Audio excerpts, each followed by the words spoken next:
Chapter 1. Let's see what she has in her medicine cabinet. I mean, as long as I'm here. Careful, though. Before you turn on the light, close the bathroom door. The rest of her apartment is dark. Best to keep it that way. What do we have here? Lotions, creams, moisturizers, lip balm, ibuprofen. What about the meds? Amoxicillin for a sinus infection, lorazepam for anxiety. Diana has anxiety? What the heck does she have to be anxious about? She's the most put-together woman I know. And what's this? Cerazette for birth control. She's on the pill? Diana is on the pill. She never told me that. She isn't having sex with me. Not yet, anyway. So who is she having sex with? Diana, every time I think I have you figured out, you remind me that you're a mystery. A mystery wrapped in a riddle inside an enigma. Joe Pesci's line from JFK, though Winston Churchill first used it in a 1939 radio address to describe Russia. President Roosevelt, who grew very close to Churchill during the war, once wrote to him, "It is fun to be in the same decade with you." Diana, it is fun to be in the same decade with you. Now, excuse me while I check out your bedroom closet. Same drill. Get inside, close the door, then turn on the light. Keep the light from filtering into the remainder of the condo. Whoa! At least 100 pairs of shoes, meticulously lined up. Stuart Weitzman stilettos, black knee-high Manolo Blahnik alligator skin boots, Roger Vivier heels with a satin rose toe, red Jimmy Choos, pink Escada evening sandals, black Chanel pumps appropriate for the boardroom or a five-star restaurant. Woodrow Wilson favored white dress shoes with his linen suits. Lincoln had the biggest presidential shoe, a size 14, while Rutherford B. Hayes had the smallest, a size 7. You'll have to excuse me. Sometimes my mind wanders, kind of like Moses through the desert, except that he had a better excuse. And a speech impediment, unlike me, unless you count putting your foot in your mouth. Anyway, that's a long story. So back to our regularly scheduled programming, Lady Diana's closet. And what do we have here hanging behind a row of dresses, hidden from all but the keenest of voyeurs? Leather vests and headgear. Chains and whips, vibrators of various kinds and colors. One of them is purple and curved on the end. I'm not sure why. Most of them are shaped like the male organ, but some have appendages for some reason. There are some black beads on a string. What are those for? Nipple rings, I get that, I guess. Creams and lotions.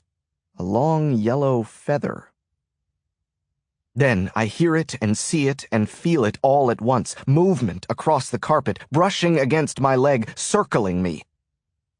"Hey, Cinnamon," I say after the momentary terror dissipates and the prickling of my spine ceases. Diana's Abyssinian cat, 3 years old.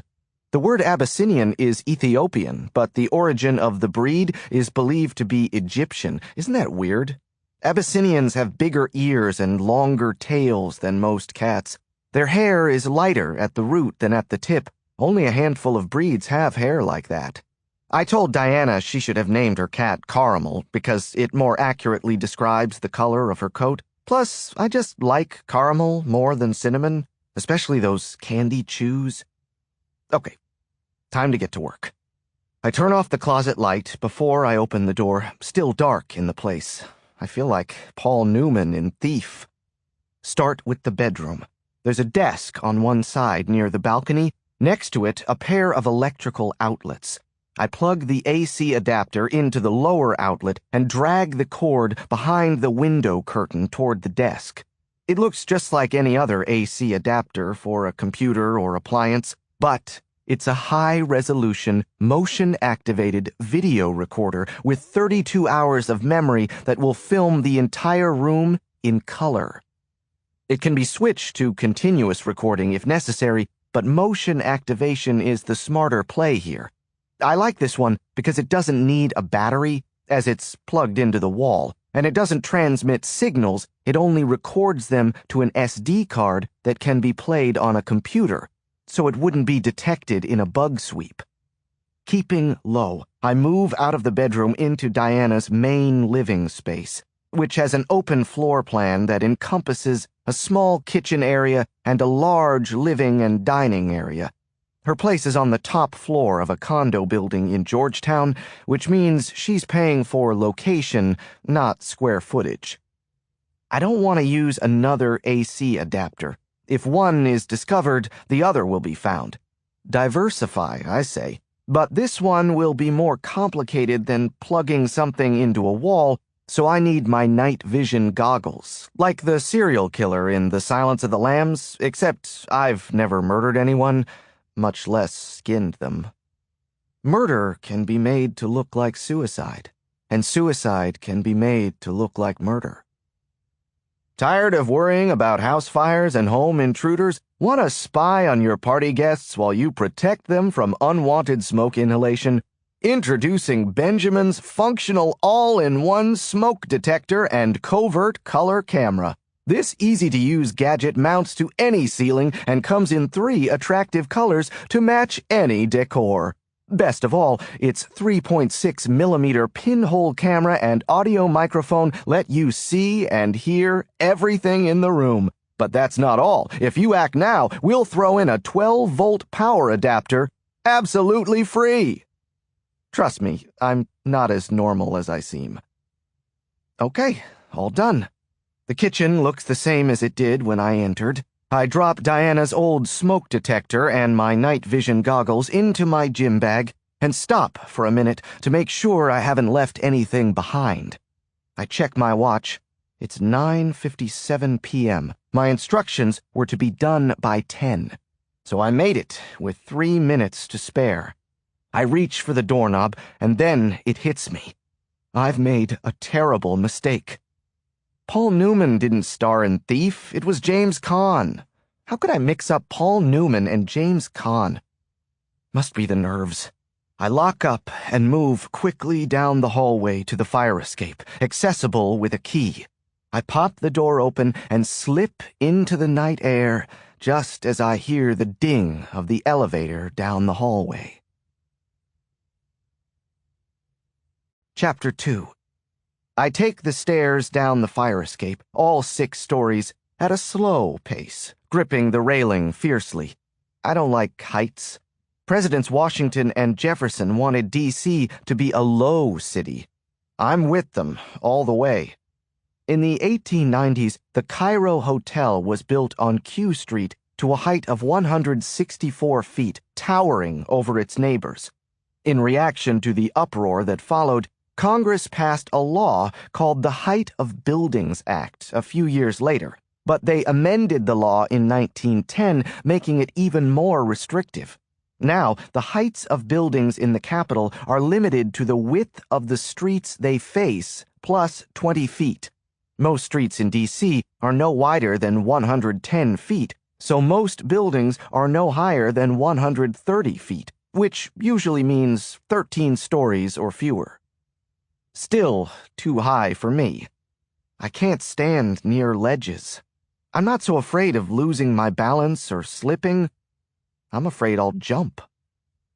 When I reach the bottom, I walk through the parking lot and take the stairs up to the brick path that follows the C&O Canal. Diana lives on a tiny 2-block stretch of 33rd Street between the Potomac River to the south and the Chesapeake and Ohio Canal to the north. Hers is the last building before the dead end at the canal, so it's a secluded walk for me as I come around to the front of her building again. It's sticky hot outside in August. The Capitol was built on swampland, and our humidity is unbearable this time of year. I don't blame Congress for staying away. 2 younger guys are standing outside the loft building across the street, smoking cigarettes and checking out my bike. "Sweet ride," one of them says. He's small and mangy, like Joaquin Phoenix in To Die For, Nicole Kidman's breakout role, in my opinion, in which she showed for the first time she could carry a movie. You like it? I ask. I do too. It's a 2009 Triumph America. Dual overhead cams, 865cc, twin four-stroke engine, twin reverse cone pipes, phantom black with chrome detail.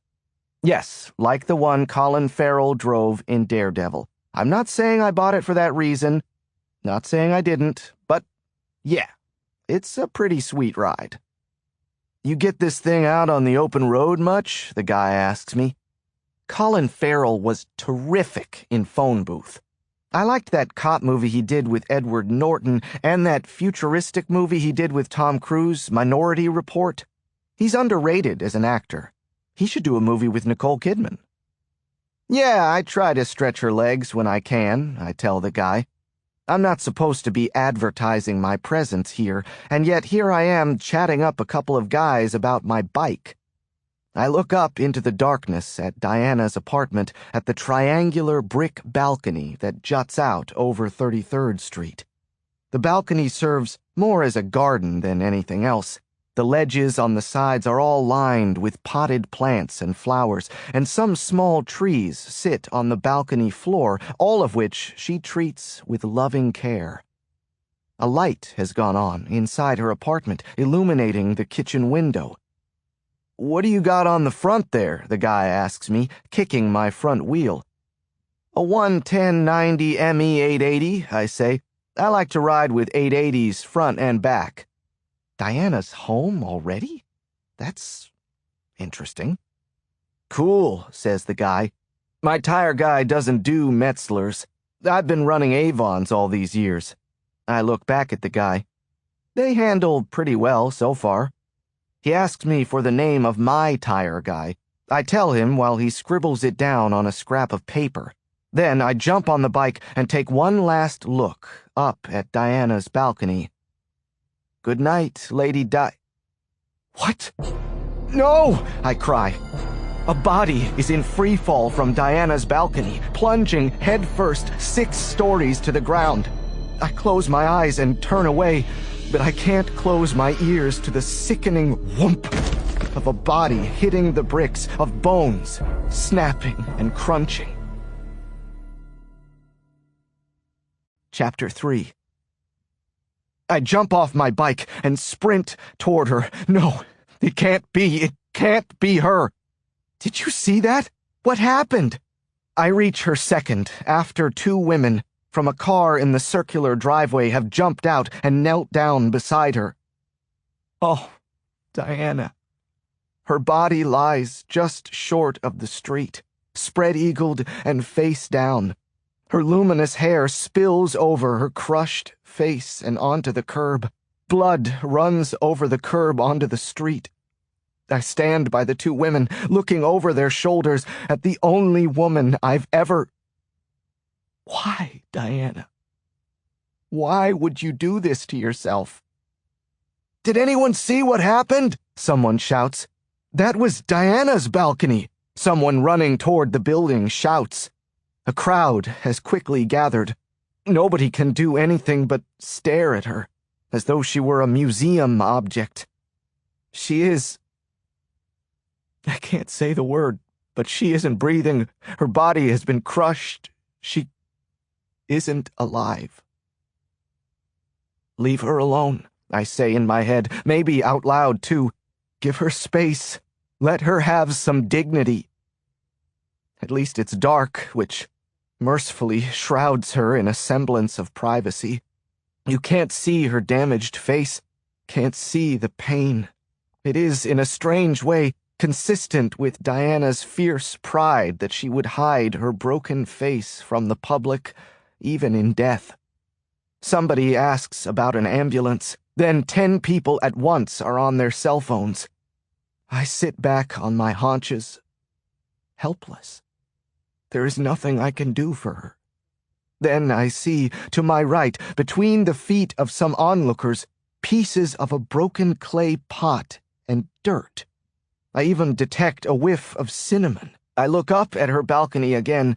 Not that I can see anything from this angle in the dark. Must be her apple geraniums, which she kept in pots outside during the summer near the tip of the triangular balcony overlooking the street. I pull back and part the growing crowd of people moving back onto 33rd Street, suddenly unable to be part of their morbid curiosity. I turn and vomit on the street. Before I know it, I'm on all fours on the pavement. Diana's hand on my cheek. Diana giggling when she spilled creamer all over herself at that new coffee shop on M Street. Diana showing me her hair a month ago when she dyed it brown, wondering what I thought, caring about my opinion. That look she had when something was on her mind but she didn't want to say anything. Turning and looking at me, realizing it's me, and smiling. Smiling that carefree smile, but maybe not so carefree. She was taking lorazepam, you idiot. How did you miss that? How did you miss the signs? She needed my help, and I wasn't there for her. I didn't take the steps necessary to be proactive. It never occurred to me that suicide could be an option. Murder can be made to look like suicide, and suicide can be made to look like murder. Hey, bro, the apple geraniums. Dude's freaking out over here. Run, Benjamin, run. Sirens now, flashing lights, cutting through the darkness, sucking away the air.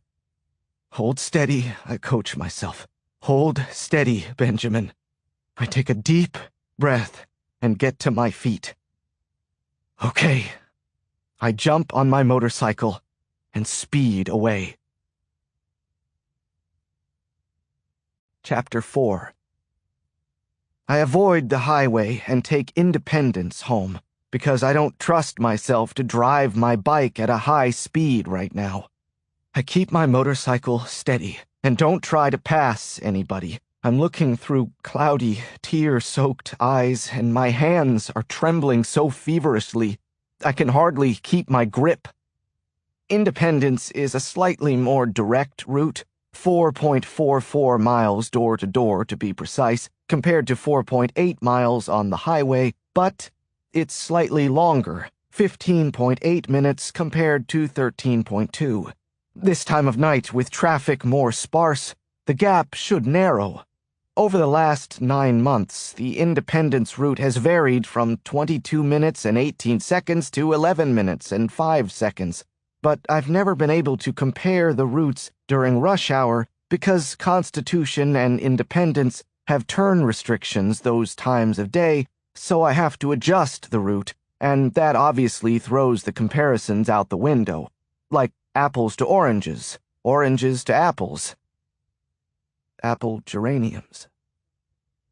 Fiona Apple should be a bigger star. She should be as popular as Amy Winehouse was. They remind me of each other, those throaty, soulful voices, but Fiona never seemed to take off after Criminal. Not that Amy fared much better, ultimately. Yeah, the way my mind wanders, it gets worse when I get stressed. Dr. Vance had a fancy phrase for it, adrenaline-induced emotional sanctuary. But I always thought he was just trying to justify all the money my father was paying him to fix me. It took me a long time before I figured out that I suffered from pater crudelis disorder. I take Pennsylvania within a block of the White House, and like everything, like a song or a tree or oxygen, it makes me think of Diana. He's so talented, she'd said of the president. He understands what we're trying to do like nobody before him. Oh, Diana. Intelligent, caring, idealistic Diana. Did you do this to yourself? Did somebody kill you? Neither possibility makes sense. But I'm going to figure it out. It's what I do for a living, right? An oncoming SUV honks at me as it passes me in the other direction on Constitution. Only 2 presidents signed the Constitution, Washington and Madison. Madison was also the shortest president and the first to have previously served in the United States Congress. I swerve to avoid the Mazda RX-7 in front of me, gripping the brakes with all the strength my hands can muster. I end up sideways, perpendicular to the cars at my front and rear. Red light means stop, Ben. Focus. You can do this. Benjamin, the sooner you learn your limitations, the better. You're not like everyone else, Benjamin. You never were. Even before everything happened with your mother. You'll have plenty of time to make friends when you grow up. Diana was my friend, and she could have been much more. She would have been. I can do this. I just need to take some medicine. I just need to get home. Light turns green. I right the bike and move forward. Diana Marie Hotchkiss. Marie was her aunt's name. Diana was her grandmother's name. Born January 11th, 1978, in Madison, Wisconsin. Played volleyball and softball. Won the award for Outstanding Spanish Student from Edgewood High School of the Sacred Heart, from which she graduated in 1995. Honking. Someone's honking at me for something I did. What did I do? Shut up and leave me alone, I yell. Not that I expect a response from the car behind me, or that they'll even hear me. Pull your motorcycle over and kill the engine, booms a voice through a loudspeaker. I look in my rearview mirror and notice for the first time the flashing lights. It's not an angry motorist. It's a cop. This should be interesting. Chapter 5. I pull my motorcycle to the side of Constitution and kill the engine. The first reported murder of a cop was in 1792 in New York, in what is now the South Bronx. The perpetrator was a guy named Ryer, from a prominent farming family who was involved in a drunken brawl at the time. Want to hear the funny part? "How we doing tonight?" says the cop, walking over to me. I'm illuminated by the searchlight from his car, which he's trained on me. The funny part is that one of the police precincts in the Bronx is located on Ryer Avenue, named after that same family. I give him my license and registration. He probably already traced my plates. He already knows who I am. "You want to take off your helmet, sir?" Actually, no, I don't, but I do it anyway. He takes a long look in my eyes. It can't be a pretty sight. "Do you know why I pulled you over, Mr. Casper?" "Because you can? Because you have the power to stop, frisk, search, seize, and arrest pretty much whoever you want whenever the mood strikes you? Because you're a constipated, impotent, Napoleonic transvestite?" "I lost control back there a bit," I concede. "You just about caused an accident," he says. He has a handlebar mustache. Is this cop on loan from the Village People? I don't favor facial hair, but even if I did, I wouldn't shape it like a handlebar. I'd probably go with the 2-day stubble Don Johnson wore in Miami Vice. That would be cool. "You crossed the center line 3 times in one block," he says. I decide to exercise my right against self-incrimination and pray that he doesn't ask me what's in my bag, like night vision goggles or a used smoke alarm or some rudimentary tools, or the body frosting I took from Diana's closet. I need to get home. I need time to think, to figure this out. "Have you been drinking tonight, sir?" He's standing pretty close to me. One of the hazards of pulling over a motorcyclist. I could reach over in jest and grab his baton or the handcuffs on his belt, maybe his holstered weapon, before he could say donut. He probably wouldn't think it's funny. But if he gets too inquisitive, I might not be joking. I may have mentioned that sometimes I don't trust myself. Sober as a priest, I answer. Actually, my priest when I was growing up, Father Calvin, was a raging alcoholic. Something upsetting you tonight? He asks. Well, the night started off okay when I successfully planted surveillance equipment in the home of the woman I love. It took a turn for the worse when she later plummeted to her death. How does that sound, cop? Fight with my girlfriend, I explain. Sorry about my riding. I was just a little worked up. I'm totally sober, and I'll drive home carefully. I'm on the hill, just 5 minutes away. I can play normal when I have to. He looks me over for a while, watches my eyes, and then tells me to sit tight. He takes my license and registration back to his vehicle. He isn't going to find anything interesting. I don't have a criminal record. Not one that he'd find, anyway. Ulysses S. Grant was once stopped for speeding on his horse. The fine was $20, and he insisted on paying it. Franklin Pierce was once arrested for hitting an old lady with his horse, but the charges were dropped. You're a reporter, the cop informs me when he returns. The Capitol Beat. I've read your stuff before. Thought I recognized the name. Actually, I'm the White House correspondent, and I also own the company. The benefits of having a wealthy grandfather. Does that mean he won't write me a ticket? Nope. He cites me for reckless driving and crossing the center line. It seems duplicative to me, but now is not the time to engage in a debate about logic. I just want him to let me go, which he's going to do, albeit with tickets for moving violations. That's the good news. The other good news is that, in a bizarre way, this cop has calmed me down, forced me somewhere toward normal. The bad news is that now I've been placed near Diana's building, within an hour of her death. Chapter 6. I don't sleep, but I dream.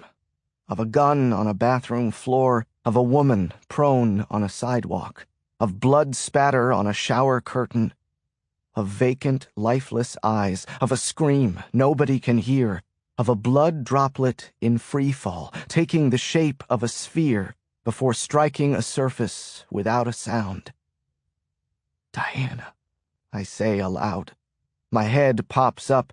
I get up from the second-floor landing and rush downstairs. Did I hear her voice? Diana? I check the kitchen, the family room, the bathroom. Outside, the darkness is gently dissolving. Dawn. 7 hours have passed in what felt like 7 decades, torturous, agonizing. My body is covered in sweat, and my pulse is just starting to slow. My limbs ache, and I'm breathing as if someone is standing on my chest. I race to the front door and look through the keyhole. A white panel truck is parked directly outside my townhouse. Coincidence? A couple of joggers are running through Garfield Park across the street. My neighbor's giant schnauzer, Oscar, is urinating on my brick walkway. Giant schnauzers freak me out. People should only have the small kind. They don't make sense being that tall. They remind me of Wilford Brimley for some reason. That guy's been 60 years old my entire life. President Johnson had at least 3 dogs, mostly beagles, including 2 he named him and her. George Washington kept foxhounds, but he loved all dogs. During the Battle of Germantown, his troops came upon a terrier that belonged to British General Howe, his sworn enemy. His troops wanted to keep it as a trophy, but Washington bathed it, fed it, and then called a ceasefire so that one of his men could return the pooch to his owner across enemy lines under a flag of truce.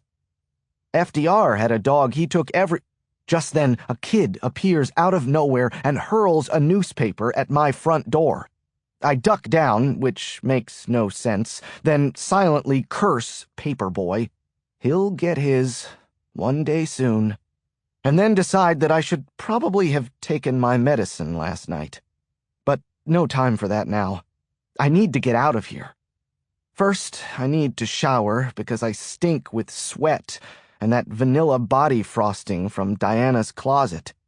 I think you're supposed to have somebody else in the room when you use it. Calvin Coolidge liked to have Vaseline rubbed on his head while he ate breakfast in bed.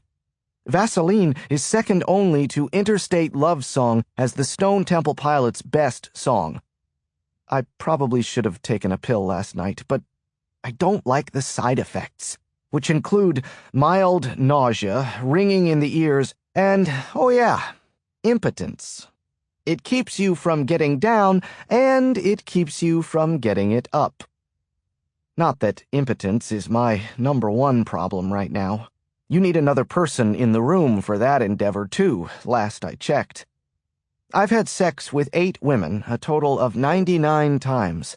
The shortest encounter from foreplay to climax was 3 minutes and roughly 14 seconds. I say roughly because sometimes it's a little awkward to go straight to the stopwatch afterward, so you estimate. It takes 5 seconds to withdraw and between 5 and 10 seconds to pay her a compliment before checking your wrist discreetly. The longest encounter, if you're wondering, was 47 minutes and roughly 30 seconds. Taking all my encounters together and using round numbers, the mean duration is 21 minutes, the median is 18 minutes, and the mode is 17. My math tutor, Miss Greenlee, would be proud, because every time with her was over 30 minutes. I've never had a long-term girlfriend, though. For some reason, most of them thought I wasn't romantic. Until Diana. We connected. We're all puzzle pieces on a huge board, and she and I, well, our jagged edges just fit together. Even if she hadn't figured it out yet. I turn on the shower water, but whip my head back around. What was that? I throw a towel around my waist and rush to the bedroom window overlooking F Street. The white panel truck is still parked directly across from my townhouse. My quaint little tree-lined street is blossoming as the city awakens. More dogs are running around now in Garfield Park, but not that giant schnauzer. I walk to my staircase and remain still, listening for anything on the 2 floors below. Nothing. Satisfied, I return to the bedroom. A blast of music erupts, thrashing guitars, thumping bass, almost knocking me to the carpet. Fine Again by Seether. I take a moment to recover from what could have been a coronary. It must be 6:30 a.m. I have my clock radio alarm set to DC 101. I turn the shower water past hot and let the scalding water punish my neck. My eyelids are heavy and my legs are rubbery. Staying up all night has handicapped me now, when I need to focus more than ever. Because now, I'm going back to Diana's apartment. Chapter 7. I take my motorcycle back the same way I came last night. The streets are relatively quiet, as it's not quite 7 in the morning, plus Congress isn't in session, which means its coattails, staffers, interest groups, lobbyists, even reporters have thinned out considerably. We're still packed into the city like sardines, but everything's relative. I can feel the heat index rise as I move down Constitution again. It's going to be hotter than yesterday. There's so much I don't know at this point. I don't know what Diana was doing yesterday, either in the daytime or in the evening. I just know that my instruction was to be out of her apartment by 10 o'clock. 10 o'clock was Calvin Coolidge's typical bedtime. He usually slept until somewhere between 7 and 9 the next morning, plus he took an afternoon nap. He used to joke, "When I'm asleep, I can't make any bad decisions." President Arthur rarely went to bed before 2 in the morning. President Polk routinely worked late into the night and rose early, but then he died from exhaustion 3 months after completing his one term. He did purchase California, though, which some people consider a plus. What happened after I slipped out of her apartment a couple minutes before 10? The elevator door I heard opening, was that Diana? Was she alone? And why was it so important that I be gone by 10?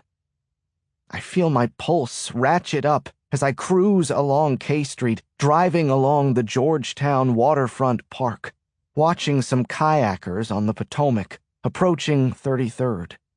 Truman was our 33rd president, but the 32nd to hold the office, as Grover Cleveland was elected to 2 non-consecutive terms, losing his re-election bid to Benjamin Harrison in 1888, even though he won the popular vote. But then he thwarted Harrison's re-election bid and won a second term 4 years after his first, when Harrison was unable to campaign because of his wife's illness. Maybe I should have taken my medication. I take a right onto 33rd and ride north toward the canal and Diana's apartment building. I park my ride a block short and walk up the street, sweating from the humidity already, and probably some nerves, too. I feel like Bruce Willis in Pulp Fiction, returning to his apartment after he killed his boxing opponent and betrayed a mobster. If John Travolta were waiting for me inside, I'd ask him why he did Battlefield Earth. If I had a Bruce Willis film festival, I would watch The Sixth Sense, Die Hard, Unbreakable, and Pulp. And probably Ocean's 12, even though he just played himself. Hey, it's my film festival, my rules. This could be risky. I have to be careful about being seen. I have a key to her place, but some people might recognize me. I wish I had one of those realistic masks like they wore in the Mission Impossible movies, the ones they dramatically rip off to reveal their true identities. But it's just lonely old Benjamin. I don't particularly stand out. I've become good at blending into the woodwork. People used to tell me I look like my father, which they meant as a compliment, even though I welcomed it like a tetanus shot. Diana said I looked like Johnny Depp. Maybe I should be disguised as a pirate, or John Dillinger, or Willy Wonka. As I get closer, I feel my chest constricting, my throat and mouth drying up, my limbs becoming unsteady. This is where Diana's life ended last night. It hasn't really sunk in yet. I've been punched, but the bruise hasn't yet formed. My brain knows it, and my body is physically responding, but somehow it doesn't seem real yet. And then it does. Then it crystallizes. The image of her falling comes into focus, and I want to rewind time like Superman did to save Lois Lane and find out what was happening with Diana that I didn't know. What caused someone to kill her or prompted her to take her own life? Tell me, Diana, give me something. Tell me how I can figure... A man in civilian clothes is standing very close to the spot where Diana landed, looking up at the balcony. Unless he's an architect or a real estate agent or a big fan of balconies, he's probably one of DC's finest. He looks over at me, and I see the mustache, which seals it. This guy's a cop, investigating Diana's death. And having lost myself in my thoughts, I've made a terrible blunder. I'm only 10 feet from him, and now I've seen him and come to a complete dead stop in response, in the middle of the sidewalk, which, of course, makes me stick out to him. He turns and looks at me. I stare back. Neither of us says a word. This is getting worse with every second that passes. This is what Uma Thurman in Pulp Fiction called an uncomfortable silence. I wonder if he can hear the throbbing of my pulse. It's way too late to start up again and walk past him casually. Headlong flight is an option, and looking the guy over, I see that I could probably take him in a foot race. But all in all, that seems like a last resort idea, and maybe he saw me park my bike, so even if I got away clean, it would take him one call on his radio to know all about me, including the fact that I was in the neighborhood last night, driving erratically and acting upset. Oh, this is really going well, Ben. Nice idea, coming here. He takes a step toward me. He folds a stick of gum into his mouth and nods to me. Morning, he says with a practiced calm. But I can tell, he can see it in my eyes.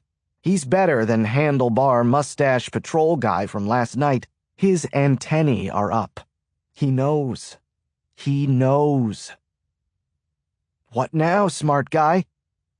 You live around here? He asks, like it's just idle curiosity, like he's about to ask me for directions to the Washington Monument.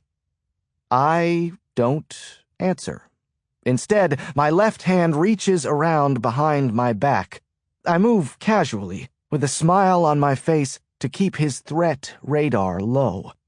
In one seasoned, fluid motion, he disengages the cover on his hip holster and eases his hand over the revolver. Chapter 8. Turns out this cop's a lefty. I guess the holster on his left hip should have been a clue. President Garfield was a lefty. So was Truman. In the modern era, I brandish my MPD press pass, which was folded up in my back pocket. Capital beat. The cop takes a breath and decelerates, releasing his grip on his sidearm. Jesus Christ, he says. No, just a reporter. Actually, Garfield was ambidextrous. He could write ancient Greek with one hand while writing Latin with the other. Lefty was Al Pacino's character in Donnie Brasco. In my opinion, it was his finest acting job, restrained and despairing. The cop does a quick read of my credentials. They're issued annually by the Metropolitan Police Department. Benjamin Casper, he reads. Well, you sure as shit gave me a nervous moment there, Benjamin Casper. Great. He said my name twice, quadrupling the likelihood that he'll remember it later. President Buchanan often cocked his head to the left because one eye was nearsighted and one was farsighted. You're supposed to keep your credentials in plain sight, pal. Guilty as charged. I nod in the direction of Diana's building. Jumper last night? He looks me over again. PIO will release something later. Still working on identification. That's a dodge, if I ever heard one, and White House correspondents hear them every day. Most detectives or uniforms will feed you the basics even before the public information officer releases an official statement, especially if you promise to spell their names correctly in the story. That tells me something. This case is being treated differently. The area where Diana landed is roped off with yellow tape. Pieces of the clay pot and some soil from the apple geraniums still remain. There is the blood stain, which is amassed primarily on the sidewalk, with traces beyond it onto the curb. Once blood has left the body, it behaves as a fluid, and all physical laws, including gravity, apply. Help me out, detective, I say. No leads at all? He's already begun to tune me out. Now that he makes me for a reporter, I'm about as welcome as a flatulent cockroach. But my question gets his attention. He turns to me. Leads on what? On a lady jumping from her balcony? Have it your way, I say, sounding like a reporter getting the stiff arm. Sorry, Benjamin Casper. This is dark for now. What's with repeating my damn name? I decide to cut my losses and beat it. This was a net loss, all told. I didn't get into Diana's apartment, and one of the investigating detectives said my name 3 times, virtually guaranteeing it would be burned into his memory. But at least I used my reporter angle to avoid a catastrophic misstep. And the trip wasn't a total waste. I came away with 3 things I didn't previously know. First, the Metropolitan Police Department is treating Diana's death as a homicide investigation. Second, they're acting like they're not, for some reason. And third, there are 2 guys wearing sunglasses parked down the street in a Lexus sedan who seem awfully interested in me and this cop. Chapter 9. I kick the Triumph to life, throw on my shades, and turn in the direction of the Lexus with the 2 guys just to get a quick look. Each of them is Caucasian, steel-jawed, muscular, and constipated. Okay, constipated is just a guess. I don't know their deal, but now is not the time to find out, not when I lack the element of surprise. They're 2, and I'm 1, and they're in a car, and I'm on a bike. Besides, I've aroused enough suspicion for one morning. I drive back to my house slowly, giving them a chance to follow me. They don't. So maybe they have no interest in Diana. Maybe they just wanted a glimpse of the Potomac from their vantage point. Maybe they're bird watchers. Diana would ride with me on the Triumph sometimes. It was the best time I ever had on the bike, with her arms nestled around my waist, her chin on my shoulder, sharing an adventure. I haven't yet come to grips with the fact that she'll never ride with me again. We were going to be a couple. I know that. The best couples are the ones who start out as friends first, like Billy Crystal and Meg Ryan in When Harry Met Sally. Except, let's face it, she was way too cute for him. Anyway, most people come together through sexual attraction and then try to figure out if they're compatible. The sex distracts them, then they realize too late that their pieces don't fit together. Diana and I, we were different. We were pals, buds. True, I wanted more, but her resistance forced us to develop a different kind of relationship. Once we got to the romantic part, we would have already checked off all the other boxes. Or maybe I was just dreaming. I'll never know for sure. Because somebody killed her. I'm sure of it now. She loved those apple geraniums. Even if she wanted to die, she would have taken care to step around them before taking the plunge. She wouldn't have willy-nilly barreled over the side and taken them with her. I can imagine a cop laughing at my analysis. The case of the fallen geraniums. Someone in this room is a florist. You'd have to know her like I do. Anyway, the video surveillance in her apartment will tell the story. I'll just have to wait until the police clear out. Wait. Did Diana know somebody wanted to kill her? Is that why she asked me to put the surveillance equipment in her apartment? She never volunteered why, so I never asked. But it makes all the sense in the world. Why would Diana go to the trouble of having me install eavesdropping devices in her apartment if she were going to commit suicide the same night? She wouldn't. That confirms it. Diana Marie Hotchkiss was murdered. Oh, Diana. Were you afraid for your life? Why? What did you do? What situation were you stuck in? Did you know something you shouldn't have? Did you do something you shouldn't have? And why didn't you trust me enough to tell me? I should go to the police with this. It's a critical piece of information. They'll know Diana was afraid of somebody, plus the surveillance cameras should solve the crime. But I'm left with the same problem I've had since the moment I left her that night, dead on the sidewalk. I was in her apartment only minutes before she fell. And I fled the scene. The minute I go to the police, I become the prime suspect in her murder.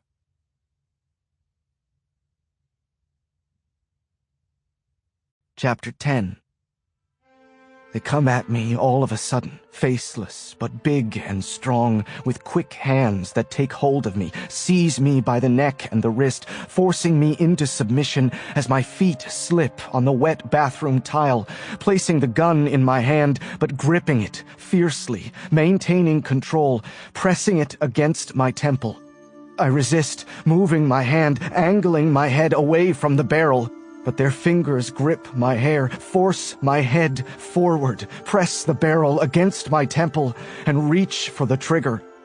I stretch my fingers outward, off the trigger. But they're too strong.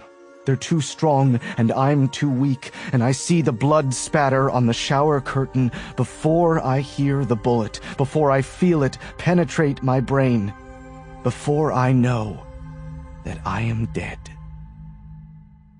I lurch forward and almost break my laptop computer in half. I expel a loud breath and take a moment to reorient myself. I'm sitting in the corner of my bedroom. I was online doing research for a story, and I guess I dozed off. I've been doing that a lot since Diana died. Not sleeping in any regular fashion, but rather nodding off until the violence of my dreams shakes me awake. I can count on one hand the number of hours I've slept in the last 48. I place the laptop, hot in my sweaty lap, onto the carpet and rise to a crouch. I stay that way, keeping low as I move toward the window, careful to stay below the sight line. Then I rise up just enough to look down at the street level. The sun, recently risen, sends stripes through the trees into the park and onto F Street below. The white panel truck is still parked along the curb across from my house, 2 days running now. I have passed it several times in the days since Diana's death. Never have I seen a single person inside. Then again, I can only see inside the driver's compartment. I have no idea what's going on in the back. One of my neighbors, a grad student named Alicia, who won't let you forget she studied the classics at Radcliffe, is walking her Doberman along the brick sidewalk across the street. A frisbee sails to a rest at her feet, and she pauses, concerned, as another dog, a yellow lab, races to retrieve it. She hustles her Doberman away to avoid a confrontation. The lab manages to scoop up the frisbee in his mouth and gallops back to his owner, who is standing in the middle of Garfield Park. No sign of Oscar, the giant schnauzer. Someone's playing frisbee with his dog this time of morning? The guy is big and athletic. Is he one of the guys from the Lexus a couple days ago, watching me and the cop outside Diana's building? Could be. I don't know. I turn away from the window and catch a whiff of myself. I didn't shower yesterday. I don't remember much of what I did yesterday, which is not to say that I have amnesia, but rather that it feels like a blur. Somewhere in there, while hunkered down in the house, the benefits of owning an online newspaper, I banged out an article on a power struggle between the President's Chief of Staff and the Secretary of Homeland Security, something I dug up from a source inside DHS, an assistant to the Deputy Secretary, one of the few women I ever dated who actually liked me when it was over. Music pops on over a DJ's voice, my clock radio. 6:30 in the morning in the nation's capital, and it's going to be a great day, he tells me. No, it's not. Today's going to be a bad day. I move slowly, trudging along, bitter and wounded. Over the last 2 days, I have veered wildly between depression and bitterness and fear, depending on whether I consider that A, Diana is gone forever, B, someone violently took her from this world, C, someone might have similar thoughts toward me, or D, somehow, in some way I can't fathom, I am being set up for Diana's murder. The instinct comes naturally to me, bred into me since childhood, to turn inward, to hide, to keep everything and everybody out. Benjamin, the sooner you learn your limitations, the better. You'll have plenty of time to make friends when you grow up. Diana was my friend. And that's why I can't stay in the house today. Today is Diana's visitation in her hometown of Madison, Wisconsin, and I owe it to her to attend, even if it gets me killed. Chapter 11. I shower, shave, put on a suit, and take the Triumph over to the airfield for my flight to Madison. The fresh air does me some good, snaps me out of my funk for the moment. I need my head screwed on tight. I park my bike and walk right through the lobby out onto the tarmac. Potomac Airfield is just a few minutes from downtown D.C., yet there are still no fences, no cameras, no real security checkpoints. Go figure. The guy who runs this place has some kind of guts. But when he's got an empty spot, he'll let me tie down or hanger for practically nothing, as long as I talk him up with the other correspondents. Politics in the district isn't limited to elected officials. I walk over to my plane, a Cessna 172N Skyhawk, 1979 model. I bought it 2 years ago, tapping the trust fund my grandfather left me. Never knew the guy, but Grandpa did well in the convention business, and even better in the stock market, and I have a plane, an online newspaper, and a pot of money invested in bonds to show for it. The Cessna's a beauty. 4 seats with just enough cargo space, blue stripes, the color of a peaceful sky, the color of Diana's eyes. I'm going to say goodbye to you today, Diana. President Kennedy was the first to use the plane that became known as Air Force One, a modified Boeing 707. He didn't want an overtly military look, so he went as far as to remove the words Air Force from the side of the fuselage. Kennedy flew in it the first time to attend Eleanor Roosevelt's funeral in Hyde Park, New York. His last time on the plane was his flight to Dallas in November of 1963. President Johnson took the oath of office on board that aircraft. I remove the chocks, the triangular blocks that prevent the wheels from moving. I walk around to remove the wing and tail tie-downs. I get a funny look from a pilot tying his plane down next to me. Most pilots just use chocks for short stops of an hour or so and only use tie-downs if the plane remains outside overnight or longer. I use both. You can never be too safe. President Kennedy fantasized about his own death. He talked about assassination frequently and even reportedly made a playful home movie about it. The routine of the pre-flight inspection comforts me, freeing my mind from weightier subjects. No frost on the wings, fat chance in this sweltering August heat. Sufficient oil, external lights illuminated. I've already called in the flight plan, so I won't have an unexpected Air Force escort. The SFRA, the Special Flight Rules area all around the district, isn't really a big deal unless some idiot pilot forgets to notify anyone that he'll be flying through.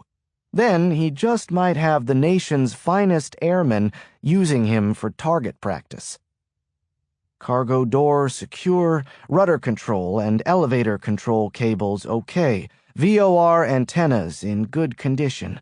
The VOR antennas, radio beacons that create the highways in the sky, are crucial to instrument-guided flight. With 2 or more bearings to or from a station, I can triangulate my position on a map, but only if my antennas are working properly. One of Kennedy's favorite poems was I Have a Rendezvous with Death. He would often ask his wife to recite it to him. I climb up in the cockpit and start the next checklist. Seatbelt fastened, brakes set. Mixture, full rich, carb heat, cold. Prime the fuel, throttle in 1/8 inch. Master and beacon on. Open the window, yell out, "Clear!"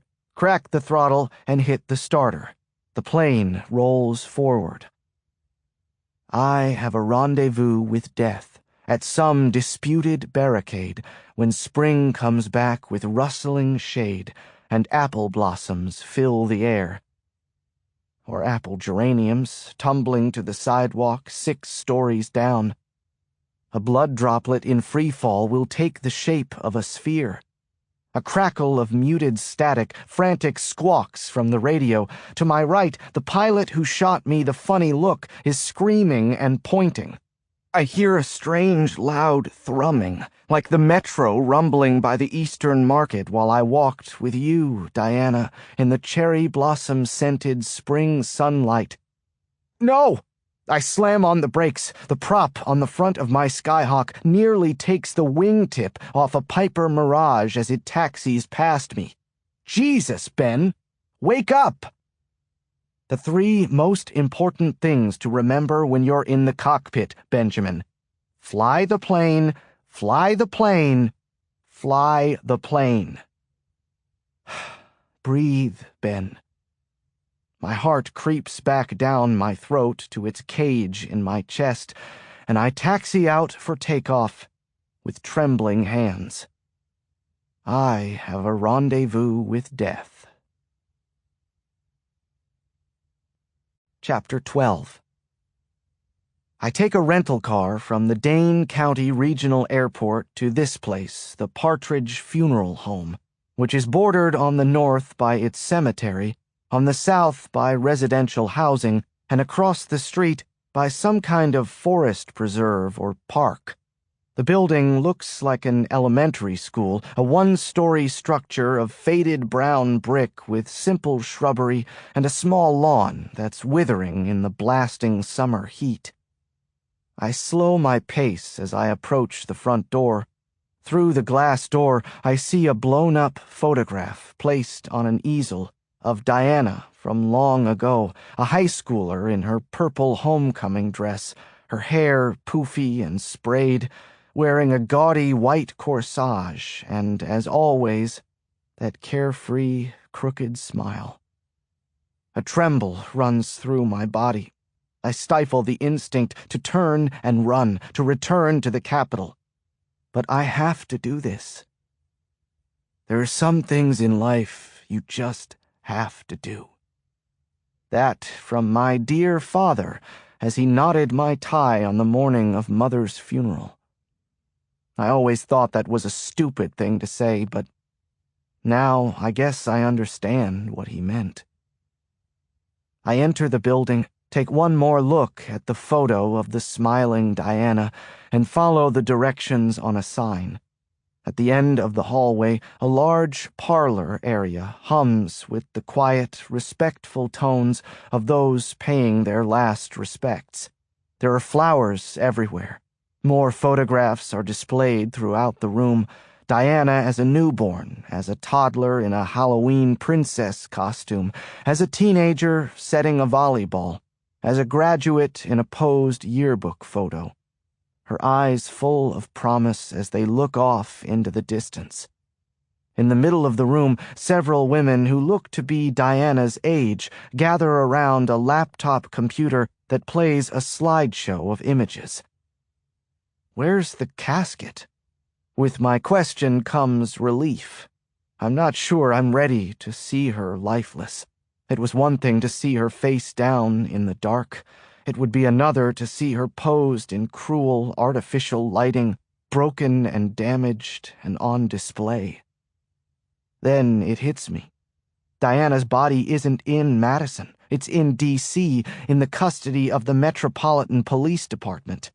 They haven't released the corpse. For now, they're only having a visitation, to be followed by a funeral at a future time after they determine the cause of death. Just as they did with Mother. To the far right of the room, an elderly couple and a guy in his mid-30s shake hands with well-wishers. her parents and brother, a receiving line. I do another survey of the room, about 30 people here, and I don't recognize a soul.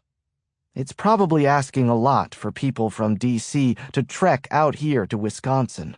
Most people don't have a trust fund, as I do. A woman in a crisp black suit, somewhere around 40, stands in a corner looking at a collage of photos of Diana. Except she's not really looking. Her eyes move casually about the room, keeping an eye on the entrance. She's chosen the corner that maximizes her view of the entire parlor. She avoids eye contact with me when I try to establish it.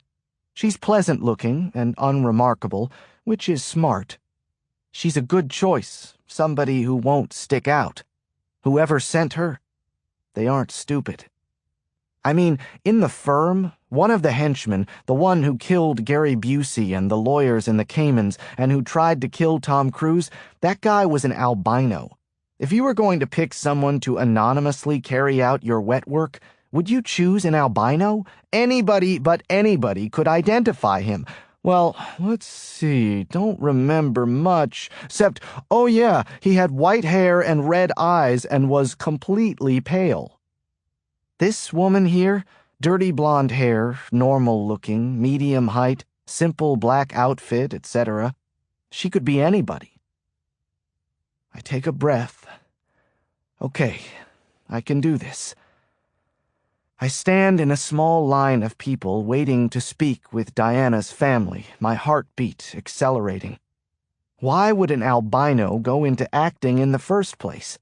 Are there a lot of roles out there for people lacking pigment? Maybe you figure you have a niche and you do minor roles just to put food on the table, awaiting that one part, that film that will define your career, The Color of Nothing, the story of the albino kid from Detroit who everyone said wouldn't amount to anything, who lifted himself up by his bootstraps, working at carnivals and tanning salons until he rose to prominence as Alfie the Clown, the star of a Nickelodeon.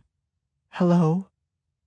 I turned to see a woman standing behind me, alone, dressed in a loose-fitting blouse and blue jeans, more casual than I might have expected for a visitation.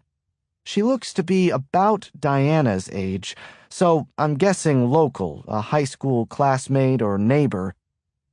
Hi, I manage. It comes out weak through a full throat. I'm Emma. Ben. You're from D.C.? Emma asks. She's a tad overweight, a round stomach, possibly pregnant, but I don't dare ask. I'm not that stupid. I nod.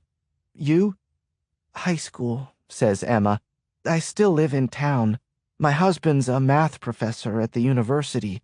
Do you work at the same PR firm as Diana? PR firm? Diana didn't work at a PR firm. Yes, I answer, I do. She shakes her head, bemusement, not admiration. That must be something, living out there, all the fighting and spinning and talking heads.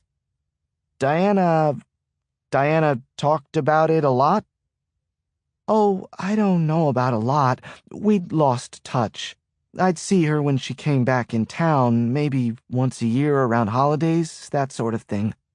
She smiles absently, recalling a memory. I remember when she graduated from UVA. She didn't graduate from UVA. She didn't even go to UVA. And she took that job on the Hill. She didn't take a job on the Hill after college. Here, Diana was a sophomore at Wake Forest, a poli-sci major, when she got pregnant. The history professor who knocked her up talked her into an abortion. She complied, it tortured her, and she dropped out of school and moved to D.C. She was a housekeeper at then-Congressman Craig Carney's apartment. Then, history repeating itself, she started an affair with Congressman Carney. He recognized her brains as well as her beauty, and when Carney became deputy director of the CIA, he elevated her to her current position as a CIA White House liaison. He also put her up in a nice place in Georgetown. The affair ended, Diana picked up the rental payments on her own, and she kept the job with the CIA. That's what she called it, the Hill. She was so excited. She said she might run for Congress someday. Emma shakes her head, lifts her shoulders in frustration. What? I mean, does anyone know why she would take her own life? I look up at the ceiling. This is an interesting development. Sometimes, I say, you just don't know a person. Chapter 13. George Hotchkiss is retired, a former middle manager with Madison Gas and Electric. He was born in pre-World War II London and came to America in the 1950s to study engineering at Purdue University.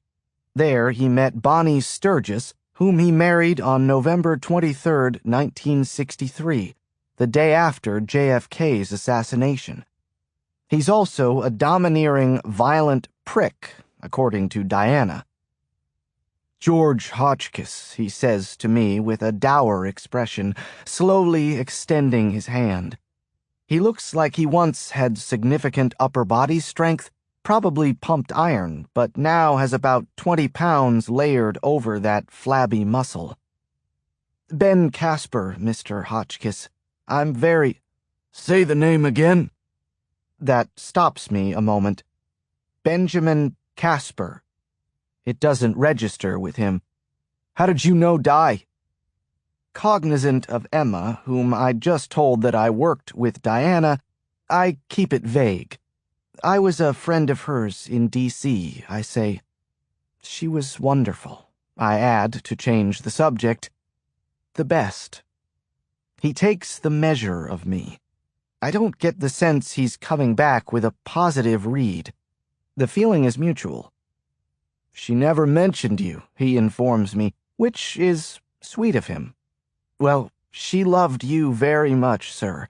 That's a lie. Diana couldn't wait to get out of Madison. It had nothing to do with the town and everything to do with her parents. Moving right along, Diana's mother, Bonnie, is no picnic either. She appears to be a couple of vodka martinis past the intersection of sober and appropriate. Her eyes are bloodshot, and her words are a bit slurred. I'm offended for Diana's sake. A mother should be strong for her daughter at a time like this, right? We have to be strong today, Ben. It's what Mother would have wanted. Well, maybe I'm being too judgmental. Everyone grieves differently. I don't remember ever hearing your name, Bonnie tells me. Right, your husband mentioned. Next up, Brother Randy. Diana had a weakness for the kid. He had a rough patch in his early 20s. He's supposedly interning now at a local TV news station in the sports department, though, as I look at him, short, rough complexion, small liquid eyes, hair in all directions, I see that he has a face for radio. She talked about you all the time, I say, which is a stretch. All good. I doubt that. I almost laugh. It's a very nice visitation. Wake, he says. I'm sorry? It's a wake. We're Catholic. We call it a wake. Well then. I'm very sorry for your loss. His eyes narrow. You knew her how? We were friends? Good friends? I think of many ways to answer that, but just say, yeah. Humph. He nods slowly.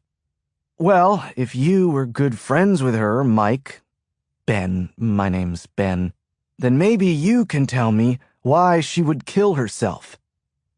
Another one I could answer many ways. What does he expect me to say? How about, murder can be made to look like suicide, and suicide can be made to look like murder? I opt for respectful silence instead. So maybe not such a good friend. He dismisses me with a pat on the arm. Thanks for coming, Mike. I don't say anything in response, though I'd like to. This guy just lost his sister, so he gets a long rope. So, that was the family. Can't imagine why Diana didn't like coming back home. The 40-ish woman in the stylish black suit is still loitering at the other end of the room. She looks up every time someone new enters the parlor and studies him or her a moment. She finally catches on that I'm watching her, but she still won't lock eyes with me. Detective Lataglia did the same thing at Mother's visitation, except she didn't watch the other people entering and exiting the funeral home in Rockville, Maryland. She didn't even watch my father. She watched only me. You're a strong little boy, Benjamin. 8 years old and all grown up. Your mother would be proud. She loved you a lot, didn't she? You loved her too, right? They're grieving. I spin around. It's Emma again, the possibly pregnant high school friend. She likes to sneak up on me. The family, she says, especially Randy. He can be nice, believe it or not, but it's gotta be tough for him right now. It must be tough, Ben, not being able to give your mother a proper Christian burial. They say your soul doesn't go to heaven until your body is buried. Yeah, I tell Emma, it must be tough. But here's the thing, Ben. We can't let your mother be buried until we figure out what happened to her. Do you know what happened to her, Ben? I kinda think you do. Emma smiles at me, subdued for the occasion. A bunch of people are getting together later, she says. Someone rented a room at Jack's, if you want to stop by. I glance back at Black Suit Lady. For the moment, at least, she is gone. I just might do that, I tell Emma. Chapter 14. Jack's Pub is an off-campus bar populated by grown-ups and students from UW who have decided they're too mature to be hanging out at a campus bar. They would be the outcasts, the rebels, the ones who didn't go Greek, didn't play a sport, didn't join the student council or any of the clubs, who lived off-campus and made the decision to rebel before they knew what it was they were rebelling against. They would be me. Someone rented the back room so we could celebrate the life of Diana in the proper way, meaning with alcohol.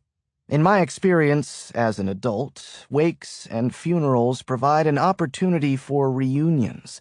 And despite the depressing premise for the occasion, people are generally happy to reconnect with old friends. The back room is all brick, with televisions in the corners, well lit, full of maybe 50 or 60 people, with music from the 90s, a rap song, then a dance song, playing overhead. Almost everyone in here is the same age. They are, presumably, members of the class of '95 from Edgewood High School of the Sacred Heart, or their significant others. I love that PC term, significant other. It means you're someone special, you're significant. But either you can't get married because you're gay, which nowadays is only true in some states, or you're unmarried and for some reason object to the word boyfriend or girlfriend. The next time the person you're with says, "I love you," respond by saying, "You're very, very significant to me." I slip between some people and head toward the bar when I hear someone say, "That's the guy who worked with Diana at the PR firm." I turn to a group of people looking my way, including Emma and Randy, sitting on a bar stool in the center of the pack. "Is that right?" Randy says, too loudly. He's had more than his share already tonight. "Hey, Mike." Ben. My name's Ben. "What was the name of that PR firm again?" In Spy Game, Robert Redford taught Brad Pitt the fine points of espionage, including how to recruit foreigners to be undercover spies for the United States. Don't lie to them, he advised Brad, because from that point on, that lie will have to be true. I wave a hand. I don't want to talk business. I don't want to talk business either, Mike. I just want to know the name of that PR firm you worked at with my sister. I prefer some of Pitt's earlier roles, the felon in Thelma and Louise and the stoner in True Romance. He was great in Seven, too. I move to the bar. Randy calls after me, "Hey, Mike!" And I hear Emma say, "I thought his name was Ben." And then Randy calls, "Hey, Ben!" I order a vodka and pay too much for it. Then I head back, trying to decide if I should talk to Randy or not. That is, in fact, my primary reason for sticking around Madison tonight. I'm a reporter, after all, and if I'm looking for the skinny on someone, the chance to talk to that someone's brother is irresistible. "There he is, Mike or Ben." Randy salutes me by raising his pint. He's goading me, but I'm not in the mood. "I prefer Ben or Mike," I answer. A couple of ladies in the group like that. Randy doesn't, but that's too bad for Randy. It's my parting shot, so I part.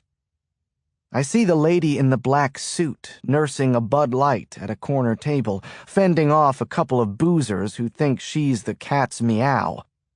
I stop dead. Cinnamon. Who's taking care of Diana's cat?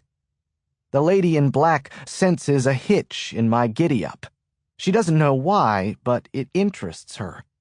She's pretty good, but not as good as Detective LaTaglia 30 years ago.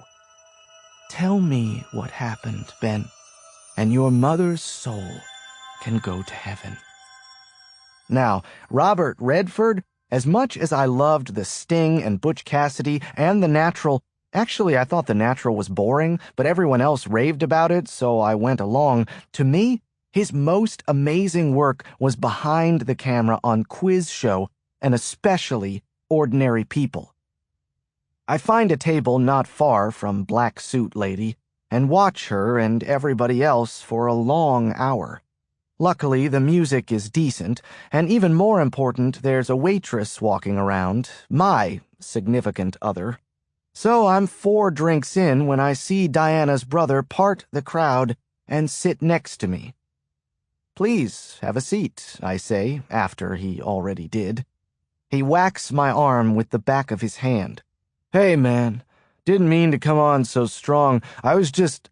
Diana didn't say a lot about what she did, so I was wondering if she worked at a PR firm. Maybe I could at least know the name of it." Overhead, the song changes from Groove is in the Heart to Smells Like Teen Spirit. Someone has dimmed the lights without me noticing. Randy probably wouldn't be good at this kind of sleight of hand on a good day, but with half a gallon of booze in him, he can hardly keep a straight face. I lean in and speak directly into his ear. "I don't feel like being tested, Randy. I don't know who or what you think I am, but I'm really, truly a friend of Diana's. We both know she never worked at a PR firm, and she didn't attend UVA either. But that's what she told everyone around here, and I, for one, am not going to contradict her." Randy, his eyes forward while I speak into his ear, remains motionless. "She loved the hell out of you," I say. "I can't imagine why, but she did. And my guess is she would be unhappy to see you drinking yourself down a hole tonight, especially after she spent all that money sending you to New Roads that summer while your parents thought you were living with her and interning on the Hill." With that, Randy's face contorts, and he lets out a low moan. He covers his face with a hand and has himself a good cry. I pat his back a couple of times, but generally leave him to himself. I hardly know the guy, after all, and I'm not a big hugger. After 10 minutes or so, Randy takes some deep breaths and rights himself in his chair. "I couldn't be sure of you," he said. The hair on the back of my neck stands at attention. "What's going on?" I ask. "Hey, don't ask me. Nobody tells the dopey brother anything." He spits out the words like he's expelling a pill. He pushes himself off the chair and starts to leave. "Well, who should I ask?" I try. Randy turns and looks at me. "Ask the guy she was fucking," he answers. "Ask Jonathan Liu." Chapter 15. I wake up with a nasty hangover in a mediocre hotel room. I need more sleep, but the gong banging in my head won't allow it, and anyway, I need to get back to D.C. I need to learn more about Jonathan Liu. The two attendants at the desk at Wisconsin Aviation give me a friendly glance and a wave on my way through to the tarmac. They don't ask for any kind of identification, even though I've never flown from here before this trip. The rules for general aviation just aren't the same as those for commercial flight. No metal detectors here. As long as I have the pilot look, nobody asks any questions. And I'm not even wearing my aviators. I know what you're thinking. A Leo DiCaprio mind scroll, right? Sorry, too tired. I rush through the pre-flight check, eager to be rid of Madison, of Diana's family, of the lady in black, of Diana's diminutive drunk of a little brother with his furtive reference to the most powerful Chinese lobbyist on the Hill. Chalks up, pre-flight checklist complete, tower cleared for takeoff. I never go to the big airports. Nearly all airports are public, and they can't refuse to let small aircraft land or take off, but they can leave a tiny plane like mine on the tarmac until I'm roasted or rusted through. Dane County Regional gets me off the ground in an hour. Flaps up and trim set for takeoff, I release the brakes and open the throttle to full. About 1,500 feet down the runway, I hit 65 miles per hour, and the wheels are bouncing before we're airborne, climbing at full power. The ground falls away beneath me. Funny how the fire escape at Diana's makes me shake with fear, but throttling up to 80 knots and hurtling through space, supported by faith in the invisible power of lift, is no problem. I reach altitude and check the GPS, banking east and settling into the flight plan, which will take me to Mansfield, Ohio for a quick refueling stop before the last leg home. The engine suddenly brings my mind back to the moment. It sputters, coughs. I change the fuel mixture to rich, adding more fuel to the mix of fuel and air, and turn on the carburetor heat. The temperature at the airport was 90 degrees when I took off. There can't be ice in the carburetor, can there? The engine roars for a moment, then there is a horrible clatter. Like the time we were sitting in the cafe on G Street, Diana, and a city bus making a right turn tore the side mirrors off two parked cars, and you laughed at the crowd that gathered. And then, more horrifying than any noise, there is silence. I hear the wind rushing past, and nothing more. The sound of silence is a nice song, and a nice thought, too, in moments of contemplation or serenity, but it's not a nice sound when you're 9,000 feet off the ground in a single-engine Cessna. Easy, Ben. You know what to do. Airspeed at 80 miles per hour. Switch fuel tanks. Mixture to full rich. Carb heat on. Check. Primer in and locked. Ignition to left, then right, then start. I said, start. Nothing. Not even a click. That engine is not going to start. I try again, just to be sure.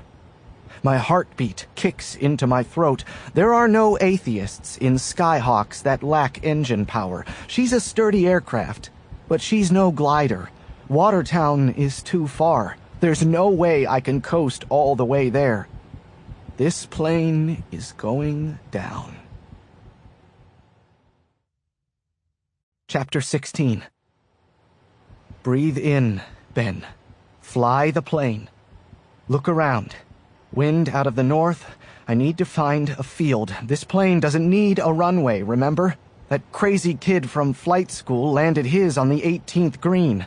Oh, how I'd love to be playing golf right now. I have a rendezvous with death on some scarred slope of battered hill when spring comes round again this year and the first meadow flowers appear. Just find someplace flat, Ben. I bank left, into the wind. At least my instruments are still working, for now. Seatbelt and harness tight. I can do this. Just like power-off landings during training. Except without the pesky runway. I see a long stretch of two-lane highway, and I'm sorely tempted. No, Ben. Power lines. They'd tangle you up like a fly in a spider web. The most beautiful sight I've ever seen appears in front of me, a level pasture, dead ahead.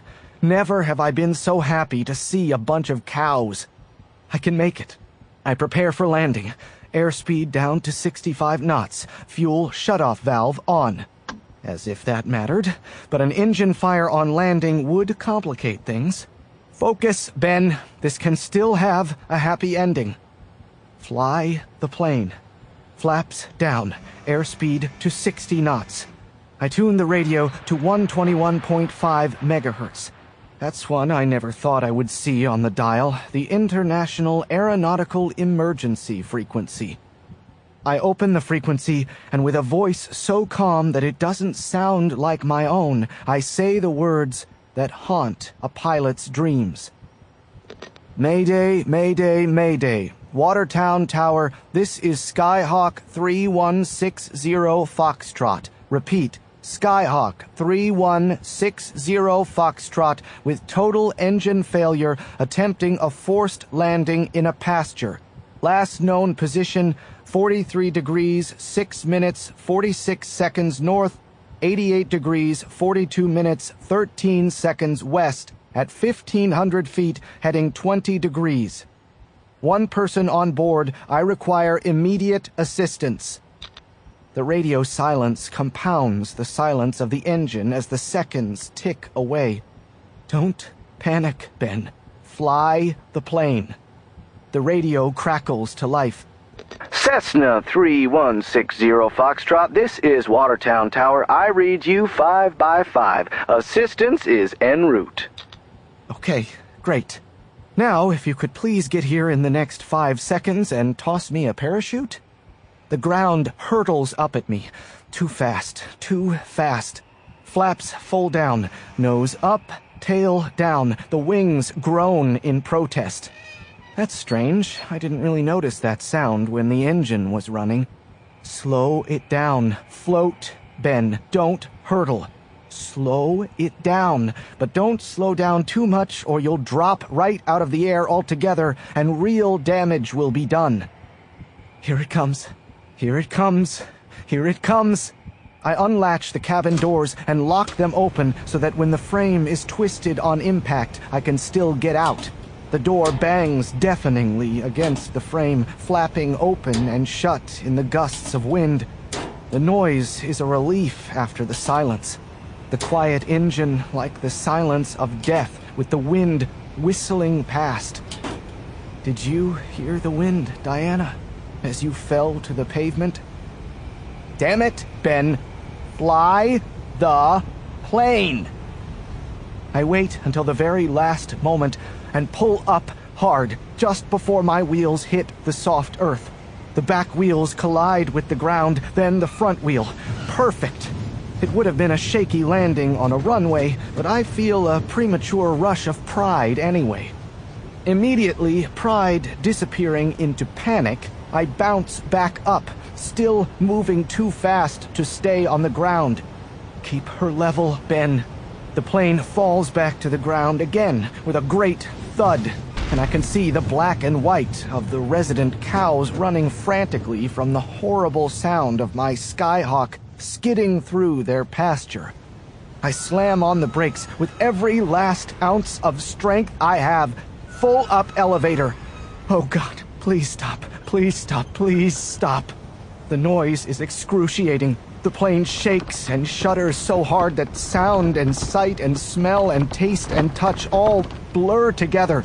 I stand on the brakes completely, straining against the seatbelt and harness. I hear the sickening shriek of twisting metal, and I suddenly slam forward, smashing my head into the instrument panel. The plane tilts suddenly to the left, and the ground is shockingly close to my window. As if in slow motion, the wingtip scratches through the earth and shreds, cracking with the force of the impact. I must have lost a wheel back there.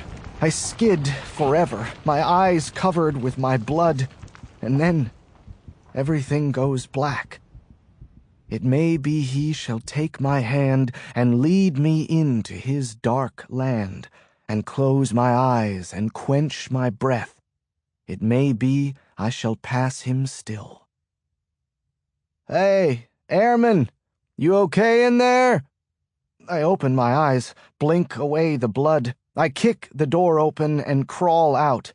My head throbs with every heartbeat. My nose pricks up. I smell kerosene? What the hell? Kerosene. I can see fuel dripping from the damaged wing. I reach out and catch a few drops with my hand. Drops like blood, forming a perfect sphere in freefall. Murder can be made to look like suicide, and suicide can be made to look like murder. Avgas, or aviation gasoline, should evaporate almost instantly, and 100 LL, the kind of gas I use for this plane, is dyed blue. But the drops coming from the wing are not the right color, and they leave an oily residue on my hand. This isn't avgas. This is jet fuel. One of the guys who rushed to help me says helpfully, "Someone must have put jet fuel in your plane, son. Who'd do something dumb like that?" I look at him and shrug. It's the right question. And it's a question I intend to ask Jonathan Liu. Chapter 17. The aftermath is like a dream, like I'm floating. After a couple of minutes on my feet, my legs buckle, ink blots flash and disappear before my eyes, and I collapse to the ground. The first responders ask me if I'm all right, and I'm thinking, I don't know if I say this out loud, but I'm thinking, if I could survive a fall of 9,000 feet, I can probably survive a fall of 6 feet and 1 inch. An ambulance is there a few minutes later, and they rush me off before the media arrives. They transport me to Watertown Regional Medical Center, or at least that's what they tell me. I'm weaving in and out of consciousness, picking up a few words here and there, blood volume and saline and cyanosis. A nice paramedic who looks like Demi Moore, but blonde and with a different eye color.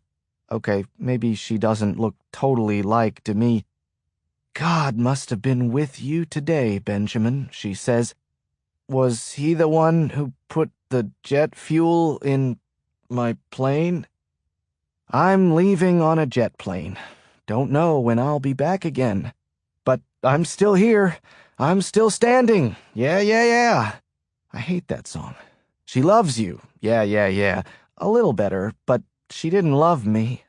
She would have, someday. Diana would have. My mother loved me, I say. Your mother loves you? It seems like she's trying to keep me talking. She looks kind of like Demi Moore. She died. Oh, I'm sorry. Was that just recently? Plane crash, I say. If you can't have a little fun, what's the point? Oscar Wilde reportedly said on his deathbed, "My wallpaper and I are fighting a duel to the death. One or the other of us has to go." I don't know if that's true, but I like it. "Oh, this one's a real joker," says the woman, who doesn't look like Demi Moore totally, but kind of. "Stay down, Benjamin. Lie flat."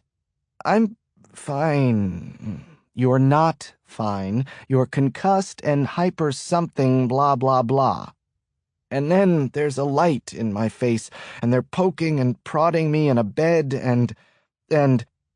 "Pain medication, Mr. Casper. Someone you'd like us to call, Mr. Casper." "Reporters want to speak with you, Mr. Casper." "With the National Transportation Safety Board, Mr. Casper." "Ask you a couple questions, Mr. Casper."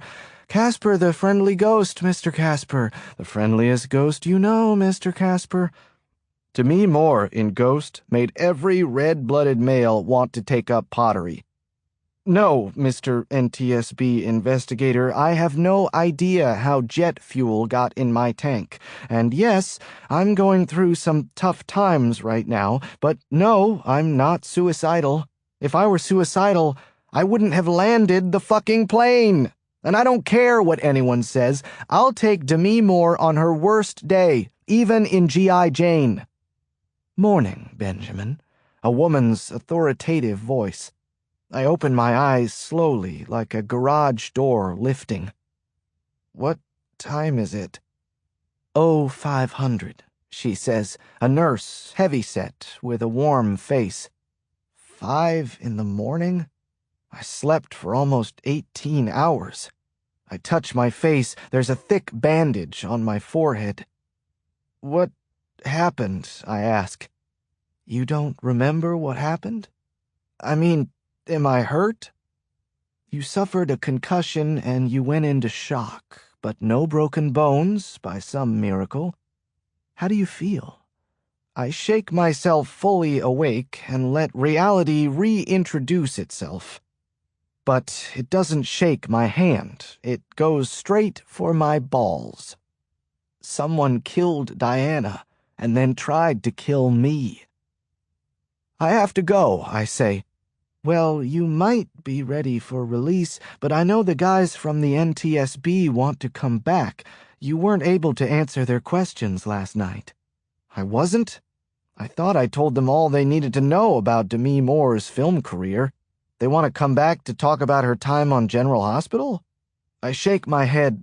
"I can't stay here. I'm a sitting duck if they're looking for me, and after surviving a free fall from 9,000 feet, it would be a crying shame if someone just walked in and shot me." "I'm leaving," I say. Chapter 18. I take a cab to Watertown's airport and charter a flight back to Potomac. I know, but I figure my odds of crashing in a plane twice in 48 hours are fairly remote, and I'm way too stubborn to let my fear ground me. The guy who flies me is a young Asian guy who keeps asking what it's like to crash land a plane until I offer to show him. The whole time I'm thinking, if we crash and end up in some remote mountains and get to the point where we're starving to death, like in Alive, I hope this guy doesn't eat me. When I land at Potomac, my fear reawakens. I can't go home. I make a snap decision and drive my Triumph 90 miles south to my lake cabin in Virginia. Anyone wishing to do me harm wouldn't be expecting this move. Only problem is, I wasn't either, so I don't have my keys. I have to break into my own cabin. The place has log siding and a stone chimney, and sits on 4 acres of waterfront property on Lake Anna. The land's been in my father's family for 3 generations, but the lake, in its current form, wasn't created until the early 70s as a cooling mechanism for Virginia Electric and Power's nuclear reactors. My grandfather built the original log cabin on this land, but within a month of his death in 1983, Father knocked it down and built a 2-story, 4-bedroom, 2-bath structure. Father wasn't exactly the sentimental type. He didn't keep a single picture from his childhood and never talked about his parents. My grandfather worked in trade shows. I think that meant he brought shows in and took a commission from the convention center or something like that. He made millions and invested exceptionally well, ergo my trust fund. That's all I know about Grandpa. Never met the guy and never heard a single intimate detail about him except from Aunt Grace at Father's funeral, who said that Father hated his dad.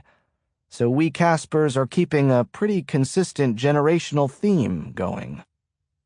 I stop and gaze a moment at the serene lake, breathe in the clean air. Down by the water, there is a long L-shaped dock and boathouse. No boat, though. It's stored in town, and I've been too busy this summer to get it out. No matter.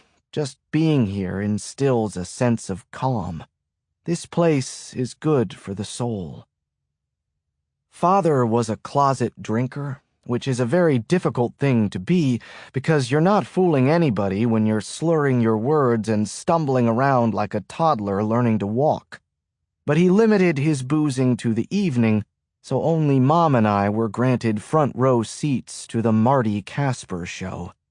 In the 34 years he worked in the history department at American University, I'll bet there wasn't a soul there who had any clue that Professor Casper emptied a bottle of scotch per night. I circle the cabin, looking for the best point of entry for my break-in. I settle on the wraparound deck on the lake side of the cabin, which is almost entirely a wall of glass. The view of the lake is breathtaking. Others who live here in the so-called mid-lake, who like to check out everyone else's cabins as they motor up and down the water, call our cabin the House of Glass. I decide on a kitchen window because it's a standard model that will be easy to replace. I pick up a rock, but it falls from my hand. I poise my hand in the air and watch it quiver. It's the first time I recognize the tremble in my body. My legs begin to buckle again, and I realize that I've underestimated the effects of what happened to me. I'm surprised I made it down here on the Triumph without killing myself. Mother would have said, "You didn't have your thinking cap on." Mother wasn't the warmest of people either. She took a lot of pills and thought I didn't know. Some days she'd put me in front of the TV and lock herself in the bathroom for hours. One time I walked over to the door to ask her what was going on and heard her sobbing and sniffling inside. I never made that mistake again. I just sat in front of the television, ready to turn up the volume when necessary to drown out her cries or her singing. She'd come out eventually, having mustered the courage to face the world, and would wrap her arms around me and hum softly to me while I watched whatever was on TV. So maybe she wasn't everyone's idea of the ideal mommy, but she was still mine, and she didn't deserve what happened to her. Instead of a rock, I use my elbow to break through the glass of the kitchen window. It's not an easy fit, but I slide through the window face first into the kitchen sink, one of those old-fashioned farmer's sinks of stainless steel. I manage to fall to the floor without doing serious damage to myself. I won't be giving any Olympic gymnast a run for his money, but I don't break any bones. Maybe I'm like Bruce Willis in Unbreakable. Nothing can stop me, not a plane crash, not breaking into my own cabin, not even a giant schnauzer. I let out a 48-hour sigh. After all that, I'm home, in some sense of that word, safe and sound. But safe for how long? Chapter 19.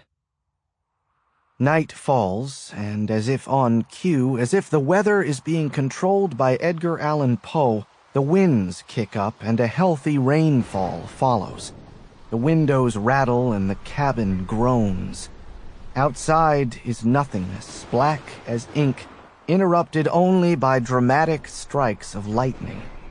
Dark thoughts invade my brain as I settle into bed on the second floor with my laptop and a bottle of Absolute in pitch darkness, save for the illumination of the computer screen. Someone tried to kill me but wanted it to look like an accident. And they followed me to Wisconsin, a place they couldn't be sure I'd go. It was no foregone conclusion that I'd attend Diana's wake. So they had to be watching me and be capable of moving fast, which means they're smart and they're sizable in both resources and numbers, which means money. And Jonathan Liu stands behind plenty of it. A reporter in D.C. knows how to access the lobbyist database, and that told me part of the story. The amount of money Jonathan Liu spread around, either through his own firm, Liu Strategies Group, or through his clients. Jonathan Liu represented BGP Inc., the Chinese National Petroleum Company, Tongxin Inc., an international telecommunications giant, Huowu Global, a Chinese shipping company, and Jinshu Enterprises, one of the world's largest producers of steel. The annual earnings of those 4 companies alone are larger than the GDP of most civilized nations. When you talk about Chinese influence in Washington, you talk about Jonathan Liu. Each of the companies Jonathan Liu represented, plus Jonathan Liu's lobbying firm and then Jonathan Liu himself, maxed out their donations to the political action committees of every major player in Congress, then tripled it in soft money to the non-candidate PACs. And that's to say nothing of the gifts. What was that?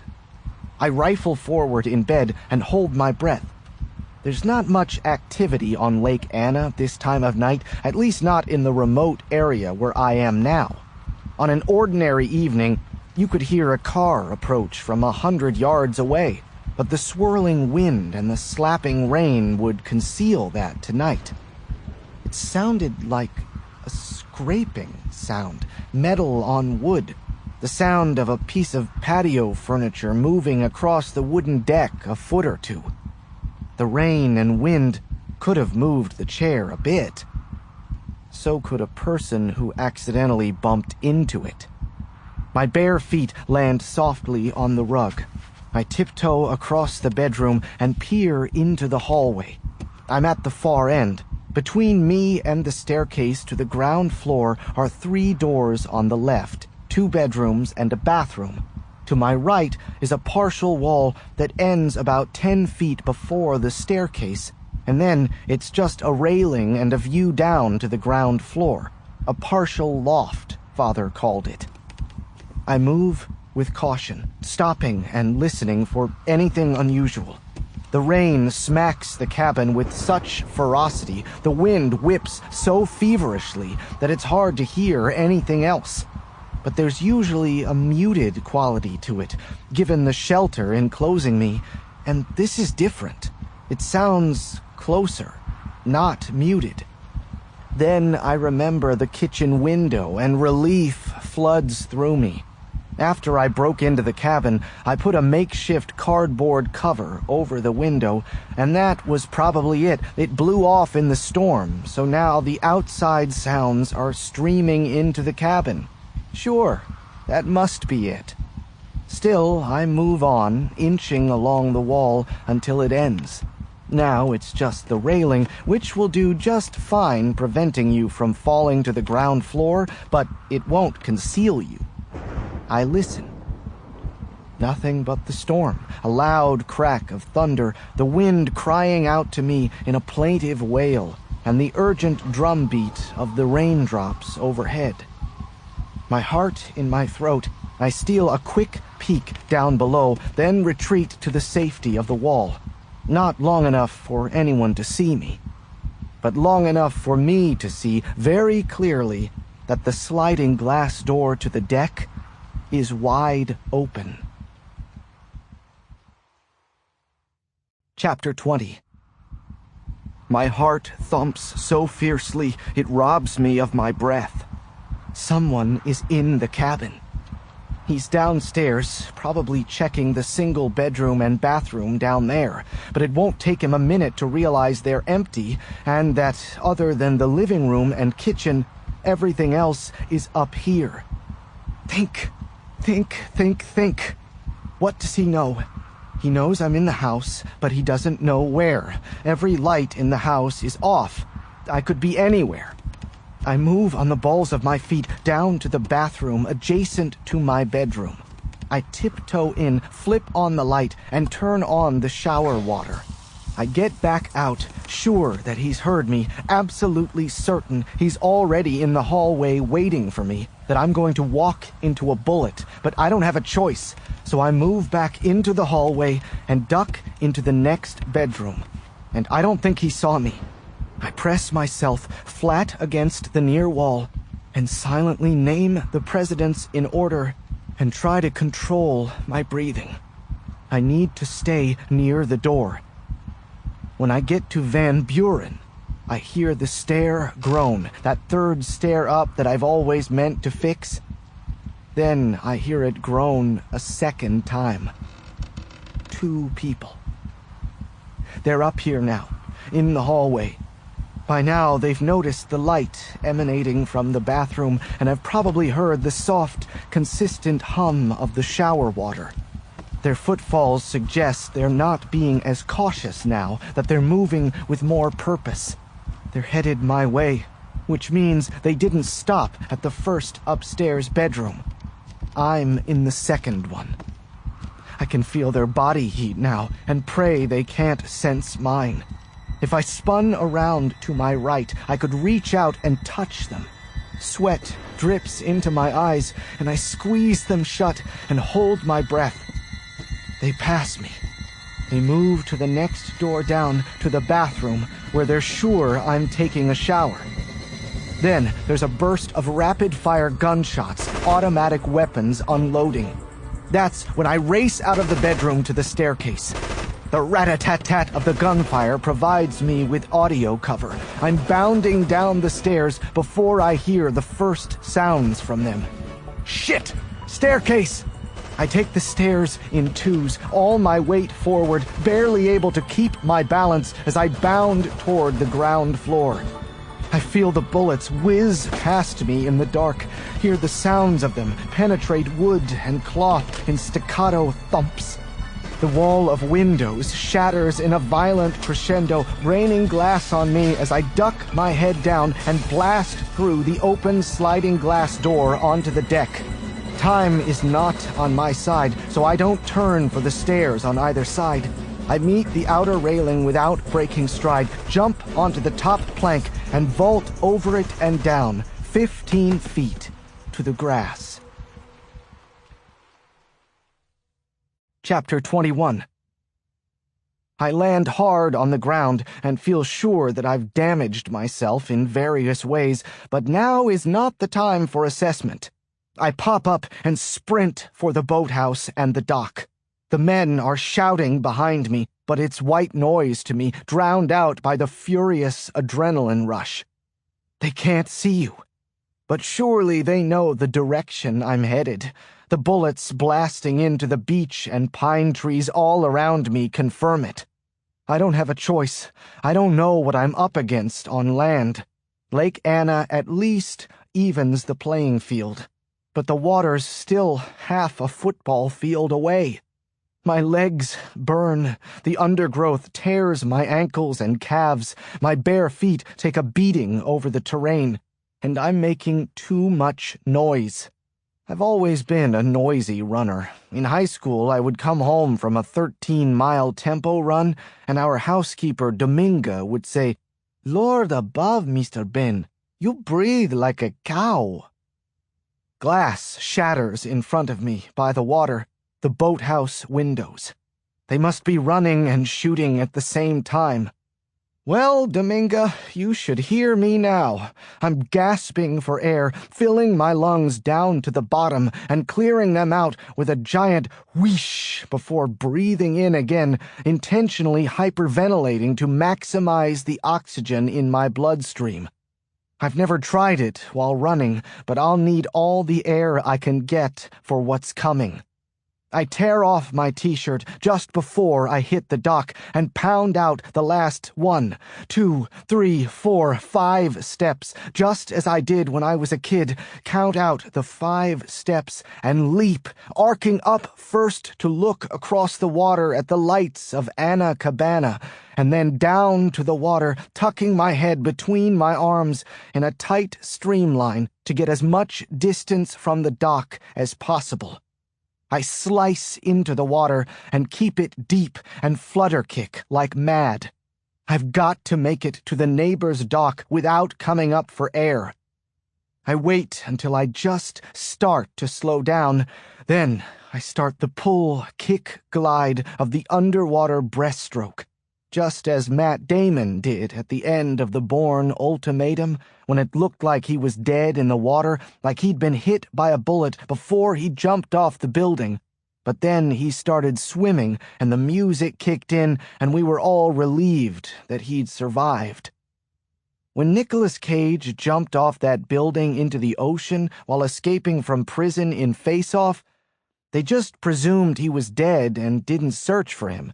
That seemed like a stretch to me, but I guess when you're watching a movie premised on the idea that someone could have surgery done overnight to transplant another person's face onto his without any scarring or recovery time, then you're already on board with the suspension of disbelief thing. Pull, kick, glide. I need oxygen. Johnny Shaw from the Tri Training Club could make it 50 meters in one breath. That's just crazy, though. Thank God the dock isn't that far. I hope. My lungs are already begging for air.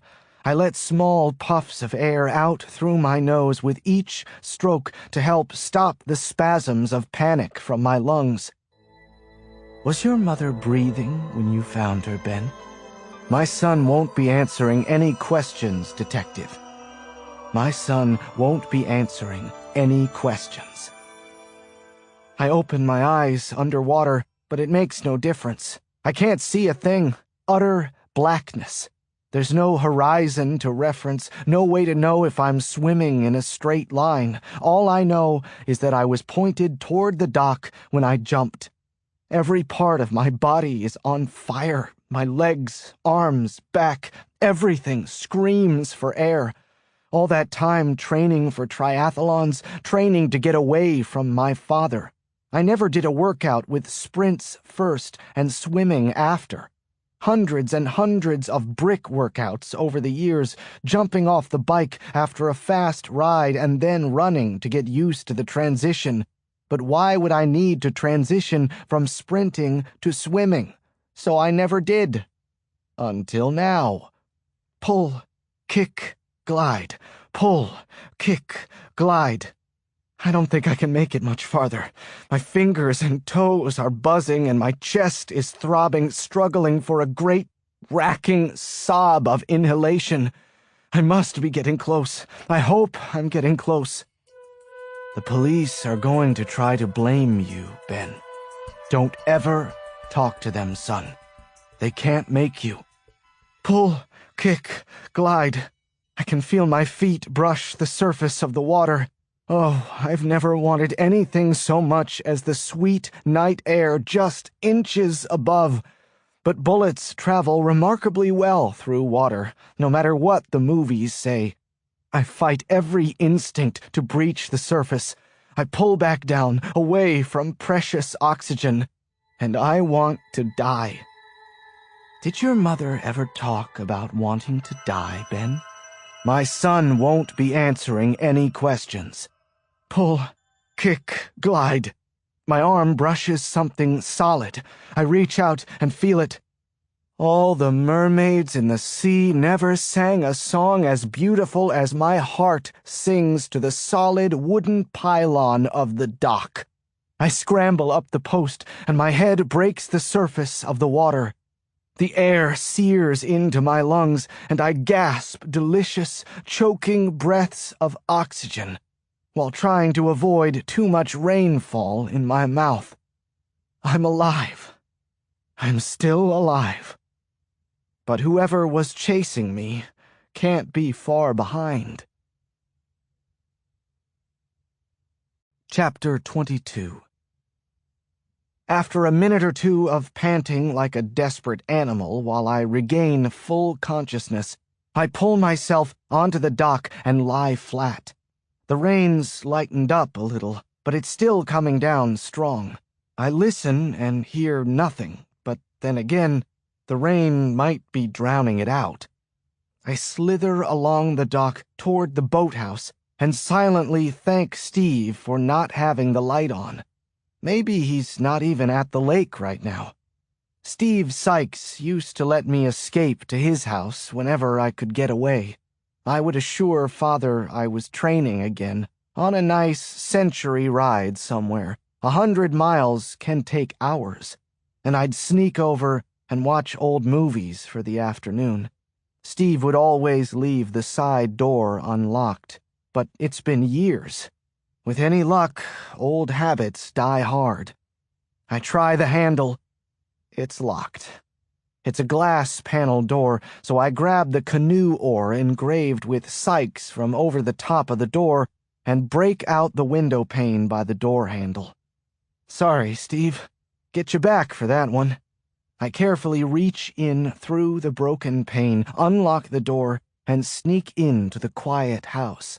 The side door opens onto the laundry room. I rummage quickly through the basket by the dryer and find dry clothes and slip on the flip-flops by the door. I peer around in the kitchen. The fridge is still right there by the door, and it looks like his old off-roading Jeep keys are still hanging there. At least that habit stuck around. I take the keys and creep back out the side door.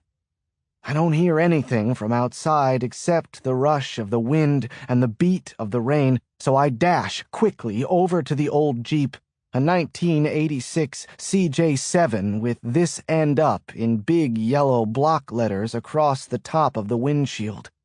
Steve liked extreme sports before they were called extreme sports.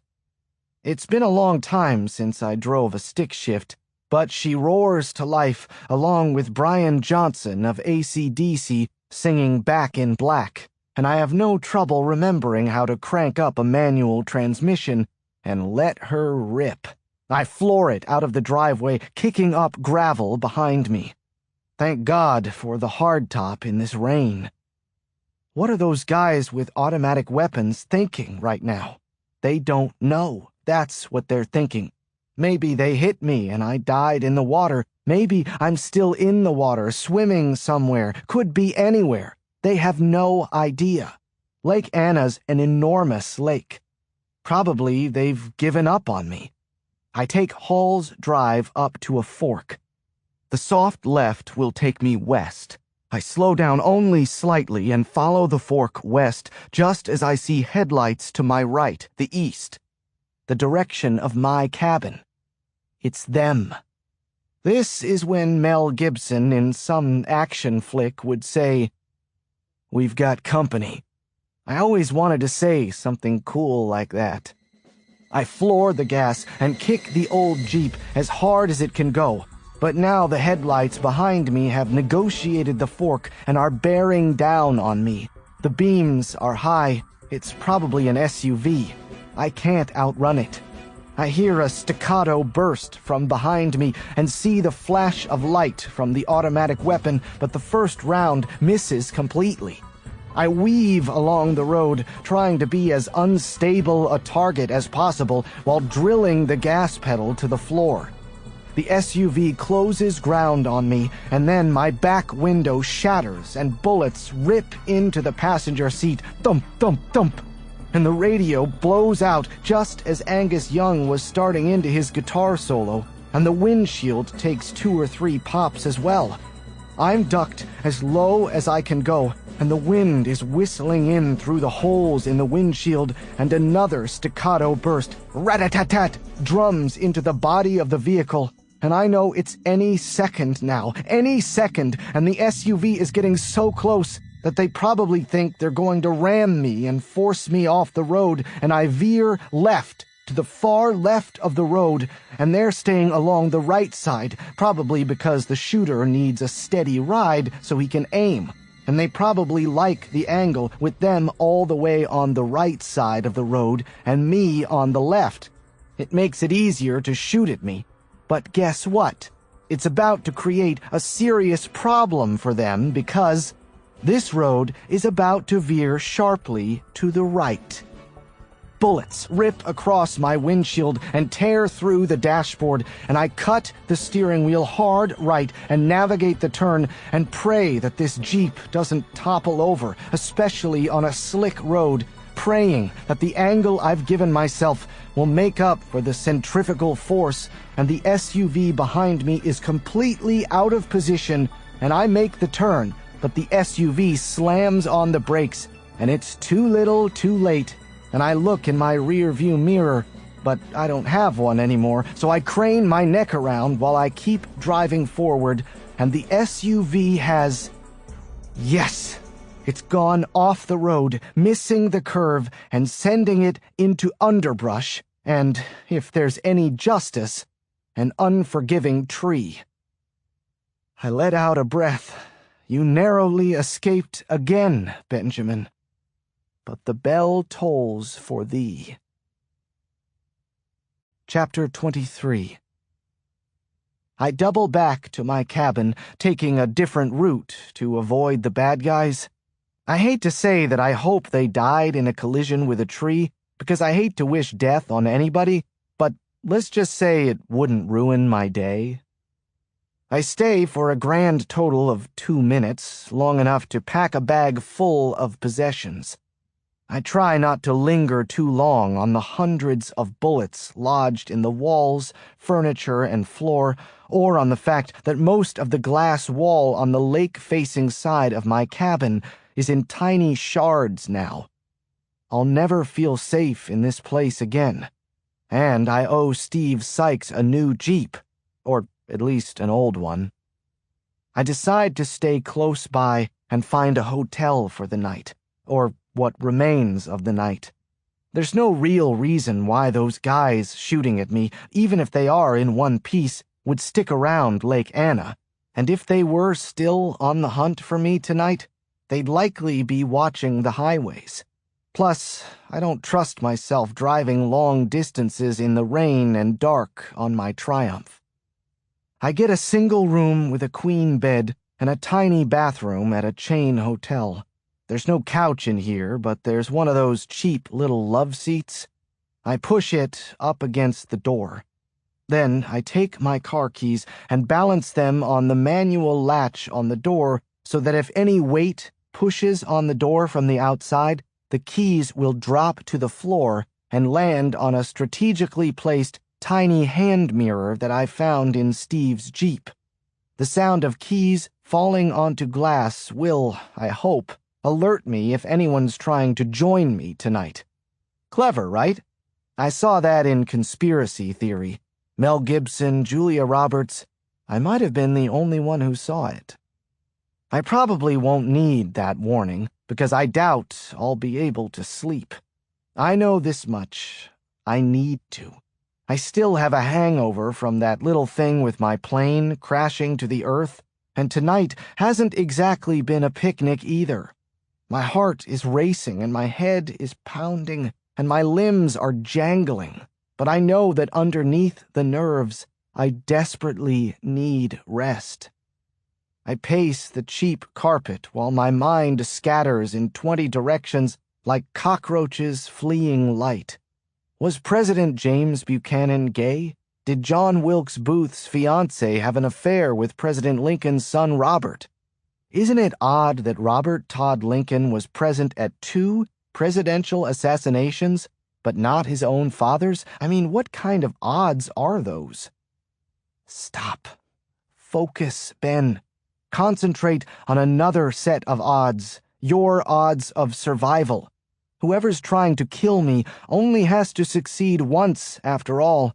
I have to succeed every time in avoiding them.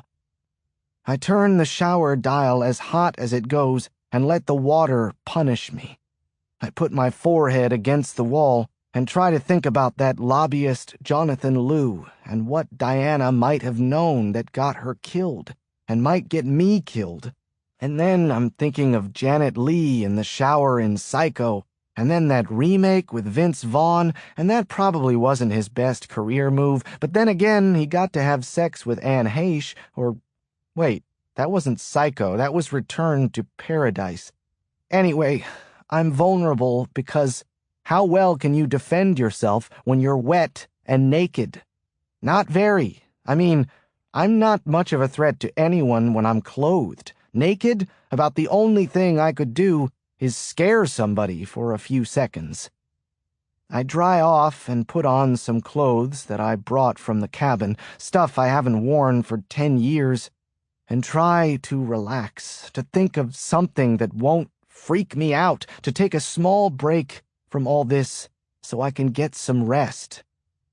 By 2 a.m., I'm convinced that Buchanan was gay. By 3 a.m., it's clear that while Julia Roberts can obviously hold her own in a lead role, I prefer her in ensemble casts like the ones in Mona Lisa Smile and Mystic Pizza and Steel Magnolias, which makes me briefly consider whether I'm gay, too. By 4 a.m., I've put the presidents in alphabetical order. And then I'm back to wondering about the odds of my surviving whatever is happening to me. And there's literally an equation on a blackboard, and then Matt Damon puts down his janitor's mop and picks up a piece of chalk and navigates through this complicated algorithm with confident strokes, and then Ben Affleck shows up, first to apologize for Jiggly, and then to tell Damon that he should be doing more with his life than scrubbing floors. Then Robin Williams walks in and tells me to seize the day, and I try to tell him he's got the wrong movie, but then Damon has completed the foot-long equation on the blackboard, and just as he turns to me, there's a loud, tinny sound that startles all of us, and Damon says to me, "Hate to say it, Ben, but you're toast." My eyes pop open, and I lurch forward on the bed. I scramble to get a view of the door. The keys aren't teetering on the latch anymore. They've fallen onto the mirror on the floor. Someone just tried to open my door. Chapter 24. I quietly slide off the bed and slither along the carpet. I can't see below the doorframe. I have no way of knowing if someone is standing outside my door. But those keys didn't just fall off by themselves. Someone must have pushed against the door. I hold my breath, count down the first 20 presidents, and wait for any further movement. I stare at that door until my eyes are playing tricks on me, until that door is breathing in and out, expanding and contracting. I lie there perfectly still for at least 10 minutes, my face pressed against carpet fibers of cheap quality and questionable hygiene. Maybe the sound of the keys landing on the glass mirror meant to alert me had the additional effect of spooking them. But it's kind of hard to believe that men armed with automatic weapons would be scared off by a set of car keys and a hand mirror. I push off the carpet to a crouch, then tiptoe toward the door, careful to stay out of the line of the door frame. If these guys are inclined to unload their weapons through the door, I don't want to be on the receiving end. I approach the door and hold my breath again and listen. Nothing that I can hear but the quiet hum of the cheap air conditioner in my room. Okay, it could have been gravity, not an intruder, but I have to be sure. From my position outside the door frame, I leap into the line of fire, so to speak, and peek through the peephole. Nothing. Nobody out there. Okay, maybe it was just gravity. Maybe I need to get a grip. It's time to end this, I announce to no one but myself. I'm not even sure what that means because I'm not exactly in control of events, but it sounded cool and I'll take any relief right now. Something Eastwood or Stallone would say before engaging the villain in a climactic scene. Load the chamber, cock the weapon, and say, "This ends here." No, "This ends now." This ends now, I say to the mirror. I have one card left to play. I'm going back to Diana's apartment to grab the surveillance tapes. They'll tell me who pushed her off the terrace. Then I jump as I hear a short, loud buzz, then the same sound a second time. Terror fills me and disintegrates in the time it takes my brain to register that my smartphone, resting on the nightstand, has just received a text message. I reach for my phone as though it were a hot burner on a stove. The sender has been blocked. The message is a photograph. It takes me a moment to get it in full view.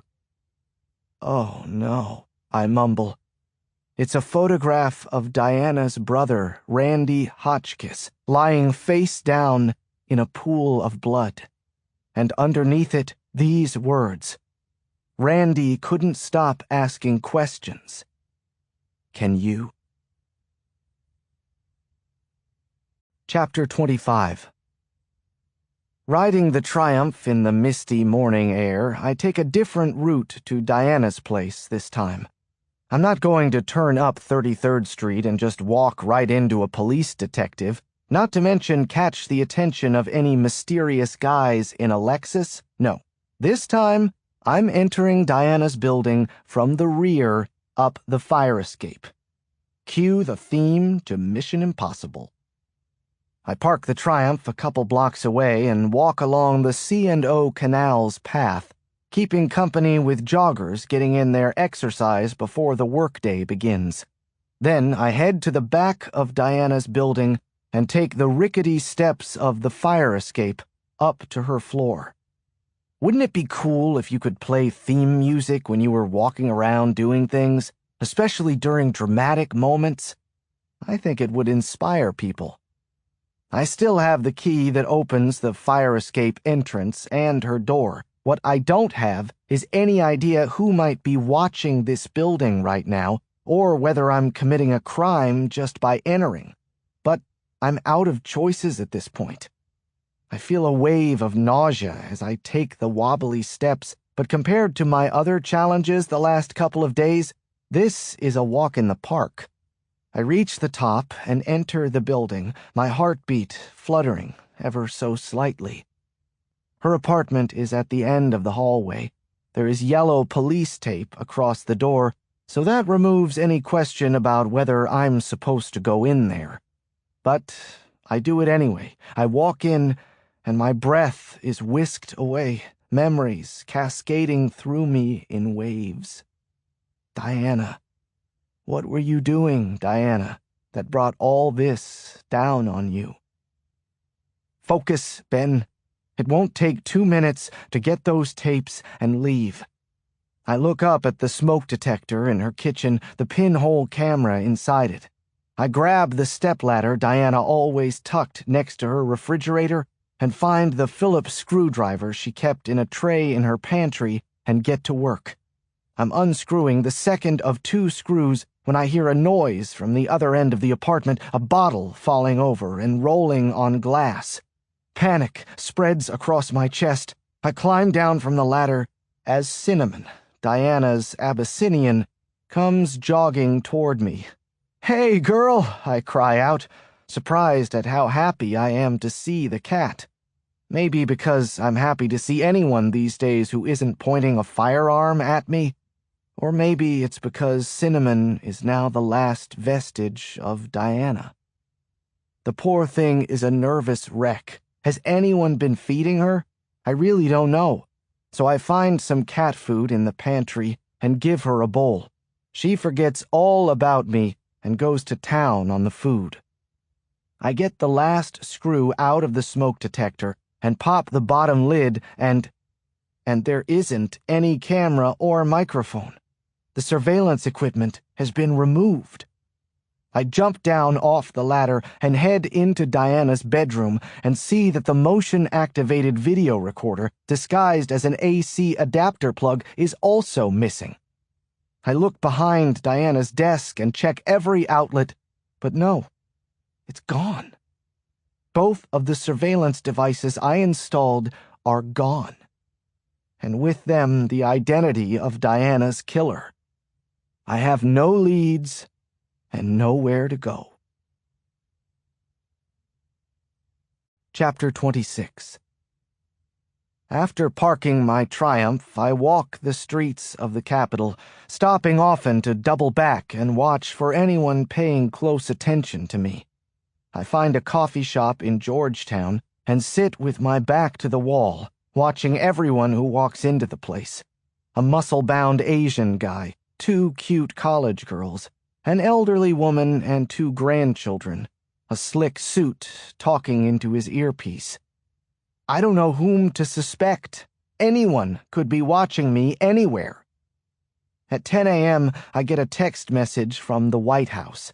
The president is back from a week on Martha's Vineyard and is holding a press conference at 2:30 this afternoon. It's my week to cover the briefing room, and I consider asking my partner, Ashley Brooke Clark, to cover it for me, but today it's a welcome diversion. Inside the Brady room, the major network reporters are dolled up in their makeup, coiffed hair, and neatly pressed clothes, doing stand-ups, predicting to the audiences at home that the president will comment on the next Secretary of Agriculture, the unrest in Libya, and the resumed fighting in Chechnya. Me, I have an online newspaper, so I don't need to care much about my appearance. But even for me, I'm looking worse for wear today. I've only slept a handful of hours over the last 48, and not being able to return home, I was forced to buy clothes at Brooks Brothers. My shirt is still creased from the package, and the sport coat is too big in the shoulders. I look like a disheveled kid. The press secretary, Rob Courtney, is prepping us with some details of the president's schedule over the next week and some background on the appointment he's announcing today. I don't need it. I've known who was going to be the next Secretary of Agriculture for 2 weeks now. It pays to know people on the inside. And when I say it pays, I mean that literally. Usually it's Redskins or Nationals tickets. Several years ago, I flew a source in the State Department and his girlfriend to Manhattan and back for the evening in my Cessna.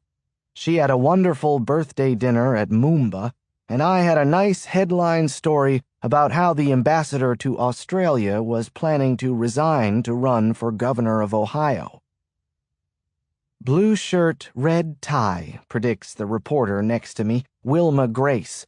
A running joke with us, and a running bet. Being the gentleman that I am, I always let her pick first. White shirt, blue tie, I counter. I look around the briefing room, and slowly calm. I'm safe, if nothing else, within the confines of the West Wing, and seeing familiar faces is comforting. "The President of the United States," says Rob Courtney. President Blake Francis strides in with the fluid ease that accompanies power, with a fresh tan from vacation and with a blue shirt and red tie. "You saw him today already," I whisper to Wilma. "Never said I didn't." "That's cold, Gracie. That's cold." "You might want to take the price tag off your sport coat," Wilma suggests. "Yeah, I'm feeling better. I'm glad I came." "Afternoon, everyone," says the president. "It's nice to be back. I can't tell you how much I missed all of you."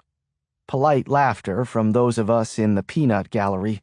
The aides flanking him laugh like he's just told the funniest joke ever uttered. Before I discuss the appointment I'm here to announce, I'd like to make one comment. Many of you were as saddened as I was to learn of the recent death of Diana Hotchkiss, who worked for several years on Congressman Carney's staff and then as a liaison for the CIA. I blink. Did I hear him correctly? and I understand that her family has suffered a second tragedy recently with the death of her brother. He continues, I'd just like to say that Libby and I send the Hotchkiss family our very best. President Francis gives a presumptive nod. Okay, now, as you know, I promised that before I appointed the next Secretary of Agriculture, I would search high and low. I look at Wilma, who returns my glance but doesn't seem to be registering any undue surprise. She shrugs her shoulders. Some staffer on the hill, I guess, she whispers. I nod back. Wilma obviously didn't know Diana.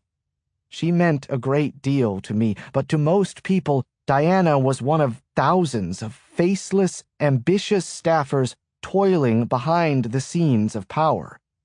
So how did she warrant a mention in a nationally televised news conference with the President of the United States? Chapter 27. After the presidential briefing, the pain returns to my stomach. Out of the sanctuary of the White House, I'm once again exposed and vulnerable to whoever is out to get me. I'm confused and scared, and out of ideas. Good ideas, at least. The building on Connecticut Avenue is 5 minutes north of the White House. It is 10 stories of gray stone with a green awning over the entrance. I park my Triumph and go in. The lobby security asks me if I have an appointment, and I lie and say yes. I sign my name in a register and pass through a metal detector. I get off at the 10th floor and turn right and go through a thick glass door. The reception area is ornate, intended to impress. The visitors' sitting area has sleek black and purple furniture and a nice floor-to-ceiling window overlooking Connecticut Avenue. The reception desk is a half moon. The woman sitting behind it could grace a magazine cover. The name of the company is stenciled in a fancy font, the same one Portia uses, I think, on the wall behind her. "May I help you, sir?" she asks. She's wearing a headset with a receiver that curls around to her mouth. "Ben Casper of Capitol Beat for Jonathan Liu," I say, showing my press credentials. Admittedly, this is a less than subtle tactic. Ideally, I would investigate this guy under the radar, gather what information I could, and confront him when it was strategically optimal. But I can't think of another move I can make right now. "Is he expecting you?" the bombshell asks me. "He should be. That's pretty close to the truth." She pauses. "Can I tell him what this is in regard to?" Behind the woman is a glass wall and a door. An earnest, well-dressed man pushes through it and passes me on his way out of the office. The door clicks shut behind him. I say, "I'm doing a story about how lobbyists are underpaid and why we need more money in politics, not less." The receptionist thinks about that for a second. "It's a story about how lobbyists are making the world safe for blood-sucking Fortune 500 companies that rip off the little guy and then get bailed out by the government. It's high time corporate America had a voice in politics." She's still thinking. "Just kidding," I say. "I'm holding a garage sale this weekend to help raise money for Mr. Liu. $1 million a month hardly pays the groceries these days. I'm worried about him." The woman mumbles something into her mouthpiece. "Okay, I'll be straight with you." I lean forward so I'm sure she can hear me. The story I'm writing is about how Jonathan Liu murdered a senior Capitol Hill staffer, a staffer he was having an affair with. The story's going to press in an hour. I'm wondering if he'd like to hear me out first. I walk over to the window by the sitting area and wait. It's near the end of the business day, and people are hustling about. People always seem to move more quickly when they're exiting work than when they're arriving. After a few moments, a well-dressed man opens the glass door and holds it open. "Mr. Casper," he says. Right this way, sir. Chapter 28. I'm escorted by two serious Chinese men, each approximately the size of a small house, down a spacious corridor filled with expensive artwork and canned lighting and purple carpeting. The Liu group is doing okay these days, at least from appearances. I'm not a big fan of purple, but I will admit that Prince's Purple Rain is one of the best albums of my generation. You could argue that 1999 was superior, but purple showed more emotion. The two guys escorting me, on the other hand, show none. If they weren't moving, I'd swear they were statues. They walk me past a series of offices, each one bigger and fancier than the previous one. We turn a corner, and then we're going down another hallway. We stop at an elevator. "Where are we going?" I ask Frick and Frack. "I'm supposed to be meeting with Jonathan Liu?" "You're mistaken," says the bigger of the two. The elevator opens, and they push me inside. "I should warn you," I say, "I know karate, jujitsu, and a lot of other Asian words." Nothing. Not even a smile. When the elevator opens again, we're in an underground garage. A black limousine pulls up, and a side door opens. "Get in," says one of the men. Well, I asked for this. This could be the biggest mistake of my life. I step inside the limo, and the door closes behind me. It automatically locks. I'm alone inside the passenger area, staring at a black screen that obscures the driver. We pull out onto Connecticut Avenue and then cross over DuPont Circle to Massachusetts Avenue. It occurs to me that they could be driving me to some deserted location so they can put me out of my misery. But then we take a roundabout and turn right onto Q Street. That's when I figure out where we're going. They're not taking me to an undisclosed location. They're taking me to the Chinese embassy. Chapter 29.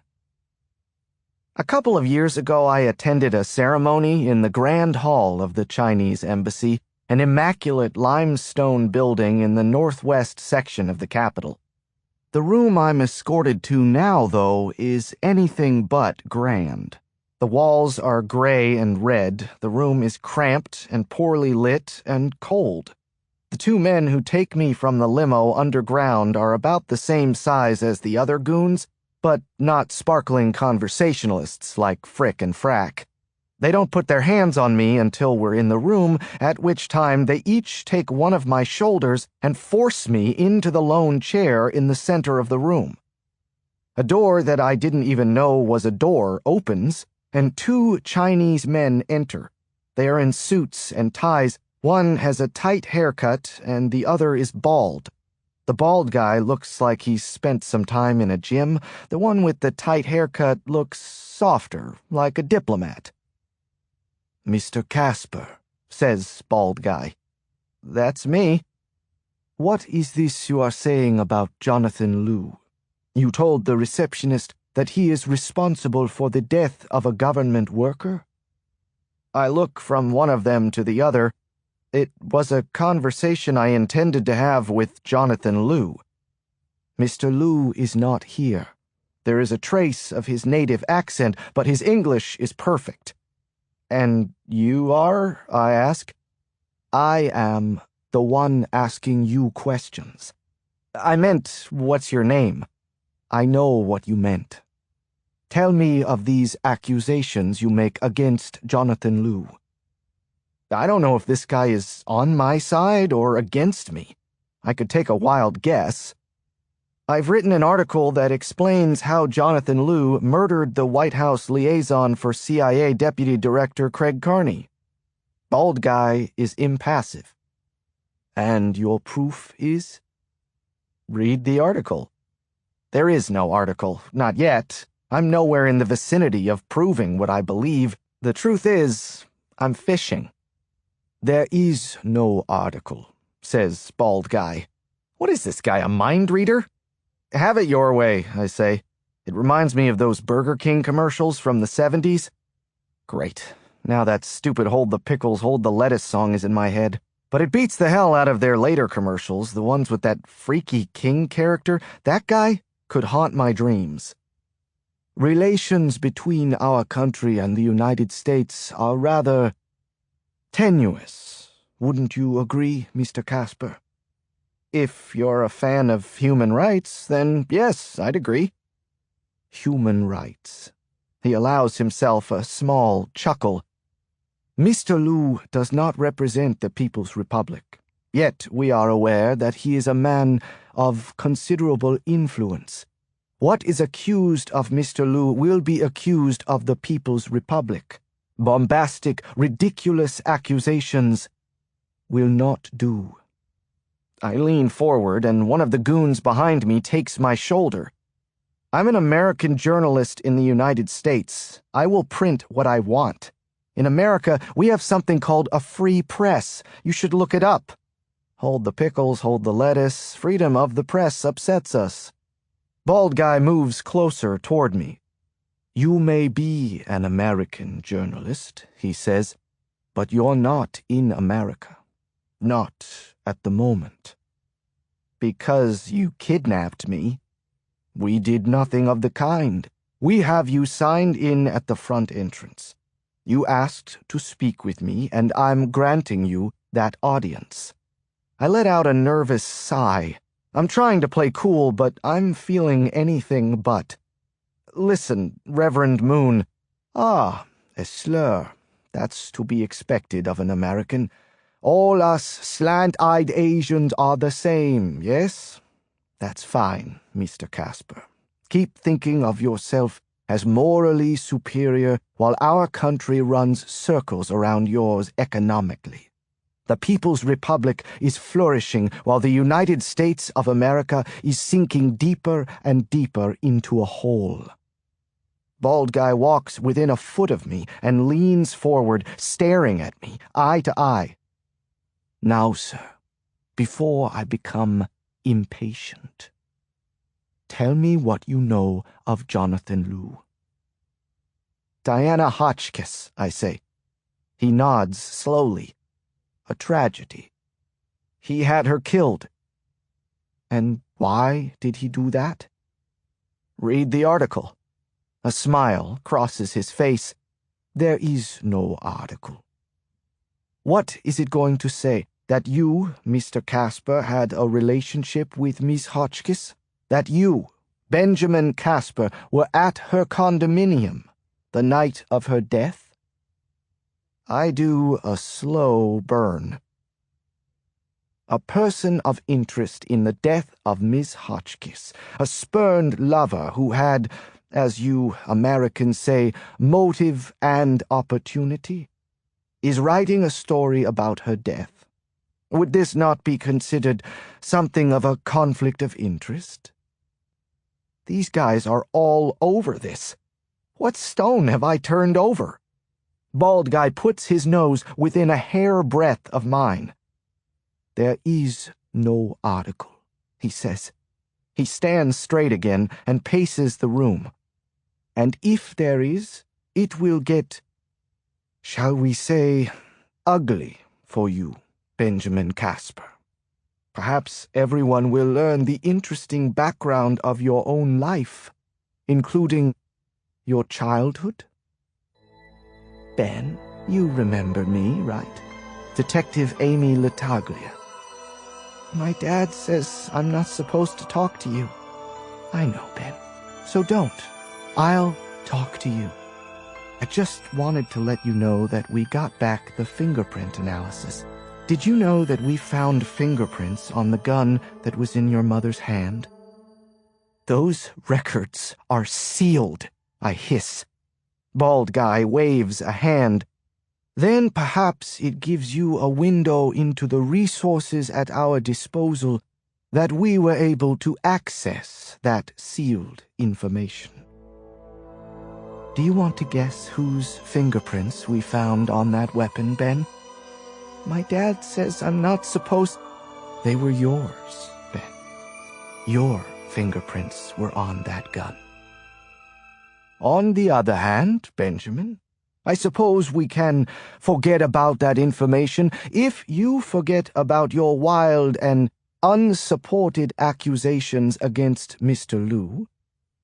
I lower my head and try to contain my emotions while memories cascade toward me in waves. You're in a lot of trouble, Ben. You need to tell us what happened in that bathroom with your mother. If my accusations are so unsupported, I say slowly, then why am I here? Bald Guy lets out a hideous laugh. Oh, Benjamin, he says, you were never here, and you better hope you never are. Chapter 30. They dump me back on Connecticut Avenue, near the building where Jonathan Liu's company takes up space. I relish the thick air and freedom after my unplanned visit to the Chinese embassy. So now I know that the Chinese, and probably Jonathan Liu in particular, were involved in this somehow. But how? How did my Diana gain the attention of the Chinese government and the President of the United States? I ride over to Idaho Avenue, where the MPD's 2nd District station is located. I ask for Ellis Burke, a detective I profiled a few years back when he solved a murder involving a congressman's daughter. We've kept in touch since then because he's a pretty good guy and because it's my job to have friends everywhere. I'm good at that. Having friends, the superficial banter over dinner or drinks, the wisecracks, the false flattery to get them to open up. Always leaving them with a favorable impression so they'll be receptive next time you need them. I even have a database of my acquaintances, noting how I met them, any significant events that tie us together. In Ellis's case, it was the Dana Manchester murder, a carrot to use if I need a favor. For Ellis, it's Cuban cigars, and any return favors I may need to remind them of. A flattering profile of the detective who solved the Manchester murder. That's my specialty, superficial friends. But I don't get too close, and I don't let them too close. Keep your fingers away from the cage, and everyone will be okay. When I arrive, they tell me Detective Burke will be a few minutes. Then they put me in a room. It's a windowless gray room with a mirror running horizontally along one wall and a single table surrounded by 4 chairs. I assume this is an interview room where they watch you through the mirrored wall as you're interrogated. Hold the pickles, hold the lettuce. First Amendment rights upset us. All we ask is that you let us censor your words. Sure, now I think of it. Benjamin Casper, Ellis sings as he comes through the door, the man who survived a plane crash. All right, the AP must have picked up the story. Hey, Ellis. He shakes my hand. His expression changes after he gives me a once-over. Took a toll on you, looks like. Well, listen, most people don't survive a plane crash, so just consider everything that happens in your life from here on out a bonus. Actually, that's pretty much what I've been doing. You okay, man? Ellis asks me. You look a little stressed out. I try to manage a smile, but can't. No sense putting lipstick on this pig. It's been a rough week, I say. A friend of mine died. I think she was murdered. And since then, somebody's been trying to kill me too. Starting with, Ellis raises a hand to calm me. He's tall and wide, an African-American guy who grew up in Boston when it wasn't so easy for a black man to become a police officer. He looks thinner than the last time I saw him in person, more than a year ago. Maybe a diet, maybe illness. One step at a time, he says. Start from the beginning. Tell me about this friend of yours. I blow out a sigh. Okay, my friend works as a staffer for the CIA. She lives in Georgetown, and someone pushed her, I think, off her balcony. Ellis cocks his head. Recognition dawns all over his face.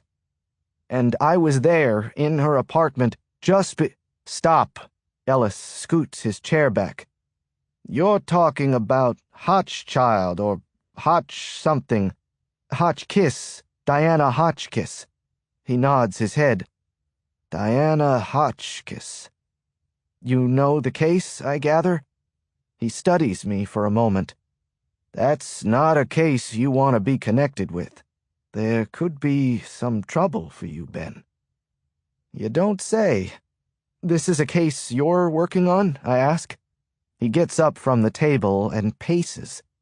I wasn't the lead, but we had it here in the second. I pick up on the use of the past tense. Not anymore? He laughs without humor. Couple days ago, the CIA comes waltzing in here. They announce that the Diana Hotchkiss case is a matter of national security, and they're taking over. They demanded all our files right there on the spot. I mean, they literally carted everything off. Over 20 years on the job, I've never seen it handled that way. This is getting stranger by the minute. The feds are all over this case now. The President of the United States mentions Diana in his weekly press conference. The Chinese haul me in for a friendly, off-the-record inquisition. What the hell is going on? If I were you, says Ellis, I'd take some of that money you inherited and fly to some remote island for a month or two. Probably good advice. I'm not going anywhere, Ellis. I need some kind of a lead, something, anything. The CIA took everything from you? Ellis stares at me for a long, sober moment before his expression breaks. Maybe not quite everything, he says. Chapter 31. Ellis returns to the interrogation room with a thin file containing glossy photographs. Crime scene shots, he says, and a few witness statements. I might have forgotten to give every copy to the feds. I recoil as he drops the file down on the table and a few photographs spill out. I'm not really in the mood to see photos of Diana's crushed face and body. Anything from the witness statements, I ask? Not much, Ellis shakes his head, except that the first people to attend to the victim were also the first ones to leave. I think back before I realize he's talking in part about me.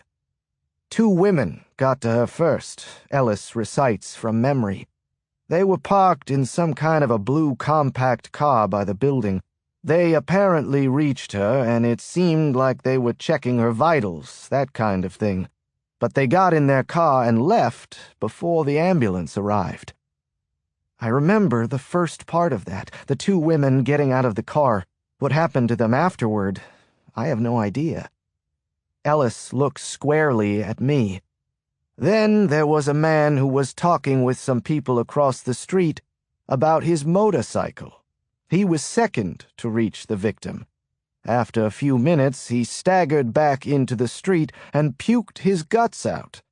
Then he jumped on his motorcycle and left before the authorities arrived. Ellis shrugs his shoulders. Any idea who rides a 2009 Triumph America with... Let me see. He looks down at some notes and then back up at me. Metzler ME80 tires? No, 880s, I say, correcting him. Right, ME880s. He smirks at me. Apparently those witnesses knew their motorcycles, I say. So did the guy who owned the bike. They said he was a real nice guy, real friendly. Handsome, too, I add. Yeah, they said he looked like Skeet Ulrich, whoever that is. I let that wash over me. This is, to say the least, an unwelcome development. Skeet Ulrich? Diana said I looked like Johnny Depp. I mean, I loved Skeet in the original Scream and thought they should have kept him on that new Law & Order series. But Depp was Donnie freaking Brasco, for God's sake. In 1 week, I go from Johnny Depp to Skeet Ulrich? What's next? Ralph Macchio? I had nothing to do with her death, I say. But, yeah, I was there. I already told you that before you showed me the witness statement. So you did. So you did. Ellis shrugs. Well, maybe if the CIA hadn't ordered me and my colleagues to back off this investigation, I might sit you down for questioning. But seeing as how I've been taken off the case and all. Ellis is a good egg. Like a moth to a flame, my eyes move back down toward the photos of Diana lying crushed and broken. I can't look. I can't not look. A photo from above. Her auburn hair, which she'd colored only a month earlier, cascading across her face, her left leg askew, the long, smooth limb, her fashionable suede leather low-heeled shoe perfectly set on her foot, ironically enough, though I imagine she would be glad to know she died in a decent pair. I step backward, my pulse suddenly surging with adrenaline. I know it's hard, says Ellis. You must have cared about her. I manage to nod and mumble something incoherent as I excuse myself and head back out to the parking lot. Yeah, I cared about Diana. Or maybe I shouldn't use the past tense. Maybe I should use the present tense. Because Diana has a butterfly tattoo above her left ankle, and the dead woman in that photo doesn't. Chapter 32. I leave the police station with a growing set of facts spread out all over the desk of my brain, but in no discernible order, no logic. Think, Ben. Ultimately, everything is a link in a chain. I just have to put them together. I hop on my Triumph and spot a car across the street from the 2nd District parking lot, 2 guys inside a dark Chevy sedan looking my way. Can't tell if they're Chinese or not, but I suppose the Chinese are capable of having Caucasians in their employ, right? I mean, why would I assume that Chinese only hire Chinese? Maybe they'll get that albino guy from the firm. They start their car up just as I kick the Triumph to life. Coincidence? I don't believe in them. Is it just a coincidence, Ben? Did your fingerprints just leap onto that gun? I should call Father. We'll call your father, Ben. For now, you're coming with us. We're taking you into custody. You'll be provided a lawyer and a guardian ad litem, and you probably won't be able to live with your dad for a very long time. Unless, Ben, you want to explain to me what happened. The Chevy backs up to get out of its parking space and bumps a Toyota Compact in the process as I maneuver my bike out of its spot, not sure of where I'm headed. The Compact. The 2 women in the blue compact car who reached Diana, or whoever it was who fell from her balcony, before I did. They took off before the police and ambulance arrived, Ellis said. I tear out of the parking lot, suddenly sure of where I'm headed. I turn on to Wisconsin Avenue, passing a bar that used to be the Alliance Tavern, where Ellis and I once got drunk on cheap whiskey. I don't see the Chevy behind me, but that doesn't mean it isn't following me. Traffic is pretty thick for some reason. I take a quick right onto M Street, and then I get on Route 29 going south, crossing into Virginia. The rush of air, the best thing about this bike, provides me some measure of relief, but there is a permanent tremble coursing through me now, and the only antidote I can think of is speed, speed, speed. But I'm back on main roadways until I hit Jefferson Davis Highway, and I floor it, topping 90, and then I'm thinking of Jefferson's Starship and all the other names they used. We built this city on rock and roll, and I almost throw up in my mouth. Within 30 minutes, I'm at the Delta ticket counter at Reagan Airport. I use my corporate credit card, not a personal one, and just book the flight there, not a return, knowing that a last-minute one-way flight is sure to subject me to the most stringent of security checks. But I don't care anymore. Maybe that's my problem. I'm too afraid. Afraid of dying. Maybe if I'm more reckless, if I'm fearless like James Bond or something, a cool smile in the face of mortal danger, I'll be okay. That new James Bond guy is freaking awesome. I try for a cool smile, but it doesn't work. Turns out I missed the last flight of the evening, so I'll sleep in the terminal tonight. And tomorrow morning, I'll be on the first plane to Madison, Wisconsin. Chapter 33. The Hotchkiss family is home at just after 10 in the morning. Home and intoxicated, at least the missus. But I'm sure as hell not going to blame them. As far as they know, they've lost both their children in the space of a week. Before I knock on their door, I read and reread on my smartphone everything the media had on the death of Diana's brother, Randy. The theme is familiar. Randy Hotchkiss, distraught over the death of his sister, committed suicide by jumping off the roof of Van Hise Hall on the University of Wisconsin campus. No sign of foul play, no pending criminal investigation. Case closed. Yeah, right. The parents don't really remember me from Diana's visitation, and they aren't thrilled about my being a reporter, but I assure them that I'm not here on the record. When they allow me in, it feels more like a function of their exhaustion than their willingness to speak with me. Their home is an old Victorian with a dated living room lined with color photographs of their children and black and white shots of their ancestors. The whole room has a musty smell, overlaid by the smell of burned coffee. Not that either of the Hotchkisses appear to have been drinking it this morning. Bonnie's eyes are bloodshot and aimless, looking through the fog of grief and alcohol.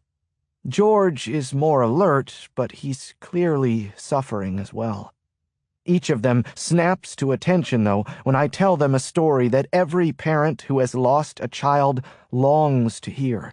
Somehow, miraculously, their child didn't really die. Is this some kind of a cruel joke? George asks. I didn't come all this way to joke, Mr. Hotchkiss. I saw the photos. Diana had that tattoo above her ankle. Then why aren't the police here asking us about that? You're the only one who noticed the missing tattoo? I don't think the D.C. police had time to notice something like that, I answer. The feds swooped in right away and took over the investigation. Before the local cops could do much of anything, the whole case was snatched from them. Bonnie shakes her head. What does all of this even mean? I open my hands. I guess I'm not sure. Diana was involved in something. What it was, I don't know. Was she part of something, or did she discover something? I don't know. All I know is that the person who fell from that balcony wasn't her. George slowly turns to Bonnie. Each of them is incredulous. I can hardly blame them. But hope is a powerful fuel for suspension of disbelief. And you say the people who found her... The two women in the compact car, right. I think they were plants. They were supposed to be there. They made sure they were the first ones there.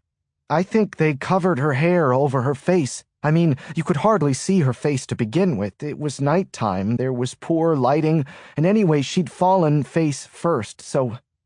Forgive me, I know that's graphic, but it's not like I could really identify her anyway. But they made sure, says George. They made sure. Her hair was covering her face by the time I got there. It was Diana's clothes. It was her shoes. The woman was made to look like her, no doubt. but whoever did this missed that detail about her tattoo. Bonnie shakes her head. Tears have formed, but they haven't fallen. This is, in the end, potential good news to them, however mind-blowing it may be. Did you know that Diana dyed her hair dark a month before this happened? No, Bonnie says. I nod. Thinking about it now, I bet she probably dyed her hair to match the hair of whoever it was who fell from that balcony. You're saying Diana helped murder some girl? George asks. Is that what? No, sir. I doubt she knew about it, but the truth is, I don't know. Listen, Mr. and Mrs. Hotchkiss, I know this is crazy, I do. But there's an easy way to figure this out. They both look at me. It's a fairly obvious conclusion, but their brains aren't fully functioning at the moment. Demand that the federal government release her body, I say. Chapter 34. I'm back at Dane County Regional Airport within 2 hours. I'm not sure how I left things with the Hotchkiss family. There's no manual on how to react when someone tells you, hey, guess what, your daughter might not be dead after all. And if I'm wrong, then I've performed just about the cruelest act that could be inflicted on a grieving parent, giving false hope. I won't board the return flight for another hour, so I stroll along the brown and gold tiled floors, checking out the Wisconsin marketplace and briefly considering an Aaron Rodgers jersey because, come on, how cool is that guy, even with the mustache? And then I head to the men's room closest to my gate. One overweight guy passes me on the way out, and one of the bathroom stalls is occupied. I use the urinal, then wash up, making the mistake of looking in the mirror. What stares back at me is a pair of dark, deep-set eyes and a pale, ghoulish face. Not my best day, clearly. Maybe I do look like Skeet Ulrich.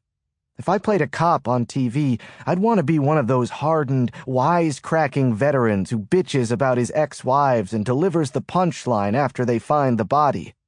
Looks like he lost an argument with a switchblade. Well, I guess I won't be having spaghetti for dinner tonight. Something like that. Two things happen at once. The door of the bathroom stall kicks open behind me just as someone enters the bathroom to my right. Two men, one black and one white, both of them big and serious, both of them wearing dark suits and white shirts, converge on me simultaneously. I throw an elbow behind me and connect with some part of the white guy's face. It feels like I hit some meat and bone, so it probably hurt. If I had any talent for this kind of thing, I would follow up with a forward kick at the black guy coming directly at me. But I don't. I'm off balance from the elbow toss, and the front guy has both hands on my sport coat before I can say ambush. He pushes me up against the wall right next to the hand dryer while the white guy recovers from my elbow. Take it easy, I say. He thrusts a knee into my groin, and I double over. Pain is a word you can look up in the dictionary, but you don't know what it means until someone drills you in the balls. And this guy knew how to throw that knee. He got the Frank and the beans. Franks and beans, Franks and beans. The white guy grabs me by the hair and stands me up straight again. My hands go south, primitive instinct to protect what's left of the family jewels while I try to catch my breath. This is your last warning, Benjamin, says the black guy, fixing his tie in the mirror. Stop asking questions about Diana Hotchkiss. The mention of her name shakes me awake, reminds me why I'm doing this. I'm not afraid of Jonathan Liu, I manage to say. Jonathan Liu? The black guy chuckles, then looks in the mirror at his partner, who has a bloody face. There's a lot you don't know about Jonathan Liu, Benjamin.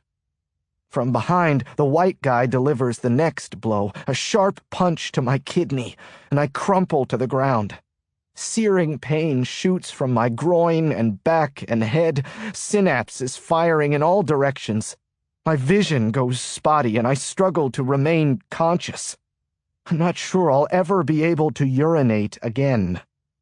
The black guy squats down next to me. "You're going to go back to D.C., and you're going to call the Hotchkiss family. You're going to tell them you've made a big mistake, and you're very sorry, but you're sure that Diana is dead, and you won't be bothering them again." These guys know everything we said to each other. Whoever they are, their resources are unlimited. And why would I do that? I manage. "Because if you don't, Benjamin, they're both going to die." The man stands again, his polished wingtips inches from my nose. "Don't you see the pattern, Ben? Everyone you try to talk to ends up dead. It's like you're pulling the trigger yourself." Speaking of pulling the trigger, they've kneed me in the balls and sucker punched me. But compared to the things that have happened over the last week, that's like a peck on the cheek. Point being, they aren't here to kill me. These aren't the same guys with automatic weapons who tore up my cabin. So who are they? I try to move, but the pain kicks up with the faintest of motions. I'm curled up in a fetal position on a skanky bathroom floor. At least I don't have any question about whether I'll be able to urinate again. A warm stain has spread across my pants. "I'm not," I start, but it's hard to even speak. And anyway, they've left. It's just me, myself, and I in the bathroom. "I'm not going to stop," I say. Chapter 35. "George, you're going to have to trust me," I say into my cell phone as I walk through the covered parking garage near Reagan Airport. "Trust you?" George Hotchkiss screams through the phone. "You tell me my daughter is still alive, and now you tell me to just forget the whole thing?" That about covers it, yeah. "Just for now, George. Give me some time to figure this out." "Why the hell should I do that? Why should I wait 1 damn second?" "Because your wife already lost a son at least, and maybe a daughter too. Don't make her a widow on top of all that." That seems to quiet him. "Just give me a couple of days, George. Promise me that much. Then you can make whatever noise you want." I punch out my cell phone after I finally get a concession from Diana's father that he'll keep quiet for 48 hours. I don't know if those guys in the bathroom were bluffing, but somebody is taking this very seriously. And I don't want the deaths of Diana's parents on my conscience, however she may have felt about them. I pull out my keys and start to climb on my bike when I hear a squeal of tires, a car racing down the ramp from the upper level of the parking garage. It's a black stretch limousine, and it stops right in front of me. I brace myself. I'm a sitting duck.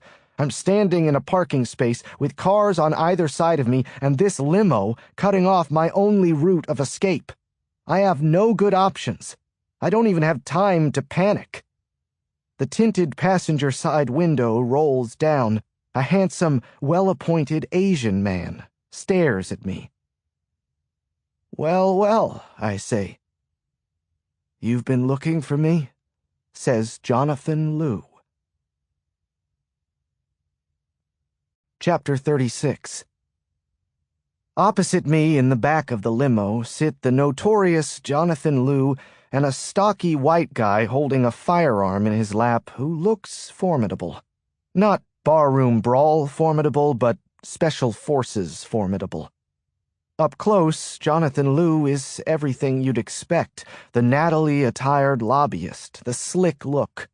But beneath the facade, there is more. Hands that tremble, eyes that dart about. Jonathan Liu is scared. "Are you going to kill me?" I ask, which, if you think about it, is kind of a dumb question. Liu studies me a moment. "If I wanted you dead," he says, "you'd already be dead." That's a pretty cool line. Something you'd hear in a movie, and convincing, too. But if I were going to kill somebody and didn't want that person to resist while I drove him to some undisclosed location, that's exactly what I'd say to him. "If I wanted you dead, you'd already be dead." Then the guy would relax, I'd drive him to a garbage dump and say, "Just kidding," and pump him full of lead. I mean, if I were the kind of person who'd shoot a guy. "Then how about your friend puts away his gun?" I suggest. Liu shakes his head. "That's to make sure that when we're done talking, you get out." I hate to shatter your ego, but this isn't the first time I've had a gun pointed at me. Samuel L. Jackson's line in Pulp Fiction. Always loved that line. Never thought I'd use it. Never thought it would be true. Jonathan Liu observes me a while. "I'd heard you could be stubborn. Relentless, actually, is the word I heard." I look back and forth between Brutus and Liu. "You heard that from Diana?" He nods, but doesn't speak. "How is she, by the way?" I ask, as though I'm asking him about his folks or something. The comment doesn't register with him immediately. What kind of a sick thing to say is that? Come on, Jonathan. I was born at night, but not last night. I don't understand that reference. Oh, now you're the foreigner who doesn't speak English so good. Give me a break, Jonathan. You speak English better than me. He leans forward, elbows on his knees. You're not suggesting Diana is alive? This guy's a lobbyist by trade, so his entire job description comes down to 2 words. Bullshit, artist. He'll look you in the eye and promise you that deregulation won't lead to corporate misbehavior, that Fortune 500 companies need government subsidies so they can put people to work, even if the money goes to golden parachutes for their CEOs. He'll piss on your leg, as they say, and tell you it's raining. That would be news to the U.S. government, he says. I even heard the president gave her a 10-second eulogy at his press conference. And why would he do that? I ask. I've covered over 100 presidential briefings, and other than at the death of a world leader or some other elected official, I've never heard a president do that. For your run-of-the-mill staffer? Why is it so important to the federal government that we believe Diana is dead? He doesn't have an answer for that. He has an agenda today. He planned out the whole rendezvous, so he obviously has something to tell me. I might as well hear what he has to say. The limo reaches the ticket booth of the parking garage, and we exit. The driver, whoever that may be behind the shaded glass, pulls the car over instead of heading toward the highway. Jonathan Liu rubs his hands together and wets his lips. Tells, giveaways, indicators that something or somebody has put the fear of God into him. A good reporter recognizes all the signs. You're asking the wrong question, he says. And what question should I be asking, Jonathan? I have 100 for you. Have you ever heard of Operation Delano? I haven't. My expression probably answers for me. That's where your shovel should be digging, Mr. Casper. Help me, I say. Tell me where to dig. He gives me a smile that on a normal day I'd interpret as condescension, but the sweat trickling from his brow gives me an indication of the struggle he's experiencing. Delano, I repeat. FDR's middle name. This involves the president? I should be digging at the White House? Jonathan Liu looks me squarely in the eye. His expression never cracks. But he's not saying no. "Now we're done," he says. "Get out."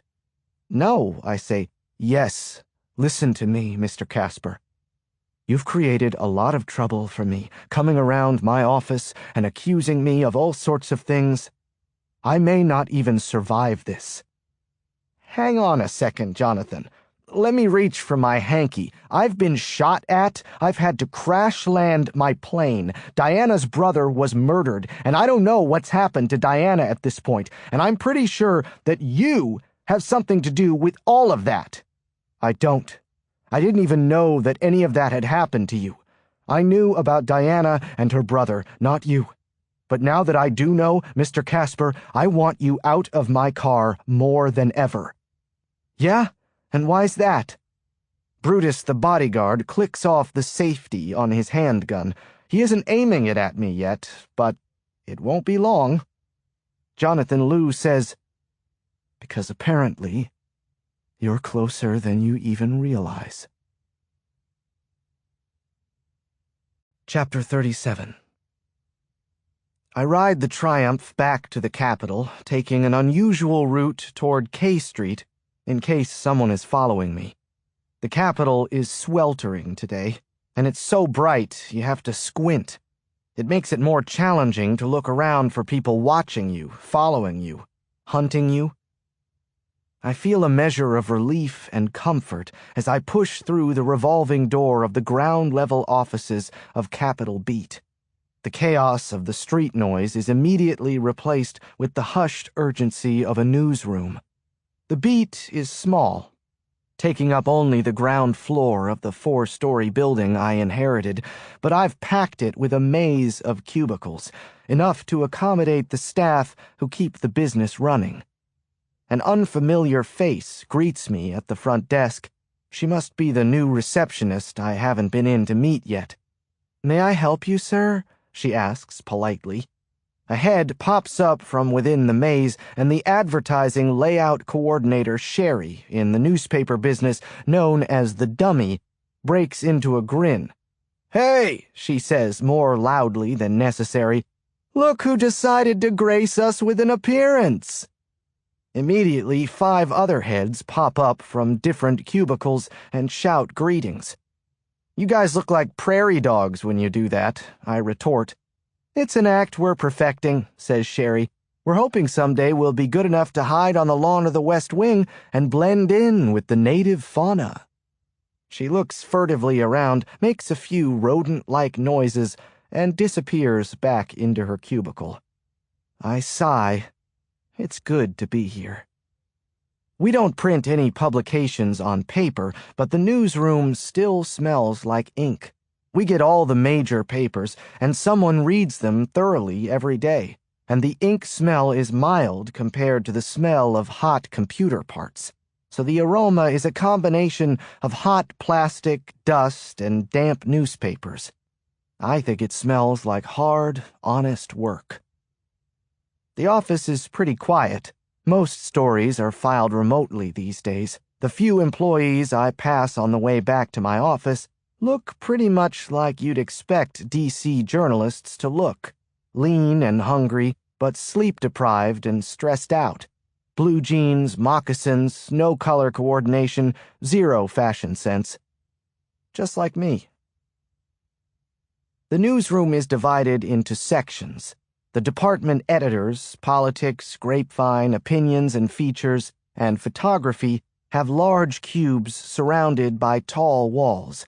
Around each editor, the staff writers for each department have tiny cubicles, small enough for you to be able to touch both sides when you're sitting down. The writers are usually out news gathering anyway. No sense in making them too comfortable at the office. The copy editors all sit in a row down the far left-hand side of the room, their enormous monitors displaying the soon-to-be-published stories in huge type. The sales department, the only department that actually receives visitors at this location, is the most visible and most comfortable. There's a reception and greeting area immediately to the right of the entrance, in front of well-appointed cubicles furnished with large screens for displaying online advertising at each station. I reach the large cubicle of Ashley Brooke Clark, who runs the politics department and shares White House duties with me, and poke my head in. I'd called ahead and asked her the big question. She spins on her chair and looks up at me. "Never heard of it," she says. "Operation Delano, you said?" "Right. Don't know it. Want me to cast a net?" "I'm not sure. I think I like you in one piece, Ashley Brooke." She draws back. "It's that serious?" I tap the side of her cubicle. "I'll get back to you." My office is in the back, the only one with actual walls, though they're all clear glass, so there's not much privacy anyway. The door reads Benjamin Casper, editor. I don't need a title with chief or executive in it. At least an editor sounds like he works for a living. Of course, since Diana, well, one of the perks of owning the business is that I can count on Ashley Brooke to run it for me while I'm away. I'll need that perk for now. Everyone wants to talk to me about the plane crash. My phone exploded with emails and texts after the news leaked out, but I brush them off because I'm tired and it's only a fraction of the story of my life over the last week. I called ahead and had my secretary buy me some shirts, pants, underwear, and toiletries. On the company card, of course, which means on my dime, so I could stay mobile. I pick up a set and head for the bathroom. When I turned this place into a newsroom, I blew out the walls in both bathrooms and added showers, a feature that suits the lifestyles of employees with irregular hours. Good for me now because I need a hot shower. I'm going to wash up, change, and get the hell out of this office before whoever's chasing me finds me here and shoots up the place. I'm radioactive right now. When I'm done, I feel better, refreshed, and I wish like hell I could put my feet up in my office and snooze. The buzzer on my intercom cries out. It's the new person up front. Our last receptionist would just turn and yell back to me across the entire space. I'm not sure I even remember how to use this thing, but I push a button and say, "Yes? Mr. Casper?" Who else would it be? "Yes? Someone named Anne Brennan to see you," she says. "She says it's urgent." Anne Brennan is Diana's best friend. "Send her back," I say. Chapter 38. I greet Anne Brennan at the door of my office and offer her a chair. She looks like she could use it. She looks tired and out of sorts, frazzled, as Diana used to say. I don't know Anne very well. I met her just a handful of times, but other than Randy, she was the only person Diana ever talked about in terms of personal intimacy. So I feel like I know her through Diana. Anne is cute, a petite woman with curly brown hair to her shoulders, attractive in a warm, non-threatening way. Mary Ann to Diana's Ginger. That would make me Gilligan. "I'm not sure why I'm here," she says. "I'm not sure where to go. Diana trusted you so much." "Tell me," I say. I'm debating what I might tell her. She should go first. I mean, first it's Diana, and now people are coming around asking me all kinds of questions about her. "What people?" I ask. "The CIA," she says. "They want to know what I know about Diana, why she would kill herself, was she romantically involved with someone? Things like that." "What did you tell them?" I admit I'm hoping her answer will be, "You, Ben. She was romantically involved with you." I didn't. She gets out of the chair and starts to pace. She's been shaken up by the feds. They have a way of doing that. I didn't know what to say. I didn't want to tell them, you know? I wanted to keep her privacy. But it was like they knew I was holding back, and then they start threatening me. They say they've pulled all my tax returns for the last 10 years, and they're sure they can find something wrong with them. You can always find something, they said. They said I could lose my home and my catering business and... Anne, it's okay. It'll be okay. I promise. She bursts into tears, her face in her hands. I put an arm around her shoulder and help her back into the chair. I fetch some water from the tiny fridge behind my desk and hand her the sweaty bottle. She finally composes herself, taking a couple of sips and some deep breaths. This is really embarrassing, coming unglued like that. Nothing to be embarrassed about. They rattled you. It's their specialty. I squat down next to her. Listen, Anne. They're not going to do anything to you. They just wanted to make sure you didn't hold back. Did you hold anything back? She doesn't respond. A non-answer that is, in fact, an answer. I didn't tell them about a friend of hers. Jonathan Liu, I say. She looks at me. Jonathan Liu they knew about. I recoil. There was another friend? Her eyes part from mine. She inhales and exhales slowly. The Russian, she says. I didn't tell them about the Russian. Chapter 39. His name is Alex, says Anne. I only met him once. I ran into Diana with him, and they looked very cozy. But then a few weeks later, I saw an article about him in the Post. I recognized his photograph. His name is Alexander Kutuzov. He owns a soccer team in England and a bunch of specialty bookstores around the world, including one here on 5th Street. I've actually been in it. It's called AK Collectibles. Anyway, he's made billions in oil in Russia, and he flies all over the world, that kind of thing. Despite the importance of what she's telling me on so many levels, I can't help but feel jealousy and resentment creeping in. Diana had 2 paramours, Jonathan Liu and now this Alexander Kutuzov, and I didn't know anything about it? She must have thought I was a puppy dog following her around, eager for any attention she might throw my way. I must have been a joke to her. Reality is a bitch. Okay, Alex Kutuzov, I say. You didn't mention him to the feds. Anne shakes her head. I'm not sure why, but something about how Diana reacted when I brought up the topic. I was like, hey, I saw the Post article. What's up with this hotshot billionaire? But Diana looked mortified. She made me promise I wouldn't mention him to anybody, ever. So I kept my promise. She touches my hand. Except I'm telling you, aren't I? You are. Diana said she could trust you. She said you were the only man she could trust. Okay, a trustworthy puppy dog. Still a puppy dog. I don't know where else to turn, Ben. I don't know what to do. Enough is enough. I don't know what to think of Diana anymore, but I make a decision right then and there that I'm not going to let anything happen to Anne.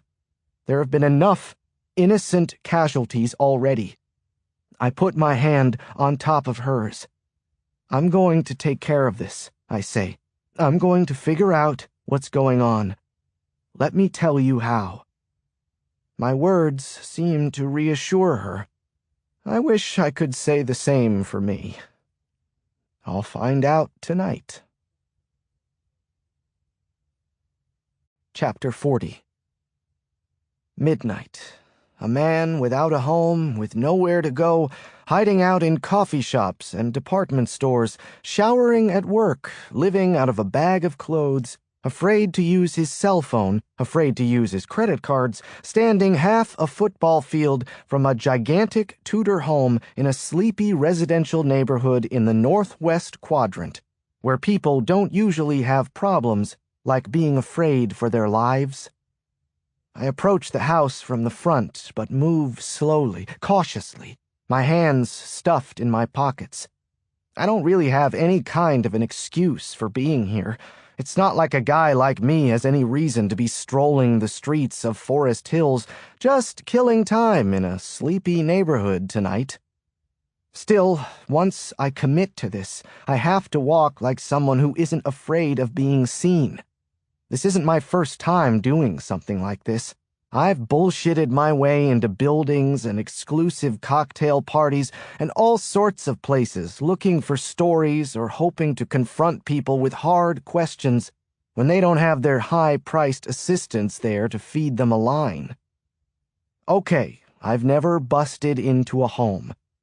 This is something new, but desperate times, as they say, call for desperate measures. Desperate Measures had a pretty cool premise. A cop needs a bone marrow donor for his son, and the only person who qualifies is a convicted multiple murderer who uses the trip to the hospital to escape. The cop has to catch him, but needs him alive. Gotta love a movie with Andy Garcia and Michael Keaton. Stop, Ben. Shake out the nerves. I walk up onto the driveway, and my heartbeat cranks up a level. The closer I get to this house, the less easily I can turn back. I walk slowly along the driveway and go around to the back of the home. My favorite Garcia movie is Things to Do in Denver When You're Dead. Great cast. I loved Keaton in Batman. A small guy to be playing that kind of a role, but he had those eyes. Pacific Heights was a pretty freaky flick, but it had that scene with the bugs and... I hate bugs. I get to the back of the house, and it's got to be an acre if it's an inch. I found the listing online earlier today, and it mentioned the spectacular grounds. You know you're rich when they call your backyard grounds. If you have grounds, you probably also have an aging butler with a dry English accent who goes by a name like Hughes or Jeeves. Actually, that's a point I hadn't considered. There might be more than one person in this house right now. It's dark back here. Not necessarily what I would have expected. That probably means there's a burglar alarm. An alarm, possibly multiple people in the house. What else lies ahead for me? I look over the place. 2 stories, fancy enclosed deck. The listing that's still online described the ornate furnishings inside. No surprise. Jonathan Liu paid $4.9 million for this place 11 months ago. He's made a fortune representing Chinese industries. He's made a career out of playing both sides. He's had a good life. He's not going to have a good night. This time, we're having a Q&A on my terms. Chapter 41. I try the back door. It's locked. I wrap my fist into my shirt and punch a hole through the pane of glass. Then I step back. Smashing glass alone could trigger some people's alarms. Nothing. Nothing but the thumping of my pulse. I reach through the broken pane and unlock the door. Now, opening a door would trigger most people's alarms. And there's such a thing as a silent alarm, though I never saw the logic. So, it's a calculated risk. The door pops open, and I hold my breath. But no sound comes, no whiny shriek or bullhorn. As far as I can tell, Jonathan Liu didn't set his alarm. The interior is huge, as the online description of the house advertised. I tiptoe through the to-die-for kitchen, which is perfect for entertaining, with its soapstone countertops and designer cabinets, past the charming half-bath with its imported marble pedestal sink, everything imported, and make my way into the living room with its built-in bookcases, picture windows, pitched ceiling, and fireplace, which boasts a mantel of marble that was probably also imported, though they never mentioned it in the listing. Then I hit the staircase. I take each step carefully, transferring my weight with caution. I can spare the 2 or 3 minutes of time. I can't spare Jonathan Liu hearing a creak on the staircase and popping awake and reaching for the pistol on his bedside table. Stop, Ben. Can't believe I'm doing this. What am I doing? What am I going to do? Put him in a chokehold? I take another step. Another. Get him out of his comfort zone. That's what I'm doing. Catch him off guard and interrogate him. Right. This could work. I reach the top of the staircase. I could turn in either direction, but it looks like the master bedroom is down to the left. Then I smell something. I can't place it, but it triggers memories from long ago. I am an 8-year-old boy. I am home from school, but I don't call out. I don't know why, but instead of heading into the kitchen, I go immediately upstairs. I walk into the master bedroom, Mother and Father's room, and I see Mother's hair cascading across the bathroom floor in the small corner of the bathroom that is visible to me. And then I see Father stepping out of the bathroom in a white undershirt, holding a garbage bag full of something. "Benjamin," he says, "you're home early." My feet keep moving forward, even as Father tries to block my view of the bathroom. And I see her lying prone, a pool of blood coming from her head, a handgun 2, maybe 3 feet away from her on the bathroom tile. No, no, no. I say it so many times I lose count. And then Father catches me, and he holds me by the shoulders so he can see me eye to eye. "There's been a terrible accident," he says. He picks me up and carries me out of the room and locks me in my room. I scream and plead and slam my fists against the door and lose my breath. As I approach Jonathan Liu's bedroom, my pace begins to slow. My heart is hammering, sounding a gong between my ears. The door reopens. Father lets me out and holds me tight, walking me back into the master bedroom. As I said, there's been a terrible accident, Ben. I'm sorry you had to see this, but I guess you have to. Not letting go of me, he allows me to peek in again. Mother's eyes are lifeless, her lips have formed a soft O. Her body is sprawled out along the tile next to the pool of blood. It's the same scene I saw when I first walked in. Only this time, the gun is in Mother's hand. Jonathan Liu has a nice love seat in the corner of his gigantic master suite. He is resting in it now, with his chin on his chest, the left side of his head blown off. In his limp right hand is a handgun. Murder can be made to look like suicide, and suicide can be made to look like murder. No doubt there is a note somewhere, not in his handwriting. I don't know all the evidence that has been left behind. I don't know what information Jonathan Liu could have given me. All I know is that I have to get the hell out. But instead, I walk into the room. Chapter 42.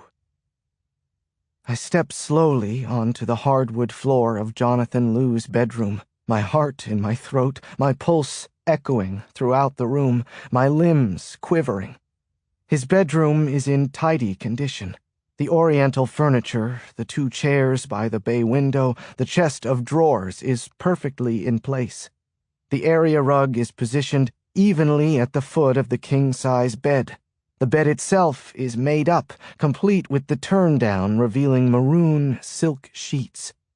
All that's missing is the mint on the pillow. The United States Mint was authorized by the Coinage Act, passed by Congress in 1792 and advocated by Alexander Hamilton. The Mint building was the first federal building constructed under the Constitution. Did you know it has its own police force? Enough. Take a breath, Ben. I walk carefully into the master bathroom, itself a model of cleanliness and order. The white hand towels are hung in perfect symmetry, like they'd been hung by the psychotic husband in Sleeping with the Enemy.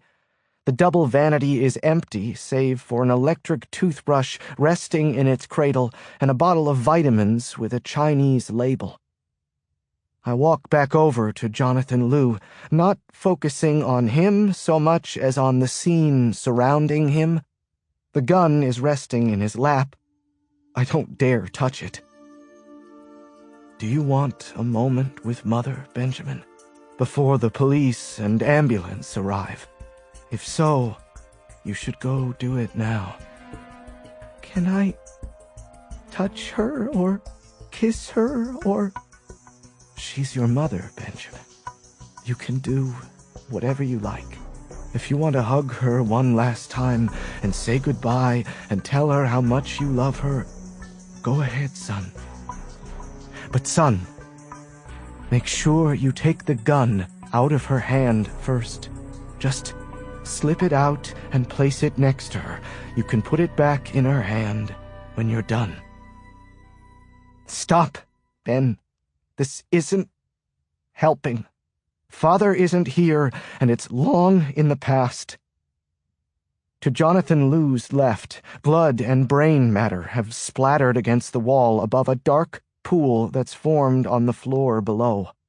The bullet has lodged into the wall at a point just slightly below the point where Jonathan Liu's head would be if his head were upright.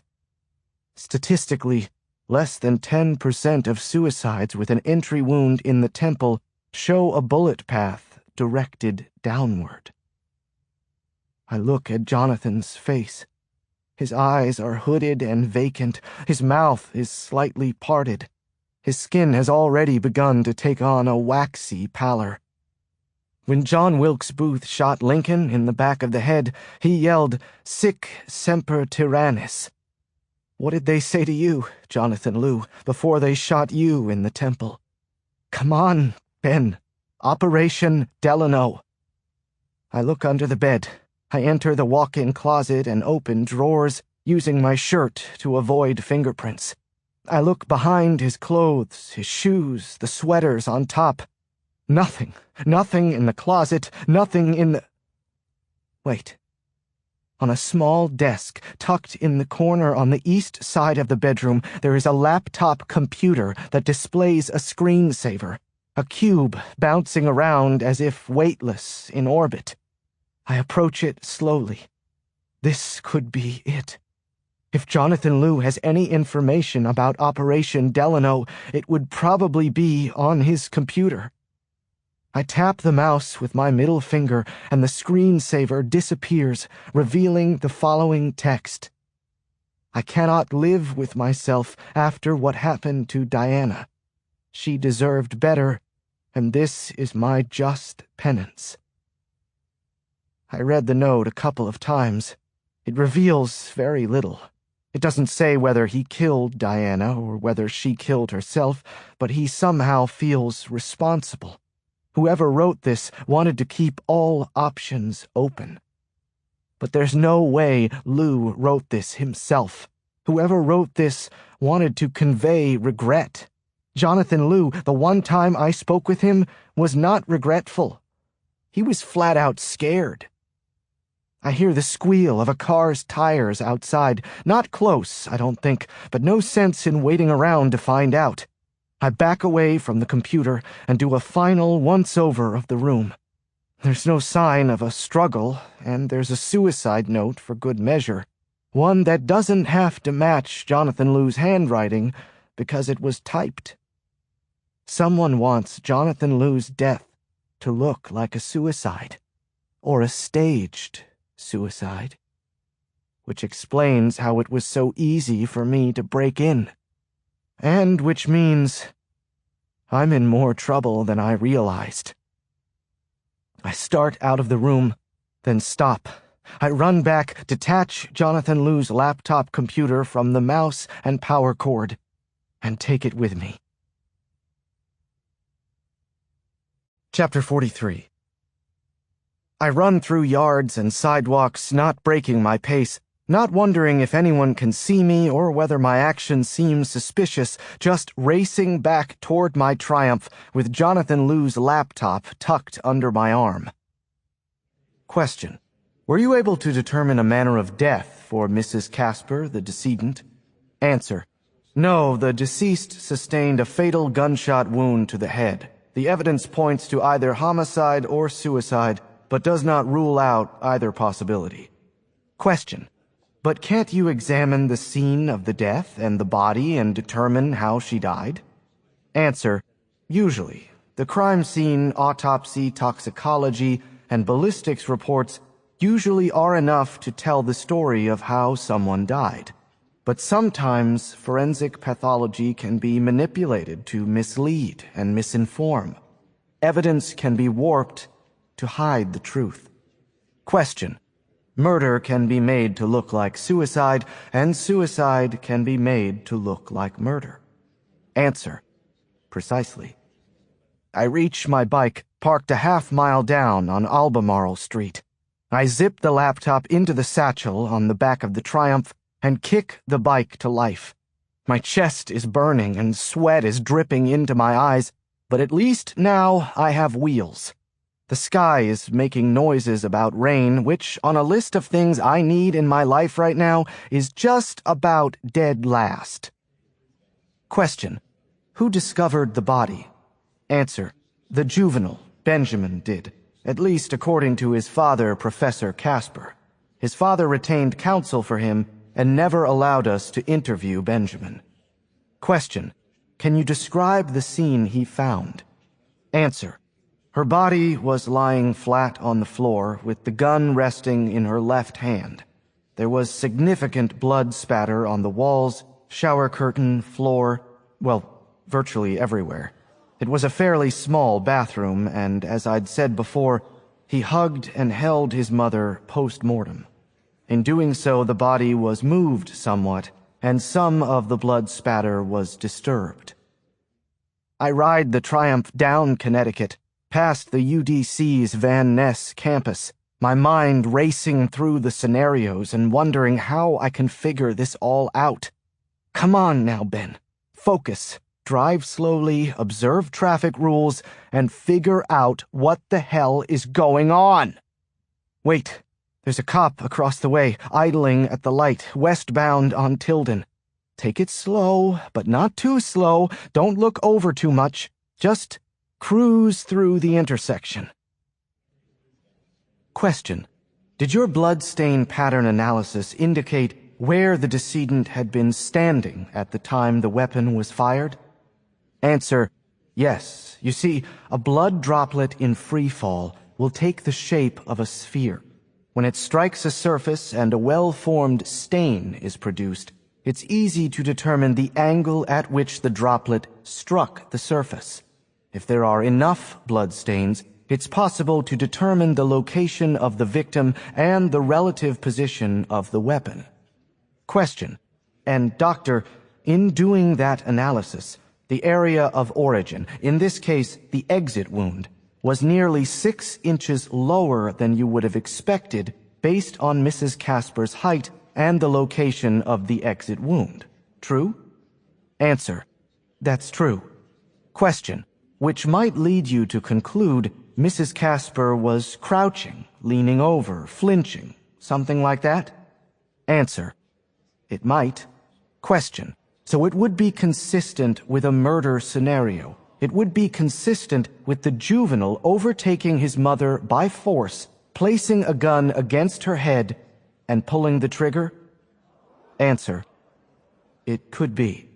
Question. Or sneaking up on her while she was bent over? Answer. Possibly. Question. And the fact that the juvenile's fingerprint was found on the weapon, would that not make this possibility more likely still? Answer: yes, it would. Rain starts to fall. Shit. It's hard enough to navigate the Triumph with electricity running through my veins and my thoughts scattered in 20 directions. I need to keep this bike upright and moving. I need to get to a hotel in one piece. I need to find out what's on Jonathan Liu's laptop. Question: Professor Casper, I know this is difficult, but please tell us how you came upon the scene in question. Answer: when I got upstairs, I knew immediately something was wrong. I could see my wife sprawled out on the bathroom floor. I knew. I'm sorry. It's so hard. Question: that's okay, Professor Casper. Take your time. If you'd like a glass of water. Answer: our son, Benjamin, was bent over her, crying. His arms were tucked under her, like he was trying to hug her. He was saying goodbye to her, I think. Question: and where was the gun? Answer: in my wife's hand. I'm sure Benjamin didn't do this. I'm sure he didn't kill her. As much as I loved my wife, I have to believe she did this to herself. Please, Your Honor, don't take away my son, too. The rain is kicking up now into a full-scale downpour. I have to get off the road. I can't think straight right now, and I can't afford... Wait, Calvert Street, the Omni Hotel. Do I have time to turn? I make a late right turn, my top-of-the-line wheels doing their best. But I got too greedy. The bike flies out from under me, skidding across the slick intersection and crashing into a light pole. I'm not doing so well either. I slide about 10 feet on my right side. My leg is going to need some work, but no broken bones. At least I wore my helmet. A lesson to all you kids out there. The intersection is empty this time of night. Good for me. More good news, the bike stayed in one piece too. I notice as I get her upright. The bad part? The screen on Jonathan Liu's laptop is splintered into pieces. Chapter 44. When Anne Brennan comes out of her condo building the next morning, she catches my eye from across the street and does a double take. She points to herself as a question, and I nod. Ben, she says when she crosses the street. I can only imagine how I look to her. Another sleepless night at another hotel after I tried in vain to resurrect Jonathan Liu's laptop.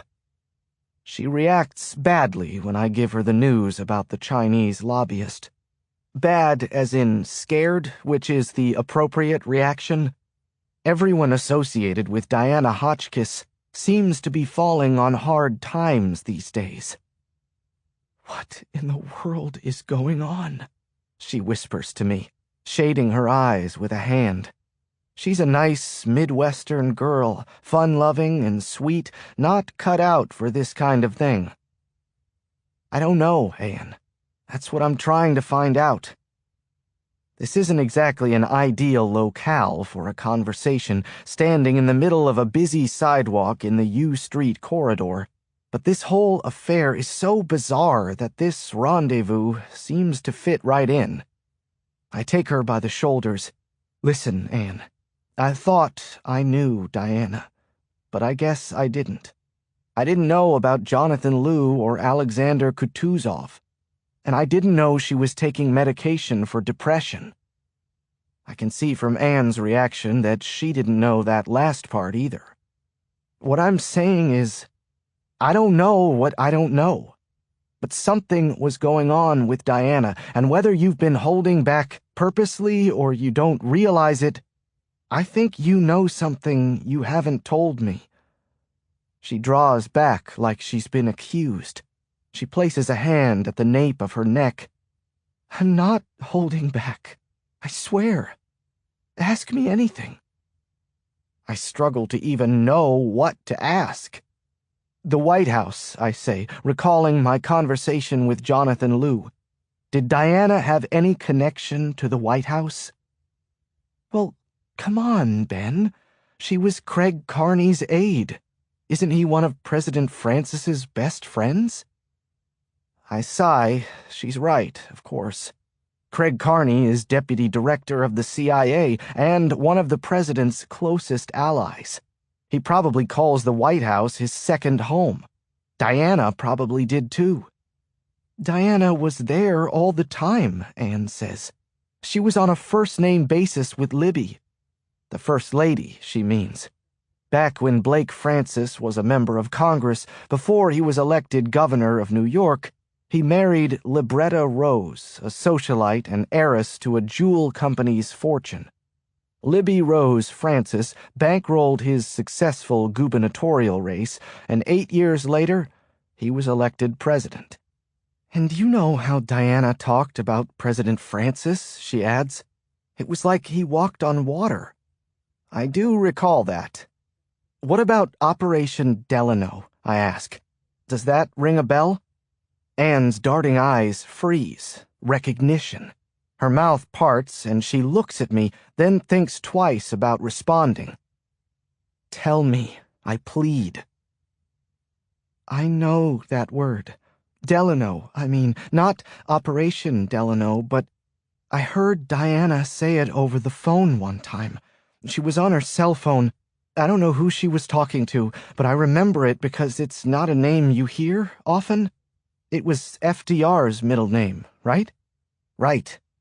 I think what she was saying was, I don't care about Delano, or something like that, like she was mad, arguing with someone. I remember asking her when she got off the phone if she was having an affair with FDR. You know, making a joke. What did she say when you said that? The wind blows Anne's bangs off her forehead. She looks younger than her years. Under different circumstances, I might, well, under different circumstances. She changed the subject, that's what she did.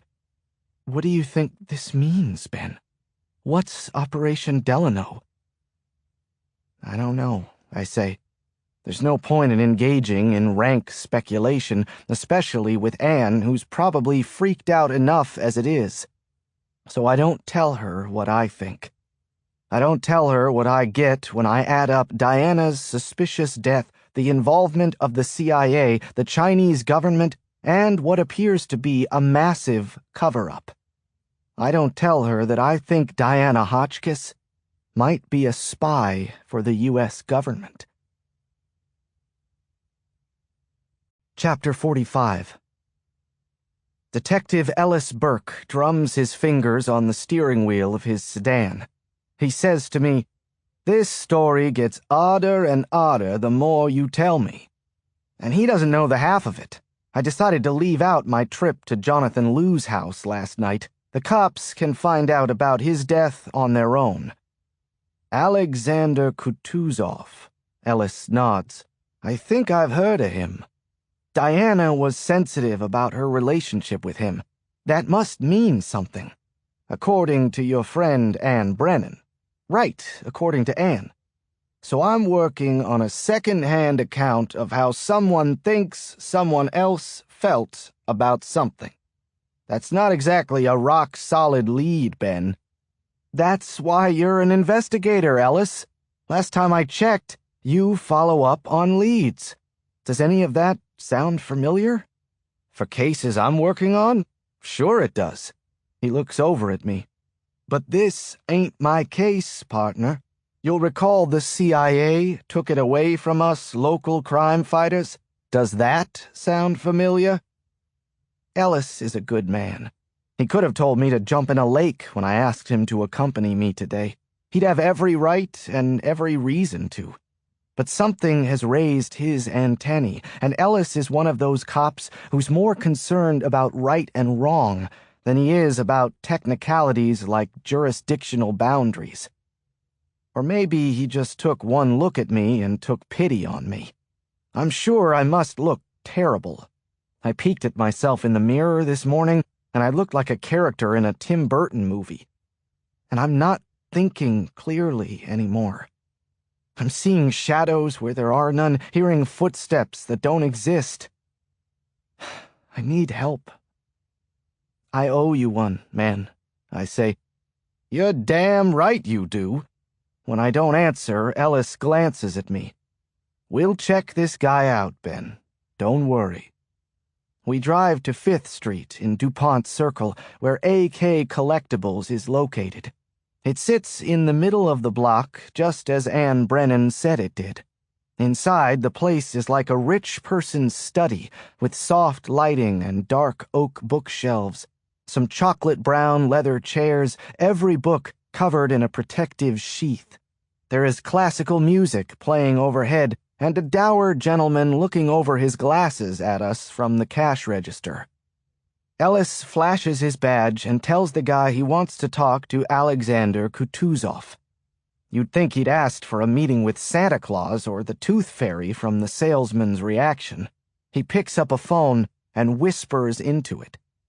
We loiter for a few minutes. I nod to a locked glass case containing a 3-volume set of Pride and Prejudice by Jane Austen. I had a tutor, also named Jane, who liked the author so much she went to Jane Austen conventions where everyone dressed up like characters from her novels. I wish I liked anything that much. I wish my right leg hadn't been torn up when I wiped out on the bike last night. Also, I wish people weren't trying to kill me. I didn't see the movie, but I loved Keira Knightley in Domino, where she played a bounty hunter. Very hot. What's the damage? I asked the guy behind the counter, motioning toward the glass case containing the Jane Austen books. He looks over his glasses at me again. Volume 2 has some tearing in the rear flyleaf, and we made some small repairs to a couple of the pages in Volume 3. No, I meant, how much does this cost? Ah, you are looking at a first edition from 1813. Look, if you don't want to tell me, just say so. 60,000, says a man who appears from a door behind the counter. His accent is heavy on the Russian. He is middle-aged, bald, and dressed in a black suit, black shirt, and black tie. His neck is the size of a tree trunk, and his face looks like it was cut out of a rock formation. 60,000 what? I ask. Rubles? The man seems amused at my naivete. You must not be a collector. He looks at Ellis. No, officer. Detective. Yes, detective. Mr. Kutuzov is not here, obviously. Though I believe he is in the States at the moment, but I cannot tell you this with certainty. But you know how to get hold of him, Ellis says. Ellis hands his card over the counter. Knightley was also good in one of those Pirates of the Caribbean movies and one of the Star Wars prequels. The man takes Ellis's card and gives him another card. Ellis takes it and reads it, as do I. It's a card for a lawyer named Edgar Griffin from Griffin and Weaver. That's too bad, says Ellis.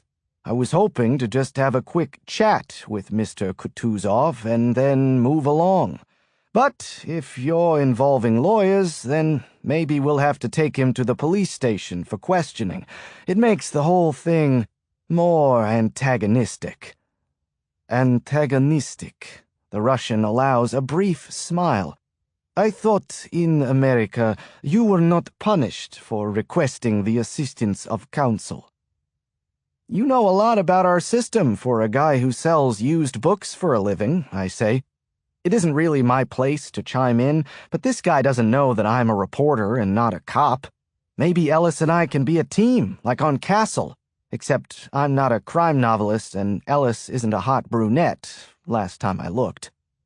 Ellis says, Tell Mr. Kutuzov or his lawyer, that if I don't hear from him soon, I'm going to come looking for him again, and it won't be as enjoyable as this visit. The man stares at Ellis with a flare in his eyes, but he ultimately relents. As you wish, he says. I shall pass on your inquiry. Please do that. We're back in the car a minute later. Well, that didn't take long, says Ellis. We're barely in the door and the guy's already lawyered up. He looks at me. It's a start, Ben.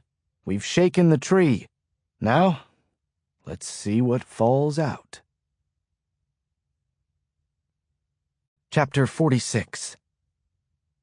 Still nothing on Operation Delano? Asks Ashley Brooke Clark over the phone. I haven't pulled out all the stops. You still want me to hold off? Could be dangerous, I say into my cell.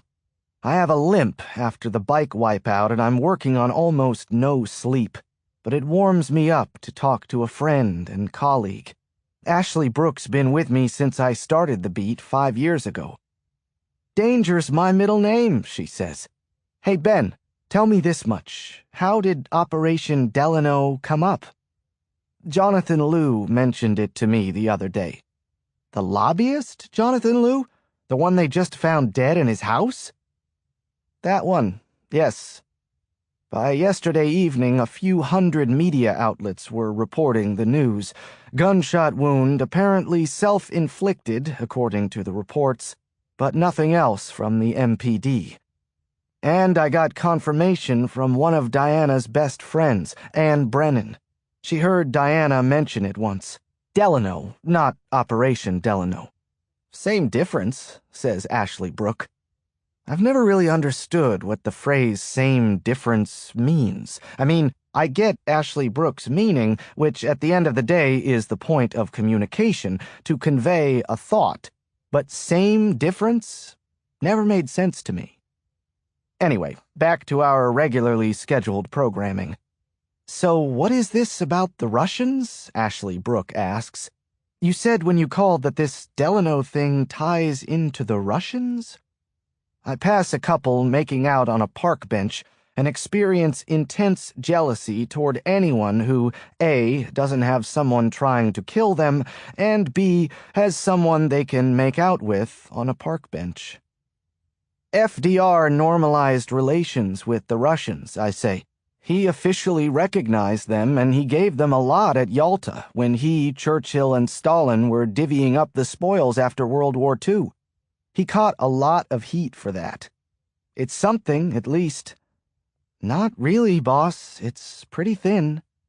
That's why I pay you princely sums to uncover information, Ms. Clark. You pay me princely sums? I must not be reading my paycheck right. Everyone's a comedian.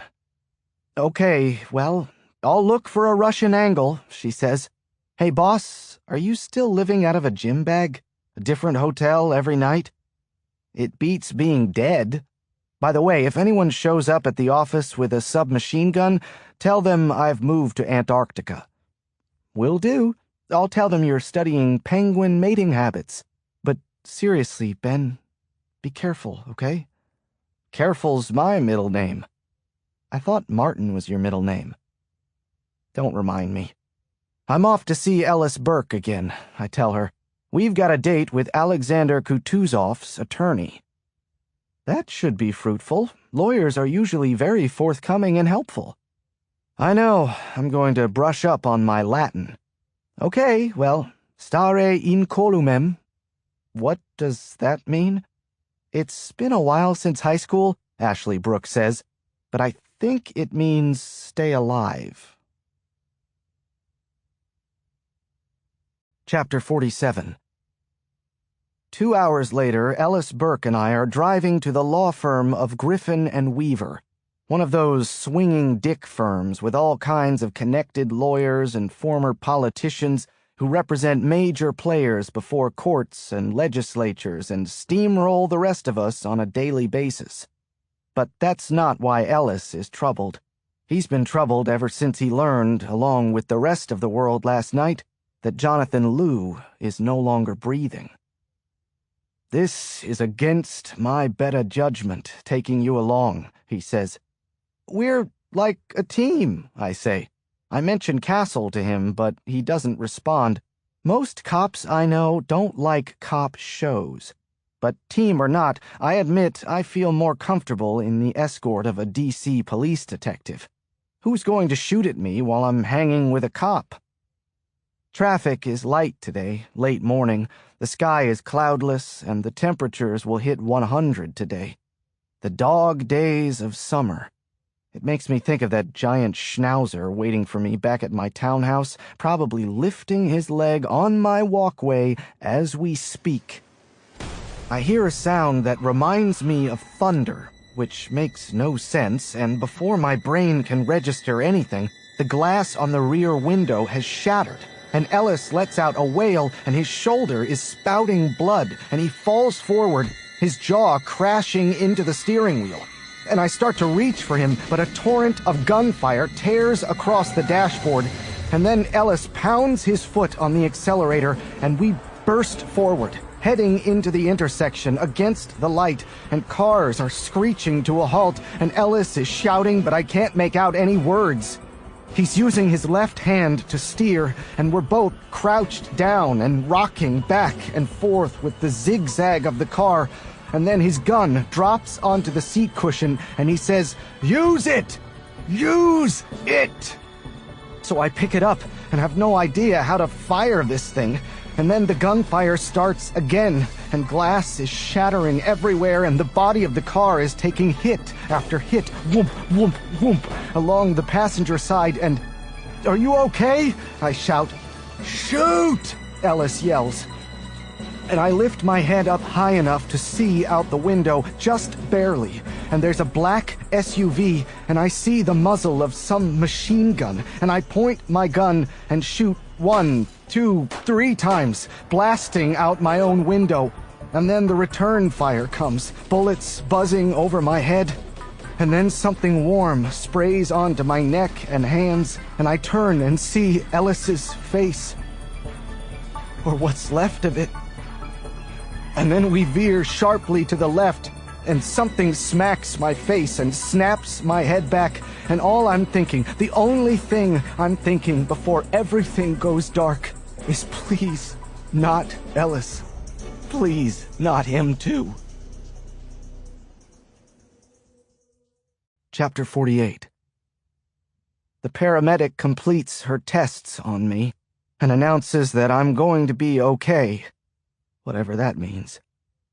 I'm seated in the back of an open ambulance in the middle of 12th Street, which has been shut down following the shooting. Probably just a concussion from the impact when the airbag deployed, Mr. Casper. You're lucky. Luckier than my friend, Ellis Burke. "You might want to spend a night in the hospital," she says.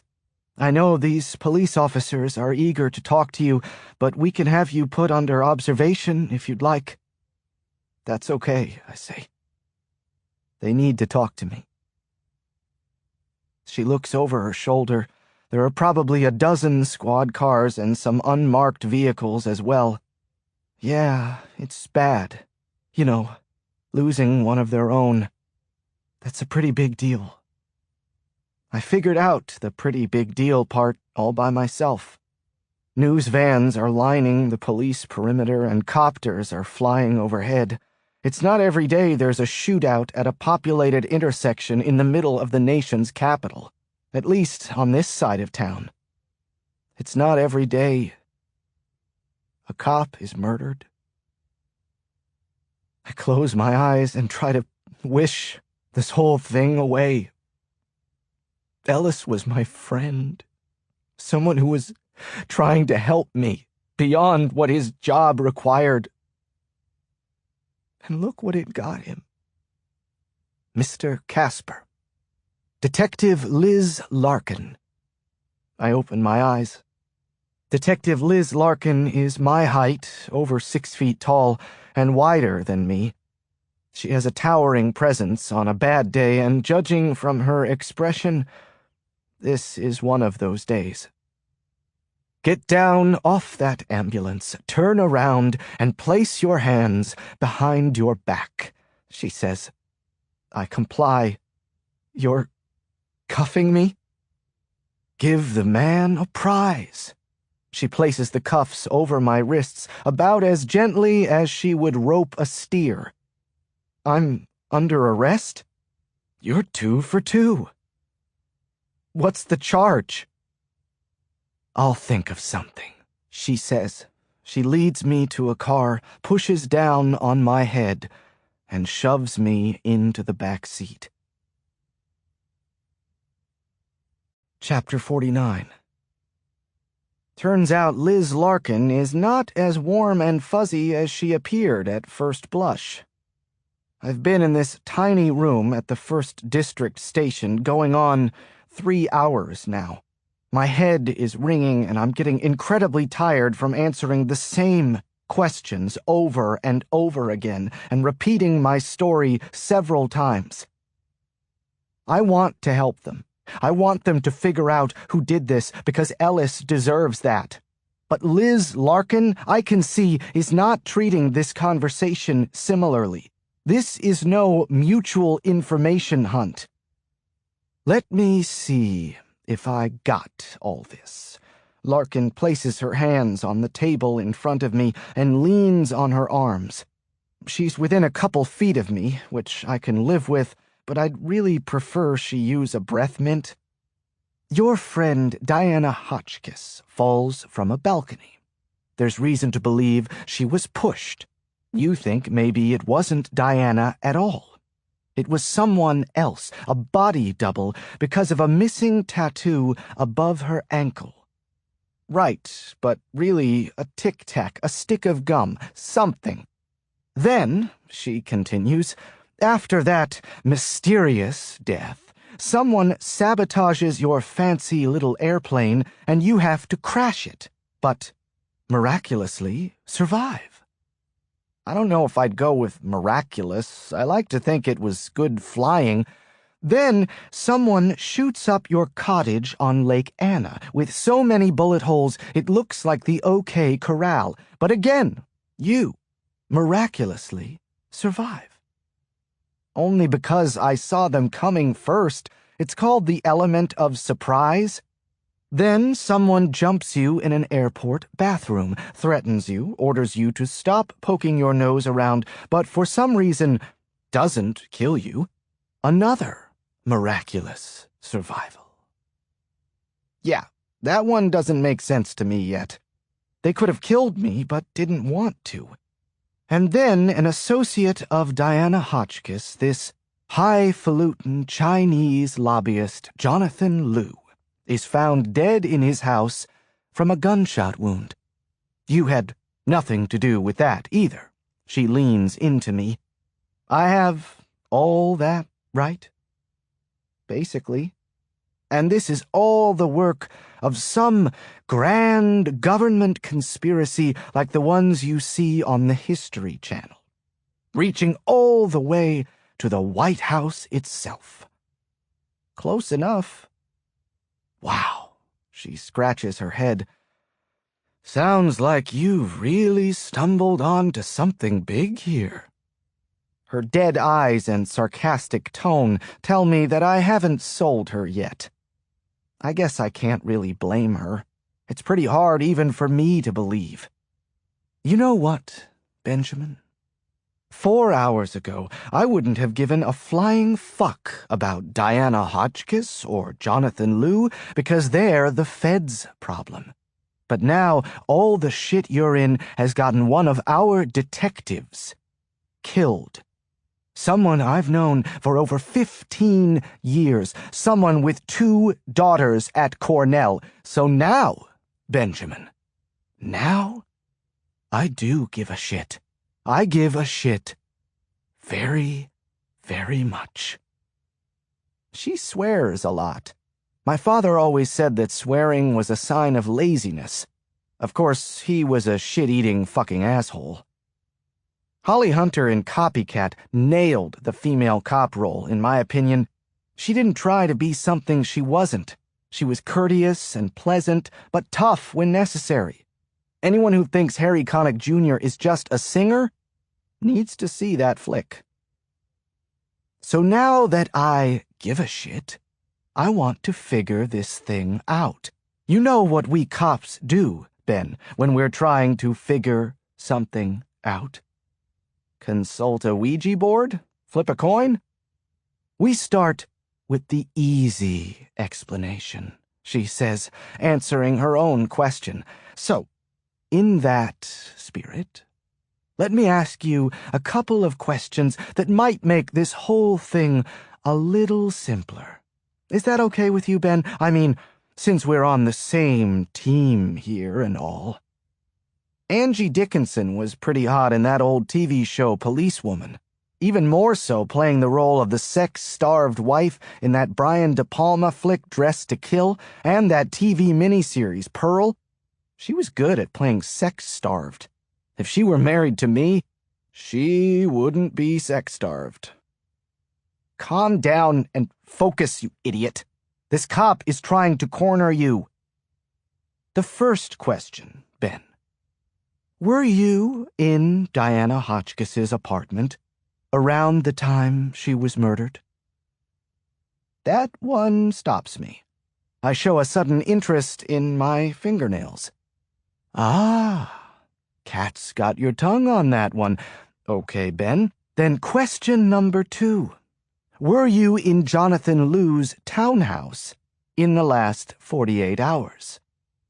I look away. I can almost feel the walls closing in on me. See, I've got a different theory, Benjamin Casper, and it doesn't involve cover-ups and dark alleys and conspiracies. Want to hear my theory, Ben?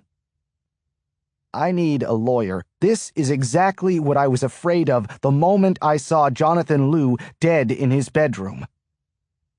I'm all ears, I say. Chapter 50. One of my favorite interrogation scenes in a movie is in L.A. Confidential, when that detective had 2 different suspects in different rooms, and he could play the audio from one room into the next with the flip of a switch, so whenever one of them said something incriminating, the other would hear it. The best one is The Usual Suspects, which was one gigantic interrogation scene. Those are 2 of my favorite Kevin Spacey flicks, but you have to include American Beauty and Seven in any serious discussion of his work.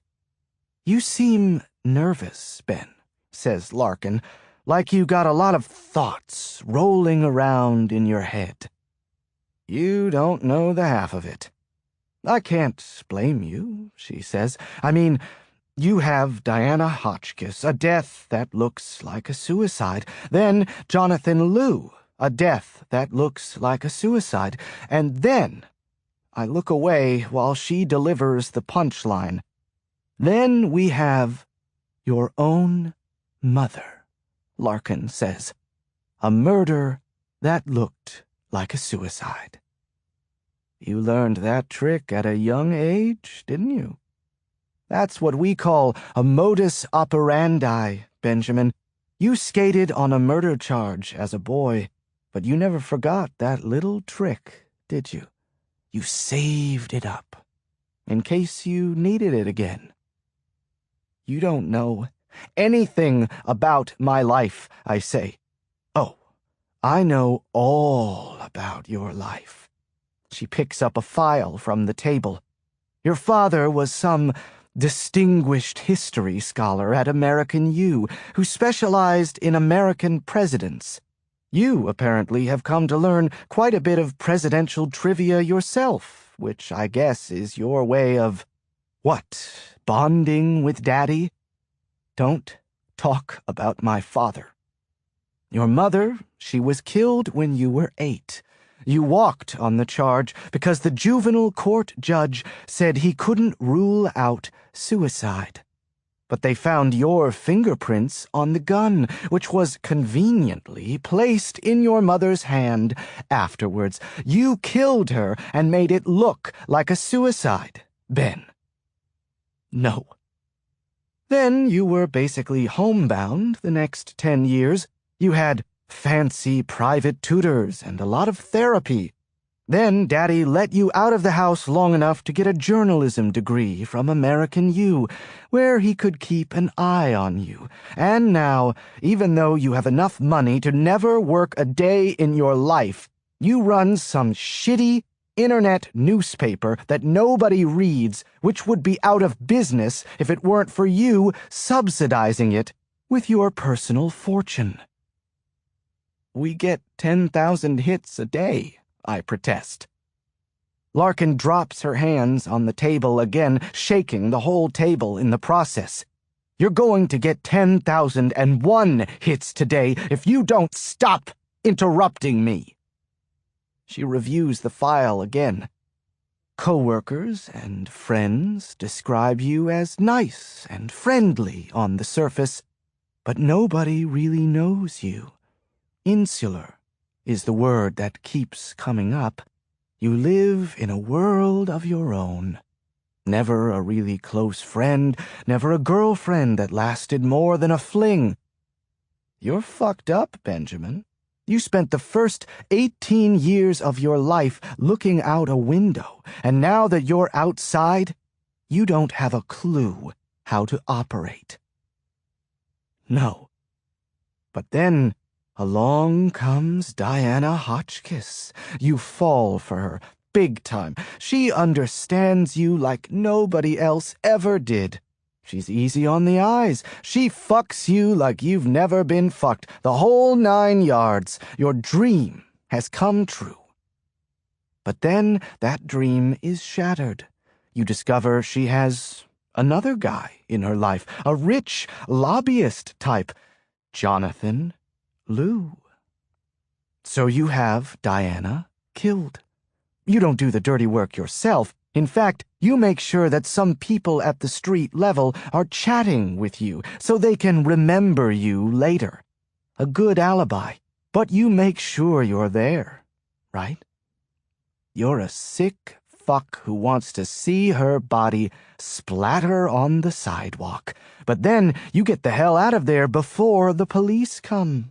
You drive away so fast that a patrolman tickets you for erratic driving on Constitution Avenue.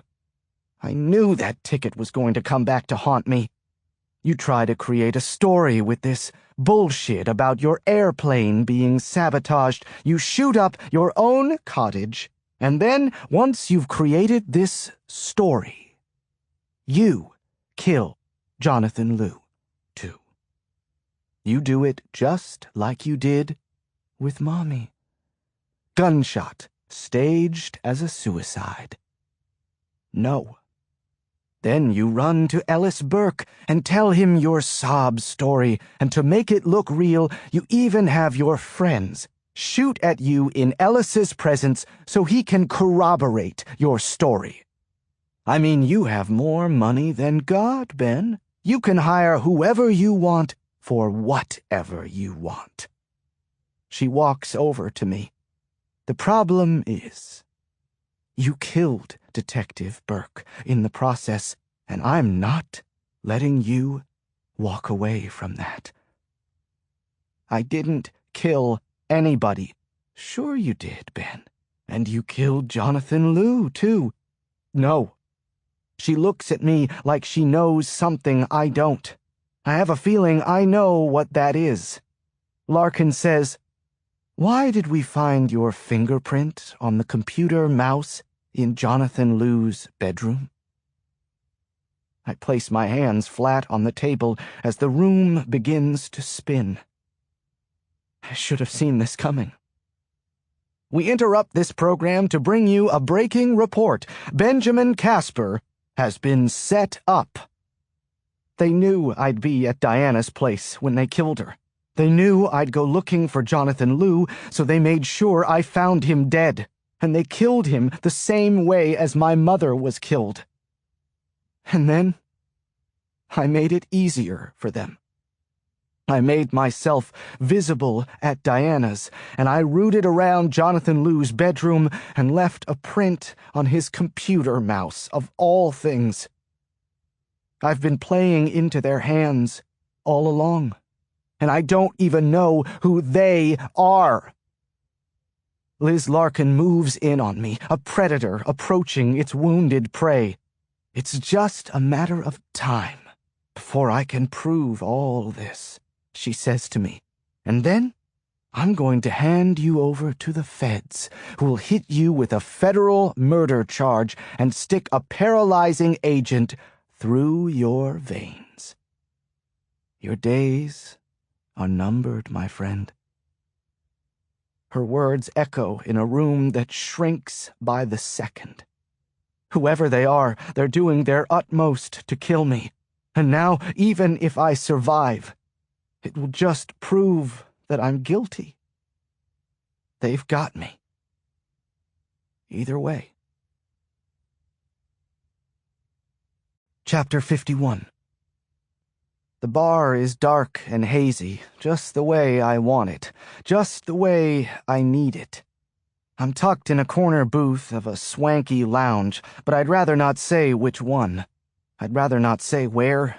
For all I know, whoever's chasing me hasn't just tapped into my cell phone, they're reading my thoughts, too. I mean, they've managed to predict my movements, and they've managed to be in several places at once. And I think there's more than one they. There's the they who have unloaded assault weapons at me on 3 different occasions and sabotaged my plane. And there's the they who accosted me in the Wisconsin airport bathroom, who, as Liz Larkin so eloquently pointed out, could have easily killed me instead of kneeing me in the balls and leaving me with a stern warning. I take a sip of the scotch and let the hot, bitter medicine warm my throat. I'm too sleep-deprived to drink very much without passing out, but my nerves are jangling, and I need a brief respite. I look around at the crowd in this place, mostly people my age, dressed fashionably, worried about little in the world at the moment except enjoying the soft jazz and getting in someone's pants later. And then look up at the television screen mounted over the bar. On the screen are President Blake Francis, First Lady Libby Rose Francis, and Bono, the singer from U2. They are behind a podium somewhere, and though the sound is turned down, I imagine they're talking about world dead or world peace or some global assistance initiative. President Francis has never been the most generous president in terms of third world philanthropy, but it's good optics to share a stage with Bono, and the president has always been about good optics.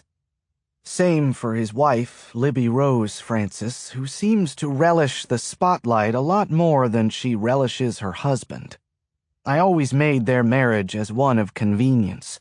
She was a wealthy heiress who wanted to marry a future president, and he was a future president who wanted to be bankrolled by a wealthy heiress. They're affectionate enough in public, and everyone's so plastic on camera that you can never really tell, but I never made them for lovebirds. Ron and Nancy, they ain't. Snowflake, the Secret Service calls her. I don't know why they make their code names public, but they do. The president is Spider. That name kind of suits him, but Snowflake for the First Lady? Well, they have the temperature about right. I'd go with Icicle for a more accurate description. Woodrow Wilson's wife championed improved urban housing while she was First Lady. Rosalind Carter made mental health her cause. Nancy Reagan told us to just say no. Libby Rose Francis's thing is stay in school. Hard to be against that, but seeing this bejeweled silver spoon elitist among inner-city dropouts is like watching Donald Trump milk a cow. Now Bono? He's a cool one. He's reinvented himself musically 20 times over, fronted probably the best rock band of my generation, and now tries to feed the hungry and heal the sick. I wonder if I could have accomplished what he did. I think so. All I'd need is a mountain of musical talent, ambition, and balls. And a pair of those tinted glasses. Maybe in the next life. I wonder how quickly my next life will come. Judging by the odds, my time in this life is waning. My cell phone rings. I'm not used to it. I just bought it today at a convenience store. It has 100 minutes on it. "Sorry, I missed your call earlier," says Ashley Brooke Clark. "The caller ID didn't show up. I'm not using my personal cell phone anymore. That thing's dead to me now." "I can barely hear you. Your phone's dead?" "They've tapped it," I say a bit more loudly, but trying not to draw attention. "I can't use it. I'm using a prepaid phone." "They've tapped your phone? Are you sure, Ben?" A waitress passes me who is prettier than any girl I ever dated in my life. A moment of longing courses through me. Then back to the point. "I'm not sure of anything anymore," I say. On the TV, Bono and the president raise their clenched fists in triumph. I would love to be so happy about something that I threw my fists into the air in triumph. In fact, screw happy.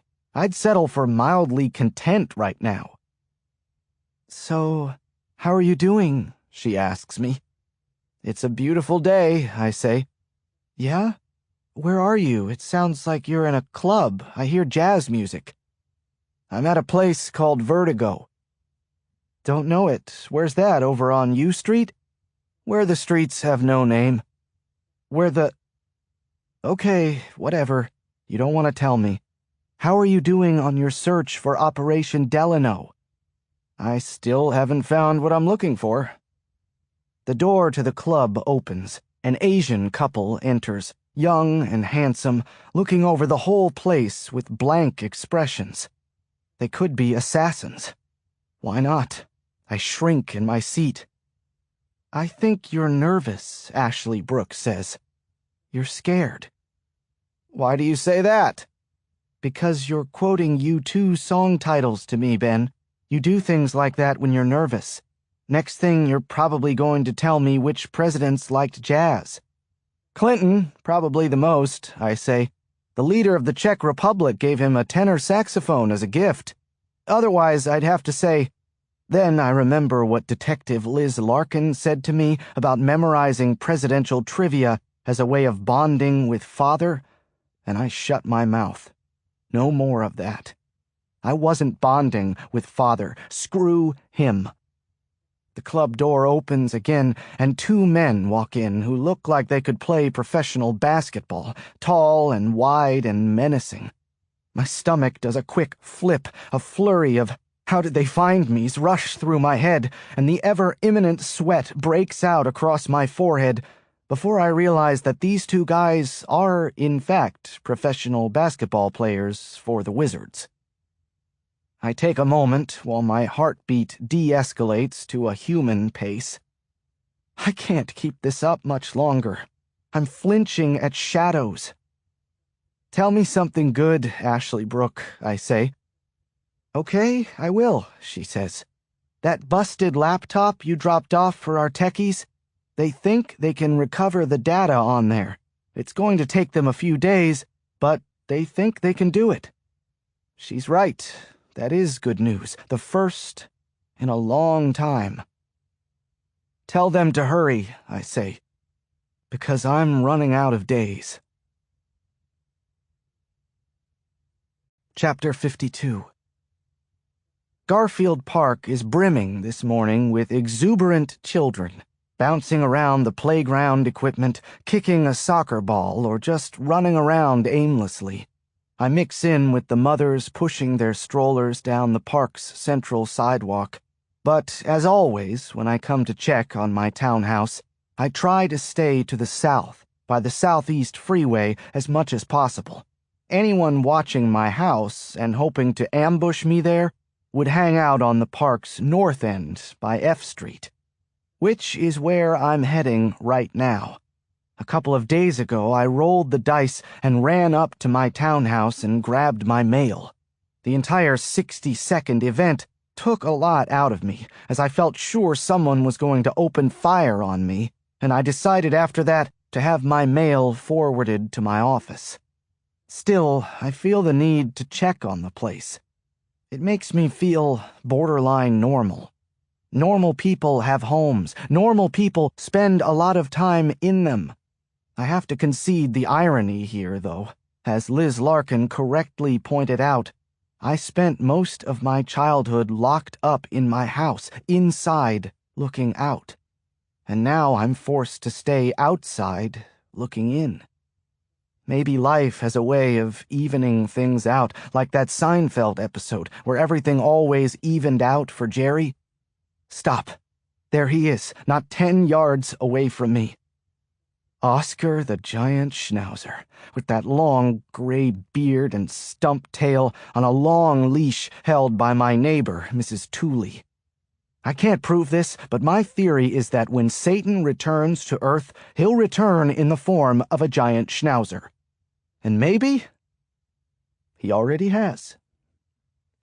Maybe Father sent him. Maybe Father took a break from his poker game with Hitler, Stalin, Jeffrey Dahmer, and whoever invented disco to advise Lucifer on the best way to torment me. I move east of the sidewalk, trying to keep heading toward my townhouse, but away from Oscar. To me, the best Seinfeld episode was the one with the library cop, Bookman, who was also the single best supporting character among many good ones. I'd put him slightly above Jacopo Peterman, but it's a close call, admittedly.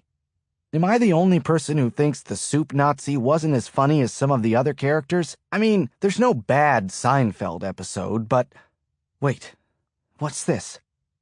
As I approach F Street, I see a few people congregating in the park, looking across the street in the direction of my townhouse. Then I see an MPD squad car.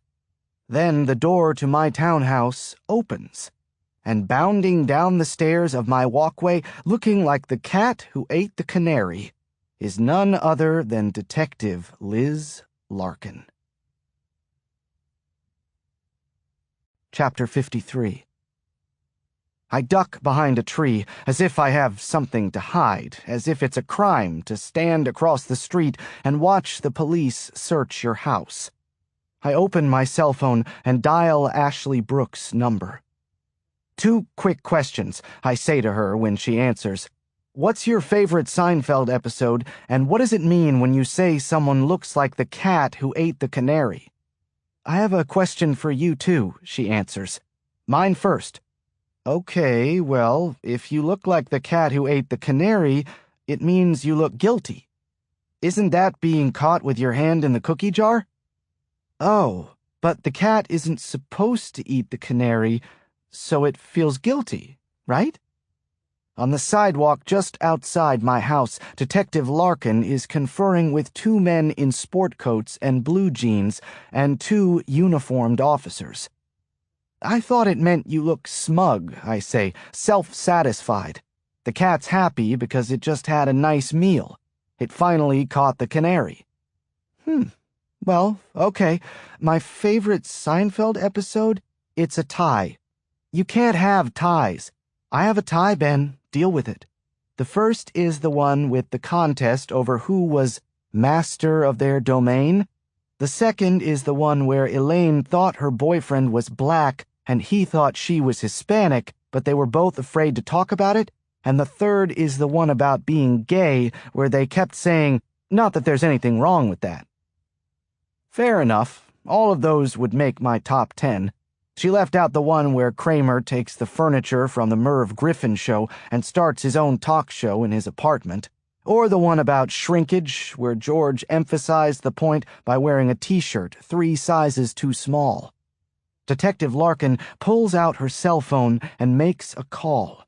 The other 4 cops head inside my house. Now, what's your question? I ask. When was the last time you got any sleep? A week ago? You need sleep, Ben. You're acting goofy. I mean, is this why you called me, to ask about Seinfeld and some stupid idiom? Is that an idiom or an expression? I ask.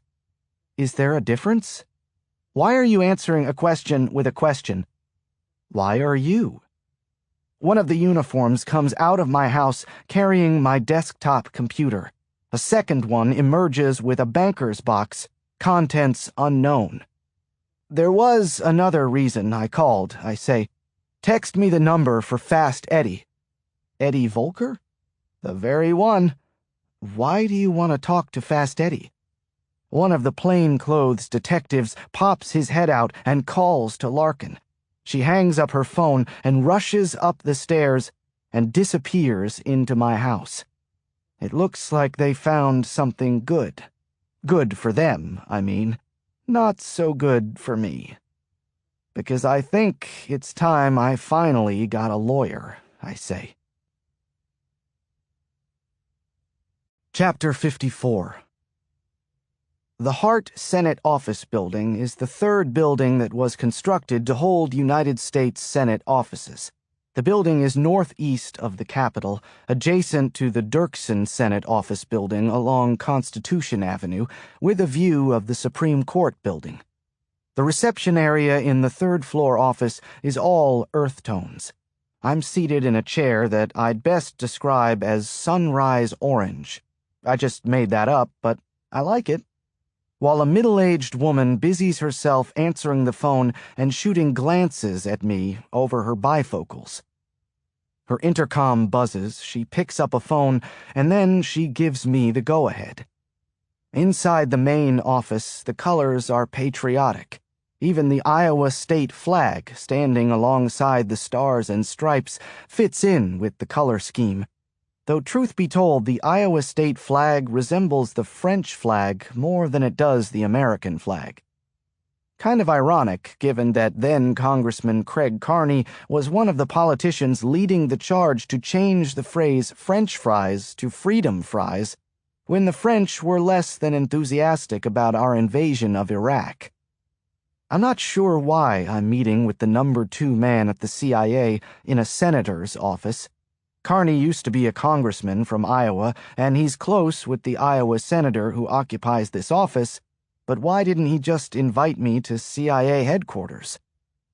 Carney is handsome, with a square jaw, steel blue eyes, and a full head of dark hair just touched with gray. Some of these politicians, when you get them off camera, let their hair down. I've never seen Craig Carney's hair down. I don't know if he's capable of letting it down. He looks as polished as ever today in his crisp white shirt, navy blue tie with tiny red stars, and cufflinks bearing the stars and stripes. Craig Carney is largely credited with helping Blake Francis win the Iowa caucus, which catapulted him from the middle of the pack into front-runner status for the GOP nomination. Carney was even on a short list of candidates for vice president. The president and Carney are very tight, to understate the point. Deputy Director Carney swivels in his leather chair and invites me to take the seat across from his walnut desk, which doesn't look nearly as comfortable as his own seat. He makes a show of looking at his watch. My schedule is full today, he informs me. But he made time for me, I notice. I only called this morning. Usually it takes a week minimum to schedule some time like this. So you wanted to talk about Operation Sunshine? He says. That's the operation the United States embarked on to give humanitarian relief to the people of Bolivia following a devastating earthquake. That was the excuse I gave for this interview. He smiles, and so do I. I think we both know that's not why I'm here, I say. He wouldn't have dropped everything and wouldn't have scheduled the meeting away from his office if the subject were Operation Sunshine. He reveals nothing but his pearly white teeth. If there's something else, he says. Diana Hotchkiss, Mr. Deputy Director. Carney nods soberly, turning on the furrowed brow concerned look that D.C. politicians learn during their first week orientation. She'll be missed. I almost laugh. He threaded that one just about right. Have you spoken with her recently? I ask. I just want to see how he reacts. If Craig Carney is capable of sincerity, I've yet to see it. I could see this guy being president one day, and I don't mean that as a compliment. He cups some almonds out of a dish on the desk and weighs them in his hand while he looks me over. I wonder if the senator who occupies this office knows that Carney is eating his almonds. Tell me something, Ben. It's Ben, isn't it? That's the kind of thing I hate about this town. Those little put-downs, delivered politely but intended to degrade the other person. This asshole knows very well who I am. If he didn't, I wouldn't be sitting here on such short notice. Yes, it's Ben, I say. Ben, why would you ask me a provocative question like that? To provoke you. Yes, well, I guess that's what reporters do. They shake trees. That's the same phrase Ellis Burke used. Someone who shakes a tree, Ben, needs to be ready for what might fall on him. Oh, I'm ready, Mr. Deputy Director. If you had the week I've had, you'd be too. Carney takes some time with the almonds in his hand, making me watch him munching them one by one. Well, he finally says between bites, you seem to have some information that I don't. I wish I could help you. You have to love these politicians. This is another thing they must teach you when you walk through the Capitol doors. How to say all kinds of things without answering the question. So far, this guy hasn't admitted or denied that Diana is alive. I think Diana was a spy for the U.S. government, I say. Probably CIA. And I think she was trying to infiltrate something, and she was exposed, compromised, whatever. Her cover was blown. So you faked her death to throw the bad guys off the scent. Maybe you were protecting her. Maybe you were protecting classified secrets. I don't know. I don't even really care if you want to know the truth. Capitol Beat has never tried to expose classified intelligence information. That's not what we do. Thank you, he says. Even when he says thank you, it comes out like fuck you. But here's the thing, I say. Someone must think that I know what Diana knew because they're trying to kill me. And someone's trying to frame me for Diana's death and the death of Jonathan Liu, the lobbyist. I might even get blamed for the cop who was murdered in that ambush the other day on 12th Street. A good friend of mine, by the way. So now I do care, Mr. Carney, and I'll run a wrecking ball through whatever I have to in order to save my life and clear my name. The deputy director leans back in his leather chair and narrows his eyes. I've just thrown a lot at him, but he doesn't look surprised. That all sounds very intriguing, he says. But I don't see how I could possibly be of assistance to you. Oh, you can and you will, I say, and I'm going to tell you why. Chapter 55. Oh, please do tell me, Ben. The CIA deputy director seems amused. I'm waiting with bated breath as to why and how I'll help you, a reporter for some rag that nobody reads, pushing a story that nobody will believe. I'd really like to smack this douchebag. I'll have to settle for scaring him. Mr. Carney, I say, you remember Gary Condit? Typical of his manner, he doesn't move an inch. But the giveaway is a slight twitch of his eye. Congressman Condit didn't kill Chandra Levy, I go on. All he did was sleep with her. Affairs happen all the time, and they sting you politically, but you almost always recover from them. You hold a nice press conference with your stoic wife at your side, humbly concede your imperfection with vague statements like, I've made mistakes, or I haven't been perfect. Throw in a reference to God, and if necessary, some rehabilitation or therapy, and voila, you win re-election. But Gary Condit, he had the bad luck of having an affair with a woman who wound up dead. So even though he had nothing to do with her death, he was tainted by Do you have a point here, Mr. Casper? So now it's Mr. Casper. Oh, I just wonder how it's going to affect your political career when it comes out that you had an affair with a woman who killed herself. Carney wets his lips. His face reddens, but he's doing his best impression of a mannequin. It's not hard for him. He's had a lot of practice. Kind of a catch-22, isn't it, Mr. Carney? I mean, if we're supposed to believe she's dead, then you have to stick with that story, right? So now it's former Congressman and current Deputy CIA Director Craig Carney having an affair with a woman who jumped off a balcony. How do you think you come off in that story? Good? Bad? Ugly? Possible Clint Eastwood mind scroll here, but I'm a little busy right now. Carney's jaw clenches. I know what he's itching to say. That affair with Diana ended years ago, which, according to Diana, is true. But we both know that's just a detail. He'll have to admit to the affair to make that distinction. You look like the cat who ate the canary, Mr. Deputy Director. He blinks his eyes rapidly, digesting that comment. Damn.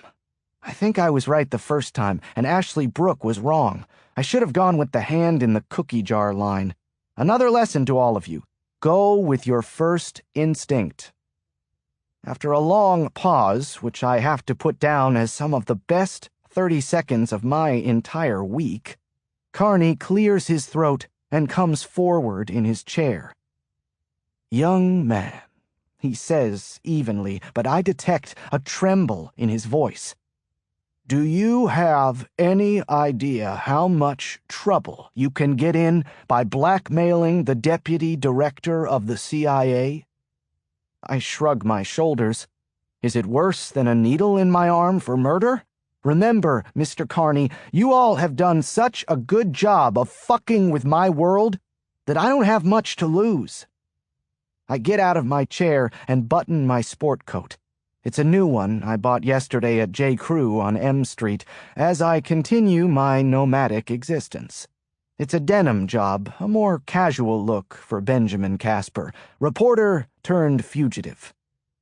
I have proof of your affair, and I'll publish it, I say, framing my hands for the headline, a conservative, law and order, family values politician now guarding our Central Intelligence, caught in steamy affair with top aide who killed herself in despair. Ah, but the police are also looking into the possibility that she didn't jump, that maybe she was pushed off that balcony. She was murdered. Gee, who might be a suspect? It could take as long as, 10 or 12 seconds before every mainstream news outlet in the country is running the story. Are you ready for that kind of publicity? Is your wife? I lean over the desk so we can have a nice eye-to-eye parting. The words Operation Delano might find their way into the story, too. It's already been written, by the way.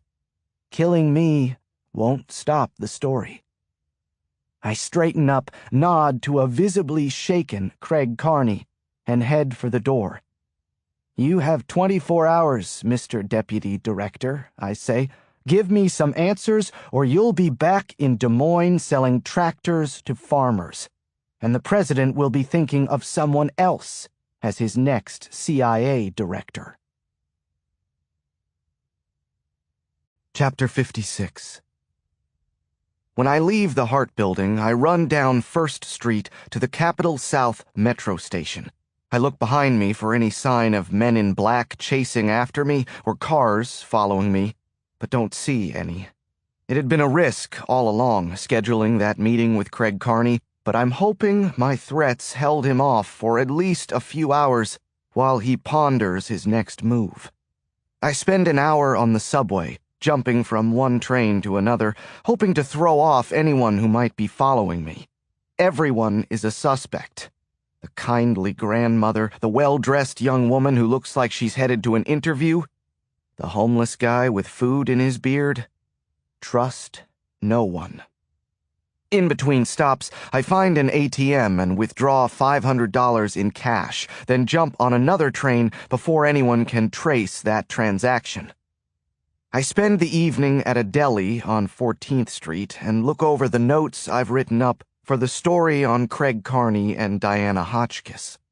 I was bluffing, of course, about having the article written, but I need to finish it now. The story is largely unsubstantiated. I also lied when I said I had proof of Diana's affair with Carney. I don't. I only have Diana's word.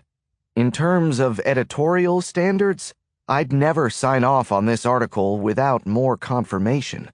But I'm not worried at the moment about journalistic integrity. I'm more concerned with saving my ass. Will I run this if Craig Carney calls my bluff? I don't know. Capital Beat may not be the most popular news website going, but we've never gone with sensationalism. We've never compromised our standards. Am I willing to do so now? No point in worrying about that yet. Just write it, Ben. So I crank out a draft, email it to Carney's office and to myself for safekeeping, and close my laptop. I force down a roast beef sandwich because being sleep-deprived and malnourished makes Ben a vulnerable target. Now it's nearing 9 o'clock. The sun has fallen, but my spirits are slightly elevated with the completion of this article. It's a chit. It's something. Then I pull out my cell phone, my original one, not the prepaid piece of shit I've been using. From my other pocket, I pull out the cell battery. I saw in some movie that a cell phone can't be traced if the battery is removed, so now I'm going to put it back in just to check any messages, then get the hell out of here and move to another part of the capital before any black helicopters can swoop down on me. When I pop in the battery and check my voicemail, I see 4 messages. 1 is from an unknown caller. 2 are from George Hotchkiss in Wisconsin. The last one is from 15 minutes ago, from Ann Brennan. I punch that message and raise the phone to my ear. Ben, it's Ann. I need you to come here, Ben. They said they said next time they'll kill me. Please. I don't know who else to call. I jump out of my seat, grab my bag, and head for the door. Chapter 57. It's Ben, I say to the door. It's me. Open up. When Anne opens her door, my heart sinks. Her shirt, a button-down long denim thing, is ripped at the collar, and most of the buttons have been torn off. Her eyes are bloodshot, her eye makeup smeared, her lip bloody. Behind her, the living room looks like a tornado swept through it. She quickly closes the door behind me and double locks it. Let's sit, I say to her in the calmest voice I can muster. But my heart is shredded and my blood is boiling. Oh, okay, she says. But she collapses to the floor before she can make it to the couch. She bursts into tears, her petite figure shaking uncontrollably. I sit on the floor and take her in my arms as if I were rocking an infant to sleep. It's a long time before she can speak, and I don't rush her. I keep repeating, "It's okay, I'm here," as if that's any comfort at this moment. "It was 2 of them," she says, audibly gulping between sobs. "They said they were from the government, and they just wanted to talk." "Did they have credentials, badges?" She shakes her head. "You let someone in without—" I cut myself off. The last thing she needs from me is a lecture. I don't know her all that well, but from what I've discerned so far, it seems just like her to be trusting enough to let strangers into her apartment. Go ahead, I say. Tell me what happened. The story comes out amid sobs and deep breaths. She stumbles around it, but I get the point. They forced their way in. They put a knife to her throat. They ripped off her shirt and pulled down her pants. They said next time they'd rape me and then slit my throat, she stammers. They said if Benjamin Casper doesn't stop poking his nose where it doesn't belong, it will be me who pays. I hold Anne for a long time, my jaw set in a death lock, my body trembling with rage. You want me to stay? I whisper. I can sleep on the couch. I want you to stop, she blurts out. I want all of this to stop. A door closes in the apartment upstairs. We both jump at the sound. The goons who delivered this message probably won't be back tonight, but maybe they knew I would come. Anne looks up at me. I know I don't have a right to ask that. I know Diana was important to you. She was to me, too. But is it worth the cost? She's right. It's one thing to risk my own life. I don't really have a choice in that. But I'm endangering people I care about. First Ellis Burke, now Anne. Innocent victims, punished for nothing more than listening to me and trying to help me. I'll think of something, I tell her, which is about the emptiest promise I could give.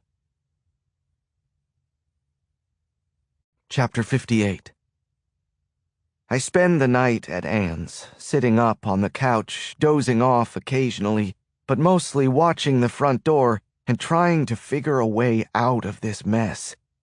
In the morning, my head is cloudy, my limbs are shaky, and a permanent dull ache has taken up residence in my stomach.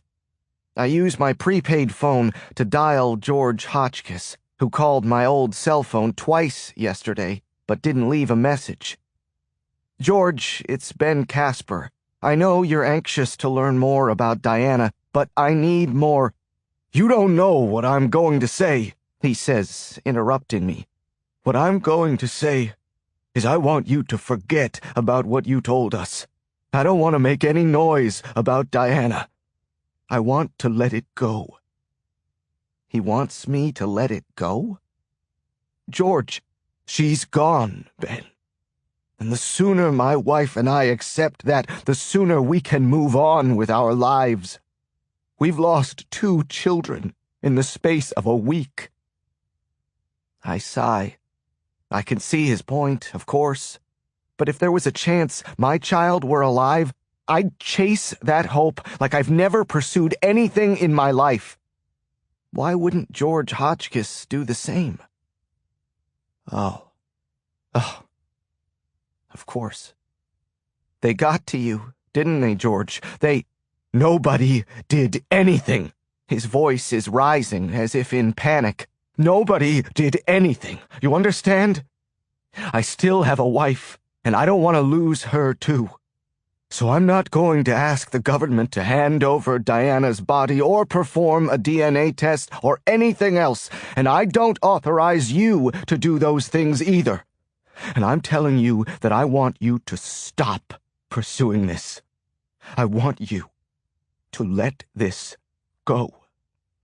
Diana is dead, okay? She's dead. Shit. These guys are smart. They're hitting every pressure point they can find. They got to George and threatened him.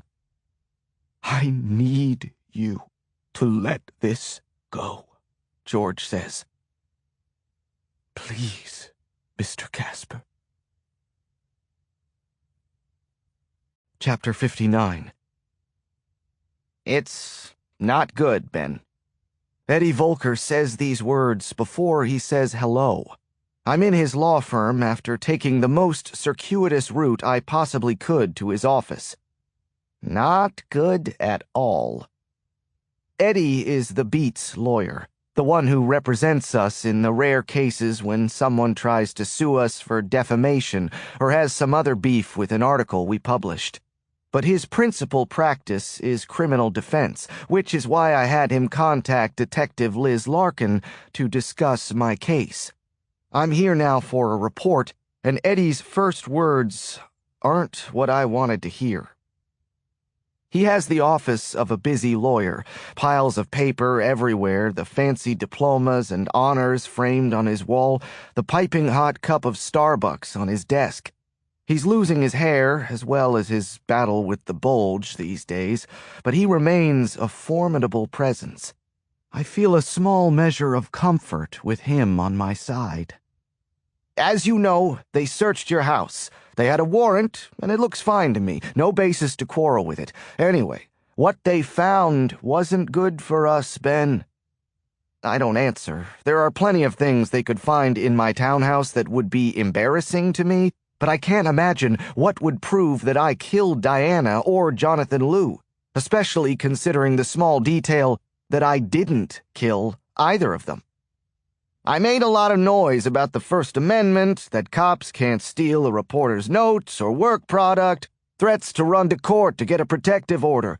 But I didn't see anyone trembling in their boots, Ben. I wouldn't be either, if I were them. Why not? I ask. Eddie rearranges some papers on his desk. Avoidance behavior. Something you do when you don't want to deliver bad news. They found traces of carpet fibers from Diana Hotchkiss's apartment on your shoes. So what? I've been in Diana's apartment many times.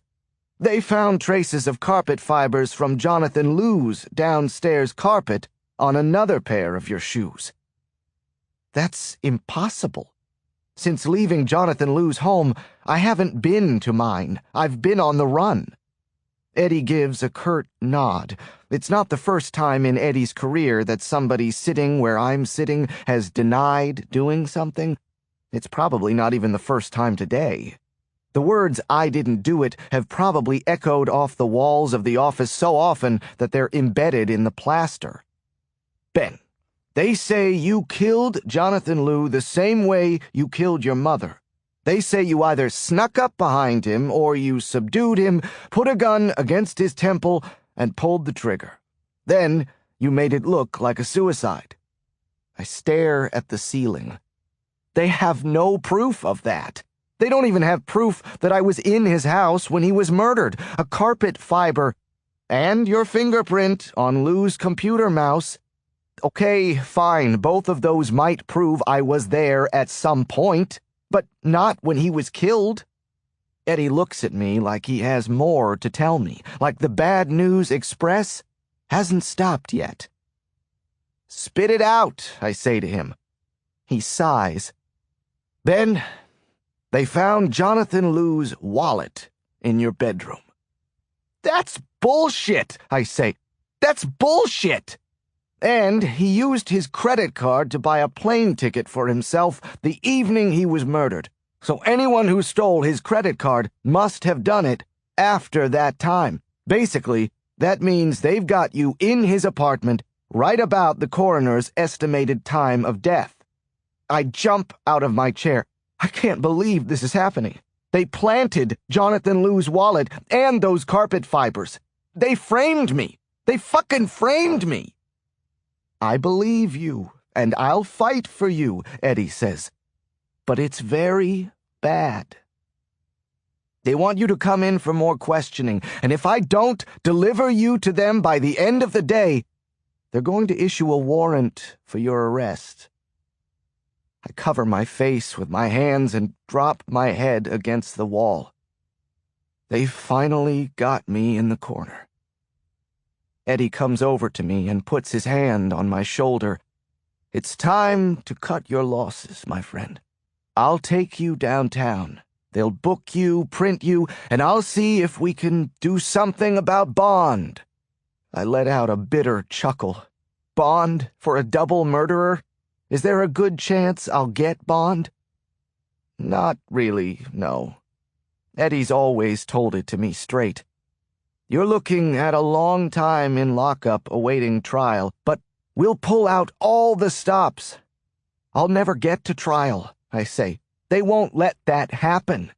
If I go inside, I'll never come out.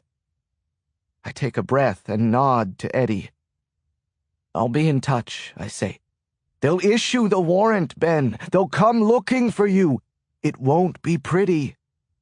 Please stop this, Anne said. Please stop, George Hotchkiss pleaded. Surrender to the police, Eddie's telling me. I release my arm from Eddie's hand. Give me a couple of hours to think about this, I say. I'll be in touch. Chapter 60. Deputy Director Carney, please, I say into a new prepaid cell phone I purchased an hour ago. May I say who's calling, please? His favorite reporter, I answer. I take a breath and steel myself. You can do this, Ben. Act confident. Don't act like you're scared out of your mind. Keep the upper hand. A moment later, this is Craig Carney. Hello, Mr. Deputy Director. It's 24 hours later. You'll recall I set a deadline. I do recall that. Did you read the article I emailed to your office? I read a document that doesn't remotely bear any relation to the truth, Mr. Casper. Either way, I snap my fingers and it's online, front and center, a pretty big headline. Should I snap my fingers, Mr. Deputy Director, or do you have something to tell me? I have something to tell you. Will I like it? I would, if I were you, yes, but not over the phone. Come to my office. That's about the least surprising thing he could have said. Your office? I don't think so. Let me think a second. I take a swig of the bottled water I'm holding. My mouth is dry as a sandbox. My heart is pounding so furiously that I can hardly hear myself speaking. I take a couple of short breaths. The delay works for me because he thinks I'm trying to come up with a place to meet. The truth is, I already have one. The Washington Monument, I say. 1 hour. Stand on the east side and face the Capitol. And Mr. Carney, this is just the two of us, right? Of course. Of course, I say, mimicking him. If it's more than the two of us, I snap my fingers. Know what I mean? Carney lets out a sigh. It will be just the two of us, Mr. Casper. Okay, see you there. Wear a Nationals cap. Wear a what? A Nationals baseball cap. So I know it's you. You'll know it's me. Wear a Nationals cap and, come to think of it, have a Nationals pennant. You know, those things you wave. Why do I need to do that? Because I'm not going to appear until I see you. And from a distance, I won't recognize you. So wear a Nationals baseball cap and be waving a pennant. I don't have either of those things. You're one of the most powerful men in the country, Mr. Carney. I'm confident you'll make it happen. Do as I say, or in 1 hour, we publish the story. Oh, and I also set up a new email address under a fake name, of course, that is timed to send this article to the Post, the Times, and about 10 other newspapers 90 minutes from now. Unless I stop it, of course. He doesn't answer. Good. He's letting me call the shots. 1 hour, I say, and give me your cell number. He does so. Then I hang up the phone. I wipe the sweat from my forehead, bend over at the waist, and vomit into a bush. Chapter 61. An hour later, I dial the cell number Craig Carney gave me. "Hello, Mr. Casper," he says when he picks up. "I'm here at the Washington Monument, as you can see. Where are you?" Where am I? I'm among about 500 people strolling the west side of the National Mall right now, looking at the many memorials, but he doesn't need to know that. Like pretty much everyone else around here, I have a camera, only I'm not snapping pictures. I'm using it as I would a pair of binoculars, zooming in wherever I need to look, trying not to be too obvious. "I want you to move to the other side of the monument, Mr. Deputy Director. Come around to the west side and face the Lincoln Memorial." "Okay, I'll go around to the other side of the monument." I have a feeling he didn't say that for my benefit. I think he's trying to signal someone, FBI agents, CIA, Capitol Police, whatever, what he's doing. He must be wearing a wire. That's about as surprising as a hot day in August. "You're not waving the pennant, Mr. Carney. I told you to wave it." Okay, that wasn't called for or necessary, but give me a break. I'm nervous here. I'm trying to convince myself I have the upper hand. This is high-stakes poker, and I've never played anything but solitaire. "Okay, are you happy now?" "I'm just kidding. I don't know if you're waving the pennant or not. I'm not on the National Mall right now. Sorry about that. There's been a change of plans." They say that a lot in movies when there are ransom drops or other controlled meetings. There's been a change of plans, delivered with much more bravado than I can muster right now when I'm doing my damnedest to keep the tremor out of my voice. Hell, I'm trying not to piss my pants. I say, "Go to the Foggy Bottom metro station and take the orange line to the Landover stop." Landover? This is ridiculous. Do it, or become a national disgrace. The clock is ticking. I punch off the phone and listen to a tour guide tell me and a dozen other people what each of the pillars on the perimeter of the World War II memorial represents. Interesting. Even more interesting? What happens next? Due east, at the Washington Monument, Craig Carney is speaking into his collar. So that confirms he's wired up, and he's obviously telling his people that he's on the move. Carney starts to head west and north toward the Foggy Bottom station. Several people dressed as tourists suddenly lose interest in the attractions they're supposedly here to view and simultaneously begin to change course.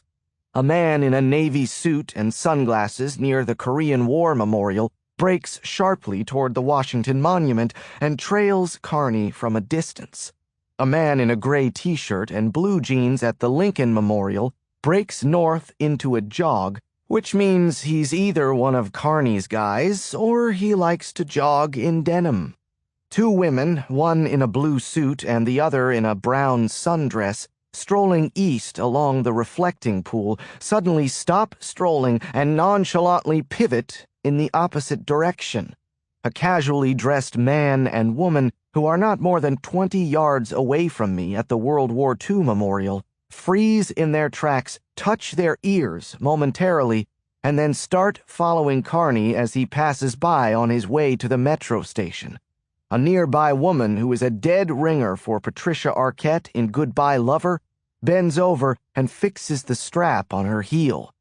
I don't think she's with Carney, but I thought Patricia Arquette was totally hot in that movie.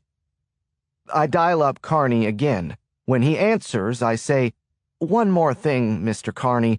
I'm going to ask you a question, and if you don't give me a truthful answer, then we're done. The article gets published."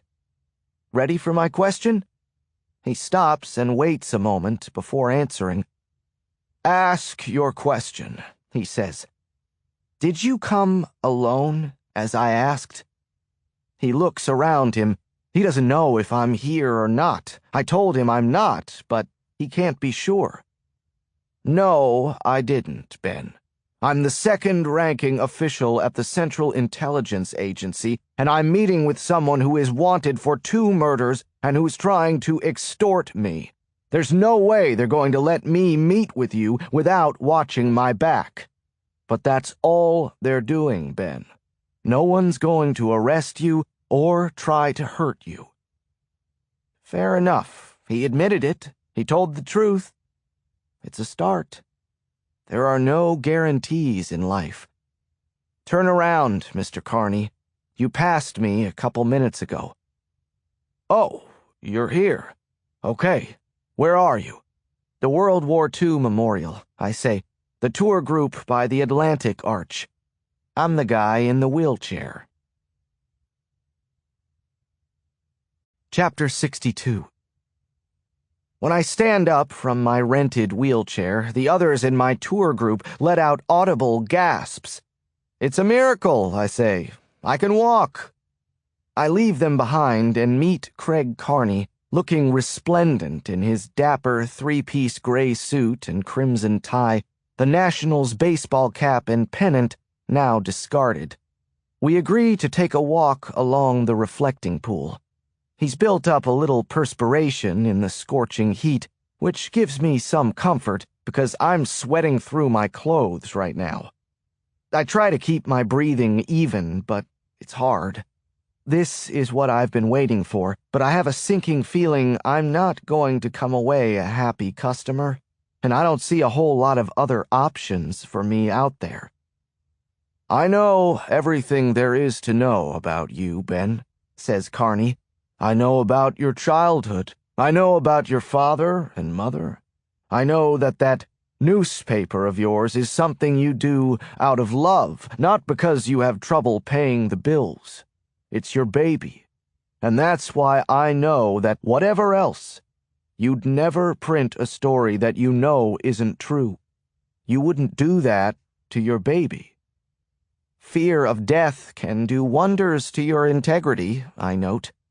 Oh, it doesn't have to come to that." He says it like I'm being overly dramatic. I hope he's right about that.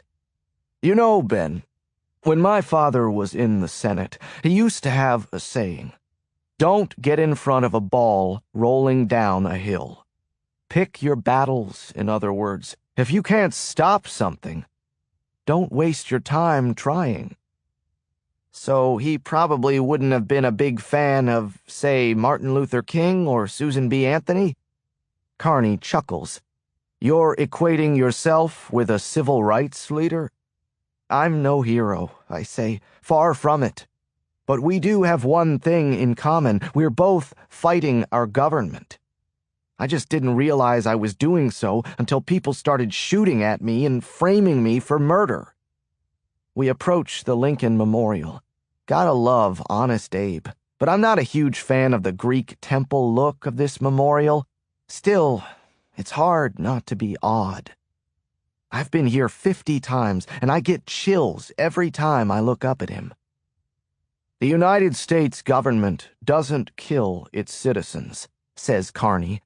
"If someone's been trying to kill you, it isn't us." Given that he's wearing a wire, what else is he going to say? "I never had an affair with Diana Hotchkiss, Ben. If she told you otherwise, then it's one, but not the only, lie she told you." We turn left, south, around the pool. "Why didn't you say so, Mr. Deputy Director? This whole thing's been a misunderstanding. My bad. Sorry for your troubles."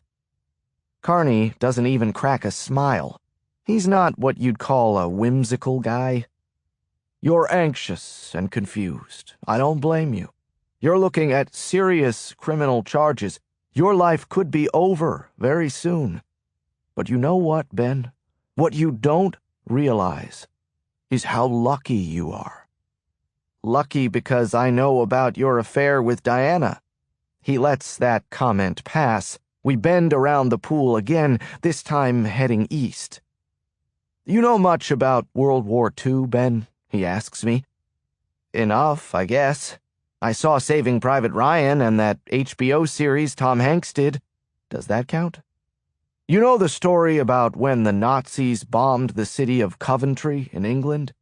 A lot of people think Churchill knew that bombing raid was coming because British intelligence had intercepted and deciphered the Nazis' coded radio messages. You know about that, Ben?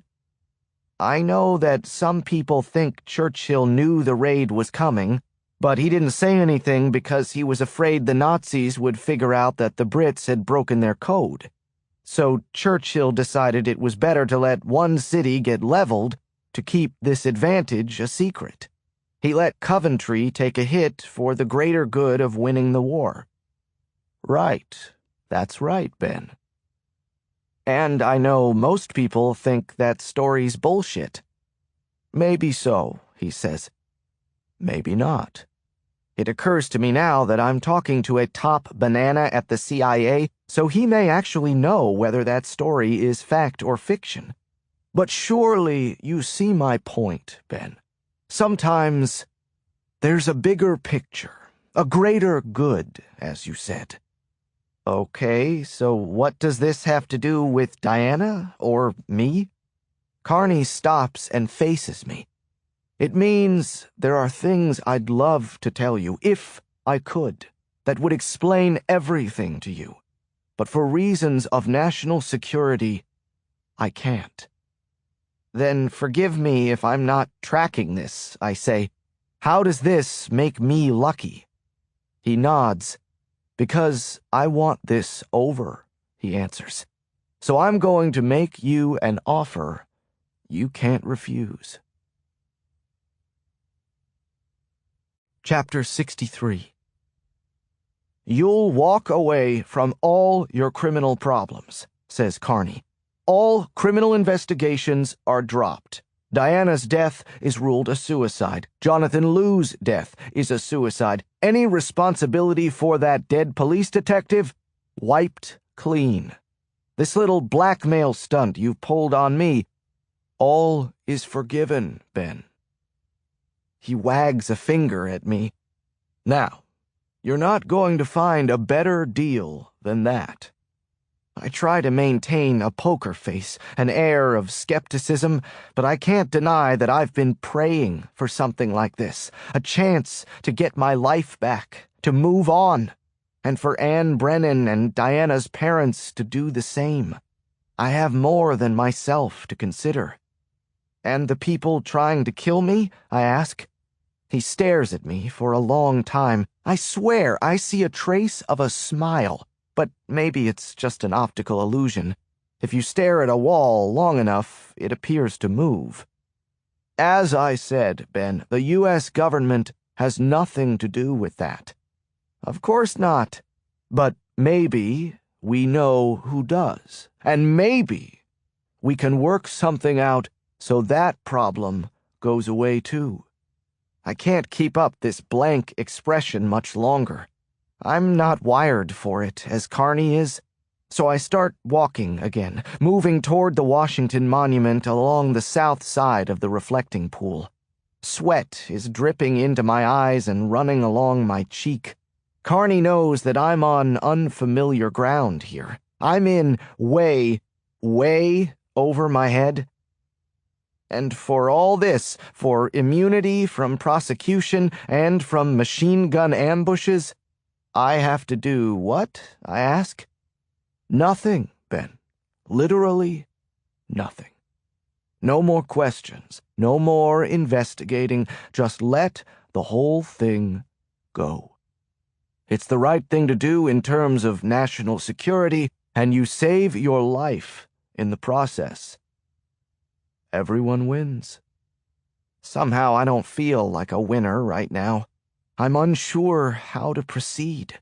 Every instinct I possess tells me to lap up this deal like a dog, to say yes immediately. This is what Anne wants. This is what George Hotchkiss wants. This is what I want.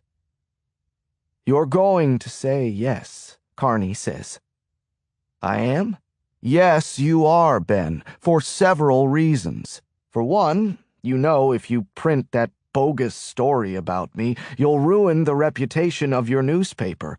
And I'll sue, and I'll win. because we both know that Diana and I never had an affair.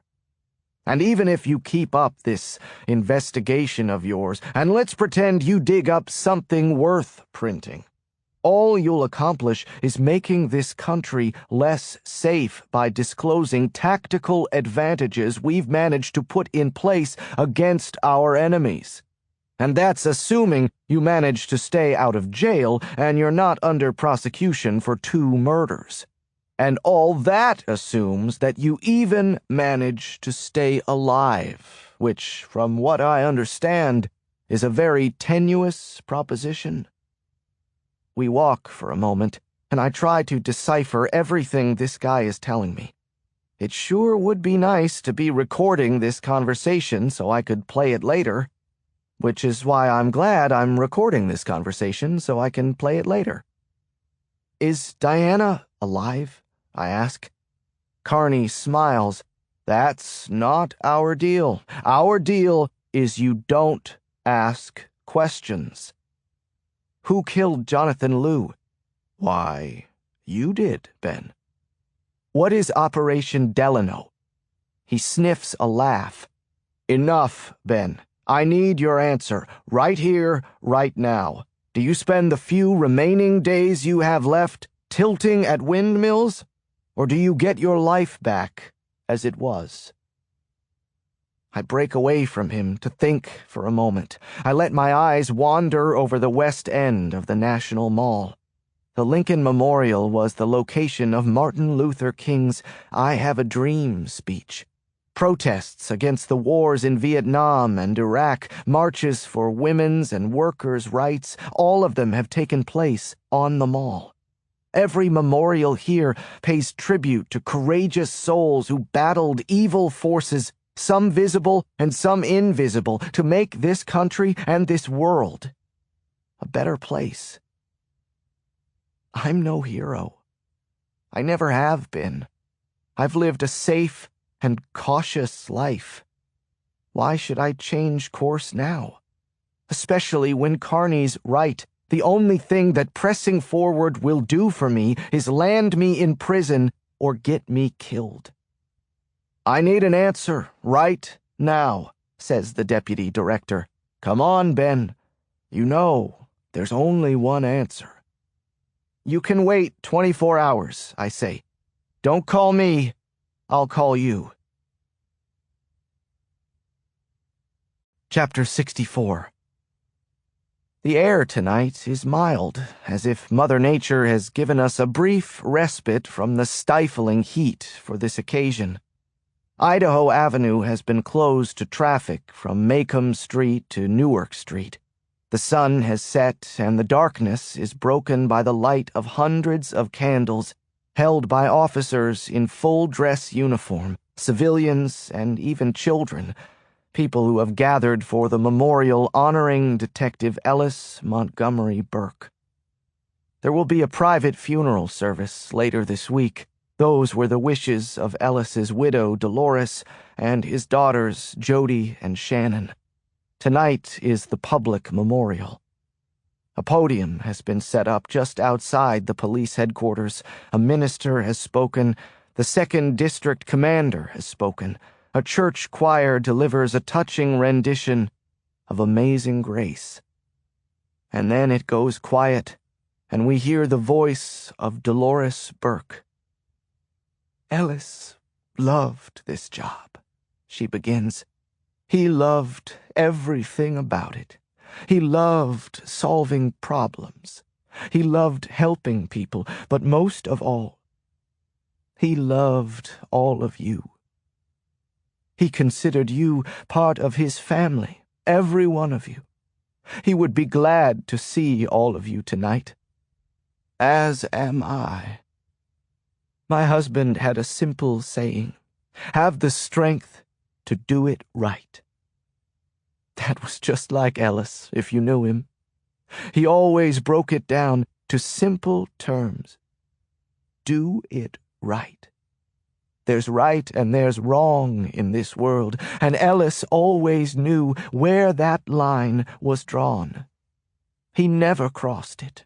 He thought that was his duty, as a member of the Metropolitan Police Department. He thought that was his duty as a father and husband. He thought that was his duty as a man. I'm standing on the other side of the barricade. It's not a good idea for me to cut into that crowd, not because I might be recognized and arrested, though that would be a distinct possibility, but because I might be a distraction on this occasion, and Ellis deserves this memorial. I'm to blame for this man's death. I reached out for him when I had no other options, and he helped me even though the case was beyond his jurisdiction. He helped me because he thought it was the right thing to do. Dolores Burke is correct. There is such a thing as right and wrong. There is black and white. Washington, D.C. is a town that lives in the middle gray. But that doesn't mean I have to. I owe this to Ellis. I brought him into this fight, and I have to make sure I see it through. If he died in an ultimately noble cause, then his family should know it. If he died as a result of an evil cover-up, they should know that too. When the memorial is over, I steer the Triumph onto 39th Street and then head south on Massachusetts Avenue. It will be another long night, another hotel. For a little while there, I really thought my days of running were over. "Mr. Carney," I say into my cell phone, "I'm not making a deal with you. I'm going to find out what's going on or die trying. So buckle up, Craig. It's going to be a wild ride."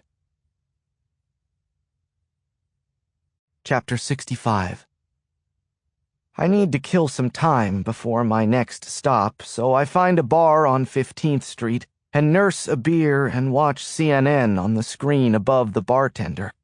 The sound is muted, but the closed captioning is telling me that the Russians have detained a person they're calling a spy from the neighboring Republic of Georgia and are lodging an official protest.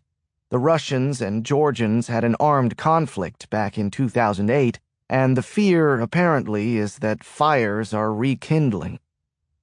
I generally favor peace over war as a rule, but if another armed conflict broke out over there, maybe the Russians would call back the guys who are chasing me with machine guns. A guy can dream. At midnight, I make the short walk to the intersection of 15th Street and Carolyn Street. Anne Brennan lives on the ground floor of the 3-story brick condo building there, and the lights are on, so I assume she's awake. I take a good look around first. I don't think anyone's tracking me right now, but they might be watching Anne, hoping to find me. I could be walking into a spiderweb. But I have no way of knowing. I don't see anyone in the parked cars along 15th Street, and the people strolling along the streets seem to be moving on to other destinations. None of them are wearing signs that say surveillance or bad guys, so I have that going for me. But the truth is, if someone is watching Anne Brennan's house right now, I have no way of knowing about it, and I have to talk to Anne in person. So I have to take the risk. But I don't have to be stupid about it. I head back down Carolyn Street, away from Anne's place, and do a wide circle until I'm the next street over and walking through an alley up to the rear of Anne's building. The whole thing is a 20-minute exercise, but it's worth the peace of mind. Though Anne lives on the ground floor, there's a 10-foot fence bordering the back of the property, which I could probably climb if I really wanted to, but I don't really want to, so I dial her number on one of the many prepaid phones I have. "I'm in the alley behind your place," I say. "Can I come in for a minute? Don't turn on any lights near the back of the house that aren't already on. Don't draw attention." Not 5 minutes later, she opens the back door and hustles back to the gate to let me in.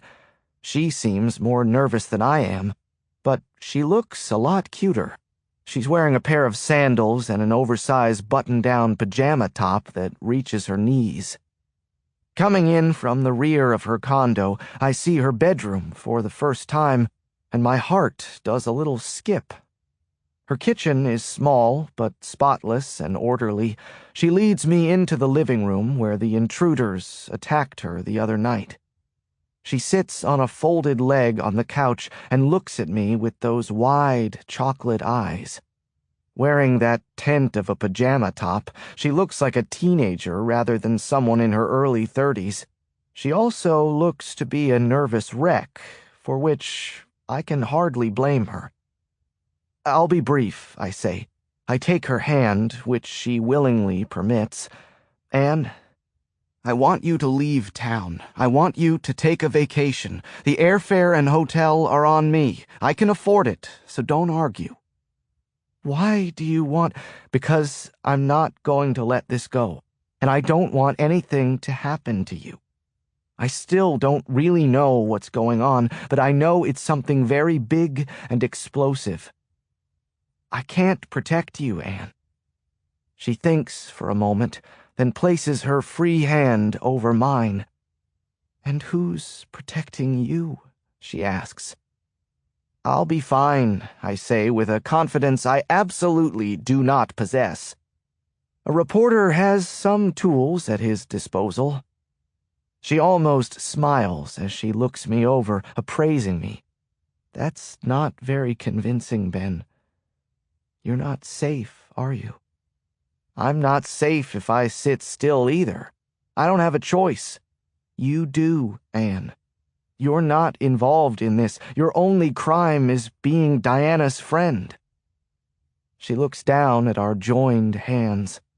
I wonder what it means to her. I wonder what it means to me. I catch a scent of lavender and feel myself, against all good judgment, drawing closer to her on the couch. Then she draws closer to me. We draw closer to each other. This isn't going the way I'd planned. Chapter 66. It's okay to say enough is enough, Ben. Anne looks up at me. We are so close, I feel her breath on my chin. Whatever you feel like you owe Diana, you don't owe her your life. I don't want to see you get hurt, too. She touches my cheek, and my resistance begins to melt away. No, this is a bad idea. You're endangering her, Ben. Just being here puts her at risk. She leans into me. Her lips are soft and moist, delicate and cautious.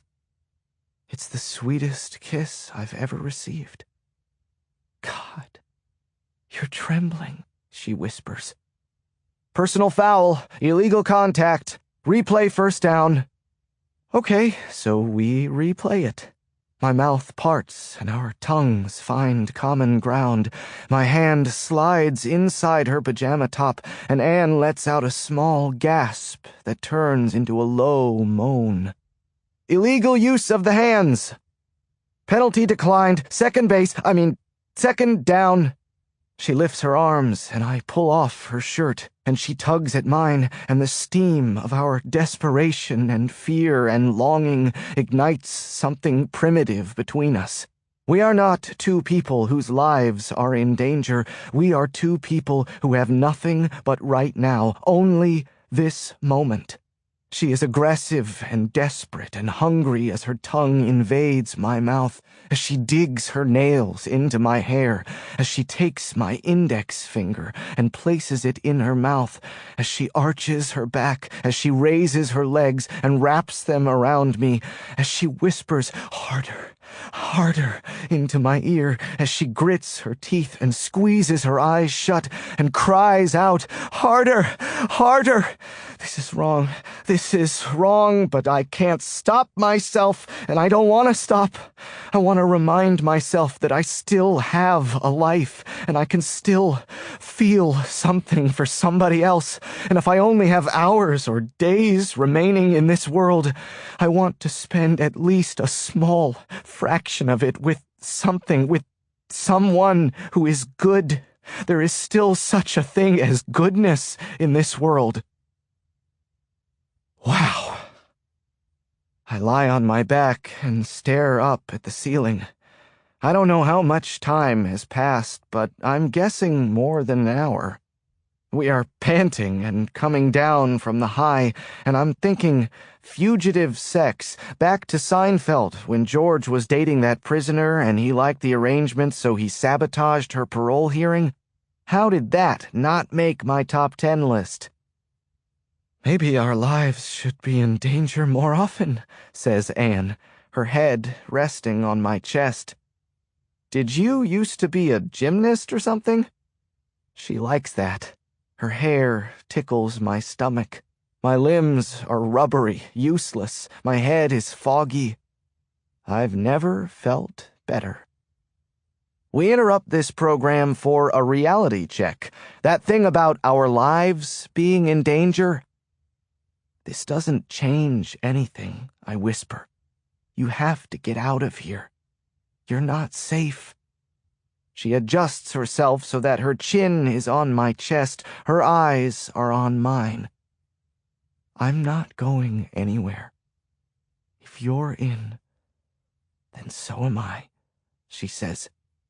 So, sweetie, maybe you should buckle up. Chapter 67. I spend the night at Anne's to ensure her safety, strictly for her protection. No other reason. I mean, there are bad people out there, right? In fact, I might need to come back again tonight to make sure she's still safe. But this morning, I'm on the move. My calves and triceps and abdominal muscles and neck are sore beyond description. Apparently, I've been lacking physical exercise. I also forgot, in the heat of things last night, how much my leg was killing me after I wiped out on the Triumph a few nights back. Luckily, I have this morning to remind me. In the gym bag that I'm carrying with me everywhere these days, in addition to a few items of clothing and toiletries and my laptop computer, I've been accumulating baseball caps that help shield me from detection by someone who might be, say, scanning the streets for me. But I know the truth. They're going to find me eventually. Washington, D.C. isn't Manhattan. They could just position themselves at various posts and not move an inch, and sooner or later I'll walk into them. So I try to keep my head down and baseball cap on and hope I can figure everything out before they find me. Now, all I have to do is figure out what it is I'm supposed to figure out. As I'm walking down T Street, I call my trusted colleague Ashley Brooke Clark, who is basically running the Capitol beat in my absence. Any luck on Jonathan Liu's computer? I ask. They're getting there, Ben. I told them it was high priority, but that computer was beat to hell. What did you do? Throw it on the ground? Something like that. One other thing, Ben. A guy came by looking for you, a guy with a real attitude. Was he wearing sunglasses and a trench coat, and did he move furtively? None of the above. His name was... here it is. Sean Patrick Riley. Sean Patrick Riley? What is that, Pakistani? Somalian? I think it's Venezuelan. Okay, Sean Patrick Riley, I say. And what did this Irishman want? He says he's a private investigator. And what is he privately investigating? He was very, private. Yes, private with that information. Boy, you're in a good mood, Ben. Did you get laid last night or something?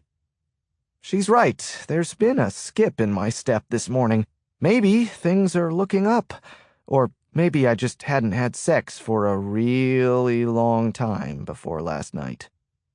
Did this guy give you a bad vibe, I ask? I mean, does he seem like a shady bloke? A private investigator? Shady? Okay, shadier than usual? Like, for example, rather than ask me questions, he'd like to put a bullet through my head? No, I didn't get assassin from this guy. Chauvinist, maybe. Asshole, definitely, but not assassin. I think he's looking for a missing person. A missing person? I reach Vermont Avenue, where a big crowd is gathered at the intersection. I hang back rather than mix in too closely with a bunch of people I don't know. As long as he doesn't want to kill me, I'll talk to him, I say. Give me his number. Chapter 68. I see Sean Patrick Riley seated near the window of the cafe before he sees me. It's not hard to spot a guy wearing a leprechaun suit and eating Lucky Charms.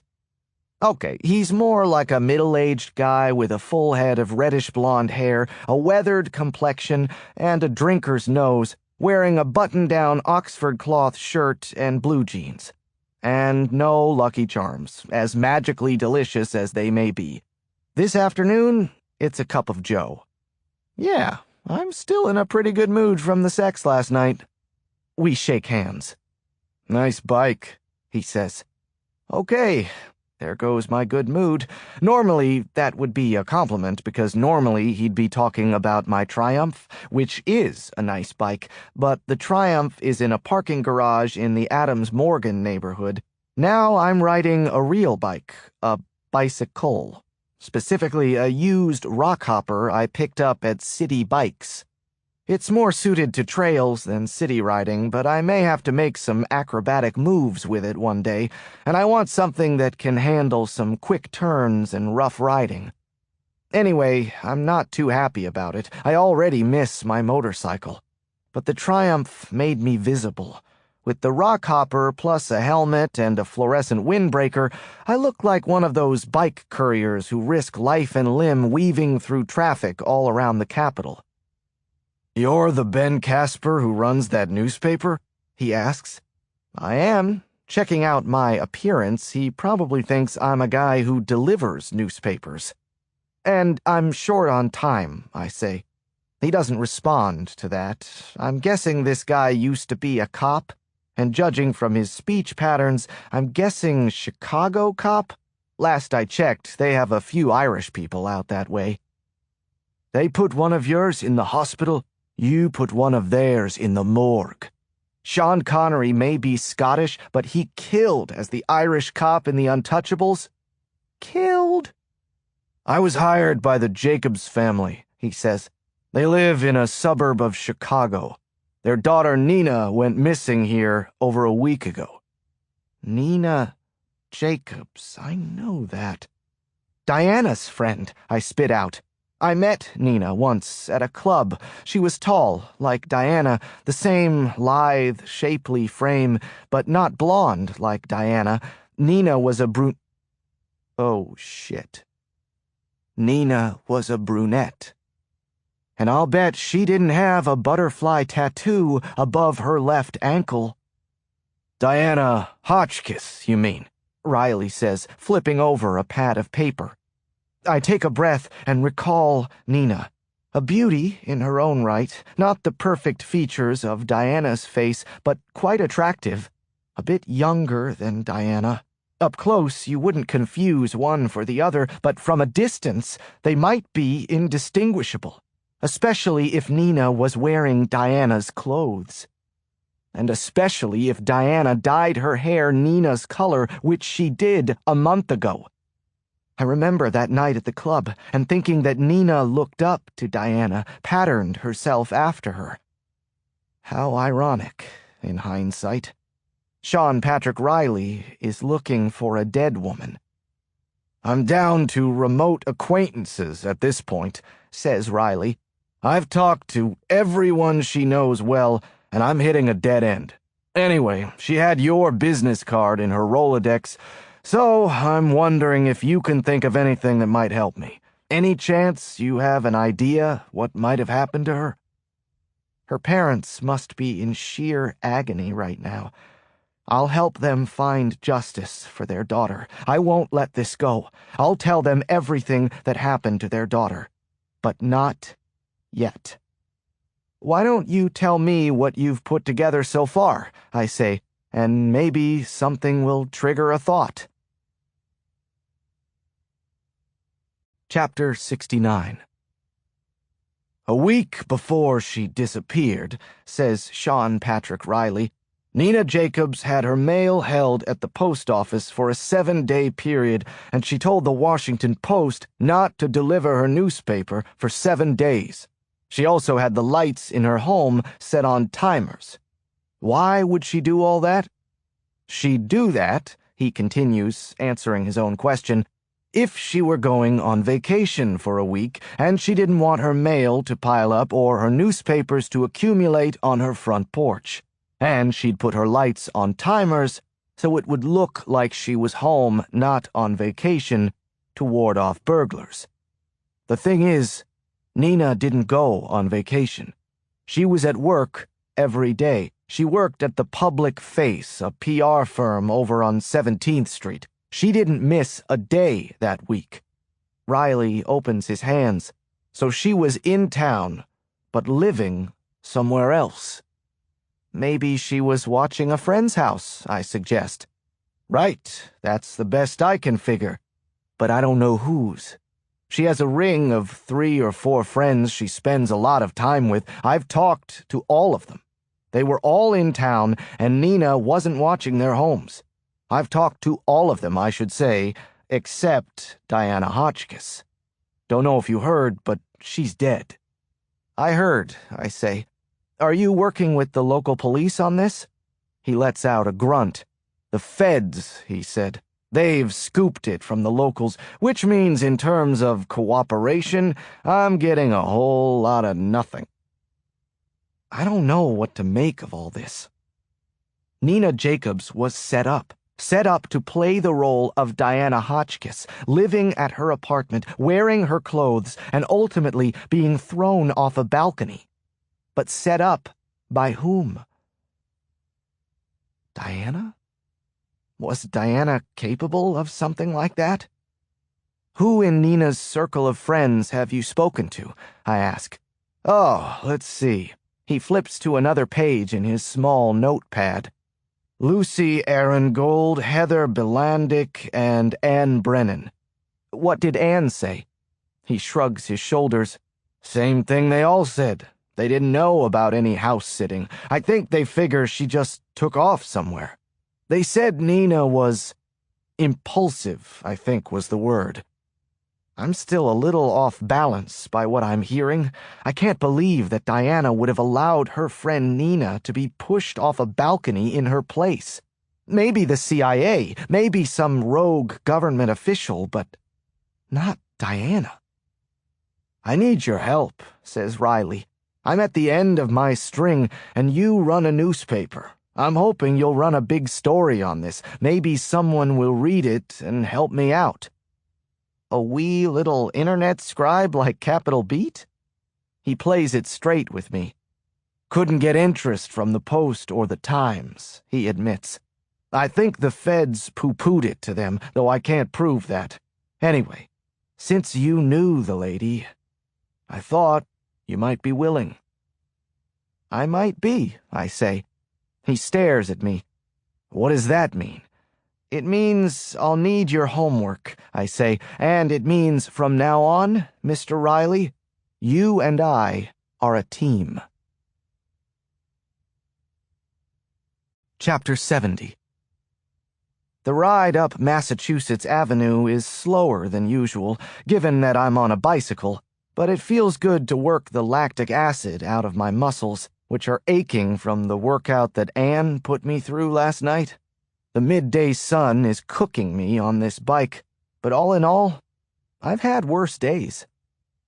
So, Nina Jacobs, says Ashley Brooke Clark into the earpiece I've connected to my prepaid cell phone, the 4th I've purchased in a week as a result of my well-founded paranoia.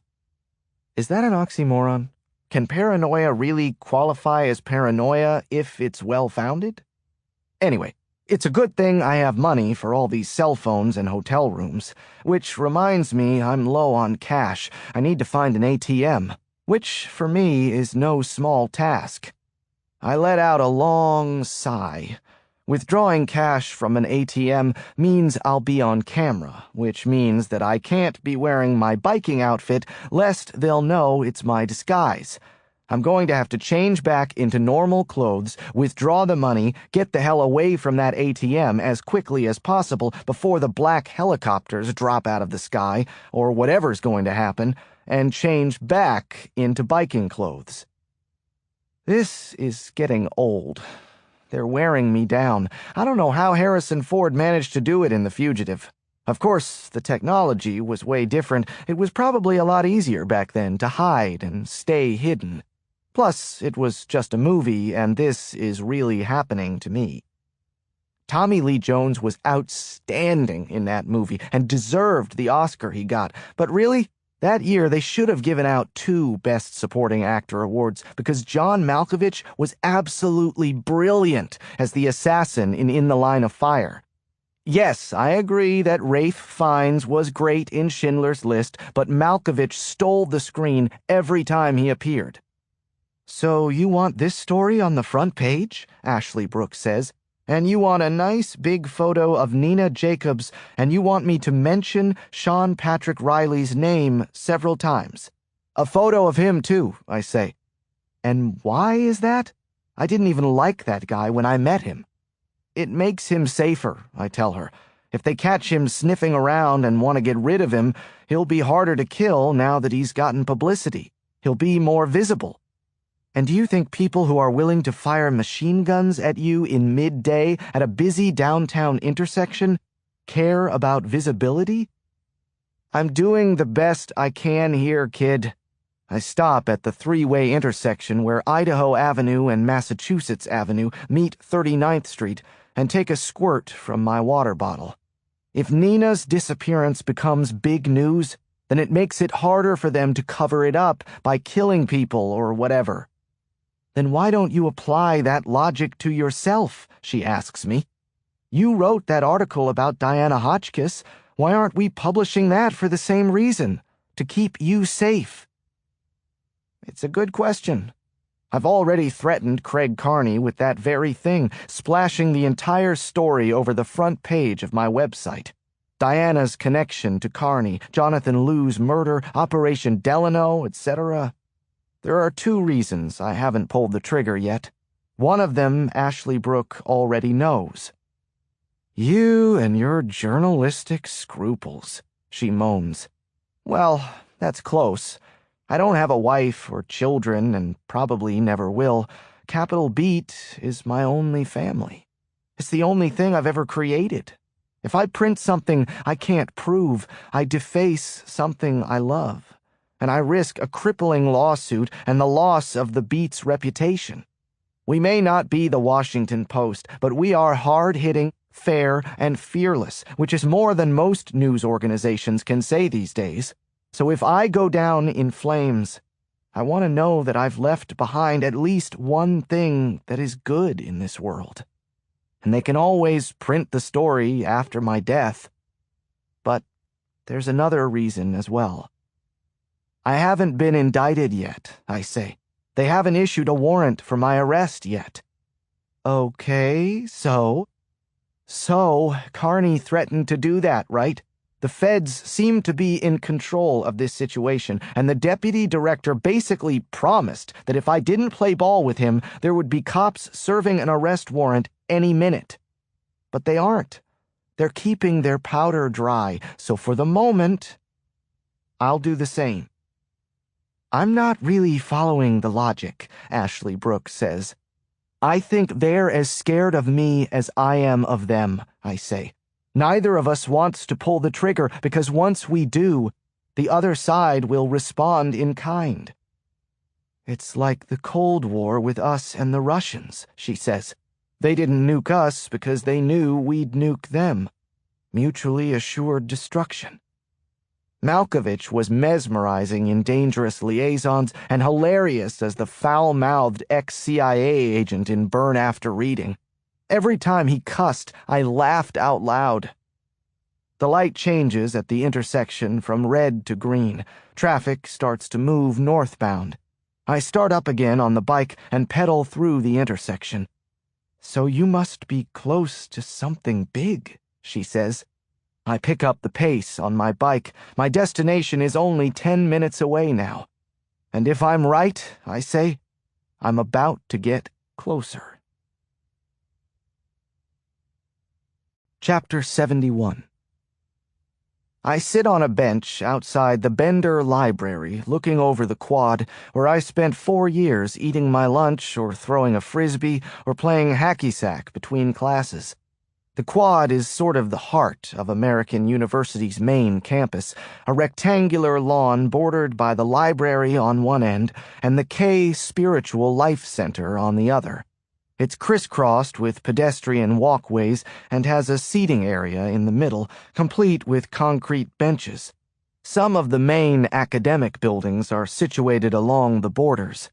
I haven't been here since, I think it was 2008, when I covered a student demonstration protesting the genocide in Darfur, complete with a mock refugee camp and a die-in where all the students lay across the lawn to simulate the mass casualties.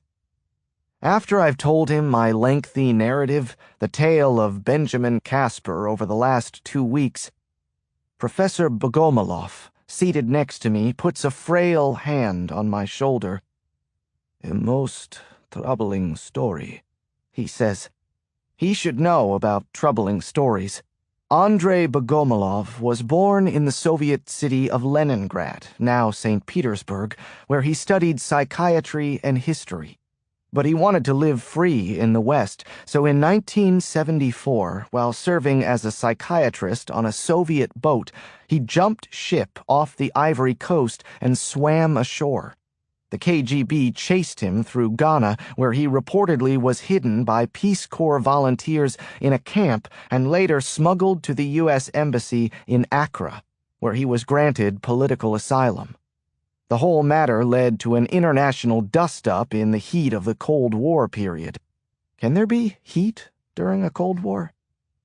Anyway, Andrei came to American University to get a PhD in Russian history and never left. He's been part of the history department ever since. He's one of those professors who likes to sit out on the quad eating his lunch with the students, enjoying the sunlight on his face and, I suppose, the feeling of freedom as well. I took one of his classes while I was an undergrad here, but the truth is, I've known Andrei since I was a kid. He and my father were colleagues in the history department for decades. Andrei would come to our house for dinner, always showing up with a present, usually some Russian coin and a story to go along with it. After Mother's death, he was particularly nice to me. I remember him telling me about harsh winters in Russia, hunger pains in his stomach, a feeling that he had no control over his own destiny, and how his faith in God got him through all of it.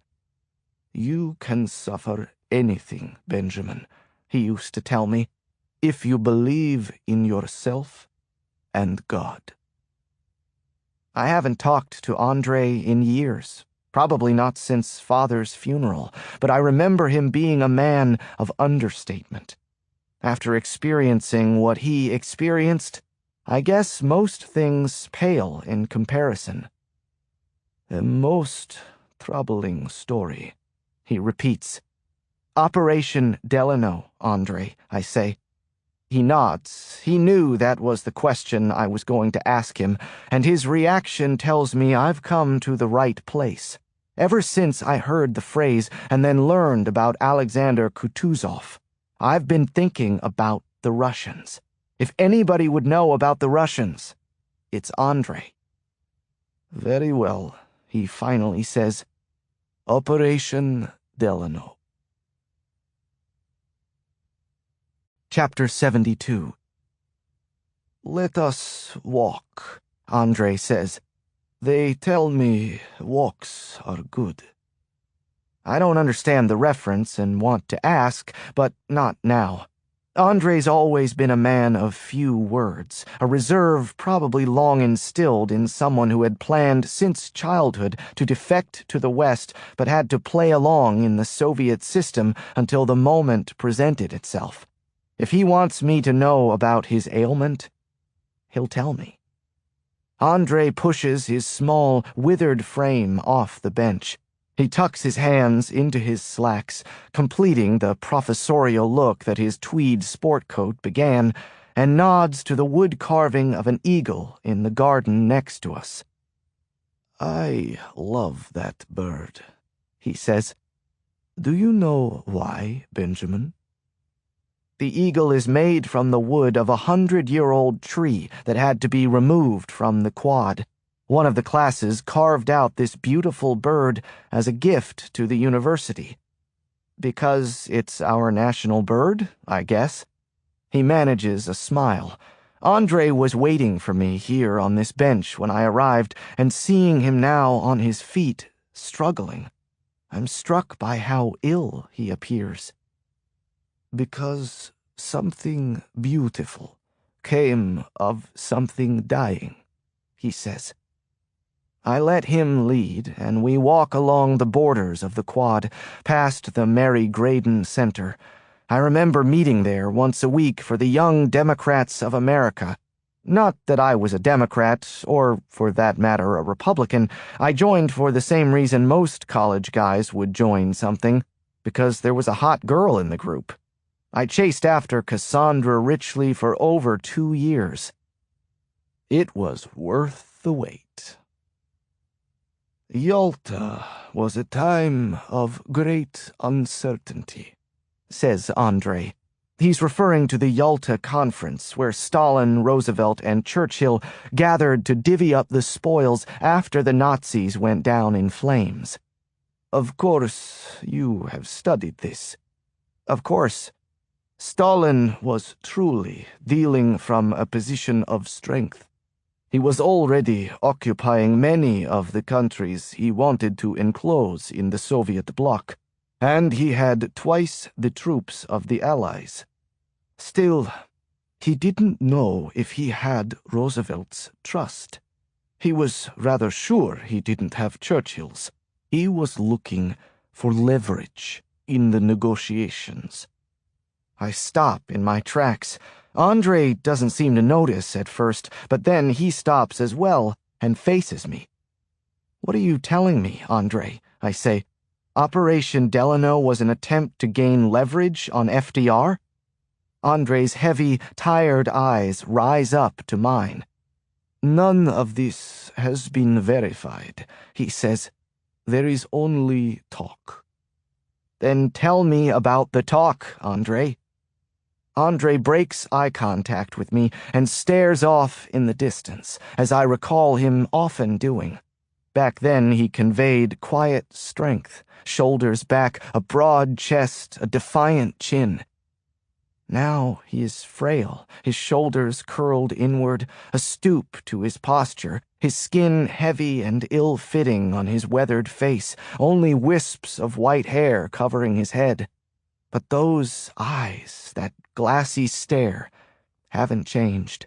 Probably no one will ever know what is contained in that stare. Memories, I assume. Memories of things best forgotten. The talk, he says, is that Operation Delano was the Soviets' attempt to blackmail the President of the United States. Chapter 73. There were always rumors about Roosevelt, says Andre. Some of them have since been printed as fact, but in my mind, they remain rumors. Roosevelt was a man of privilege, of course. Some such men did not regard marital vows as solemnly as they might. I'd read about that. My father had written about Roosevelt, who was believed to have had an affair with his wife's social secretary for years. Eleanor reportedly discovered the affair and offered FDR a divorce. The affair broke off, but then rekindled in Roosevelt's last term in office. And there was another woman, too, so the story goes, FDR's own secretary. Andre's right. True or false, most of this information has been reported by now. But it wasn't back then, after World War II ended. Stalin wanted to blackmail FDR about his extramarital affairs? I ask. We're walking again past the Battelle-Tompkins building, where I took many of my undergrad classes.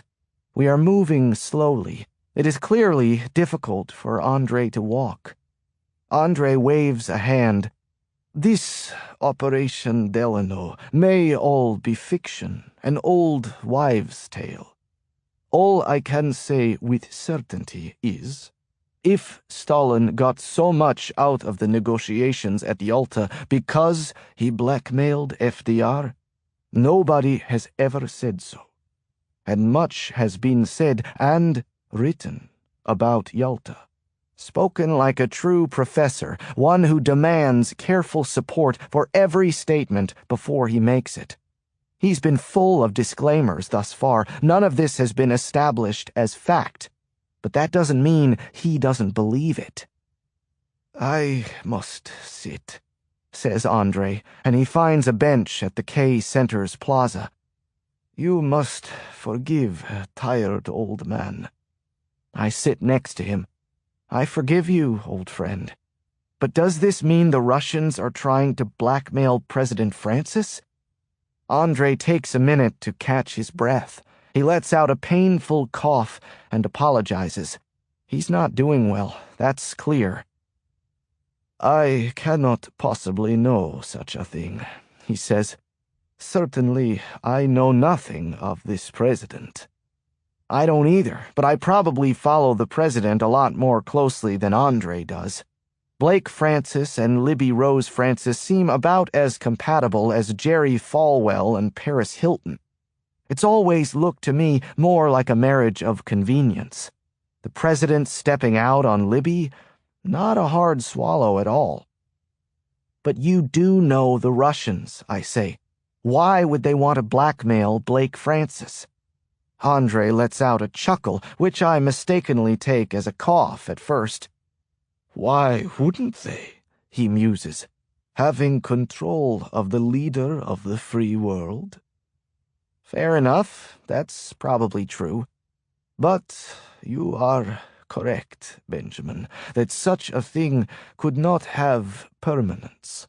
Certainly not even a compromised president could allow another powerful country free rein to do whatever it wished. There would have to be limits, surely. You mean, like, maybe there could be one thing? He cocks his head to the side, like I'm getting warm. What would be the one thing, I ask? What are the Russians trying to do?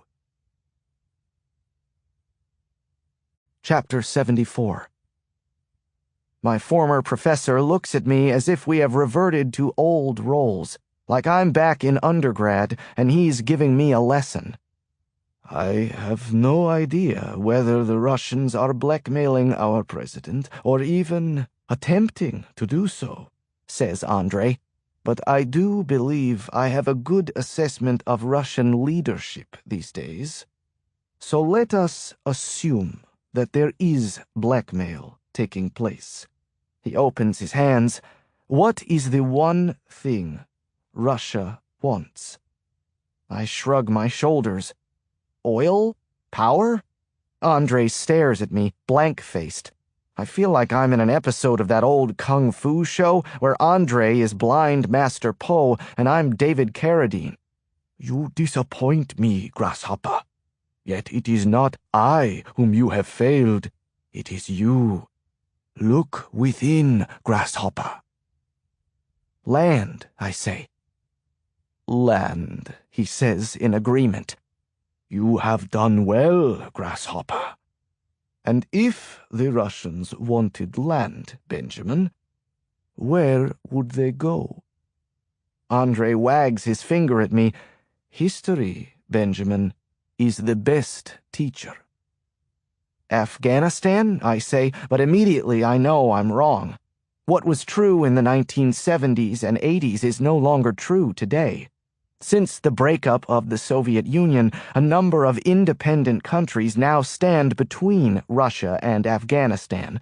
Kazakhstan, Uzbekistan, Turkmenistan, I think, and probably some other hard-to-pronounce names. More recent history, Benjamin. Oh, right. Of course. Georgia, I say. For years, Russia has been backing independence movements in various republics in Georgia. In 2008, there was an armed conflict between Georgia and two of its would-be breakaway republics in South Ossetia, which most observers saw in reality as a war between Georgia and Russia. And how quickly I forget what I saw just last night on CNN before I went over to Anne's place and had mind-altering sex. The Russians just arrested a Georgian spy in Moscow. Andrei nods his head. Supposedly, he says, conveniently. Next, expect a terrorist attack in a major Russian city that is blamed on the Georgians. Ah, so the Russians are setting the table for a war with Georgia. If Russia really wanted to take Georgia, Benjamin, would it be hard? Militarily, no. But diplomatically, Benjamin.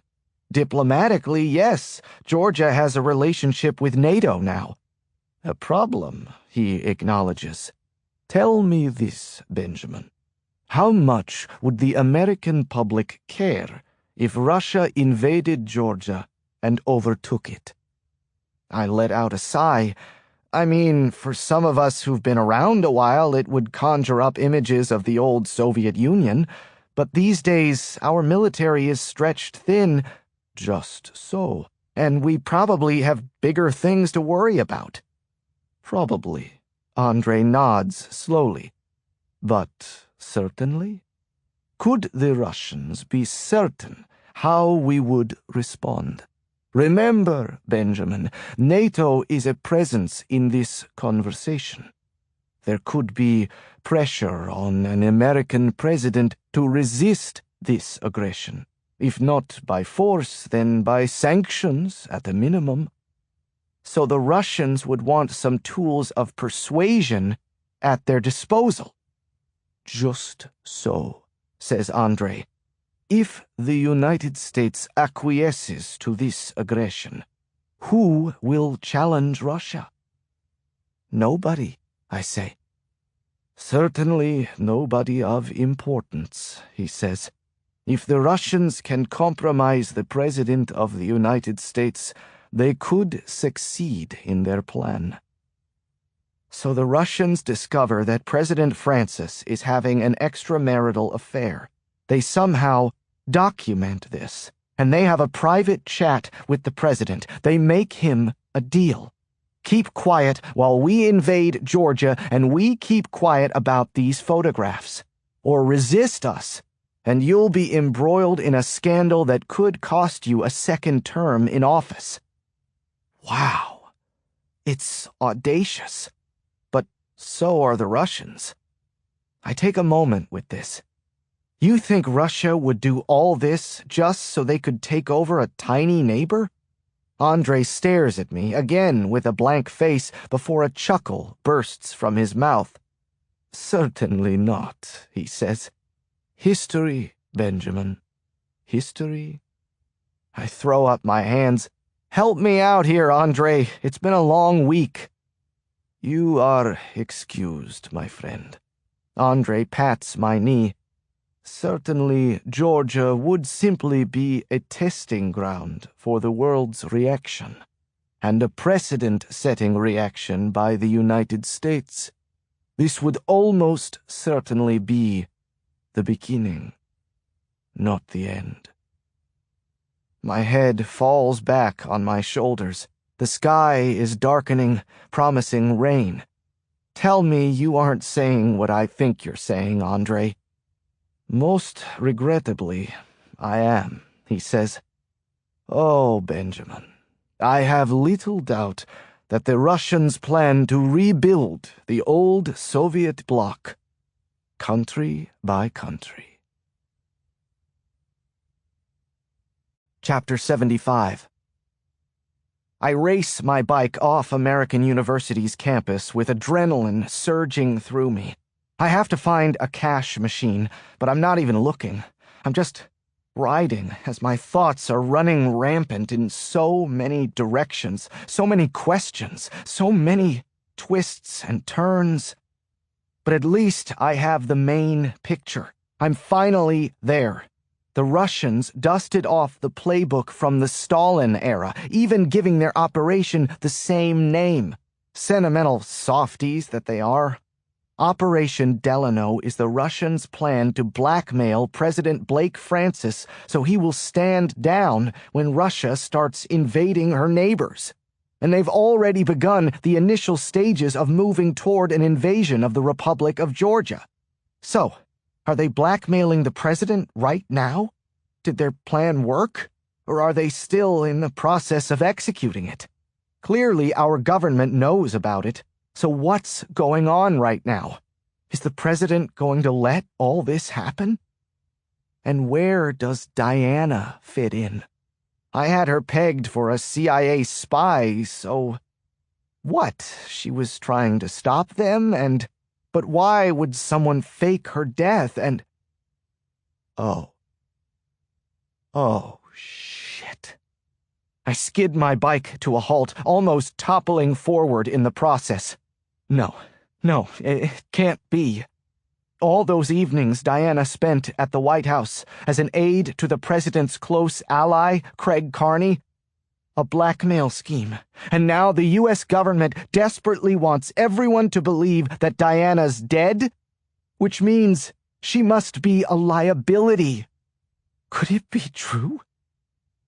Is Diana the president's mistress? Chapter 76. Lots to think about, but necessities first. I need money. After getting a considerable distance away from the university campus, I spot an ATM at the intersection of Columbia Road and Euclid Street. But now I have to go through my routine. I head into a Burger King bathroom and change into normal clothes, a button-down shirt and jeans, and then walk over to the ATM. I leave the rock hopper a good distance from the walk-up ATM so the camera won't pick it up. The Russians or the CIA are looking for me in civilian clothes, riding a kick-ass motorcycle. No reason to let them know I'm in biking gear on a rock hopper. If Diana is the president's mistress, then what happened on her balcony that night? Did the U.S. government fake her death in an attempt to thwart the blackmail? Does that mean that our government killed Nina Jacobs? There are so many possible permutations, but at least I'm getting closer. Watch out, Mr. Carney. Here I come. At the ATM, I avoid eye contact with the little camera watching me and quickly swipe my card and run through the transaction. Password, withdrawal, checking account, $1,000. I look over both shoulders and don't see anything that raises the hair on my neck. But when I look back at the ATM screen, the hair rises all the same. Insufficient funds, the screen tells me. Bullshit, I say. I transferred more than $10,000 into checking earlier this week so I could remain liquid. I run through the whole thing again. Password, withdrawal, checking, but this time I go with $500. All along, I am cognizant of the ticking clock. Anyone monitoring my account already knows my precise location. Insufficient funds, it tells me again. No. I opt for a new transaction, transferring from savings into checking. This doesn't make sense, but so what? I have plenty in savings. This transaction is unauthorized. Unauthorized? I yell at the machine. Unauthorized! I have to get out of here. I memorize the number it tells me to call and run back to my bike and start pedaling down Columbia to get distance from that ATM. I hook up the earpiece on my prepaid cell phone and dial the number. I get an automated recording. I terminate the call and focus on getting distance. I take a left on Quarry Road, then a right on Lanier Place. I stop in the middle of a quiet residential area and get off my bike. Standing on the sidewalk, I make the call. I navigate through the automated commands, my chest heaving, struggling for breath, and finally get a human voice. He thanks me for calling, tells me his name with incomprehensible speed, and asks for my name and account number. I only know the former, so then I have to give him my mother's maiden name, Mapes, before we can finally talk. But the talk is brief. I ask, why the hell does my account say insufficient funds, and why can't I transfer from savings to checking? The man goes quiet. Then he tells me he has to transfer me to special services, whatever the hell that means, and then there's music. Train in Vain by The Clash, which is adding insult to injury because The Clash is one of the best bands of all time and London Calling is my all-time favorite song, but all the radio stations play is this cheesy Train in Vain and Rock the Casbah, and what the fuck is taking so long? Mr. Casper, this is J. Rowe with Special Services. How are you doing today? I'm doing pretty fucking poorly, Jay, if you want to know the truth. Sir, your account is disabled. Disabled? Then undisable it. Able it. Whatever the fuck the word is, do it. We can't, sir. It's my money. You can't hold on to it. We can and we must, sir, he says, but by now, I get the picture. He's following orders. This isn't a decision my bank made on its own. Sir, he says, your account has been frozen on orders of the United States Department of Homeland Security.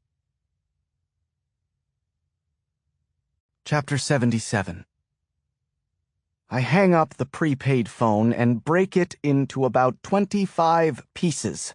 I kick the pieces all around the sidewalk and unleash a torrent of obscenities that would make a trucker blush before I get a grip on myself. I feel like Keanu Reeves in Speed after he learned that his partner Harry had been blown up by Dennis Hopper. I feel like Dennis Hopper in... shit, I don't know. He gets pissed off in a lot of his movies, so pick one. Craig Carney has been reluctant to play his trump card, having me indicted and arrested for murder, but he's upping the pressure in other ways. He's eliminated the one advantage I've had: free access to money. I have $62 and change in my pocket. With one of my other prepaid phones, I call Ashley Brooke Clark at the beat. I'm trying to keep a cool head, but the waters of panic are rising. And come on, Ashley Brooke, answer! Answer! Answer your... Hello, Ashley Brooke says in a rushed voice. Ashley Brooke, I need your... Ben, thank God it's... Help, I'm in a real jam. Everything is going haywire. Fuck, I stop talking so she will too, and we can have a conversation. It sounds like it's going to be a fun one. Ben, everything is going crazy at the office. Payroll is telling me that our bank account has been frozen. The CIA was just here asking me all kinds of questions. They say you're the subject of an espionage investigation, and if anyone around here helps you, they'll be considered co-conspirators. Everyone around here is freaking out. Slow down, Ashley Brooke. They took our computers, Ben. They've taken everything, and they're... Ashley Brooke. Ben! They've shut down our website! With these words, Ashley Brooke loses her composure, bursting into tears and sobbing over the phone. No. Have you called Eddie Volker? I ask. Through breathless gasps, I think I hear the word yes. Maybe Eddie can think of something. But if the feds are talking about espionage, they're talking about national security. They're talking about the Patriot Act. They can do pretty much whatever they want to me. It is over 90 degrees outside today, but I have never felt a greater chill running through my body. They are doing everything in their power to destroy me. And now they're doing something even worse. They are destroying my newspaper and hurting my employees with it. People who depend on me to put food on the table. I have to do something. I have to save my paper and the people who've made it so great. But what can I do? Where can I confirm anything I suspect? I can't even separate the good guys from the bad guys, much less turn to any of them for help. And my friends will now be risking a prison sentence for so much as loaning me $5 or answering a question. I can't jeopardize any of them. But take them out of the equation, and who do I have left? I don't even have a newspaper anymore. I'm out of money, resources, and friends. And probably time. I can only think of one other thing. I take a breath and hope against hope. What about Jonathan Liu's computer? I ask. If there is any place where I can find proof of what's going on, not supposition, but proof, it will be on that computer. Ashley Brooke is quiet for a long time. They took it, she says. Chapter 78. Eddie Volker parks his Mercedes sedan in the parking garage below his law office. The place is hot and sticky, but also dark and private, so it's not a bad place to wait for him when he comes off the elevator past 7 o'clock tonight after a day's work. I show my hands when I step out from between the cars. As anyone would, he stops, retreats, and assesses, but then he relaxes when he sees it's me. "You're gonna give me a heart attack, Ben." He loosens the collar on his dress shirt and takes a couple of breaths. "Can we talk in your car?" I ask. Eddie joins me in his Mercedes. The passenger side is full of napkins and food wrappers and unpaid bills. It looks like the interior of my car, which I hardly ever drive. "You need to know everything, Eddie," I say. "Before we decide what to do, you need the full picture." I give it to him in 15 minutes. It's a lot to digest, going back to when someone jumped off Diana's balcony to now. But he already knows much of this, and say what you want about Eddie's personal habits and clientele, he has a sharp mind. He lets out a nervous giggle. "I've had all kinds of clients," he says, "but you may have won the prize for stepping into shit." So what the hell do I do, Ed? First things first, Ben. Right now, if you go online to the Beat, it says the website is under repair and maintenance and will be back soon. It's an agreement I worked out with Justice. So, okay, it's not ideal. You'll lose advertising revenue and readers, sure, but it's not fatal. Nothing about the DOJ shutting you down, nothing about espionage or anything like that. The paper's reputation is intact. "For now," I say. "For now," he acknowledges. "If I were you, I'd focus on solving your personal problems first, which are considerable, I'll grant you." He drums his fingers on the steering wheel. "So, the president is having an affair, and the Russians know about it. They're blackmailing him so he'll keep quiet while they start rolling their tanks through the old Soviet bloc countries?" "Basically, yeah. And Diana Hotchkiss is the president's mistress." "That's my guess. It makes sense. And the U.S. government has made it a point to tell the world that Diana, not some stand-in, is dead." "Yeah. The president said it in a press conference. The MPD is saying it. They've even coerced Diana's family into saying it. So the Russians are supposed to believe Diana's dead. I guess this is how the CIA thinks they'll thwart the blackmail. If there's no she in the he said, she said, then the president can deny the affair and nobody can contradict him. Eddie takes all this in. Then he turns and looks at me. So if our government has taken care of the problem by faking Diana's death, why are they still afraid of you, Ben? Because I'm not accepting that Diana's dead. He shrugs. Yeah, but so what? You're just some reporter without proof. The president will deny it, Diana's parents will deny it, and that will be the end of the discussion. I give that some thought. So I ask again, says Eddie, why does the U.S. government consider you a threat? It's a good question. The right question. If I were trying to cover up an affair, the first thing I'd want to do is remove the mistress from the equation. They've done that. They've made everyone believe Diana is dead. So what else could... Oh, of course. By George, I think I've got it. But all things considered, I better keep the thought to myself for now. Eddie, I have to run, but listen, I wouldn't ask, but I need some cash. Cash? Eddie thinks about that. I'm not sure I can help you, Ben. Right, I understand. You can't assist me in any way. I don't want you to go to prison. I was just thinking, if you had some pocket money on you, that kind of thing. I'm not suggesting you write me a check or anything. Eddie is quiet for a while. I suppose when I'm taking my keys out to start my car, some money could fall out of my pocket that I wouldn't notice. That could happen, sure. It wouldn't be more than a couple $100. It would be a couple $100 more than I have. Eddie gets out of the car. As silly as we both find it, he actually takes the cash out of his money clip and drops it to the cement floor. Oops, he says. I don't pick it up right away. I'll wait until he drives out of here. Might as well play along with the charade. He can truthfully say he never handed me money. But he did hand me an idea. I think I know what the U.S. government is afraid of. And I have an idea how I can confirm it.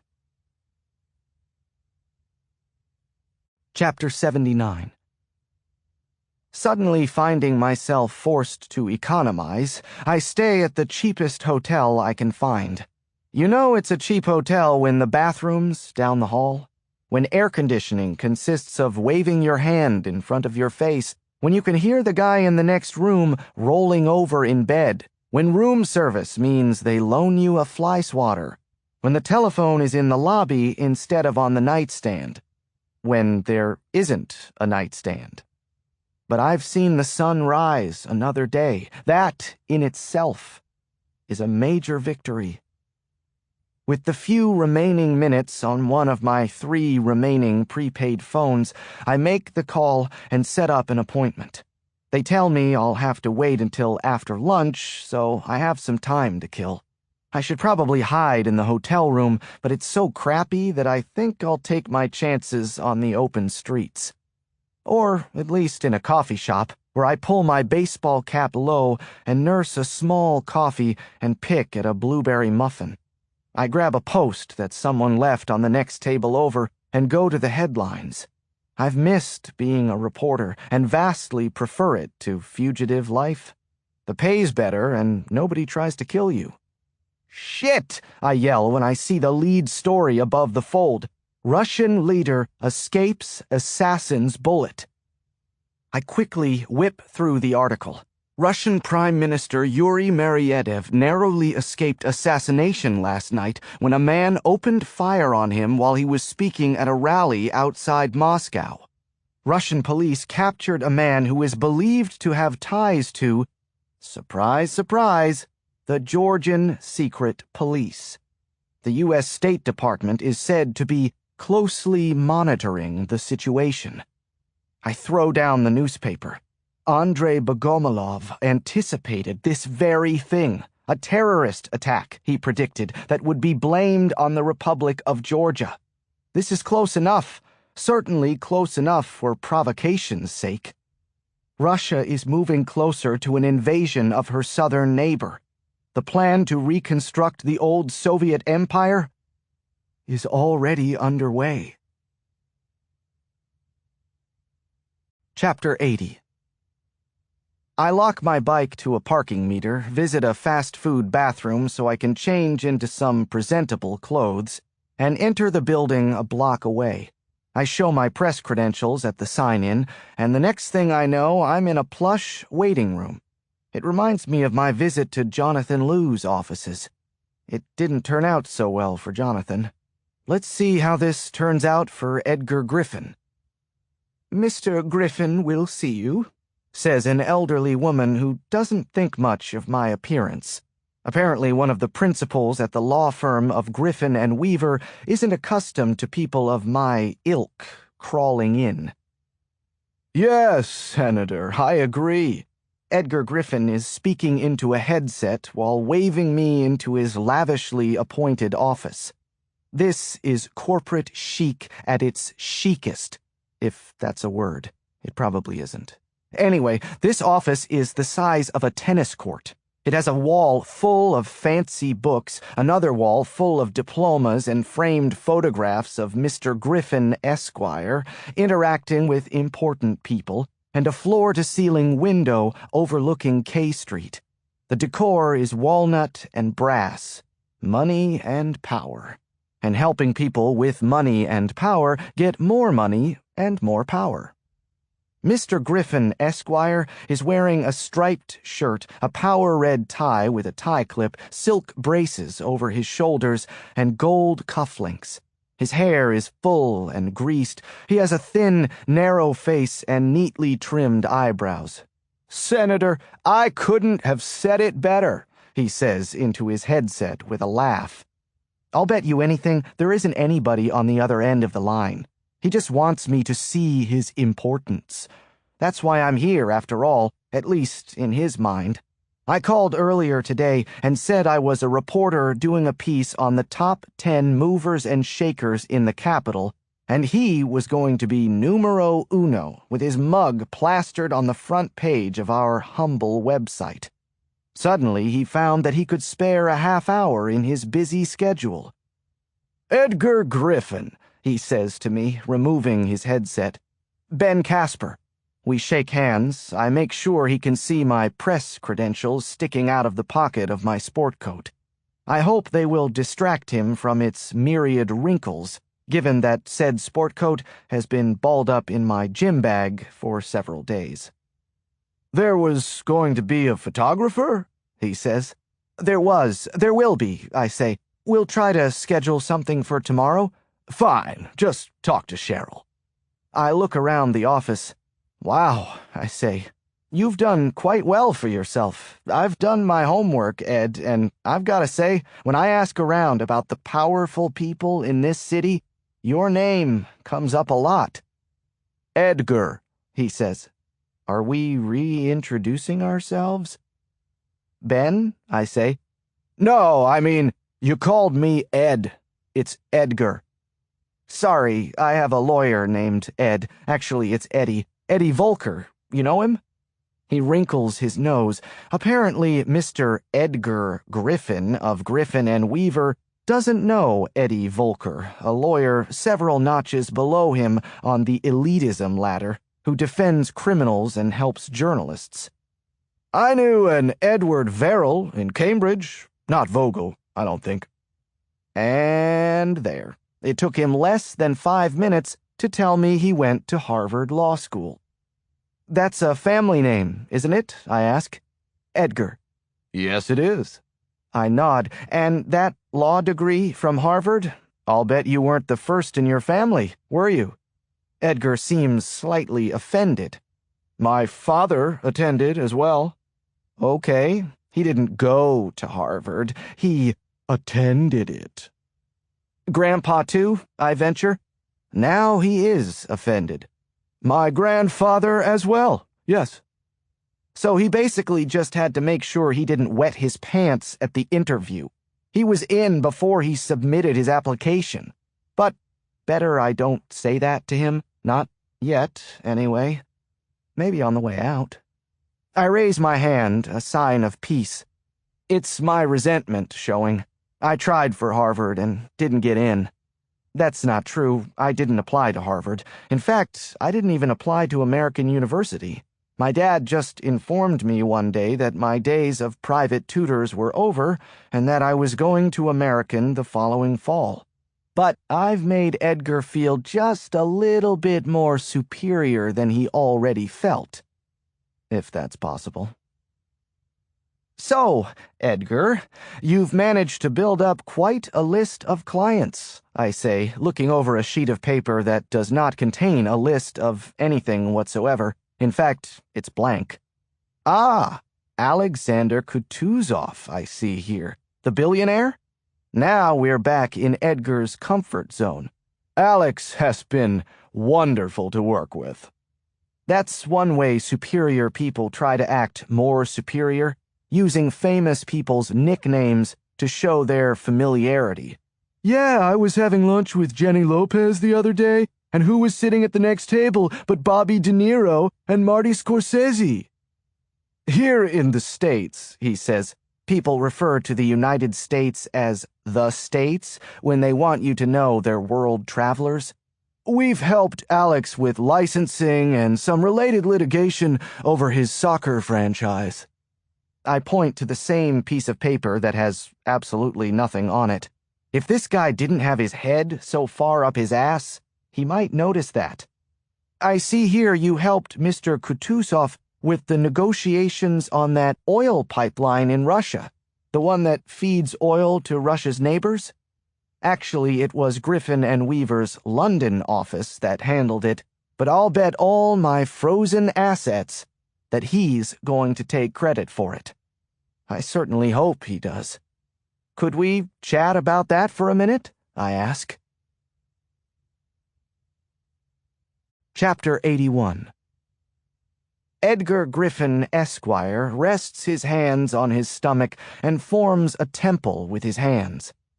A sensitive negotiation, to be sure, that oil pipeline. The Russian government can be difficult, but we've managed to put together a very lucrative arrangement that benefits both sides. We think Alex will have a profitable partnership with the Russian government. We're talking about $1 billion deal, I ask, like I'm impressed. Easily. Tens of billions, ultimately. Wow. I can't even imagine how much pressure that must be to negotiate something like that. You're an awfully impressive guy, Mr. Griffin. He seems to agree. We both take a moment to admire him. Just out of curiosity, I say, leaning forward. I mean, this stuff is way, way over my head, but just wondering. This recent development with Georgia and Russia starting to bicker again, what happens with something like that? Like, what if war breaks out and Russia cuts off its oil supply to Georgia? He nods and tosses a hand. There are standard force majeure clauses. Wow, I say. Latin. Now that it's clear that we're on the same page about how impressive he is, Edgar has loosened up considerably. Actually, he says with a chuckle, as long as this is off the record, this is just on background, agreed? Agreed, I say. On background means I won't print it or attribute it to him. But Kutuzov's contract with the Russians is a matter of public record anyway. I found it online, albeit in Russian. Either way, this guy's ego is way too large to prevent him from giving me information. Edgar says, not only is Alex's obligation to supply oil terminated in the event of war, but Alex would be compensated handsomely for the interruption. He'd be paid for not supplying oil? Correct. Edgar is beaming. He's guaranteed the same amount of profit, but he doesn't have to go to the expense of actually pumping the oil. Or he could pump it and sell it to somebody else, I note. Double the profit. Exactly. Wow, I say for the third time. You served your client well. You really are a top lawyer. I hope Mr. Kutuzov paid you well. Edgar cocks his head, then winks at me and says, He did. And I suppose if Russia installed a puppet regime in Georgia, that regime could even agree to pay higher oil prices to Alex. I mean, hypothetically. He thinks about that. Well, I hadn't considered that. But your client, Alex, sure did. Well, I say, that explains why Kutuzov went along with the side deal. Mr. Edgar Griffin, Esquire, shifts ever so slightly in his seat. Excuse me? Excuse you? A side deal? You said I'm not aware of any side deal. He probably isn't. No reason the feisty billionaire would share that kind of information with his lawyer in the States. Oh, sure, I say. His side deal to help Russia blackmail the U.S. government while Russia invades the Republic of Georgia. No wonder Kutuzov's willing to help. He'll make a fortune. The lawyer draws back and reappraises the situation. The temperature has dropped in the room. You know, I say, I'm glad we could reschedule this, Eduardo. You don't know this, but I was planning on joining you in your meeting with Detective Ellis Burke a few days ago. For some reason, we had to cancel. Oh, now I remember. I snap my fingers. Someone ambushed us with machine gun fire on our way here. Don't you just hate it when that happens? My friend, Detective Burke, was killed, by the way. I shrug. Anyway, E-Dog, I just need you to deliver a message to your good friend Alex. Think you can handle that, sport? Edgar is still at a loss for words. He's a lawyer, so he can put up a stoic front, but there's something cooking beneath his collar. It took me a while, but eventually I figured it out. My own lawyer, Eddie, not Edgar Volker, asked me a simple question. If Diana is out of the picture, why is the U.S. government still afraid of me? And it all became clear to me. I know why the CIA is threatened by me. It's the same reason I assume that the Russians want to kill me. I pick one of Edgar's business cards off his desk and scribble a place, a time, and a few other instructions on the back. Tell your valuable client, Mr. Kutuzov, to meet me here tonight, I say. And I want to know how to reach him. So get a cell number for Kutuzov, and when I call you at 5 tonight, you'll give it to me. Edgar still looks like he swallowed a bug. Why would he meet you? He manages. I lean over the walnut table and accidentally, or maybe not so accidentally, spill his cup of Starbucks. But Edgar never takes his eyes off me. Because I have a copy of the video, I say, and I'm selling it to the highest bidder. Chapter 82. I walk down Half Street and check my watch. It's 6:45 on the nose. When I reach the intersection with N Street, I look over to the red awning just east of the center field gate at Nationals Park. Over the will call window, an electronic billboard advertises Grand Slam Plan. Buy 4 games, get 1 free. Okay, guys, sure. Now that you've finally put together a decent squad. Hell, it only took you 8 seasons after bringing the franchise here from Montreal. I kid because I care. I like the Nats, and I like the development of the Capital Riverfront District by the Navy Yard since they arrived. Hell, I love having a hometown team to root for. I'm just saying, let's get more consistency from that starting rotation and some left-handed hitting coming off the bench. And now we join, already in progress, the reason I came here. There he is, below the electronic sign, standing next to the will call window, dressed as I requested in an orange windbreaker.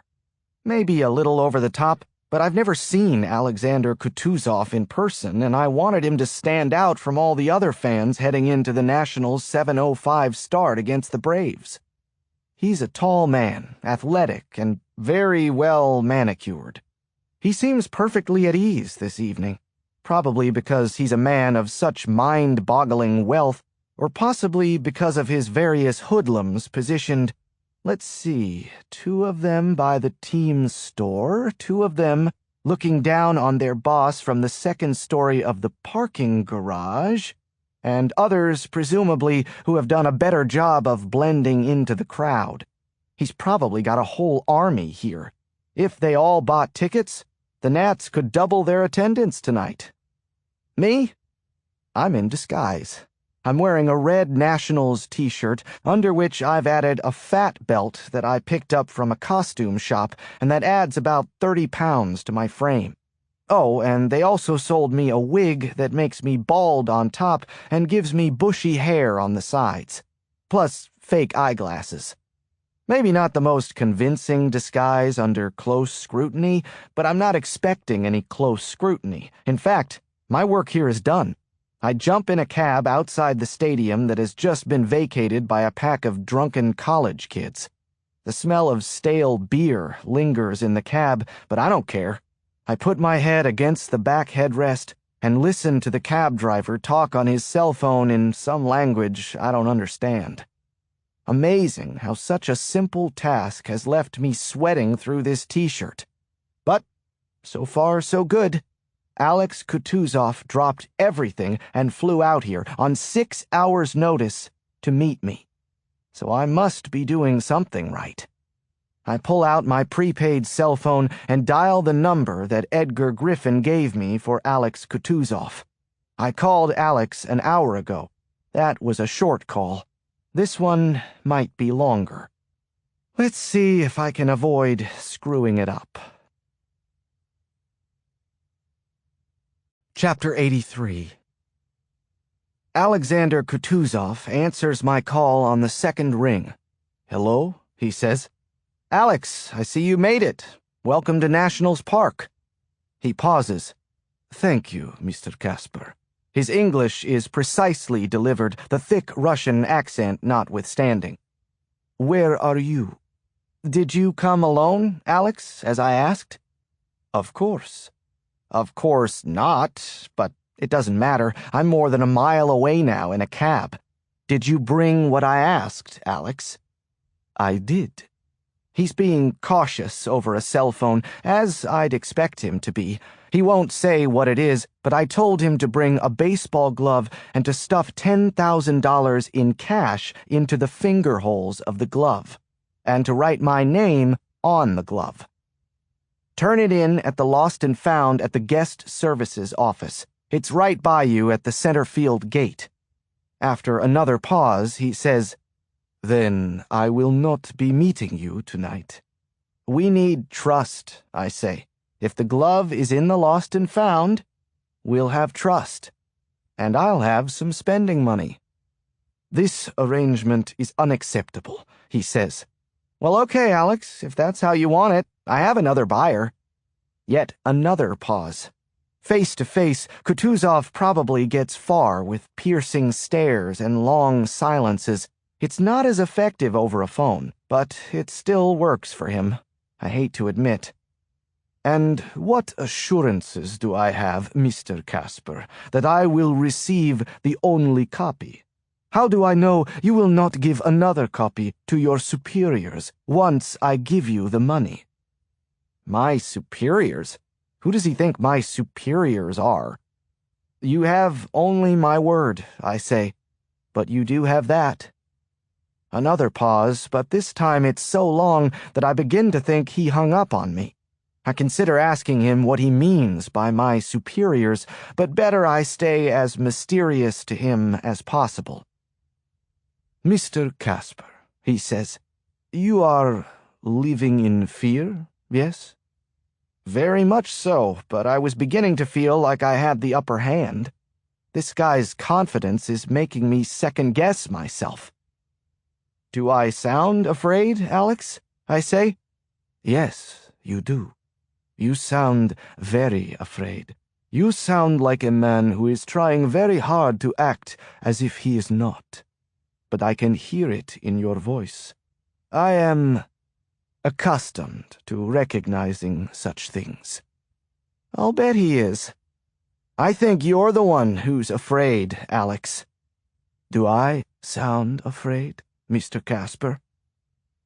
"I wish he did, but he doesn't. Not the least bit. You went to a lot of trouble getting here on short notice, Alex. Oh, I do not deny that I want the item you have, and I will pay you handsomely for it. But do not mistake that for fear, Mr. Casper. And it is critical that you and I understand each other on one particular point." "Please, Alex, I'm all ears. I'm trying to keep up my bravado, but this guy's a serious customer. I'm just a goofy reporter." "Until you give me what I want," he says, "you should remain in fear. Nothing has changed." "Your goons will still come looking for me? Is that what you're telling me?" He doesn't answer. He doesn't want to admit something like that over the phone, I assume, but that's what he means. Until my copy of the video is in his hands, I still have a target on my back. Boy, I wish I actually had a copy of that video. "And, Mr. Casper, if I learn that another copy has fallen into the hands of your superiors and you have played me for the fool, then believe me when I say I will not be pleased." "Fair enough, Alex. We understand each other." "You will find the glove at the Lost and Found," he finally says, "and I shall look forward to hearing from you, Mr. Casper." "Sounds like a plan, Alex." "But do not test my patience," he says. I was really hoping that this conversation would end with me feeling good and him feeling worried, but he doesn't sound worried, and I don't feel so good. "And until you deliver that item to me," he adds, "you should sleep with your eyes open." Chapter 84. Another restful night of sleep on a mattress about as thick as a piece of cardboard and only slightly less comfortable than sandpaper. I only had to wait about an hour to use the toilet and shower down the hall. I didn't mind standing in line with my towel and toothbrush next to a mangy guy who kept asking me if I had any hemorrhoid cream. I didn't. Laxatives? Nope. Dental floss? Sorry. Or hemorrhoid cream? Still no. I was just glad I got to use the bathroom before he did. Now I'm back at the National Mall. Maybe not the most creative choice, but I like it because there are so many people around and I'm close to the metro where I can hop aboard and go in any number of directions on a moment's notice. Even if they triangulate the call and figure out where I am, I'll be long gone before they can get here. I dial the number and hope he'll answer, that he wants me to call. "Hello, this is Craig Carney," he says. I glance around me, but don't see anyone pivoting in my direction or brandishing a firearm. "Mr. Deputy Director," I say into the phone, "it's your old friend. How are you today?" Nobody ever uses the word brandish unless it's in connection with a weapon. Why is it you can brandish a sword or a revolver, but not, say, a set of keys you just found in the couch cushions? I would brandish keys. "I might ask you the same question, Benjamin. Sounds like you've fallen on hard times. Have you come to your senses yet?" I do another once-over of the National Mall. Nothing that makes my spidey sense tingle. I'd hate to have webs shoot out of my wrists, but having that spidey sense to detect danger would be awesome. "I haven't lost my sense, Mr. Deputy Director. Maybe my dollars, but not my sense." He chuckles. "I gave you a chance, Ben. Remember that. And I'll give you another one. but your options are growing more limited. I'm not sure I can keep you out of prison anymore, but you can avoid the death penalty and get your assets back." I shake my head, trying not to let him plant fear in the pit of my stomach. I was just starting to get my groove back yesterday. Alex Kutuzov may have shaken me a little bit, but he did come halfway around the world to meet me at Nationals Park, and according to my friend who worked security for the Nationals, there was a baseball glove bearing my name at the Lost and Found last night. So at least I have confirmation of the video. I clear my throat before breaking the news to Craig Carney. "Mr. Carney," I say, "I have the video." If we were talking in person, I'd brandish the video, which I would have just taken out of my coat pocket. I mean, if I actually had the video. Carney pauses a beat. He's too polished to shout out, "Holy shit!" or moan or cry, but even a smooth operator like the deputy director has to take a moment for this turn of events. "Video?" he asks. "Yes, sir, the video. The video that is bringing our federal government to its knees. Does that ring a bell?" I'm enjoying this, I admit, but I have to be cognizant of the time. This is like in the movies when there's a call from a fugitive, and on the law enforcement side, guys are scrambling to run the trace, and one guy is separating his hands in the air to indicate the call should be stretched out. And then another guy whispers, "He's somewhere in the city," and finally they get a precise location, someone draws a circle on a map, and everyone bolts from their seats. In Mission Impossible, they needed 30 seconds to locate Tom Cruise, but he knew that and hung up after 29. That always seemed unrealistic to me. Wearing totally lifelike masks of other people's faces, sure, but a 30-second phone trace? No way. Anyway, back to reality, where the deputy director of the CIA is about to play dumb. "I don't know of any video, Benjamin. You'll have to be more specific." Surprise! Still, my heartbeat skips up a notch, and I start pacing near the World War II memorial. Don't bullshit me, Mr. Deputy Director. We both know there's a video of the president and his mistress, and I have a copy. He doesn't answer right away, but now that I've given him the detail, he's probably shitting his pants. "Son, I don't know what game you're trying to play, but as usual, you're in over your head. There's no video of the president and some mistress because there isn't any mistress. The president is faithful to his wife." He doesn't sound like someone who's shitting his pants.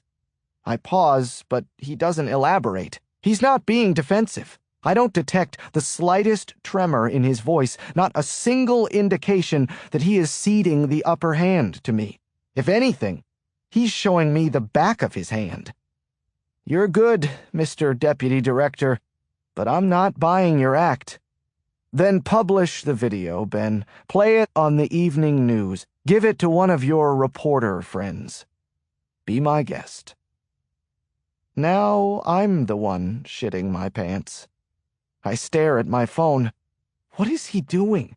I didn't expect him to come out and admit the existence of the video, especially over the phone, but he's not even trying to placate me. He's not asking me what I want or where we can meet. He's telling me to go fuck myself. I terminate the call and start running to the metro station. That conversation, to say the least, did not go as planned. Is there a blackmail video? Or not? Chapter 85. I'm missing something. I'm missing something. I get off the red line at the Van Ness stop, unlock my rock hopper from one of the bike racks, then change back into biking gear in a fast food bathroom. I do these actions robotically while my brain tries to unscramble this mess. I thought I had this thing figured out. I thought there was a video. When I mentioned it to Alex Kutuzov, he jumped to attention. But Carney all but yawned. He actually dared me to publish it. I wouldn't trust him as far as I could throw him, and I'm sure he can bluff with the best of them. But if there's a video, he wouldn't have acted that way. I must be missing something. I dial Sean Patrick Riley, my Irish comrade, for an update. I'd given him a homework assignment and tried to convey to him the urgency of the matter. Let's hope the lad came through. "I've got something," he says. "You were right, Ben. I checked Nina's email account first thing when I started this job, but I didn't conduct a forensic examination. It turns out there are a couple of emails that were erased by a hacker. Emails they didn't want anyone to see. Emails they didn't want anyone to see." "And those emails are good?" I ask. "Those emails are good." This guy's repeating everything I say. Is Aaron Sorkin scripting this? "When can we meet?" he asks. "Well, let's see. I've got a manicure later today. Then I was going to take in a show. Tomorrow I have Pilates, and then I'm meeting some friends for brunch, and I've been meaning to organize my sock drawer." "When can we meet?" I say, exasperated. "How about right freaking now, Sean?" We make our arrangements. I'd rather not say what they are. I'm superstitious like that. In the movies, whenever the actors spell out for you what the plan is, you know the plan is going to fail or at least hit a serious road bump. If they just say to each other, "Okay, here's the plan," but then the scene fades out without telling you the details, you know the plan is going to succeed. Check it out sometime. I know of only one exception to this rule. In A Few Good Men, Tom Cruise revealed that he was planning on coaxing Jack Nicholson into admitting he ordered the code red, and then the plan worked. Coincidentally, that was an Aaron Sorkin script. Sorry, I'm starting to ramble again. It's my nerves jangling about. Just when I thought I was on to something with the idea of the blackmail tape, just when I saw a way out, I'm back at square one with Craig Carney all but laughing at me. I jump on my bike and pedal down Connecticut Avenue, cognizant of the fact that the last time I went this way, I nearly killed myself and smashed Jonathan Liu's computer. I stay to the right on Connecticut as most of the cars on the road take the traffic tunnel. I reach DuPont Circle, which has an interior park area surrounded by a roundabout with several exits. In the park area inside the roundabout, people are lounging on the benches or catching a late lunch. I remember visiting Rome once and just sitting with a baguette and block of cheese and watching the kamikaze drivers merge from 4 lanes to 1 and honk at one another and narrowly avoid death.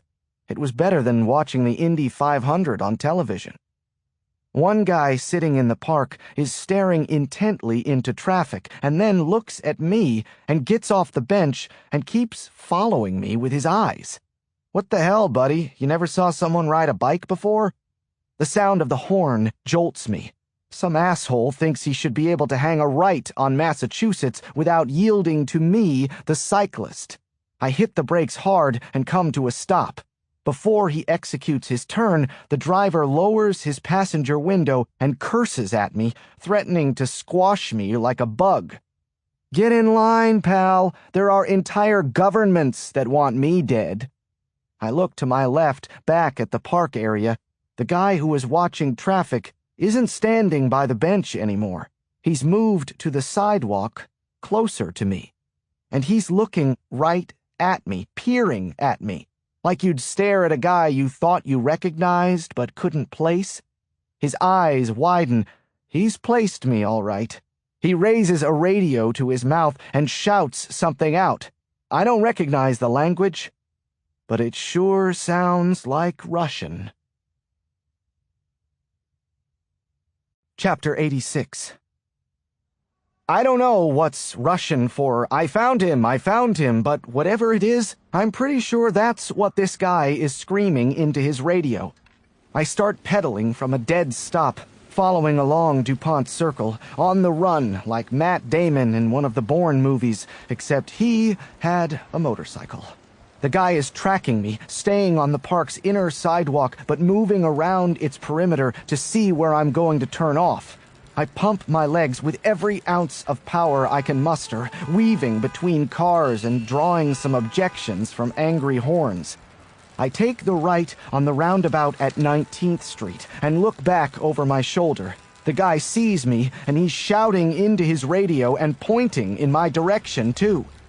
I put my head down and pump those legs, maneuvering around a giant Pepsi truck and screaming at a couple crossing the street to get out of my way. Then I hear some shouting behind me and the sound of a car engine in full throttle. I glance behind me and see a black SUV closing the gap quickly. I have a head start, but I'm going maybe 20 miles an hour and the SUV's doing about 50 and counting. This is not a fair fight. They have a car and automatic weapons. I have a bicycle and a winning personality. In 10 seconds tops, they'll reach me, and they'll shoot me full of holes. Matt Damon would figure out something. He'd ride the bicycle backward or jump in the car with the bad guys. But I have a trick or two, a couple of advantages. One, I know this town better than they do. I skid into a hard right turn and head down Sunderland Place, a narrow street with cars parked on both sides and, helpfully, a UPS truck unloading near the intersection with 19th. An oncoming Mercedes honks its horn, and I veer to my right and hop up onto the sidewalk just as I hear the black SUV's tires skid forcefully at the intersection of 19th and Sunderland behind me. I'm pedaling like crazy and blowing out air and listening as the SUV guns forward again, but then meets a serious horn objection from the driver of the Mercedes, who is probably wondering why this SUV is traveling west down a one-way eastbound street. That's advantage number 2. My bike can go places their car can't. The extended horn tells me the Mercedes driver isn't planning on putting his car in reverse, not when he's the one going in the right direction on the one-way street, and there's not enough room for the SUV to get around it. I keep my head down low, but I doubt they'll try to shoot at me from this far away. I sneak a look back and see the SUV whip backward onto 19th and then head south, out of my view. So I'm totally safe, right? Like in the slasher flicks, when the woman hears the noise upstairs but checks every room and doesn't find anyone, then relaxes and thinks, I guess it was nothing, only to find the man in the hockey mask with the ice pick standing behind her. The Russians, speeding south on 19th, are almost certain to turn right on N Street and take it over to 20th and make another right so they can head back up north to look for me. It won't take them long. I hit 20th, part of a three-way intersection with New Hampshire Avenue, a street that cuts diagonally across. I maneuver through the intersection, drawing some car horns, and take the hard left on New Hampshire as I hear braking and squealing tires to my left. The Russian's SUV is swerving around other cars almost at the three-way intersection. They see me. I know they see me. In a close call, I choose The Departed over Good Will Hunting, but both are top 5 Matt Damon movies. Okay, stop, Ben. I hop onto the sidewalk on New Hampshire, my head down, and pedal with everything I have. Chaos behind me at the three-way intersection, horns honking, people shouting, metal crunching. New Hampshire is another one-way street, so once more the Russians will have to drive the wrong way down a one-way street to catch me. There's a lot of traffic passing me, and I hope it poses enough of an obstacle that it buys me some time. Because now, I have an idea. Matt Damon would think this is cool. I pass Firefly on the right. I went there once with Diana, blue cheese dates and the mini pot roast. She talked the waiter into bringing a couple of beer-battered pickles, even though neither of us ordered the burger. Diana could do things like that. Focus, Ben! I have a prepaid phone in my pocket, and I pull it out with some difficulty, and the earpiece is still attached, and I shove it into my ear and dial furiously. A phone call that might save my life. Rat-a-tat-tat! And they're shooting at me, and the building behind me absorbs the gunfire, bullets hitting brick, and damn it, answer the phone! Answer! I can hear them behind me, the SUV's engine gunning southwest toward me. There's no way I can outrace them. But if I can just buy some time, if I can just get to Ward Place. The informant showed Damon's growth as an actor. The phone picks up, and I shout into my earpiece, completely out of breath, but I repeat the same words over and over again. 22nd, southbound. And then 2 magical words that will wake them up. 2 radioactive words I shout over and over and over. A woman is racing with her stroller to get out of the line of fire, and I narrowly avoid her and pedal as hard as my legs can go. But they're coming up behind me. I can hear them. They're maneuvering around oncoming traffic, and everyone has dived to the pavement for cover. And I hear more gunfire, bullets pelting a parked FedEx truck. Thump, thump, thump. And then I skid into a right turn at Ward Place, a tiny, narrow street. Ward, don't you think you were a little hard on the beaver last night? And I pump those legs. And moments later, the SUV brakes hard and skids near that turn. And I forgot all about the talented Mr. Ripley. Ward Place is another one-way street, eastbound, which means once again they'll have to travel against oncoming traffic. But there isn't any traffic on Ward Place. Other than their desire to follow the rules of the road and maintain a spotless driving record, the Russians have nothing stopping them from speeding down this street and closing the gap in a matter of seconds. Chapter 87. Ward Place is a short, narrow connecting street, so I'm maybe halfway down before the SUV rights itself and motors down toward me. From the north sidewalk, I jump the curb onto the street and then hop onto the curb on the south side. Their guy with the machine gun is on the right, on the passenger side, so he won't have an angle on me from that direction. He'll have to switch sides. Any time I can buy is precious. Come on, 22nd. Come on, 22nd. Come on. Chunks of brick explode off the building over my head. They don't have a good angle, but it's not going to stop them. Someone is shouting, and where the hell is the car traffic? Nothing's stopping these guys. Every second they're closer, closer, closer. Closer is one of my favorites. Natalie Portman in a pink wig in a strip club. Focus, dumb shit! Jessica Alba in Sin City, and now the machine gun fire is non-stop, splintering buildings and smashing car windows and pummeling metal. Closer, please. Hannibal Lecter to Clarice. Closer! And I swerve left into the final bend on Ward Place as bullets ricochet off the columns on the corner building. The SUV can't turn as nimbly and smashes into a parked car, costing them a few seconds.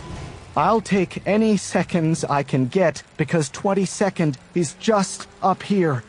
I make the left turn onto 22nd, heading south down a northbound one-way street. I ride under a hotel awning, upsetting a concierge and some arriving guests as I hear tires screeching and horns honking and smash, metal crunching, and I dare to look back, and yes, the SUV has collided with an oncoming car as it turned onto 22nd. But it will right itself soon enough and refocus, like that creepy Terminator who got blown to pieces but then reformed. Have you seen this boy? Pandemonium on a busy street. The asshole in the black SUV going the wrong way, every car letting him know it with their horns. But ultimately, no driver wants to play bumper cars, and they'll get out of his way. Time. I need time. Where is it? Where is it? I'm on 22nd. Where the fuck is it? My legs are burning, sweat fills my eyes, horns are honking, and tires are squealing as the SUV stops and starts, weaves around oncoming traffic. But I can hear them, and now all the cars seem to get it, and they're pulling over to get out of the way of the asshole SUV, like the Red Sea parting. So now I have Charlton Heston as Moses in my head. This better not be the last image in my brain before I die. They have a clear path to me. The engine guns forward as they close the gap. Only seconds now. Only seconds. Bullets spraying buildings and cars and windows. People ducking for cover. Where is it? Where is it? Where the fuck? As I reach the intersection with M Street, gigantic green military trucks converge from both directions on 22nd, cutting off the intersection, followed by black sedans and some MPD squad cars. A helicopter appears overhead, seemingly out of nowhere. Finally, I skid into a left turn onto M Street, out of the line of fire, as I hear another set of tires skidding. The SUVs as it approaches the intersection. I ride behind the barricade to stay safe and watch. The SUV has stopped about 15-20 yards short of the barricade at M Street. Behind it, another set of cars, sirens blaring, is speeding down 22nd to form a back end to the barricade. I stand over my bike, panting with relief. The Russians are surrounded. People on the streets scurry for cover. Soldiers in full combat gear jump out of the trucks and aim their weapons at the black SUV. MPD police officers draw their weapons and do the same. Everyone is shouting at the Russians, "Turn off your engine! Drop your weapons! Place your hands on your head and exit the vehicle! And from now on, be nice to Ben Casper." Nobody's approaching the vehicle. Not yet. Everyone is standing their ground. The helicopter looms overhead, maybe 50 feet or so in the air. The police are directing bystanders to clear out, forcing cars to the south of the barricade to U-turn and get some distance. I get pushed away too, but about a block down, I climb onto the roof of a parked car so I can watch. I think I've earned that right. Several agents in plain clothes have joined the fray, talking into radios and, like everyone else, aiming their weapons at the bad guys. These guys are Secret Service. They're here courtesy of the 2 magical words I used in my 911 call. White House. I told the operator the car was headed for the White House. It tends to get the government's attention. The SUV remains idling in the middle of 22nd Street. Government agents continue to shout orders at the Russians, but so far, no movement in the SUV. A standoff. Every minute that passes brings additional law enforcement vehicles to the scene. There's gotta be 20 of them by now. Party's over, guys, I say to myself. Give it up. And then the black SUV bursts into a ball of orange flame, an internal combustion so powerful that the doors, the roof, everything blows apart. The last things I see before the force of the blast topples me from the roof of the parked car are the green military trucks flying backward, bodies hurtling through the air, glass sailing in every direction. And then I hit the pavement hard, face down, followed closely by the clang of metal crashing to the ground and the unforgettable whoomp of human bodies landing in the street. Chapter 88. I opened my eyes. I don't know how long I was out. I raise my head and think, this is what mass chaos looks like. People are scattering, everyone is shouting, sirens are blaring. Multiple helicopters are overhead now. Fighter jets are patrolling the skies. Fire and rescue trucks are arriving. Bodies lie everywhere. I'm too far away from the epicenter to have a good sense of the number of casualties, but some of the bodies, thank God, are moving. Others are prone. The air is thick with the smell of fire, gasoline, smoke, of death. I get to my feet on wobbly legs. I'm in one piece. I shake my head and shards of glass fall out of my hair. The street is littered with broken glass. I start toward the wreckage to offer any help I could possibly provide, but police officers are already pushing people away from the scene and setting up blockades. There's nothing I can do. Not here, anyway.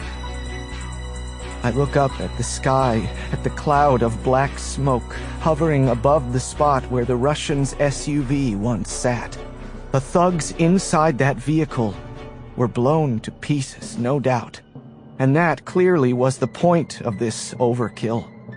This wasn't just a suicide, a cyanide pill crushed between the teeth to avoid interrogation by the enemy. No. These assassins didn't just want to avoid capture. They wanted to avoid identification. The Russians and Alexander Kutuzov have covered their tracks well. Chapter 89. 2 hours pass.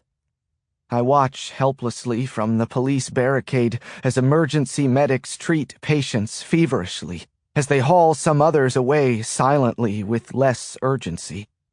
Buildings adjacent to the explosion have suffered damage, broken windows and collapsed storefronts.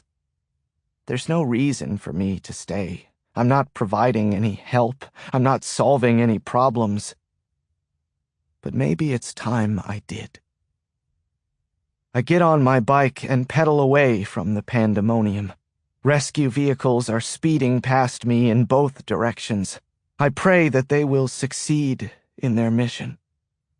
But contrary to the hope that strangles my heart, that burns through my chest, I know that innocent people have died back there. More deaths attributable to me. I brought the Russians to that barricade. I caused that barricade. I find the house easily, burned into my memory. There were many visits over the years, but one in particular sticks out, less than a month after Mother died. It was just a simple lunch out on Andre's back patio, sausages and kebabs on the grill. It was the first time, other than Mother's funeral, that I had smelled fresh air since her death. I remember standing by the garden, counting the petals on these beautiful flowers in a kaleidoscope of colors, wondering how something so vibrant and beautiful could exist in a world that was so cold and dark. I remember him coming up behind me and putting a hand on my shoulder. At first I thought it was Father, but of course Father would never have laid a tender hand on me like that. Father didn't like physical contact. Anyway, there I was by the garden, and he came over and smiled at me, and looked over his shoulder to be sure that Father was a good distance away. Then he said to me, "If you ever feel that you're in danger, you can call me, Benjamin. I will help you." But what did an 8-year-old kid know about danger? Your parents tell you something, and you accept it. Your father tells you that your mother killed herself, and you say, Yes, Father. He tells you not to talk to the police, and you say, yes, Father. He tells you he'll protect you, and you say, yes, Father. You don't listen to what is rumbling inside you, those wicked, incomprehensible fears. You don't tell yourself that your father killed your mother, and for good measure set you up as the fall guy, just in case. I carry my bike up the steps and ring the doorbell. I don't know if he's home, but if he is, it will take him a while to answer. He finally does. Benjamin, he says. He always called me by my full name. Andre, I say, I think it's time we had another talk.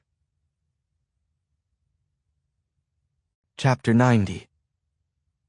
Professor Andrei Bogomolov leads me through his house toward his back patio, but I stop in the den and watch the television, which of course is covering nothing but the events I just witnessed firsthand.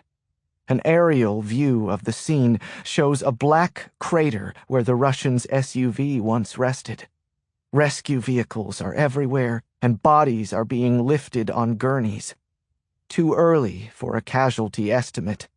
The fact that this event took place about 8 blocks from 1600 Pennsylvania Avenue after a 911 call from an anonymous cell phone warned of an attack on the White House seems to be occupying the thoughts of the reporters and commentators more than anything else. Come, Andre urges me. That story isn't going anywhere. Let us sit outside. We pass the kitchen, where bottles of pills are lined up on the counter, where an IV drip rests in the corner. Cancer would be my guess, but it's Andre's decision whether to tell me. I need to know a lot of things from Andre right now, but that isn't one of them. I should assume that what I was watching on television involves you in some manner, he says to me, as he carefully settles into a cheap lawn chair on the brick patio. He has a small yard back here.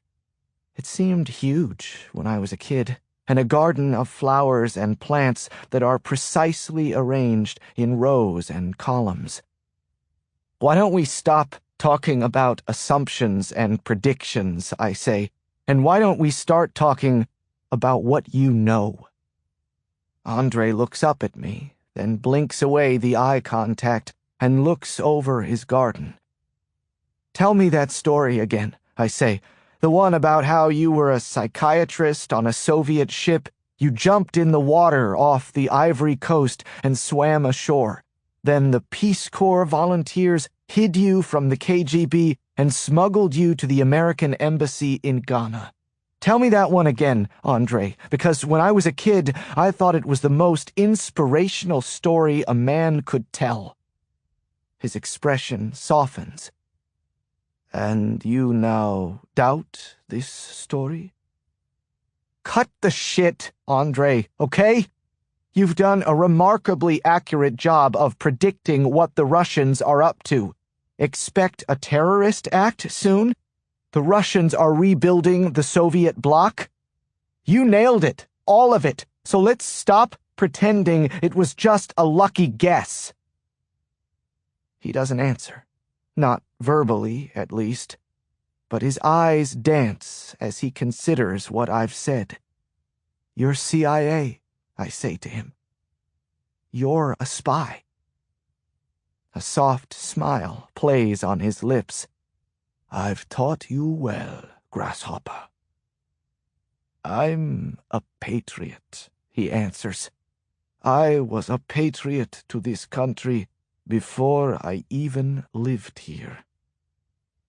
Considering it fresh as an adult, it all makes perfect sense. An officer and psychiatrist in the Soviet military probably learned a lot of dirt, a lot of secrets. Andre was working for us. He was passing secrets to the CIA. And then something must have happened. Maybe the Soviets were growing suspicious, or maybe Andrei had served out the terms of his agreement with us and wanted the prize, freedom. So the CIA set it up so he could defect. Maybe he really did jump off the ship off the Ivory Coast, but I'll bet the rest of the story is bullshit. It was coordinated.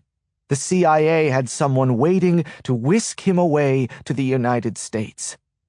Listen, good for you, Professor, but fast forward to the present, and it sounds like you still have your ear to the ground. You still hear things.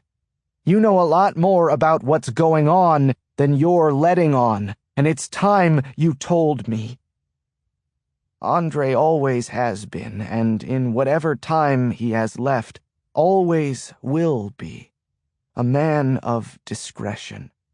He will reveal only a fraction of what he's feeling and thinking. But I think he expected this visit from me.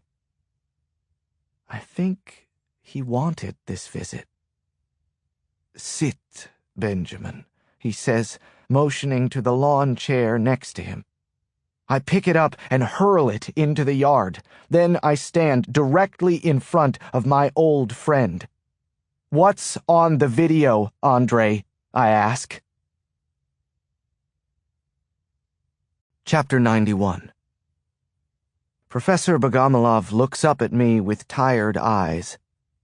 I honestly don't know what is contained on that video, he says. It is a carefully guarded piece of information to which I am not privy. You could probably count on one hand the number of people in our government who know what is on that video. But there is a video. He nods. Yes, there is a video. And the Russians have it? Yes. And they're blackmailing our president. He sighs. So it appears. But it's not a sex tape of the president with Diana. Andrei shakes his head. I am told it is not. I am told that it is worse than that. I am told that it contains highly sensitive content. Worse? Worse than a sex tape of the president and his girlfriend? Why did you predict all this stuff about the Russians, Andrei? Why did you tell me about their plans? Again, Andrei cranes his head upward with some difficulty. He seems surprised that I don't know the answer, as if it's obvious. I told you because I'm a patriot, Benjamin. I'm a patriot with every fiber of my being. A patriot does what is best for his country, not what is best for its leader. True enough. Spoken like someone who grew up in a totalitarian regime. So you think this is personal to the president, not classified information like nuclear codes or photos of undercover spies, but something personal. Andrei lifts his bony shoulders. That is my suspicion, he says. And if I knew that to be true, if I knew what it was, and it was just something embarrassing to the president, I would tell you. In fact, if I knew that, I would tell every newspaper in the world. I would do whatever I could to make that information public, to release the United States from this blackmail scheme, even if it landed me in prison. But I don't know, Benjamin. So if I went to the newspapers, I could not speak with any specificity. I would be easily discredited. You can imagine the government's response. A sick old man who is hallucinating, senile. This sort of nonsense. He's right about that. Our government is good at plausible deniability and at smearing anyone who gets in its way. The best I could do, Benjamin, was to arm you with some information and hope that you would be able to learn more than I could. Me? Why me? With a frail hand, Andre reaches out and grabs my wrist. You are far more talented than you've ever given yourself credit for, Benjamin. You've had to overcome challenges that would have broken most people. You are resourceful and determined, and in my judgment, brilliant. You found some way to bury the demons of your childhood and find some measure of, I don't know if it's happiness, but some equilibrium. You've managed to avoid the Russians' attempts to kill you, figure out the existence of the video, and strike fear into the heart of the Oval Office. I squat down so that I'm facing Andre face to face. Why did they kill Jonathan Liu? I ask. Andre playfully slaps my cheek. My friend, surely you do not need me to solve that riddle. I think about it for a second. The Chinese, I say. The Chinese. They don't want the Russians to rebuild the Soviet Empire. If the Russians take over the former satellites, especially Kazakhstan, they'll be a threat to China. I look at Andre. The Chinese know what the Russians are up to, don't they? I suspect they do, he says. Sure, of course. They want a copy of the video too, but not to blackmail the United States. They want to make it public. They want to stop the Russians from blackmailing us, so we'll stand up to Russia's aggression on behalf of NATO. And that explains why the Russians killed Jonathan Liu. They can't let the Chinese get that video. Their extortion doesn't work if the video becomes public.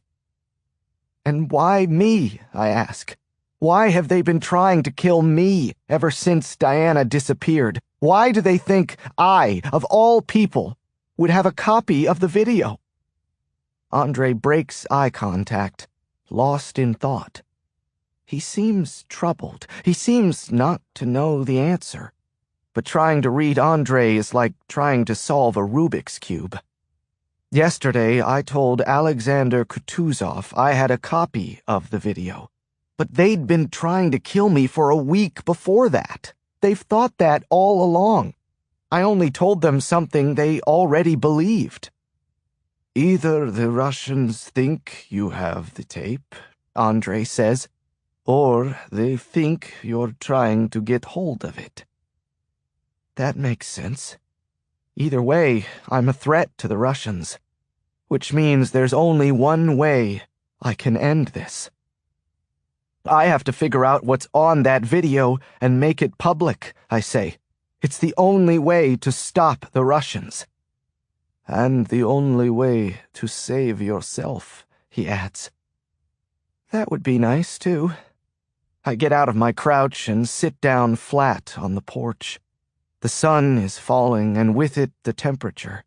In a few weeks the colors will change, and the air will turn brisk. So what's worse than a sex tape of the president? I ask. Chapter 92. I leave Andre's house tied up in knots. I've now confirmed that there's a video, which is crucial, but I've also confirmed that it's not a sex tape of the president and his mistress, which is just as significant. And that means I screwed up this morning when I tried to bluff Craig Carney. And it's going to cost me. Carney's smart, very smart. When I told him I had a copy of the video, he challenged me. He asked me what was on the video. And I gave the wrong answer. So now he knows I'm bluffing. The video I now see has been my chit all along. Carney's been pressuring me in every way imaginable. Threats of prosecution, threats against Anne, shutting down my website and freezing my assets. but he hasn't gone all the way and let the local cops arrest me yet. Of course not, because he was afraid I had a copy of the video and I'd make it public. He was never sure if I had that video. But now he knows I don't. I've been playing checkers while the CIA has been playing chess, and now we're at checkmate. Craig Carney has no fear of me now. I call my lawyer, Eddie Volker. I assume he's been trying to reach me, but doesn't know how. "Ben, I've been trying to reach you," he says when he answers. "I've got some bad news." I take a long breath and look to the sky. "The Metropolitan Police Department has issued a warrant for my arrest," I say. "Yeah, that's right. How did you know?"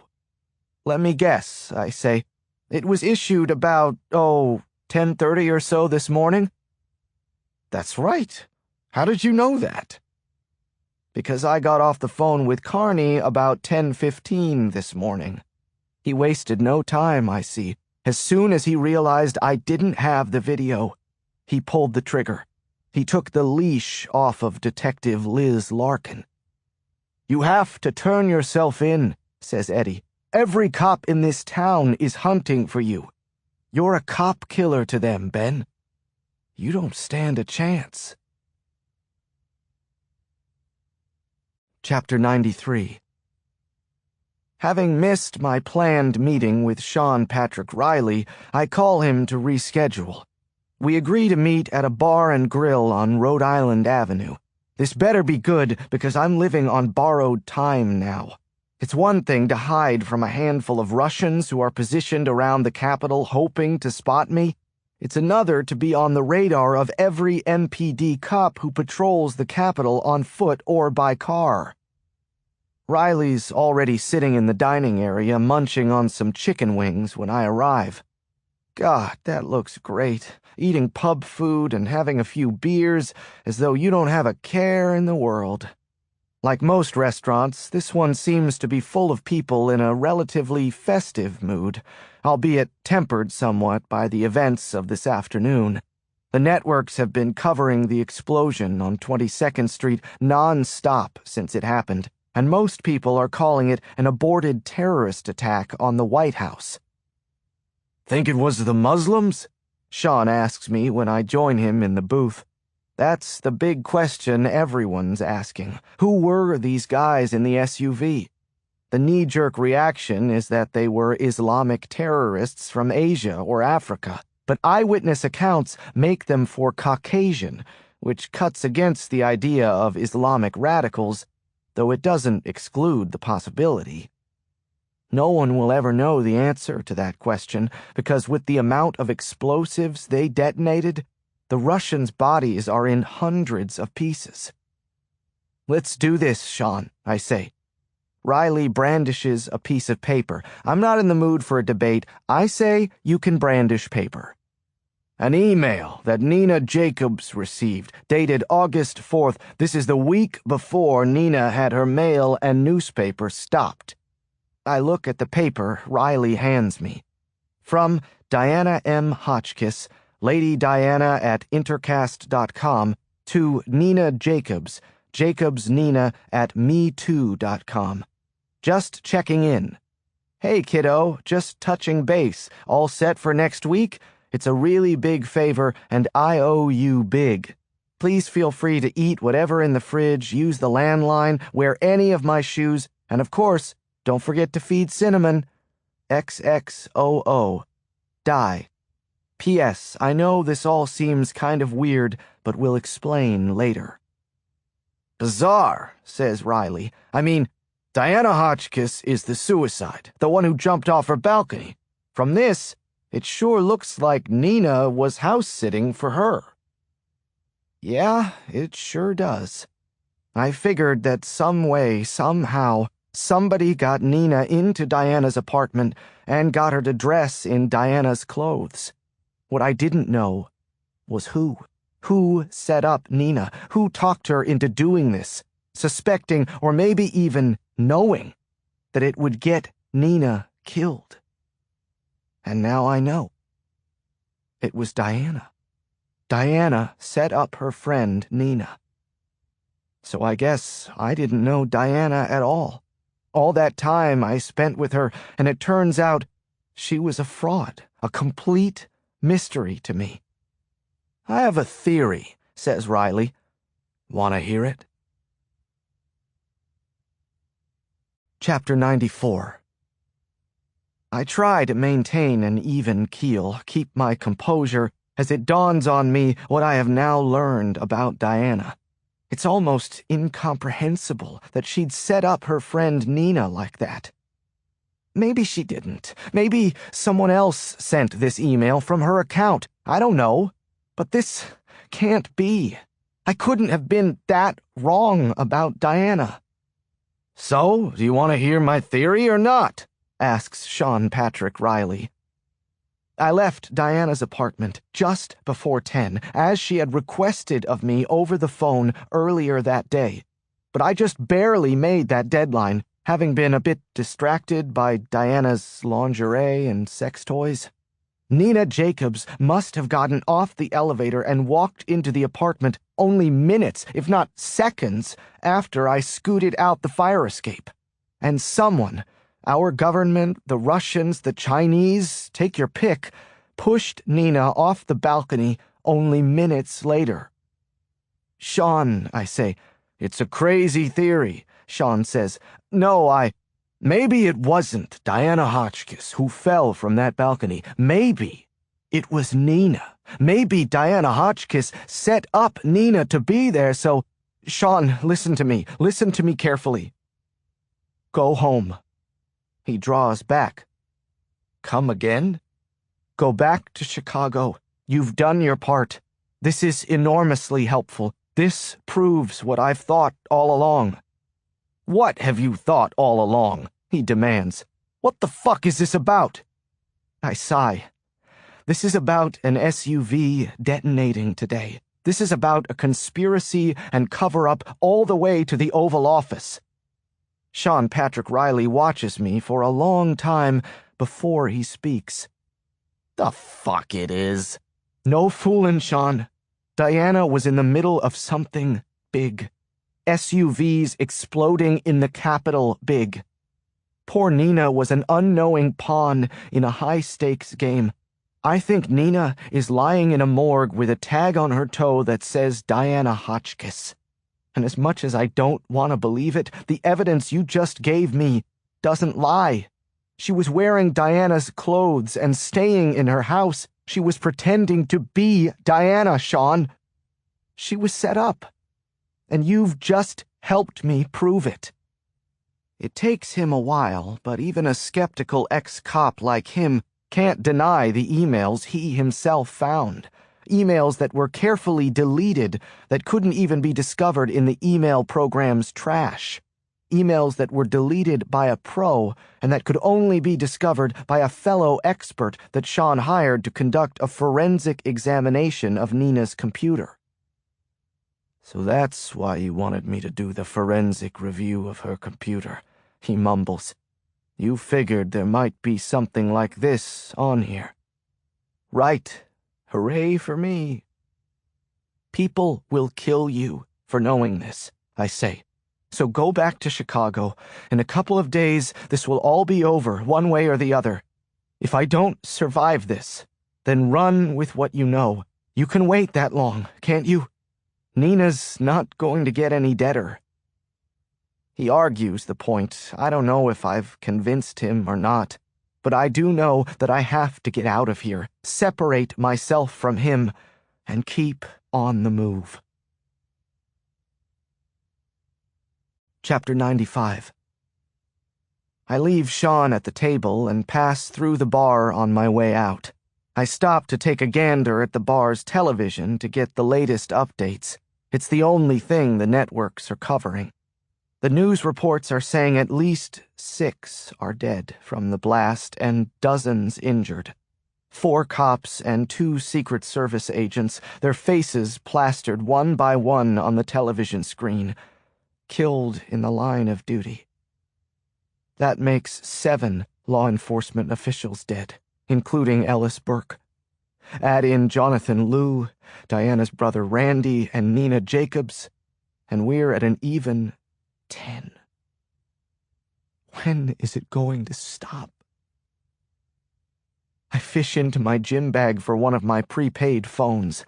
I get it out and start to dial when my eyes wander back up to the screen. Breaking news, the screen says, and I brace myself for yet more casualties from the explosion today. But it's not about the SUV. It's not about what happened in the Capitol today. It's breaking news on the international front. Take a guess. Threatened by the discovery of a Georgian spy in their country, and days later by an attempt on the Russian Prime Minister's life by a Georgian operative, the Russians have begun amassing thousands of troops and tanks on their border with Georgia. The UN is convening an emergency session of the Security Council. China's ambassador to the UN is calling for multilateral talks and urging NATO to join in. Then President Blake Francis is on the screen, standing next to his wife, the wooden princess Libby Rose, in what looks like a taped recording from earlier today in the Rose Garden. The sound is muted, but the closed captioning is on. Our president is talking about Russia's right of self-defense, and how NATO must proceed with caution in the face of Georgia's provocation. Russia, like any other country, he says, cannot be asked to sit idly by when threatened. Shit, I say to nobody. It's happening. The Russians are moving forward, and we're lying down and letting it happen. Once we let the first country fall, it will be harder and harder to justify stopping their continued aggression. I'm running out of time. I walk outside and dial Anne Brennan on my cell. The next 24 hours are crucial for the Russians. Once they invade the first country, there may be no turning back for the United States, and the Russians know that. They'll be desperate to stop me. SUVs shooting up the Capitol are probably out now, after today, but finding someone I care about and threatening her, very much in. I don't think they know about Anne, but I can't count on what I think. And I admit, I just want to hear her voice. I could use a bit of comfort right now. I can smell her hair whenever I inhale. If circumstances were different, if I could even spend one more night with her. The phone picks up before one full ring. Weird. Hello? Yes, hello? Anne says in a hurried, startled voice. Anne, it's Ben. Oh, Ben, you're not here, are you? My spidey sense kicks up. Something in her voice, in her reaction upon hearing my voice, and how she answered so quickly. She was expecting someone else, and she sounds worried that I might be showing up at her place. I decide to play this safe. No, I'm staying in Maryland tonight, I say. Oh, okay. She takes a breath of relief? What's going on? Why doesn't she want me to come to her house? You okay, Anne? Oh, yeah, I'm fine. I was just dozing off. I'm tired. I need sleep. She was tired, but she answered the phone before one full ring. She doesn't sound tired, not one bit. She sounds nervous. Is someone there with her? Well, no problem, I say. Get some sleep. I'll call you tomorrow. Okay, good. Tomorrow would be great. Thanks. I punch out my phone and a wave of fear passes through me. She didn't want me to come over, and she didn't want to say why. Anne's in danger. I rush back into the restaurant. Sean Patrick Riley has just ordered another Budweiser. He looks up and appraises me as though I'm about to kiss him. You sure you want in on this? I say. He wipes his mouth with a napkin. I went from 20 years on the force on the south side of Chicago to chasing around cheating husbands. I could stand a little excitement. I need help, Sean. This could be dangerous. This isn't a joke. You got a gun? Course I do. You got cameras, zoom lenses, that sort of thing? In my car. Where's your car? He throws down his napkin. Right outside. Then giddy up, cowboy, I say. I need you 10 minutes ago. Chapter 96. Anne's place is a straight shot up 15th Street, only about half a mile or so. We reach the intersection with T Street in the time it would take me to unlock the chain on my rock hopper. Sean pulls over on the west side of the street. This is all residential housing around here, so we got lucky with the spot. He hands me an earbud. Stick this in your ear. Check, like Jennifer Garner in that old Alias show. Now put this around your neck. What is this? It's a Bluetooth loop. You ever sync a Bluetooth up to your cell phone? Same thing, but put the loop over your head like you're wearing a necklace and run the cord under your shirt. I do what Sean says. He hooks himself up the same way. He's excited about this. This is fun for him. I wish it were for me. Now hook the plug into your cell phone. I'll do it too. Then we can talk. I look over at Sean. Remind me never to piss you off. He checks his revolver. Sorry, I don't have a spare gun. I wouldn't know how to use it anyway. I'd probably shoot my dick off. I'm going to scout the place first, I say.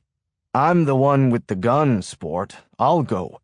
But I'm the one with the guilty conscience. Enough people have died for something that's my problem. If I can help it, I'm going to be in the line of fire before him. I'm going. I push open the door and step outside. Sean calls my cell phone, and we do a test. We're hooked up.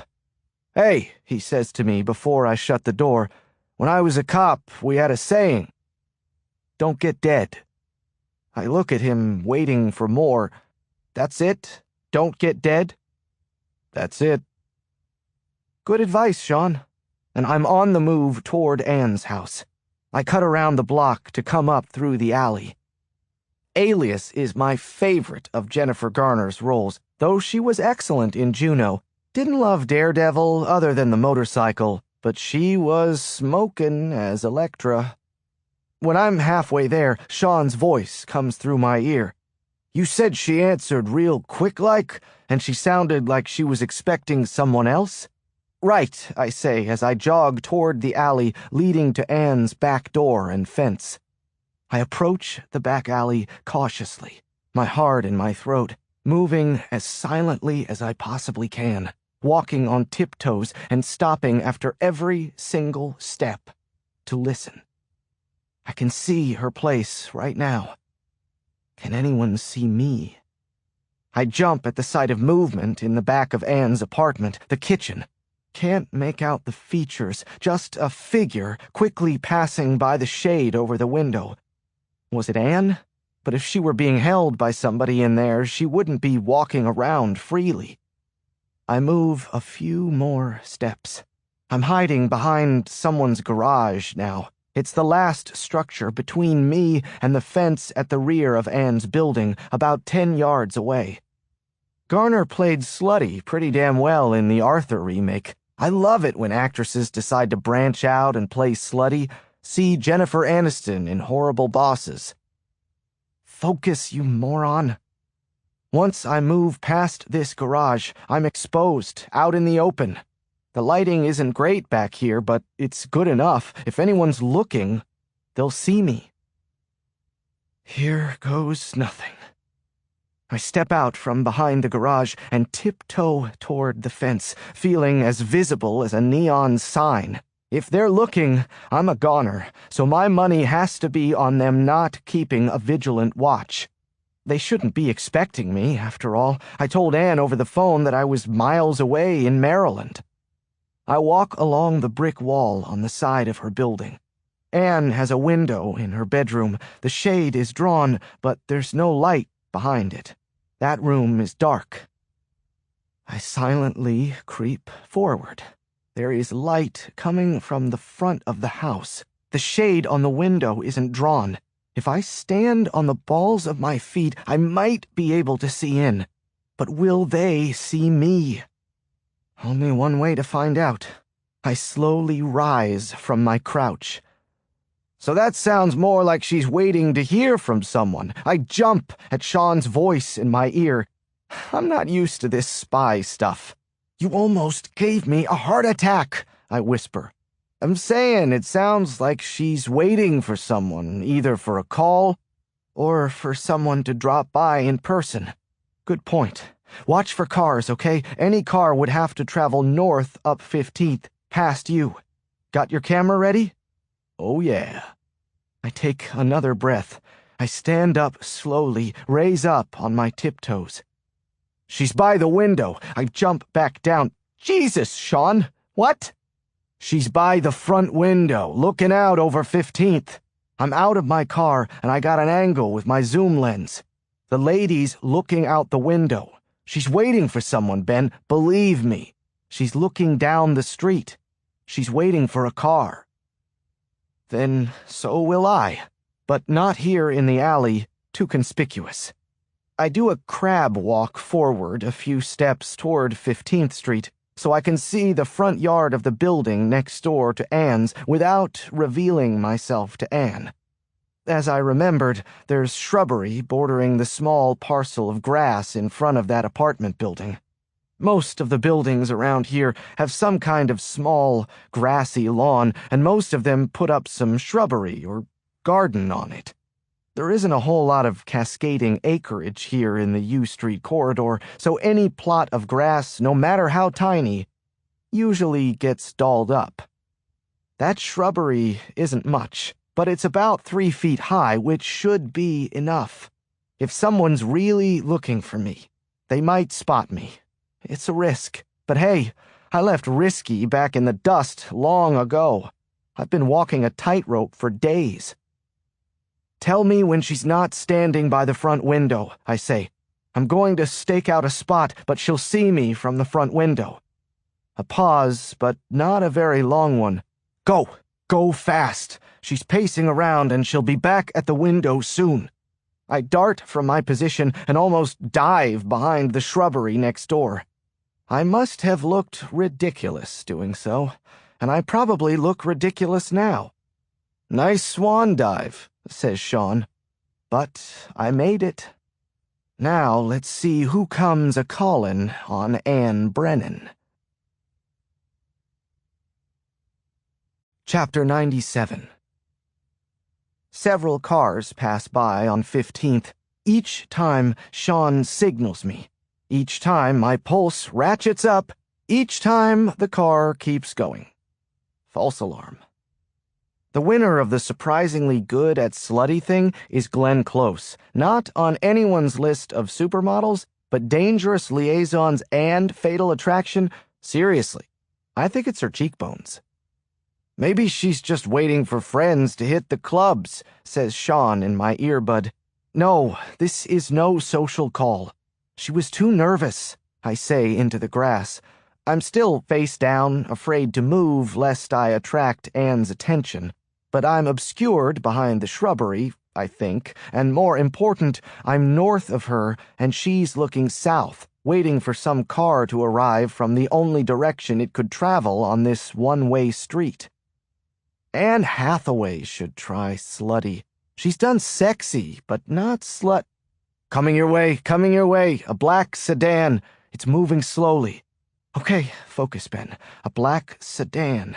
Maybe a government vehicle. Maybe a billionaire's vehicle. She sees it too. She's grabbing her purse. Now she's heading for the door. I rise slowly, sitting on my knees, using my hands to part the shrubs and get a look at the street. Tell me if I'm sticking up over the hedge, I say.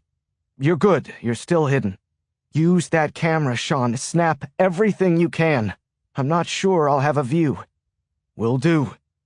The good news for me is that this parcel of grass where I'm hiding is elevated, raised off the sidewalk, so I can see over the car parked outside Anne's building. I see the black sedan pull up by Anne's building. I listen to the hum of an engine idling. There's absolutely no reason why anyone in that sedan would be looking in my direction, and according to Sean, they wouldn't be able to see me anyway, but none of that stops my heartbeat from kicking into full throttle. I hear Anne's front door open, then the clack of her shoes bounding down the small set of stairs. The sedan's rear passenger door opens, and as I'd hoped, the overhead dome light comes on, bathing the interior of the vehicle in light. A man in a dark suit gets out and frisks Anne before she gets in the car. Then she almost dives into the back seat, greeting the person sitting back there with a full-on, passionate kiss. Anne Brennan is kissing someone. And it's not me. Jesus Christ! Is that who I think it is? Sean cries. The guy in the dark suit closes the rear door and gets in the front passenger seat. A moment later, the interior light evaporates and the car is dark again. Should I follow the car? Sean asks. I let out a breath, my chest burning.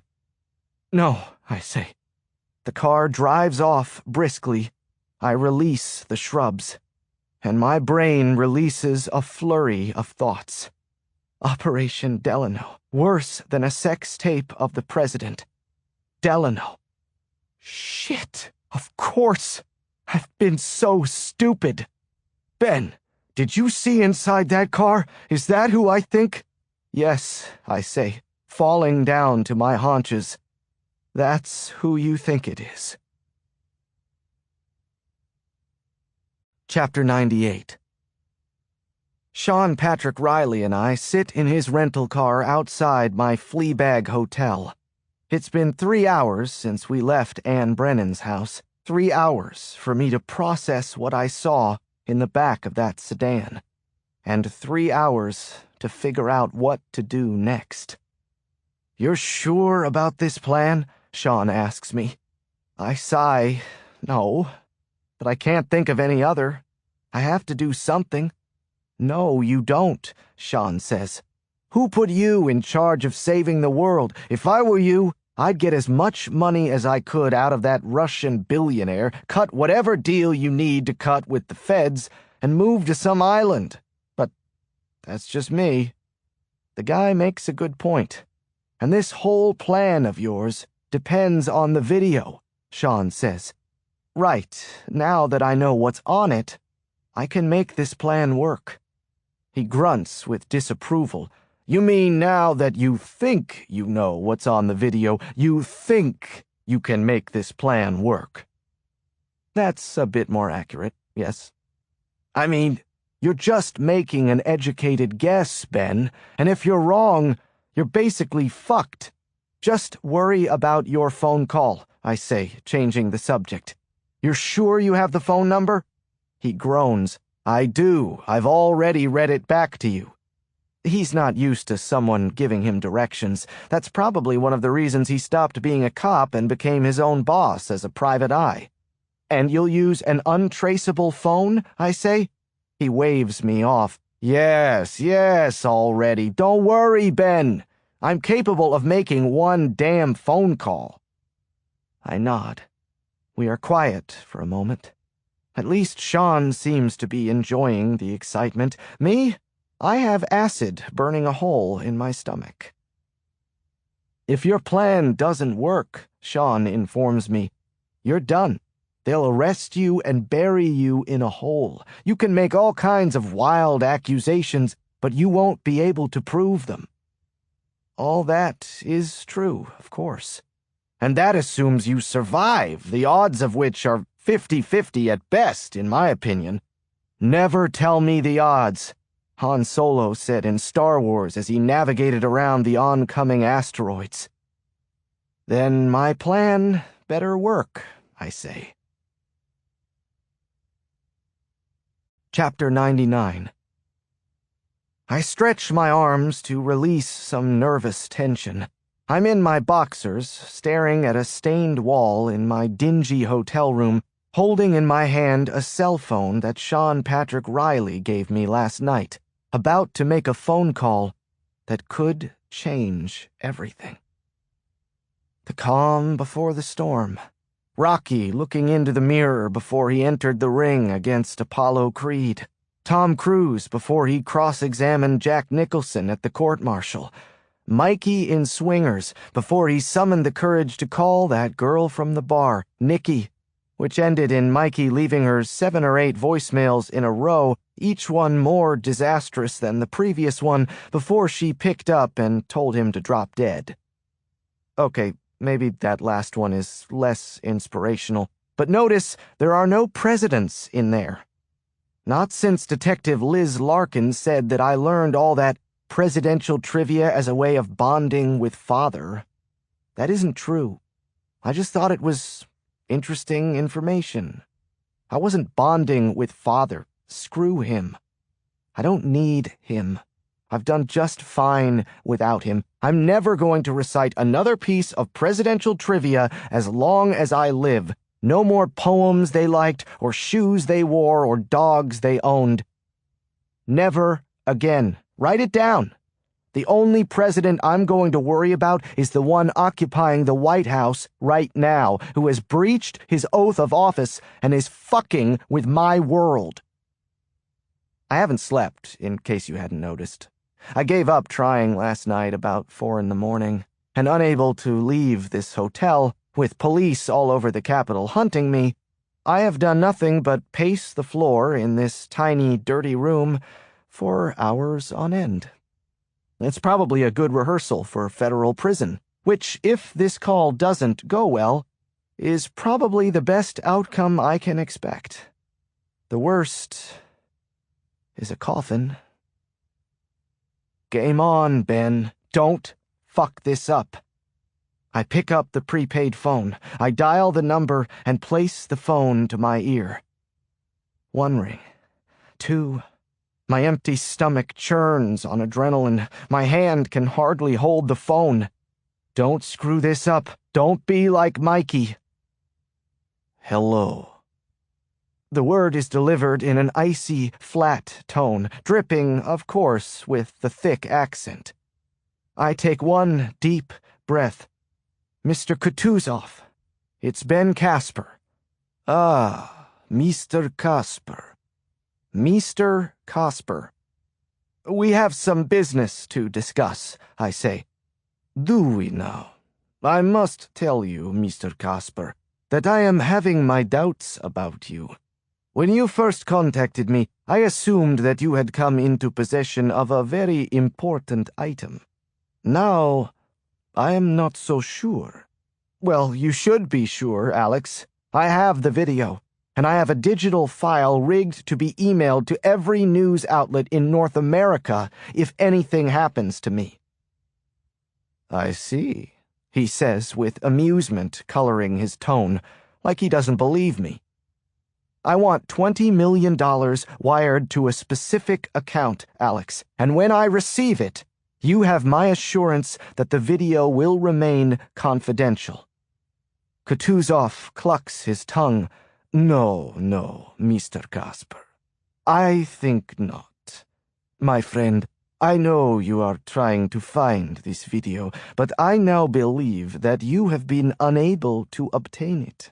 I believe you were bluffing, as you Americans say. You were bluffing me previously. That's true. I was, and I'm bluffing now, too. I'm not bluffing now, I say. Then tell me what is on the video, he says. Prove to me that you have a copy. That's basically the same thing Craig Carney said to me yesterday, and I failed the test. I hope I pass this time, because if I don't, I have no way out. It's a sex video of Diana Hotchkiss with the First Lady, Libby Rose Francis, I say. And I hold my breath. This is the moment, right or wrong, live or die. It sure would be nice if I actually had that damn video file. Kutuzov releases a sigh. Give me your account number, he says, sounding like he's lost a little bit of the confidence in his voice. Chapter 100. I pace the room another half hour. My legs are unsteady, and my limbs are tingling with dread. "Give me your account number," Kutuzov said. So this time I guessed right about the video. The clues were there for me all along. Operation Delano? I was right that the original Operation Delano was a plan to blackmail President Franklin Delano Roosevelt. But I was wrong about the reason. I forgot about his wife, Eleanor. The rumors, to this day, are unconfirmed, but in many circles it's accepted as fact that Eleanor Roosevelt was a lesbian. Stalin must have heard those rumors, too. He was trying to dig up proof that FDR's wife was gay so he could use it as leverage at the Yalta summit. As blackmail. In the 1940s, that would probably be damaging information. For the record, this doesn't count against my moratorium on presidential trivia. Anyway, fast forward almost 70 years, and it's Operation Delano 2.0. The Russians get proof that Libby Rose Francis has a girlfriend named Diana Hotchkiss. In this day, would it be a damaging political scandal for the president to admit that his wife is a lesbian? Haven't we come further than that as a nation? Apparently, President Francis doesn't want to be the test case. And who knows what's on that video? If it's graphic sex. I pause here to recall all Diana's sex toys in her bedroom closet. It would be enough to scare any politician. That, I assume, is the straw that broke the camel's back from the president's point of view. He couldn't survive a video making its way around the internet of his wife doing kinky things with another woman. I jump at the sound of a loud rap on my door. My pulse explodes into a pounding throb. Who even knows I'm here?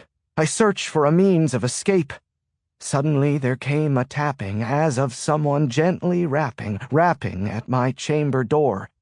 There isn't a window in this place, nowhere to hide. "'Tis some visitor," I muttered, tapping at my chamber door. "Only this, and nothing more." "It's Sean," he calls out. "It's Sean, Ben." I put my hands on my knees and wait for my breathing to resume. Deep breaths, Ben. Deep breaths. "Hey," he says when I let him in. He takes a moment to appraise me. "What were you saying just now?" "I wasn't saying anything." "Something, it sounded like that Edgar Allan Poe poem, The Raven?" I take a breath. "I said that out loud?" "You did." He puts a hand on my shoulder. "Did you sleep last night?" Not a wink. I close and lock the door behind him. "You've got an untraceable phone to make your call?" "Yes, for God's sake, how many times are you going to ask me?" "That's a big help to me, Sean. Really." Think nothing of it. Sean takes a look around my Fleabag hotel room and probably thinks, well, nothing of it. "So," he asks, "did you guess right about the video?" "Yup." "Jesus. A sex video of Diana Hotchkiss and the First Lady?" I nod my head. "And you figured it out just by what you saw last night in that car?" "I should have figured it out long ago," I say. "But yeah, last night did it for me. And your photos from your zoom lens are even better than the view I had." He nods with pride. "Yeah, I got a nice tight shot of that kiss. That was no friend's kiss either." He pulls a copy of that photo out of his bag. He showed it to me on his camera last night, but it's the first time I've seen a printout of the photo. A close-up photo of Anne Brennan sitting inside the black sedan, planting a passionate, urgent kiss on Diana Hotchkiss. He's right, it's no kiss between friends. It's a kiss of two women who desperately miss each other. A kiss of two women in love. Oh, Diana, I guess you'll never stop surprising me. The photo is enough of a close-up that you can't see a whole lot more than their faces, but I saw a flash of orange when I peeked into the car last night, And Sean's photo shows a bit of Diana's clothing as well. And what seals the deal is the glint of steel on her wrist as her hand tenderly caresses Anne's face during the kiss. Diana was in handcuffs and an orange prison jumpsuit. Diana wasn't a spy working for the United States. Diana was a traitor. She secretly recorded a sexual romp with the First Lady and was selling it to the highest bidder. My guess is she was working with the Russians initially, but then got greedy and invited the Chinese in too. Or maybe she was working with both all along but didn't tell one about the other. Who knows? The details don't really matter. What matters now is that I have to deal with it, and if I don't do it right, I'll either go to prison for life or be fitted for a coffin. "What do you need from me now?" Sean asks. I snap out of my funk. "I just want you to make that phone call. Nothing else?" "Only this and nothing more," I say. He doesn't know whether to laugh or frown. "You sure you're okay?" "I don't want you anywhere near the National Mall today, Sean. If this doesn't work out, I'm either dead or under arrest, and you'll be charged as an accessory." He makes a face. Telling him to stay away from excitement is like telling Kim Kardashian to stay away from a camera. "All you've done so far is investigate the disappearance of Nina Jacobs," I say. "Nobody can prosecute you for that. If you help me now, you could spend the rest of your life in prison or get killed in the crossfire." I walk over to the door and open it. Enough innocent people have died. If I'm next, so be it. But not Sean. "Go," I say. He finally relents. As he passes me on his way out, he flicks the back of his wrist against my chest. "Hey," he says. "I know," I respond. "Don't get dead." Chapter 101. This ends here. I always wanted to say something dramatic like that, but guess what? When it's really happening, it ain't so fun. The sky is a sheet of powder blue this afternoon, bright and serene. I'm dressed in slacks and a button-down shirt I purchased earlier today. My forehead is greasy with sweat, and my shirt is stuck to my chest. The crowd on the National Mall is swollen today. Could be that it's nearing the end of summer and people are getting in their vacations before school starts in September. Or maybe there are more tourists than usual because some of them aren't tourists at all. I don't kid myself. There are probably dozens of them stationed throughout the mall, standing at the various memorials, watching my every move, communicating with one another, ready to pull the trigger the moment they see a simple hand gesture or hear a signal uttered into a mouthpiece. I probably have 20 targets on my chest. And I'm making it easy. I'm standing still about 20 yards from the Lincoln Memorial, looking over the mall. This is my favorite place in the capital. It's an inspiration, a tribute to the courage that so many people exhibited in defense of this country and of individual freedoms. This might be the last time I ever see it.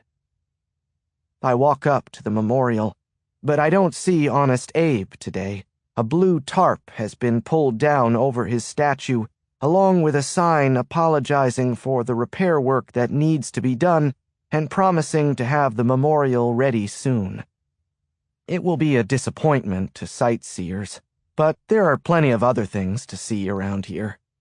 So I sit alone, halfway up the stairs of the memorial, looking over the reflecting pool and the Washington Monument, while parents corral children and snap photos, while sightseers move from one memorial honoring heroic people to another. Once upon a midday humid, while I pondered, weak and stupid, over motives of these gentlemen so adversarial, I sat quietly frustrated as I nervously awaited for a visitor to meet me at this grand memorial, an inquisitor to greet me at this proud memorial. Only this and nothing more. Well, a little more than that. The caller I'm awaiting, over whom I'm ruminating, has been long deliberating how to put me at death's door. So after careful preparation, I'll assess the situation, and I'll pray my presentation leads to peace and not to war. "Hello, Mr. Kutuzov," I say to the smartly dressed man climbing the stairs. And if I'm wrong, I'm nothing more. Chapter 102. "Hello, Mr. Casper," says Alexander Kutuzov in that rich, textured accent. Up close and personal, he is rougher around the edges than I would have expected. He's dressed in casual billionaire attire, a tailored yellow silk shirt with the cuffs rolled up, trousers, and a $1,000 haircut. But his skin is pockmarked and leathery, his nose looks like it's taken a few hits, his forearms are scarred. He has amassed a fortune of more than $20 billion, but he fought some battles getting there. "You're right on time," I say. "You're a very reliable fellow." A couple walks up to the monument and looks beyond us, wearing disappointed expressions. The National Mall has all sorts of great things to see, but surely one of their top choices was the statue of Honest Abe, now hidden behind a blue tarp. "You have chosen a wise location," he says, "public enough to give you a feeling of safety, and yet private enough, what with the rehabilitation work on Mr. Lincoln, so that nobody is present to overhear our conversation." Actually, I just wanted a spot where there wouldn't be innocent bystanders. That, and it's close to my next appointment, if I ever make it out of here alive. "Or perhaps not," he says. A jolt passes through me. I don't get your meaning. He turns and looks at me. "Are you recording this conversation, Mr. Casper?" he asks. I try to manage a chuckle as though I'm amused. It comes out more like I'm clearing my throat. "Why would I record this? I'm breaking the law by making this deal with you. I could go to prison." "True," he says. "Still, indulge me and let me check you for a recording device." "A sign of good faith?" I ask. "Cooperation?" "You could think of it that way."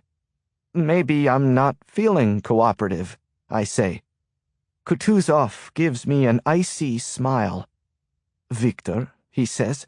Before I can ask him what he means or who the hell Victor is, I hear a thwip pierce the air, and the stair immediately below where I'm sitting explodes. I jump up and tumble over to my side. Kutuzov enjoys a good laugh at my expense. I look back at the place the bullet landed, an inch or two to either side, and one of my feet would have been blown off. An inch or two higher, and I'd be singing with the Vienna Boys Choir. I look around the mall. I have no idea where that bullet came from, but the sharpshooter's marksmanship is unquestionable. Kutuzov has made his point. Kutuzov, who has remained as still as a statue this entire time, turns and winks at me. "Perhaps now you are feeling cooperative?"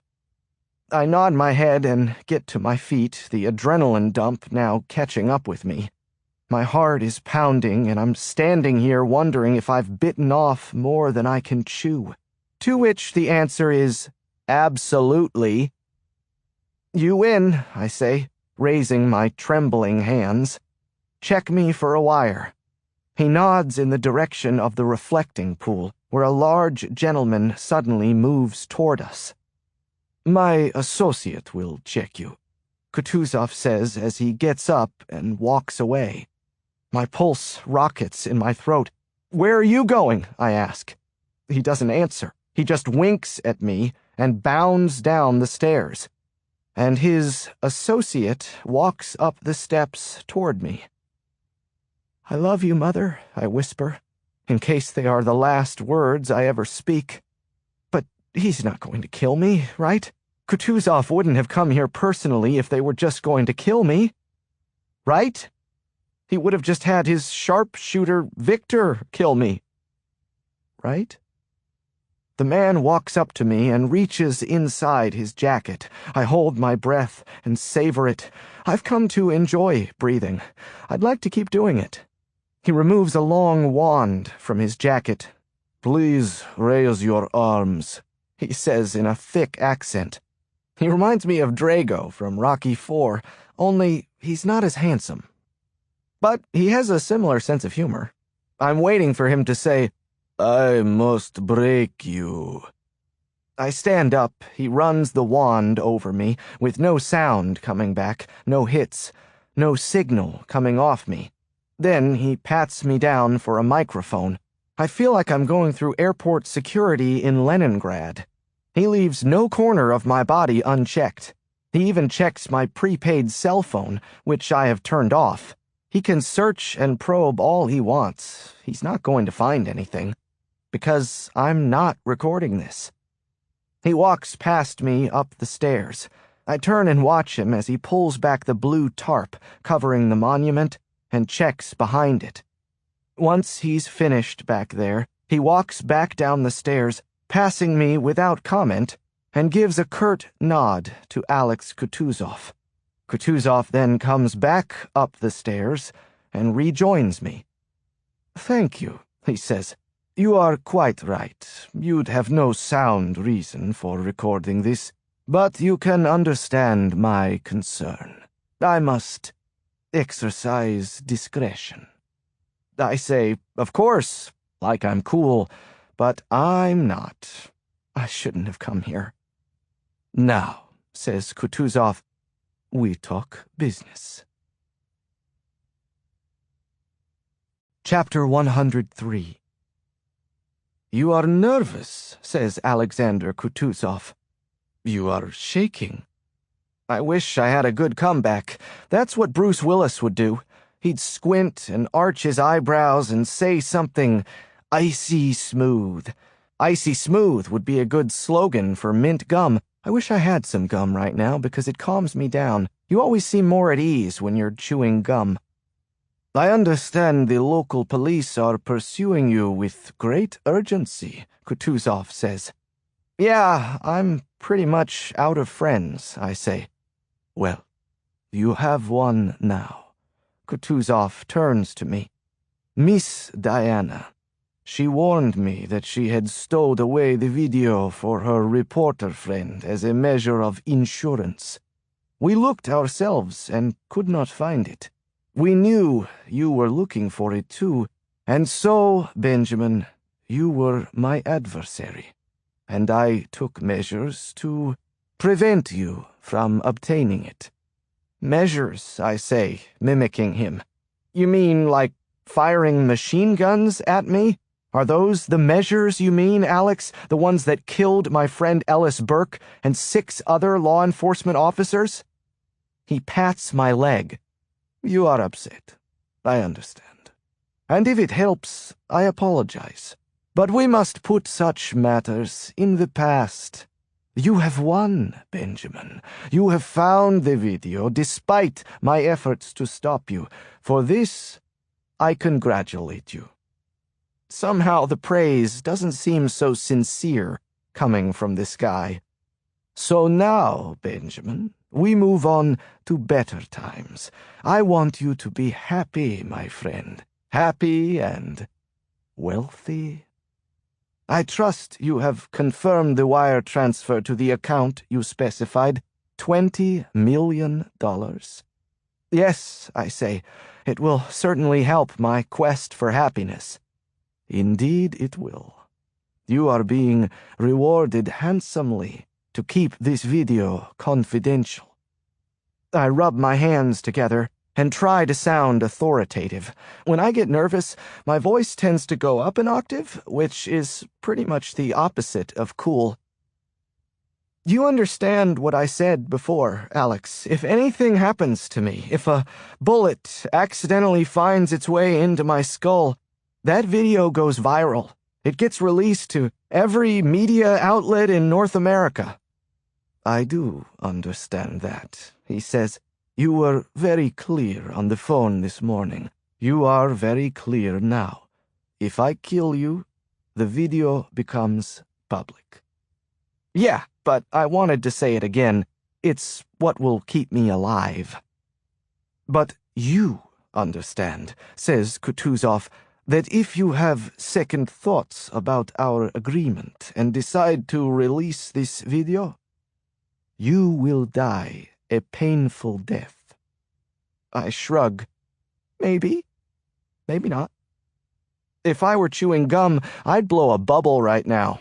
That would look cool. I turn toward Kutuzov, who grabs my shirt with one hand and tugs me close to him. I've hit a nerve with him, obviously. Listen to me, my little friend. Do not mistake what has happened in the past for the future. You were in hiding, and we lacked adequate time to prepare, and still you only narrowly escaped us. Those bullets that killed your friend the detective were within inches of you, yes? And never again will you have a barricade of police and Secret Service agents saving you. Had they not arrived yesterday, you would have been dead within seconds. Do not mistake what I can do. Kutuzov releases my shirt with a push. This and no other reason is why we are meeting face to face. Kutuzov could have wired my money with the tap of a keystroke and flown back to Russia, but he wanted to deliver this message personally. He wants me to live in mortal fear of him. That's a hell of a way to talk to a friend, I manage. Kutuzov looks me up and down. Do you require another reminder from Victor? I show my palms like, stop. No, you made your point. After a moment, Kutuzov shows me another cold smile. Very well, then, Benjamin. If I kill you, you release the video. If you release the tape, I kill you. Mutually assured destruction, yes? A term from the Cold War. How appropriate. Kutuzov claps his hands. You have heard my warning, and I trust you understand its sincerity. So now, we are done. Yes? Kutuzov offers his hand to me. I don't care what Victor does with his next bullet. I'm not shaking this asshole's hand. No, I say. I just have one thing left to say to him. It's what Robert De Niro said to Dennis Farina at the end of Midnight Run. If these are the last words I ever utter, and they might be, I might as well go out quoting one of my all-time favorites. There's something I've always wanted to say to you, I tell Kutuzov. You're under arrest. Chapter 104. Alex Kutuzov's smile evaporates. He jumps to his feet. His mind is racing. He can't reconcile his disbelief with my confidence. It's real, I say. You should say something. Jay Moore's line to Tom Cruise in Jerry Maguire when he fired him at lunch. Now I'm feeling better. You just confessed to being behind the deaths of those cops, I say. I'm no lawyer, but I'm pretty sure that's a crime in America. Kutuzov's eyes race over me. You did not record this conversation, he says, panicking. We checked. We took every precaution. That's true, I concede. I didn't record this. Then it is simply your word against mine. It's really just your words, Alex. Kutuzov removes a small handgun from the pocket of his pants. I didn't even know he had it. He points it at me and starts speaking furiously in Russian. Sorry, I don't speak Russian, I say, but he's not talking to me. Explain this, he shouts at me, or I'll kill you now. You shoot me, I say, and you're liable to lose a lot of those humanitarian awards. Chevy Chase to Joe Don Baker in Fletch. This is like a buffet for me. Niet! He shouts, again, not to me, but I know a little Russian. His name is Andrei Bogomolov. Explain what you say, Kutuzov says to me, sweating now, his hand trembling as he approaches me with the gun aimed at my head. I didn't record this, I say again. But you did, Alex. His eyes widen. He knows I'm right. He's been wearing a wire so his entire team, including the sharpshooter Victor, can listen in. That's why he had to walk away when his goon checked me for a recording device. The detector would have gone off because of Alex's wire, which is probably tucked under his shirt and taped to his chest. You've been sending an electronic signal to your people all around the National Mall, I explain. The Metropolitan Police Department intercepted that signal, Alex. Everything you've said to me is on tape now. Amazing the technology law enforcement has. You're bluffing, he spits, trying to show disdain but unable to hide his growing fear. These are all lies! He's talking to me, but he's really talking to his team, listening in. They aren't loyal to him. They're loyal to the Russian government. And Alexander Kutuzov needs to convince them that he hasn't just become a very big liability. A man who is about to be arrested by the D.C. police, a desperate man who would confess to Operation Delano in order to save himself from the death penalty for killing D.C. cops.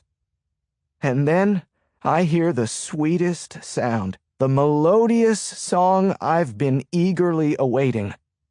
The sound of police sirens, Metropolitan Police squad cars, racing to the National Mall. Here they come, I say. They recorded the entire thing, and now they're here to arrest you. You better start thinking about that deal you're going to cut. I raise my voice for that last comment to make sure his team hears it. Lies! Kutuzov shouts. The police are after you, not me. Okay, fine, Alex. Let's both sit here and see which one of us they arrest. He stares at me. I stare at him. For a glorious moment, it seems that time has stood still. But it hasn't, and with each passing moment, those sirens get louder. Quite the pickle you're in, I note. You think the cops will take the death penalty off the table if you tell them about Operation Delano? And then something happens. Kutuzov touches the earpiece in his left ear and shouts, "Niet!" as the goon by the reflecting pool breaks into a full sprint to the south. A number of other people on the National Mall, the rest of the Russian team, scatter in various directions. Somebody, somewhere, is ordering the team to disperse. Kutuzov, in full panic now, waves his pistol around and unleashes a flurry of appeals in Russian. I assume he's telling his team that I'm lying, that I'm bluffing, and he would be correct. The DC cops aren't working with me. They didn't record anything. The only reason they're speeding toward us is an anonymous call that Detective Liz Larkin just received from an untraceable phone used by a crusty Irishman and former Chicago cop, informing her that wanted fugitive Benjamin Casper could be found at the Lincoln Memorial. They're coming here to arrest me. But Kutuzov doesn't know that, and neither does his team. They have to make a decision and make it fast, because those sirens are getting louder. I will kill him, Kutuzov shouts toward the mall, and I assume he means me, but before he can turn in my direction, another crisp sound pierces the air, another thump. The back of Kutuzov's head explodes and his eye vomits blood. His knees buckle and his body rocks back and forth before he falls face first down the stairs of the Lincoln Memorial, bouncing 2 or 3 steps before coming to a rest. The sirens are upon us now, the sounds of the police vehicles crunching over the grass. I squat down next to Alex Kutuzov's lifeless body. "That's for Ellis Burke," I say to him. Then I turn and run. Chapter 105. I run with every ounce of my remaining strength to the south, where I find my Triumph parked on Independence Avenue. I can hear the police behind me, but I don't know what they're doing. They've found a man bleeding out on the steps of the Lincoln Memorial, and for all they know, it's the guy they were coming to arrest, me. I hope that will make them pause for at least a minute or two. I'll take any delay I can get. I hop on the Triumph, look to my left, and see uniformed officers pointing at me and shouting. The police vehicles won't be far behind. I kick the Triumph to life and bolt onto Independence, heading east, navigating between cars under the blanket of the overhanging trees, the joggers and walkers to the north and south paying me little attention on a beautiful summer afternoon. I'd love to check my watch for the time, but there's nothing I can do about it now.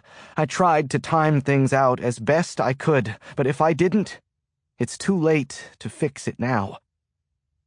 I hear the sirens behind me as I race the Triumph on to the Coots Bridge, which carries me over the tidal basin.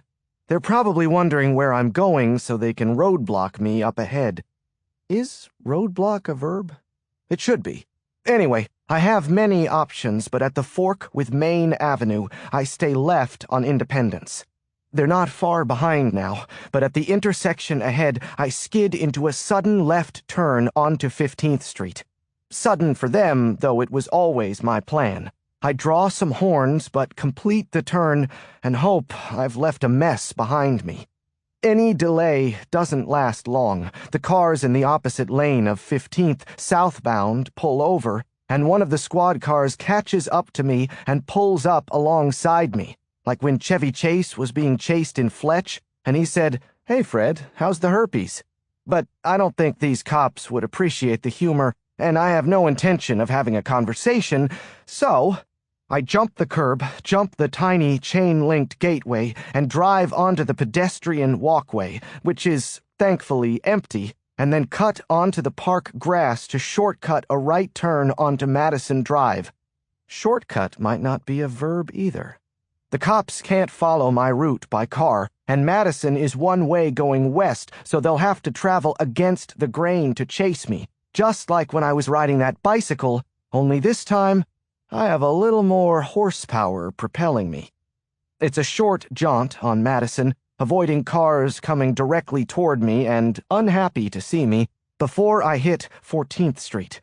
But I'm not going to bother with a turn at that congested intersection. Instead, I turn left early, jumping the curb again and heading north up the sidewalk, the Smithsonian looming across the street from me.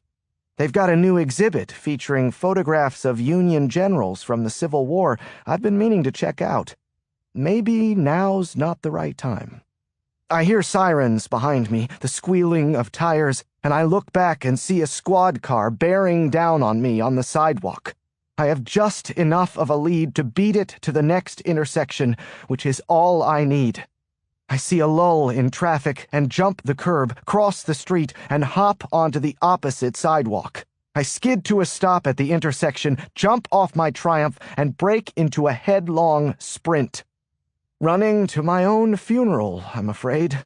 But I'm out of options, and if this is the end, I'm going out on my terms. Chapter 106. The Mellon Auditorium, part of the Federal Triangle on Constitution Avenue, is a magnificent neoclassical structure built in the 1930s that served as the site for FDR's reinstatement of the draft, the signing of the NATO Treaty in the 1940s, and the signing of the NAFTA Treaty in the mid-90s. This afternoon, it's the location for an awards ceremony hosted by the Boy Scouts of America.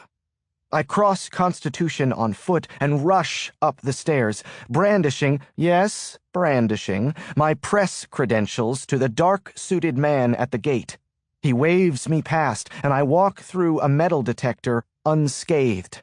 I jog through the lobby and head toward the auditorium as I hear a ruckus behind me, shouting from outside. Cops, I assume, having spotted me entering the building.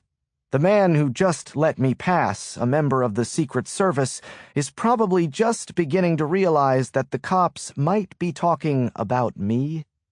I slow my pace as I approach the 2 Secret Service agents manning the door, keeping those press credentials out for them to see. "Hi, Ben Casper, Capitol Beat," I say. "I'm running late." The agent looks over the list to find my name. He won't find it. I turn back to look at the commotion as the cops reach the door. "Oh my God, does that guy have a gun?" I say to the agents, motioning back behind me to the front door. The Secret Service agent blocking the auditorium door reaches into his jacket and takes a single step forward. I quickly push him aside and burst through the door into the huge, gilded auditorium. "Alabama! Alabama!" the agent behind me cries out, which must be the current code word for emergency. Inside, it's all blue and red. The American flag, the Boy Scouts crest, the series of tables set up for a crowd of thousands, and the president and other dignitaries on the stage at the far end. The president's authoritative voice echoes throughout the chamber. I'm in full sprint mode.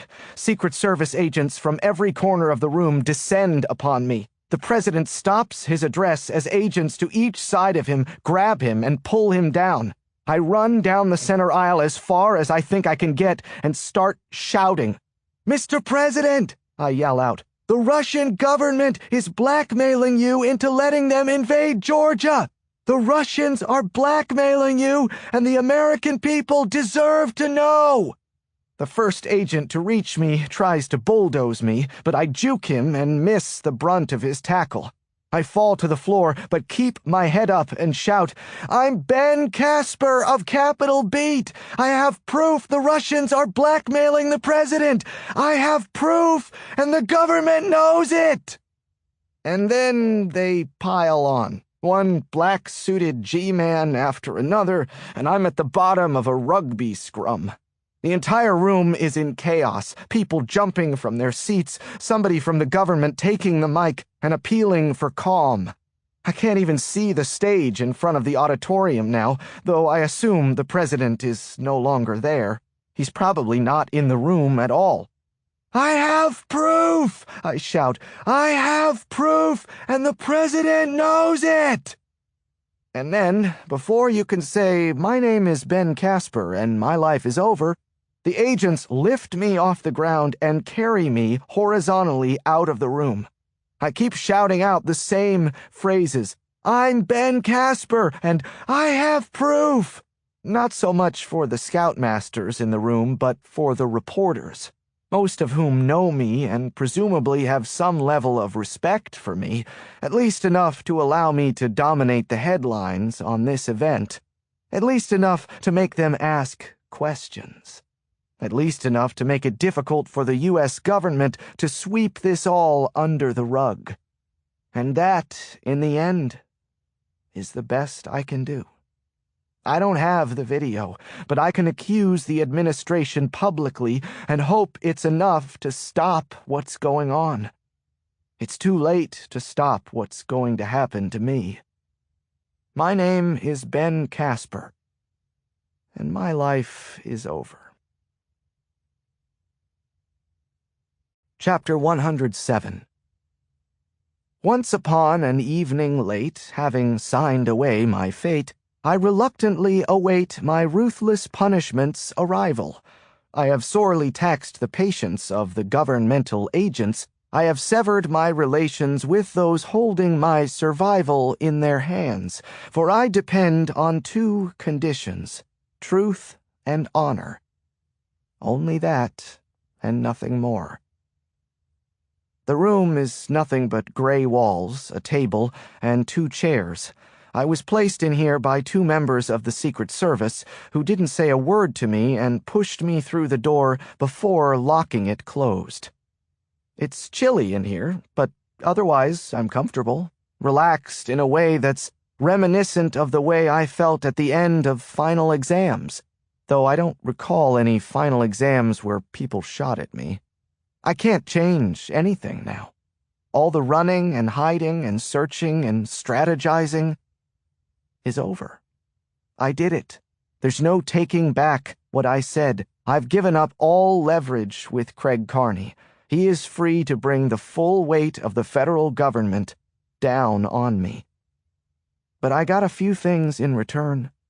I got payback against a Russian billionaire and justice for Ellis Burke. I got $20 million that, unbeknownst to said billionaire, was wired into an account for families of law enforcement officers killed in the line of duty. And I stopped the Russians from controlling our foreign policy. I've sat in here for 3 hours. During that time, I've made some hard decisions. The first is that Ben Affleck has now fully redeemed himself for the whole J-Lo Jiggly disaster, especially after The Town, which is one of my favorite movies.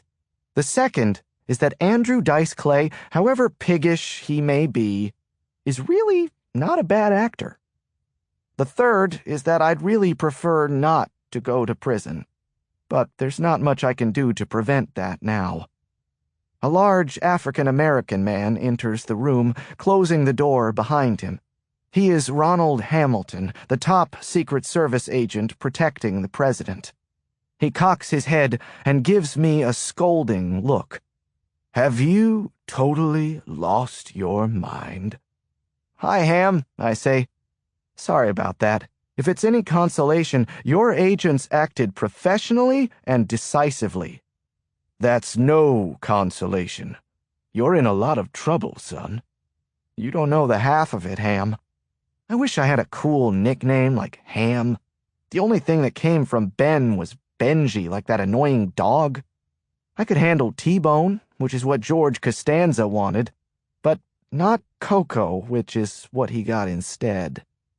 "You mind telling me what the hell you were shouting about in there?" he asks. Actually, I do mind. Ham's a good egg. Mental note, possible future pun. And there's no need to draw him into this mess. "Ham, how long have we known each other?" He cocks his head. "Maybe 4 years." "You ever know me to be crazy, off my rocker?" On second thought, I'm not sure I want to hear his answer. "What's your point?" he asks.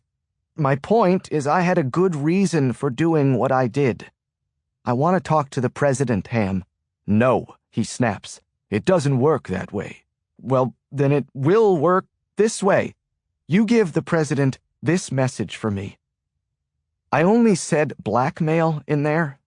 I didn't say what the blackmail was. I could have, but I didn't. So you tell the president, unless he wants me to talk to the press the first chance I get and reveal what the blackmail was, he and I need to have a chat. Hamilton shakes his head. "Ben." "That's it, Ham. Give him that message. It will be off the record, if that helps. But I'll only talk to the president or to the reporters the first chance I get." I get out of my chair and walk to the corner of the room, turning my back to him. After a moment, Ham gets out of his chair and leaves the room. Another hour passes. In some ways, it's agonizing, the slow crawl of time in this barren room. But considering what I've been dealing with over the last 10 days, this is like a stroll along the beach. I don't have to make any more decisions. The door opens again. I turn. It's CIA Deputy Director Craig Carney, and he doesn't look happy, but he doesn't really look angry so much either. Scared is a better word. He approaches me, getting so close to me that he could almost kiss me, like Judge Reinhold, the close talker in that Seinfeld episode. "There's still a chance to salvage this," he says to me. "I'm going to give you that chance." You've been under a lot of strain. You're wanted for murder. People close to you have died. You're under considerable stress. Everyone would understand that. You're sorry for your irresponsible comments, and you need to check into a rehab institute for some much-needed rest and therapy. You will disavow what you've said. No, I say. And if you don't, I'll destroy you. I'll put this entire thing on you, Casper. We'll charge you with treason and ship you to Guantanamo Bay. I'll put you in a cell with some towelhead whose life's ambition will be to castrate you. And that's to say nothing of the local charges for murder. You'll spend a decade in agony. You'll be begging for that day to come when we strap you to a gurney and stick a needle in your arm. I look away from him and try to block out what he's saying. But even with my brain's considerable ability to wander to bizarre and irrelevant places, it isn't easy. This is essentially what he's threatened all along. Oh, and that's just the start. Carney continues, speaking so quietly he's almost whispering.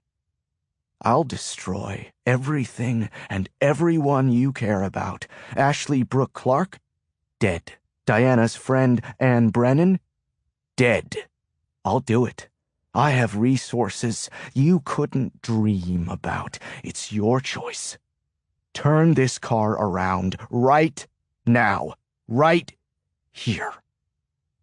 His eyes are boring through me. His cheeks are red with passion. I clear my throat. Since you put it that way, I say. So we're agreed? A noise at the door, the knob turning.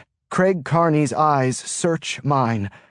And behind him, in walks the President of the United States. Chapter 108. Mr. President, says Craig Carney, Sir, I think we have this all cleared up.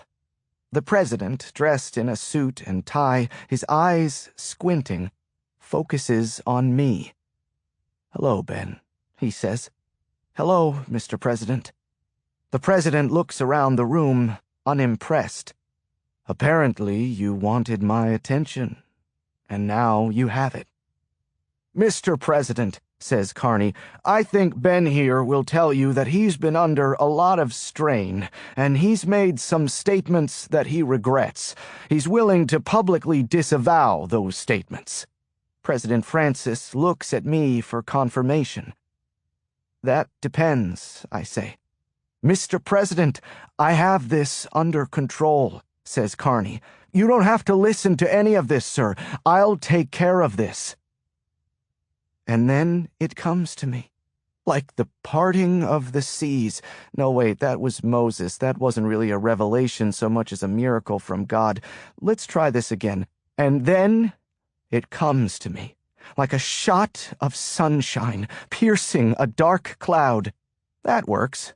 A glimmer of hope for me. I hadn't really given this thought serious consideration. It might have been floating around the recesses of my brain, but it never got my full attention. How stupid I've been. How utterly naive I've been this whole time. Your wife, I say to the President. That's enough, Carney shouts at me. Mr. President, really. What about my wife? Says the President, approaching me, fire in his eyes. Carney raises his hands as though he were a referee separating boxers. This man is a traitor and a murderer, Mr. President. I promise you, I have this under... What about my wife? The President repeats.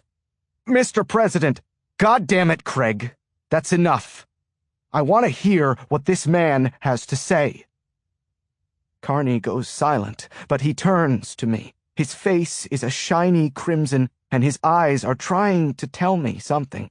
They're telling me to keep my mouth shut. Your wife was having an affair with Diana Hotchkiss, I blurt out. Diana made a video of a sexual encounter with the First Lady. and sold it to the Russians. They're hanging it over your head so you'll stand down while they invade Georgia and then every other former satellite, country by country, until they've rebuilt their Soviet empire." The president's mouth opens, and he steps back. His skin has gone pale, his eyes vacant. That was my glimmer of hope. I can't believe it never occurred to me before now. The president didn't know about any of this. He didn't know about the video. He didn't know the Russians were blackmailing the United States government. "Craig," he says.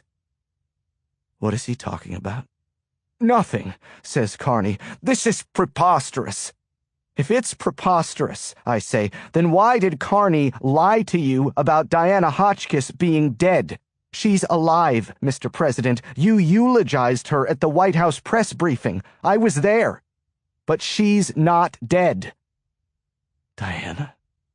The president looks at me, then at his CIA deputy director, his old, faithful friend. "Diana is alive?" "This is ridiculous, Mr. President," says Carney. "I'll bet Carney was the one who told you she was dead," I say to the president. "I'll bet he was the one who asked you to mention her at the press conference. He wanted the Russians to think they had succeeded in killing her." The president's eyes glaze over. He's thinking back to that day, and he's remembering it exactly as I'm saying. I can feel it. "Mr. President, I can prove this. I have date-stamped photos of Diana from last night, handcuffed inside a government car. Even better, you can order a DNA test on the body in the morgue. That woman isn't Diana Hotchkiss. It's Nina Jacobs of Downers Grove, Illinois. A DNA test will prove it. And I have emails that show that Diana set up this poor woman to be at her house at the time she was pushed off the balcony." "This man is a killer and a traitor, sir," Carney says. "There's no reason for you to listen to any of this. This man was trying to blackmail us. Now he's trying to turn it around." "Is it true, Craig?" asks the president. "Is Diana still alive?" "Mr. President, is she alive?" The president's face is changing colors. Carney struggles to find words, but has no answer. He silently bows his head. "It's a complicated situation," he finally says. "Christ Almighty," the president whispers. He runs a hand over his face. "Christ Almighty. What have you done, Craig?" "And I'll bet it's Craig Carney who's been pushing you to lay low on the Russia-Georgia dispute," I say quickly, not wanting to lose my momentum. "He's cut a deal with the Russians behind your back, Mr. President. They think they're blackmailing you, Mr. President, and you don't even know it." "Mr. President," Carney pleads. "Mr. Carney," says the president, his jaw clenched. "I want you to walk out of this room right now, stand out in the hallway, and talk to no one until I come out. Is that clear?" For such a bright guy, the deputy director seems to have trouble following what I thought was a very clear command. "Leave us," says the president. "I want to hear what Ben has to say." Chapter 109. The Russians approached Carney because he was the perfect choice, I say. He was CIA and he was one of your best friends. He was the perfect person to covertly deliver the message to you. But Carney didn't deliver that message. He kept it to himself and some small team of thugs over at the CIA who probably didn't even know the details. He didn't tell you, Mr. President, because he knew that no matter how embarrassing that video would be, no matter how politically damaging, you would never sell out your country. The president, customarily a commanding presence in any room, the hunter-gatherer sort, has wilted. He is ashen and uncertain, his hand against a wall. This is a lot for him. He's considering the damage to his administration and his re-election campaign. He's thinking of his wife, and he's thinking that he has been betrayed by one of his closest and most trusted friends. What I don't know is the order in which he's prioritizing these things. Carney knew the video, if it ever got out, would ruin you politically, sir, which would ruin him politically. He wants to be CIA director, so he made the decision all by himself. The president pinches the bridge of his nose, seemingly addressing a massive headache. "The explosion near the White House the other day," he asks.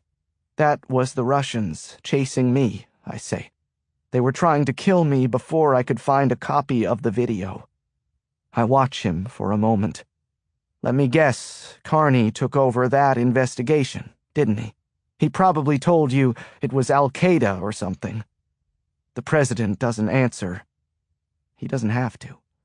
"And do you have this video?" he asks, saying the last word as though he's just swallowed a bitter pill. "No, I don't," I say. "This might not make the top 10 list of smartest moves I've ever made. Every bit of leverage I've been able to maintain in this sordid affair has come about because of that video.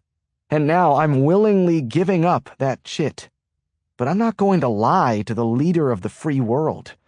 I'm done bluffing. I'm going to stick with the truth for a while and see where that gets me. Mr. President, I don't care about your personal life or the First Lady's. If I wanted to expose it, I could have done so today in front of the national press. All I said was blackmail. I didn't say what the blackmail was." He turns and looks at me. "You could have come directly to me," he says. "You didn't have to confront me publicly." "Yes, I did. Until just now, I didn't know that Carney was running this operation solo. I thought you were part of this, and I had to stop what was happening." The president rights himself and brushes his suit jacket. This will not go down as one of his better days. "You're a reporter," he says, "and you're telling me you won't say anything about my wife." That's what I'm telling you. The public doesn't need to know about her personal life, not unless it affects your foreign policy strategy. The president breaks eye contact with me and nods. "So if that strategy were to change and we were to oppose a Russian invasion—" No, I wave him off. "I'm not making a deal with you, Mr. President. Just tell me you're going to do what you think is best for our country. That's all I care about." The president takes a deep breath and sizes me up. "You're not really helping your bargaining position here, son." "That's because I'm not bargaining.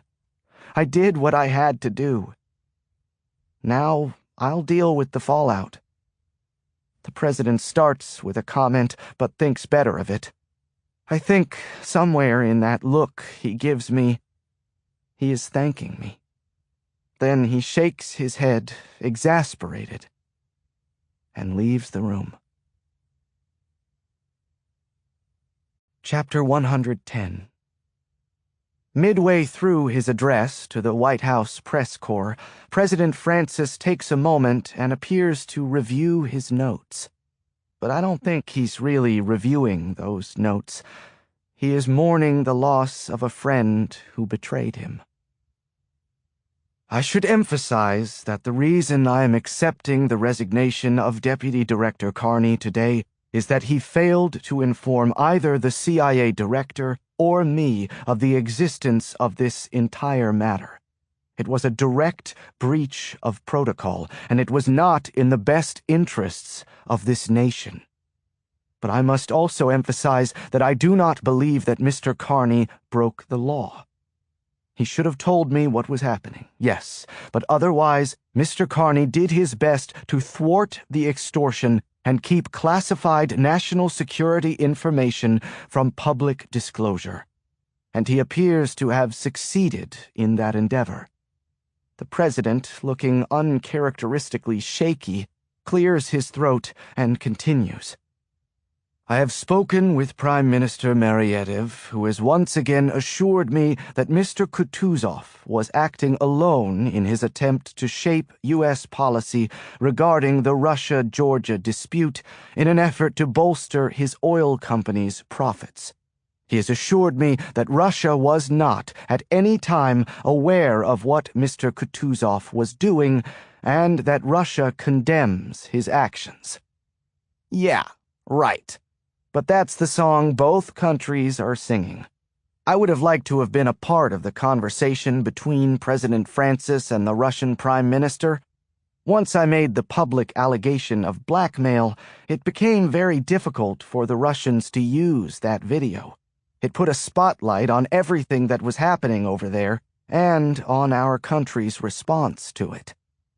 And you can be sure that President Francis let it be known that after everything that had transpired, the United States government would not look kindly on a Russian invasion of its tiny neighbor, Georgia.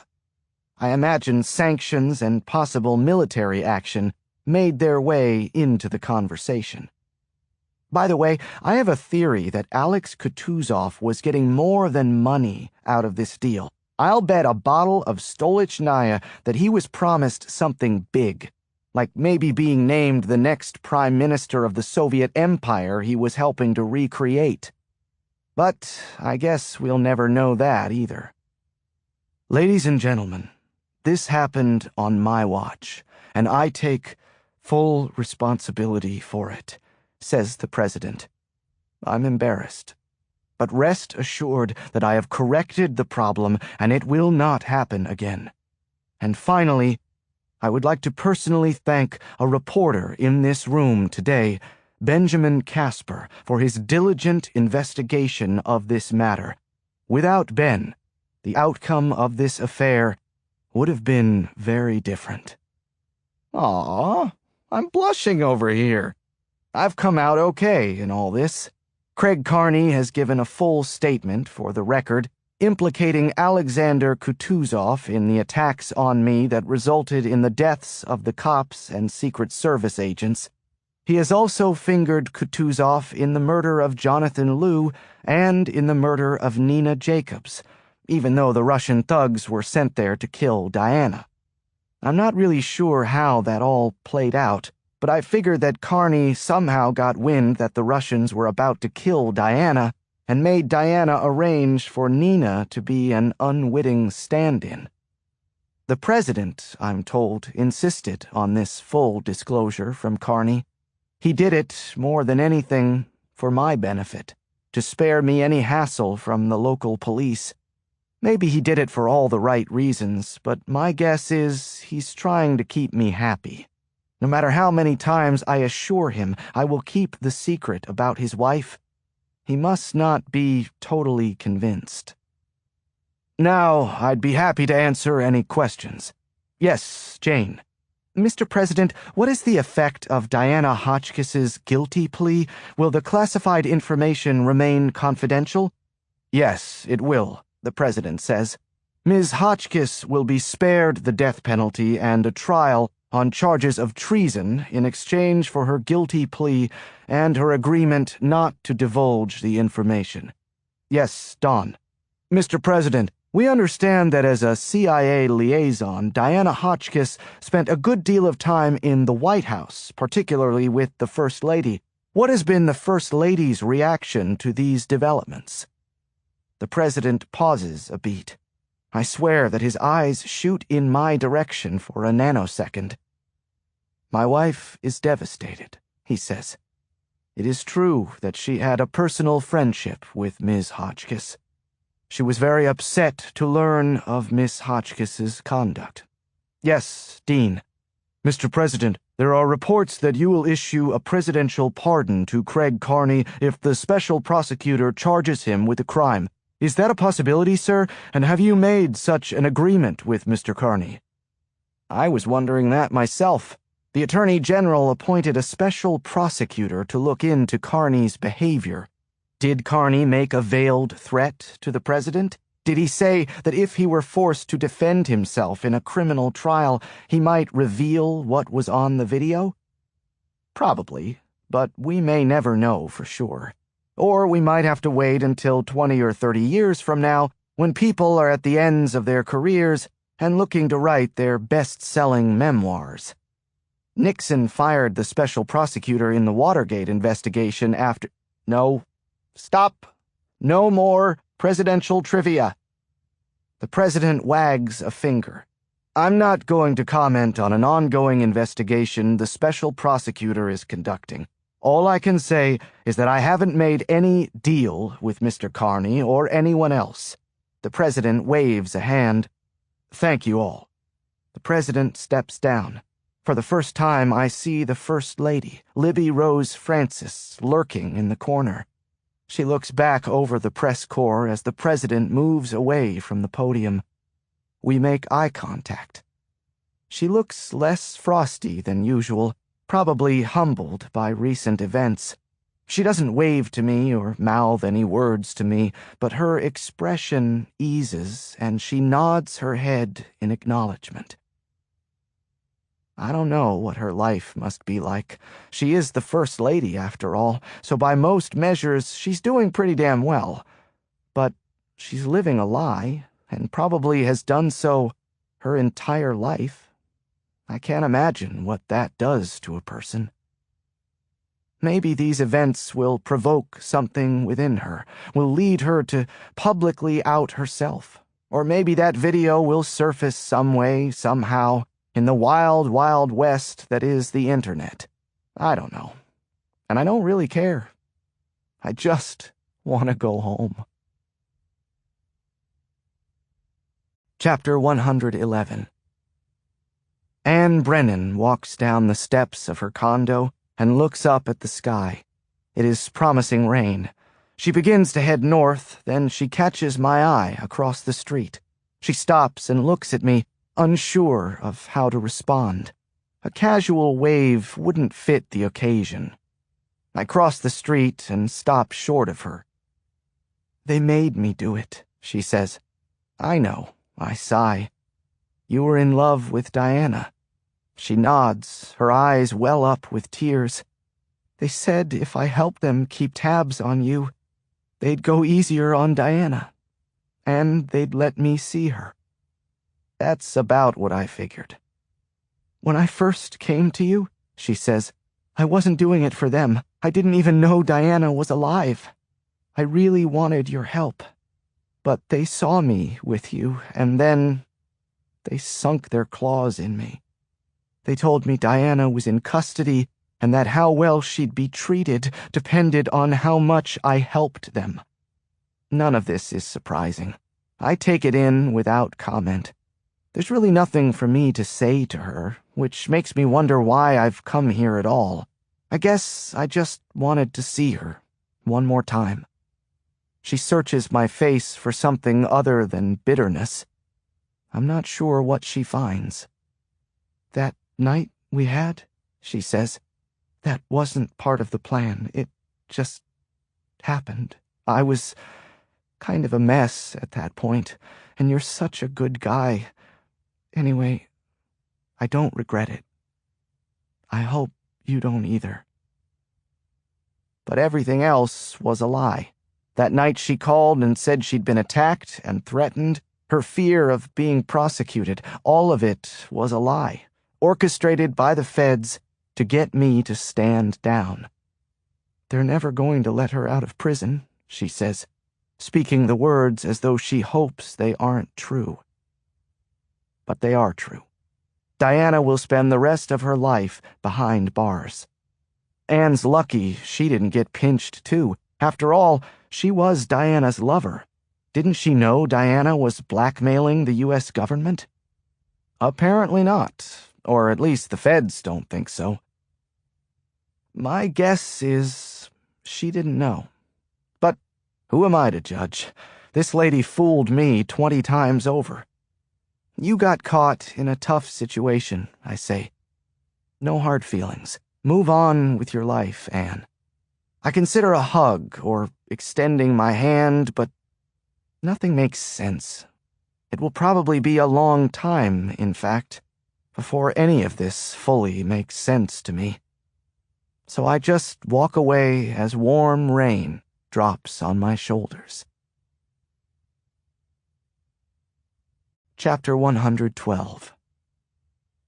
I thought I was prepared for what I would see when I turned the corner, when the guard pointed to the chair and told me I had 30 minutes and that my conversation would be monitored.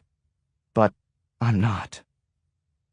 Diana Hotchkiss is dressed in a shapeless orange jumpsuit, as I knew she'd be. Her once silky hair is now a flat mop on her head. Her face is pale, void of any color from makeup or the sun. All this I expected. What I didn't expect was her eyes, looking at me through steel bars, hooded and dark and glassy, revealing nothing. She is neither happy nor sad to see me. There is no hope in her expression, no life whatsoever. All emotion has been washed away. Diana is utterly and irrevocably broken. I shrug my shoulders, unsure of where to possibly begin. Were we even friends? I ask. Was anything real? I hate myself for asking. I don't want to care about the answer, but I do. Diana is standing, leaning her back against the wall in her solitary cell so that I see her in profile. She chews a fingernail that, from the looks of it, has been reduced to a nub already. Everybody plays everybody, she says. Everybody lies to themselves and others. Everybody uses everybody else. That's what she needs to tell herself. What she did was wrong, but it was just a variation on what everybody else does. A pretty big variation, though. She was helping another country blackmail the United States of America. So why am I here, Diana? Why did you ask me to come? She takes a moment before answering. I wanted to apologize, she says. I'm sorry I ever got you mixed up with this. I didn't mean for you, or Nina, or Randy. With that, her expression breaks, her composure crumbles, and she is sobbing into her hand. Her cheeks have probably absorbed countless tears over the last weeks, as her life disintegrated before her eyes. I don't know what she expected to happen. Did she really think this was going to have a happy ending? Probably not. They'll probably teach a course on her at Quantico, a case study in self-destructive behavior. I feel myself pitying her, but then a sudden anger emerges. What you did to Nina Jacobs was unconscionable, I say. Unforgivable. Diana's sobbing escalates to uncontrollable spasms, overcome by the magnitude of her disgrace, her shame, her lack of a future. Take your pick. She slides to the floor and cries for the better part of 10 minutes. When it finally abates, she says through her hand, "The week that Nina stayed at my apartment was the week that everything happened. The week you gave the video of you and the First Lady to the Russians," I say, "and the week they showed it to Craig Carney." Yes. She takes a deep breath. I wanted a head start. I knew Kutuzov's people were keeping tabs on me. I wanted them to think I was staying at my apartment. So as they watched your apartment from a distance, they'd see someone who looked like you and wore your clothes going in and out of your apartment, sleeping there, feeding the cat, and they'd think you were still around town, when in fact you had left the country. Someplace warm, I assume, someplace without an extradition treaty with the United States. She nods again. The CIA probably used its considerable resources to relocate her and decided that they didn't care one bit about an extradition treaty. I picture an acquisition team dropping out of a black helicopter, arresting her on a beach or something, and then whisking her back to Quantico. And why call me to install the surveillance, I ask. You just felt like embroiling me in an international conspiracy? Misery loves company? Because you are the only person I could trust, she says. I don't respond. Inside, I am fighting the temptation to believe what she's saying. She's fooled me enough for one lifetime. I realized the Russians might try to kill me once they had the video, and I was no longer any use to them, she explains.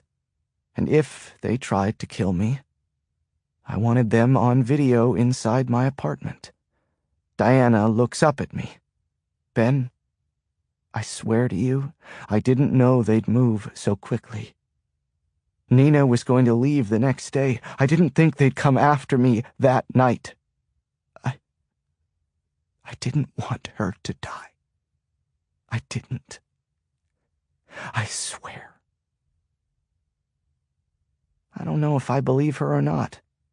But either way, she was being awfully reckless with someone else's life. And who covered up Nina's death, I ask? The CIA? She looks at me like the answer's obvious. Of course. By then, they knew everything. They might have even known that the Russians were coming for me. They made a decision that they wanted everyone to believe I was dead. And it worked, for a while at least, until I got curious. But now it's over. Diana checked her morals at the door, made an admittedly bold and daring attempt at scoring a huge payday, and lost as badly as someone can lose. Now she will spend the rest of her life in a cell. I loved this woman. You can't just turn off that kind of feeling. But I loved a person who didn't exist. I loved someone Diana was pretending to be. Maybe the signs were there, but I refused to see them. Maybe I didn't want to see them. The guard approaches and tells me that my time's up. I take a deep breath and look at Diana. I place my hand gently on the bars of the cell and look at Diana one last time. There's still good in your life, I say. It's going to be harder to find it, but it's there, Diana. Don't stop looking for it. Then I walk away, wondering if I should start taking some of my own advice. Chapter 113. Professor Andrei Bogomolov doesn't answer the door when I ring the bell. Instead, a nurse leads me back into his den, where Andrei is lying on a hospital bed, positioned against a wall. Andrei looks 20 times worse than the last time I saw him only a week ago. The hideous disease that ails him is rapidly winning the fight.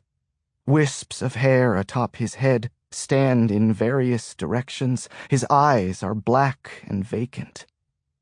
The hospital bed wasn't here the last time I came, or at least he didn't let me see it. It tells me that the end is near for him, and that he wants to die at home, not in a hospital. He tries to smile, but even that small feat seems to cause pain. I take his hand in mine and squeeze it gently. "Hello, old friend," I say. "You are a hero," he manages. "You've done well, Grasshopper." All in a week's work. I'm trying to lighten the mood, but it falls flat. I look out the window to the garden, recalling that barbecue only weeks after Mother died. "If you ever feel that you're in danger," Andrei had said to me, You can call me, Benjamin. I will help you. You have come here for a reason, he whispers. I came to see my good friend. I smile at him. Andre winces, and then a coughing attack ensues. I pick up a washcloth at his bedside and wipe his mouth when it's over. You don't have to say anything you don't want to say, I tell him. Yes, I do, he manages. It is long past time. A subject I've debated many times. Many. His eyes close. He drifts off to sleep. The pain medication from the IV drip, probably, or maybe just general weakness. After a few minutes, he snaps awake, his eyes unfocused, and he takes a moment to orient himself before he looks at me again. Why did my father kill my mother? I ask. The question, and probably the memories it invokes, cause him pain, and his mouth contorts briefly. This is not something that we could confirm at the time. But now we believe. We know the answer. Why did my father kill my mother, Andre? Andre takes a deep breath. He didn't, he says. I draw back as if zapped by electricity. His employer did, says Andre. Your father tried to prevent it. His employer? Father's employer? He doesn't mean American University. So there was a reason the CIA put you at American U, I say. You were spying on my father. Andre closes his eyes and nods. It is true. Who did father spy for? I ask. The Russians? Andre's eyes open again. China, he says. We believe that your mother discovered this, and the Chinese killed my mother because they thought she was going to blow father's cover, I say, everything crystallizing now. Just so, he whispers. Just so. I release his hand and back away from his bed. And why the hell did father frame me for... Out of nowhere, my throat closes up, and I completely lose my composure. The tears almost jump from my eyes down my cheeks, and my chest starts to heave. I stay that way for God knows how long, whimpering like a child and crying like I don't remember ever crying, struggling for oxygen and seizing up, trembling and screaming in choked wails, everything buried deep within me now pouring out. Father was a spy, and that's why Mother was so despondent all the time. She found out that her husband was a traitor. She didn't know what to do. When it's over, when I've wiped my face and my nose and caught my breath again, I look over at Andre. He opens a hand to me. I return to his bedside and hold it.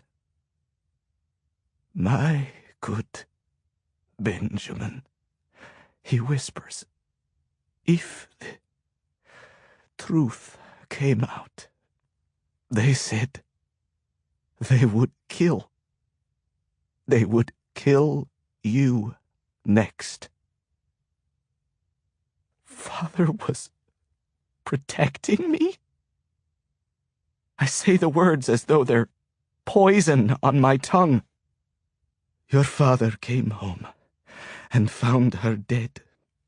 The Chinese told him they could not be implicated, nor could he. You were the only choice. Benjamin, your father took every step to ensure your acquittal. No matter how my mind is spinning right now, no matter what avalanche of memories besieges me right now, even I would concede that point. I had the best lawyers, and I did, after all, beat the charges. Is this why I never went to school? Is this why I had private tutors and hardly ever left home until college? Andre nods. He feared for your safety. Everything is upside down. Every belief I held about him, wrong. Years later, says Andre, we finally caught your father. It was too embarrassing to publicly reveal. He cooperated and was placed under house arrest, I say. He was placed under house arrest at his cabin. That's why he stayed there and never let me come all those years until he died. He didn't want me to know. A traitor, yes, says Andre, but a traitor who loved his son. No, this is too much. Overload, system failure.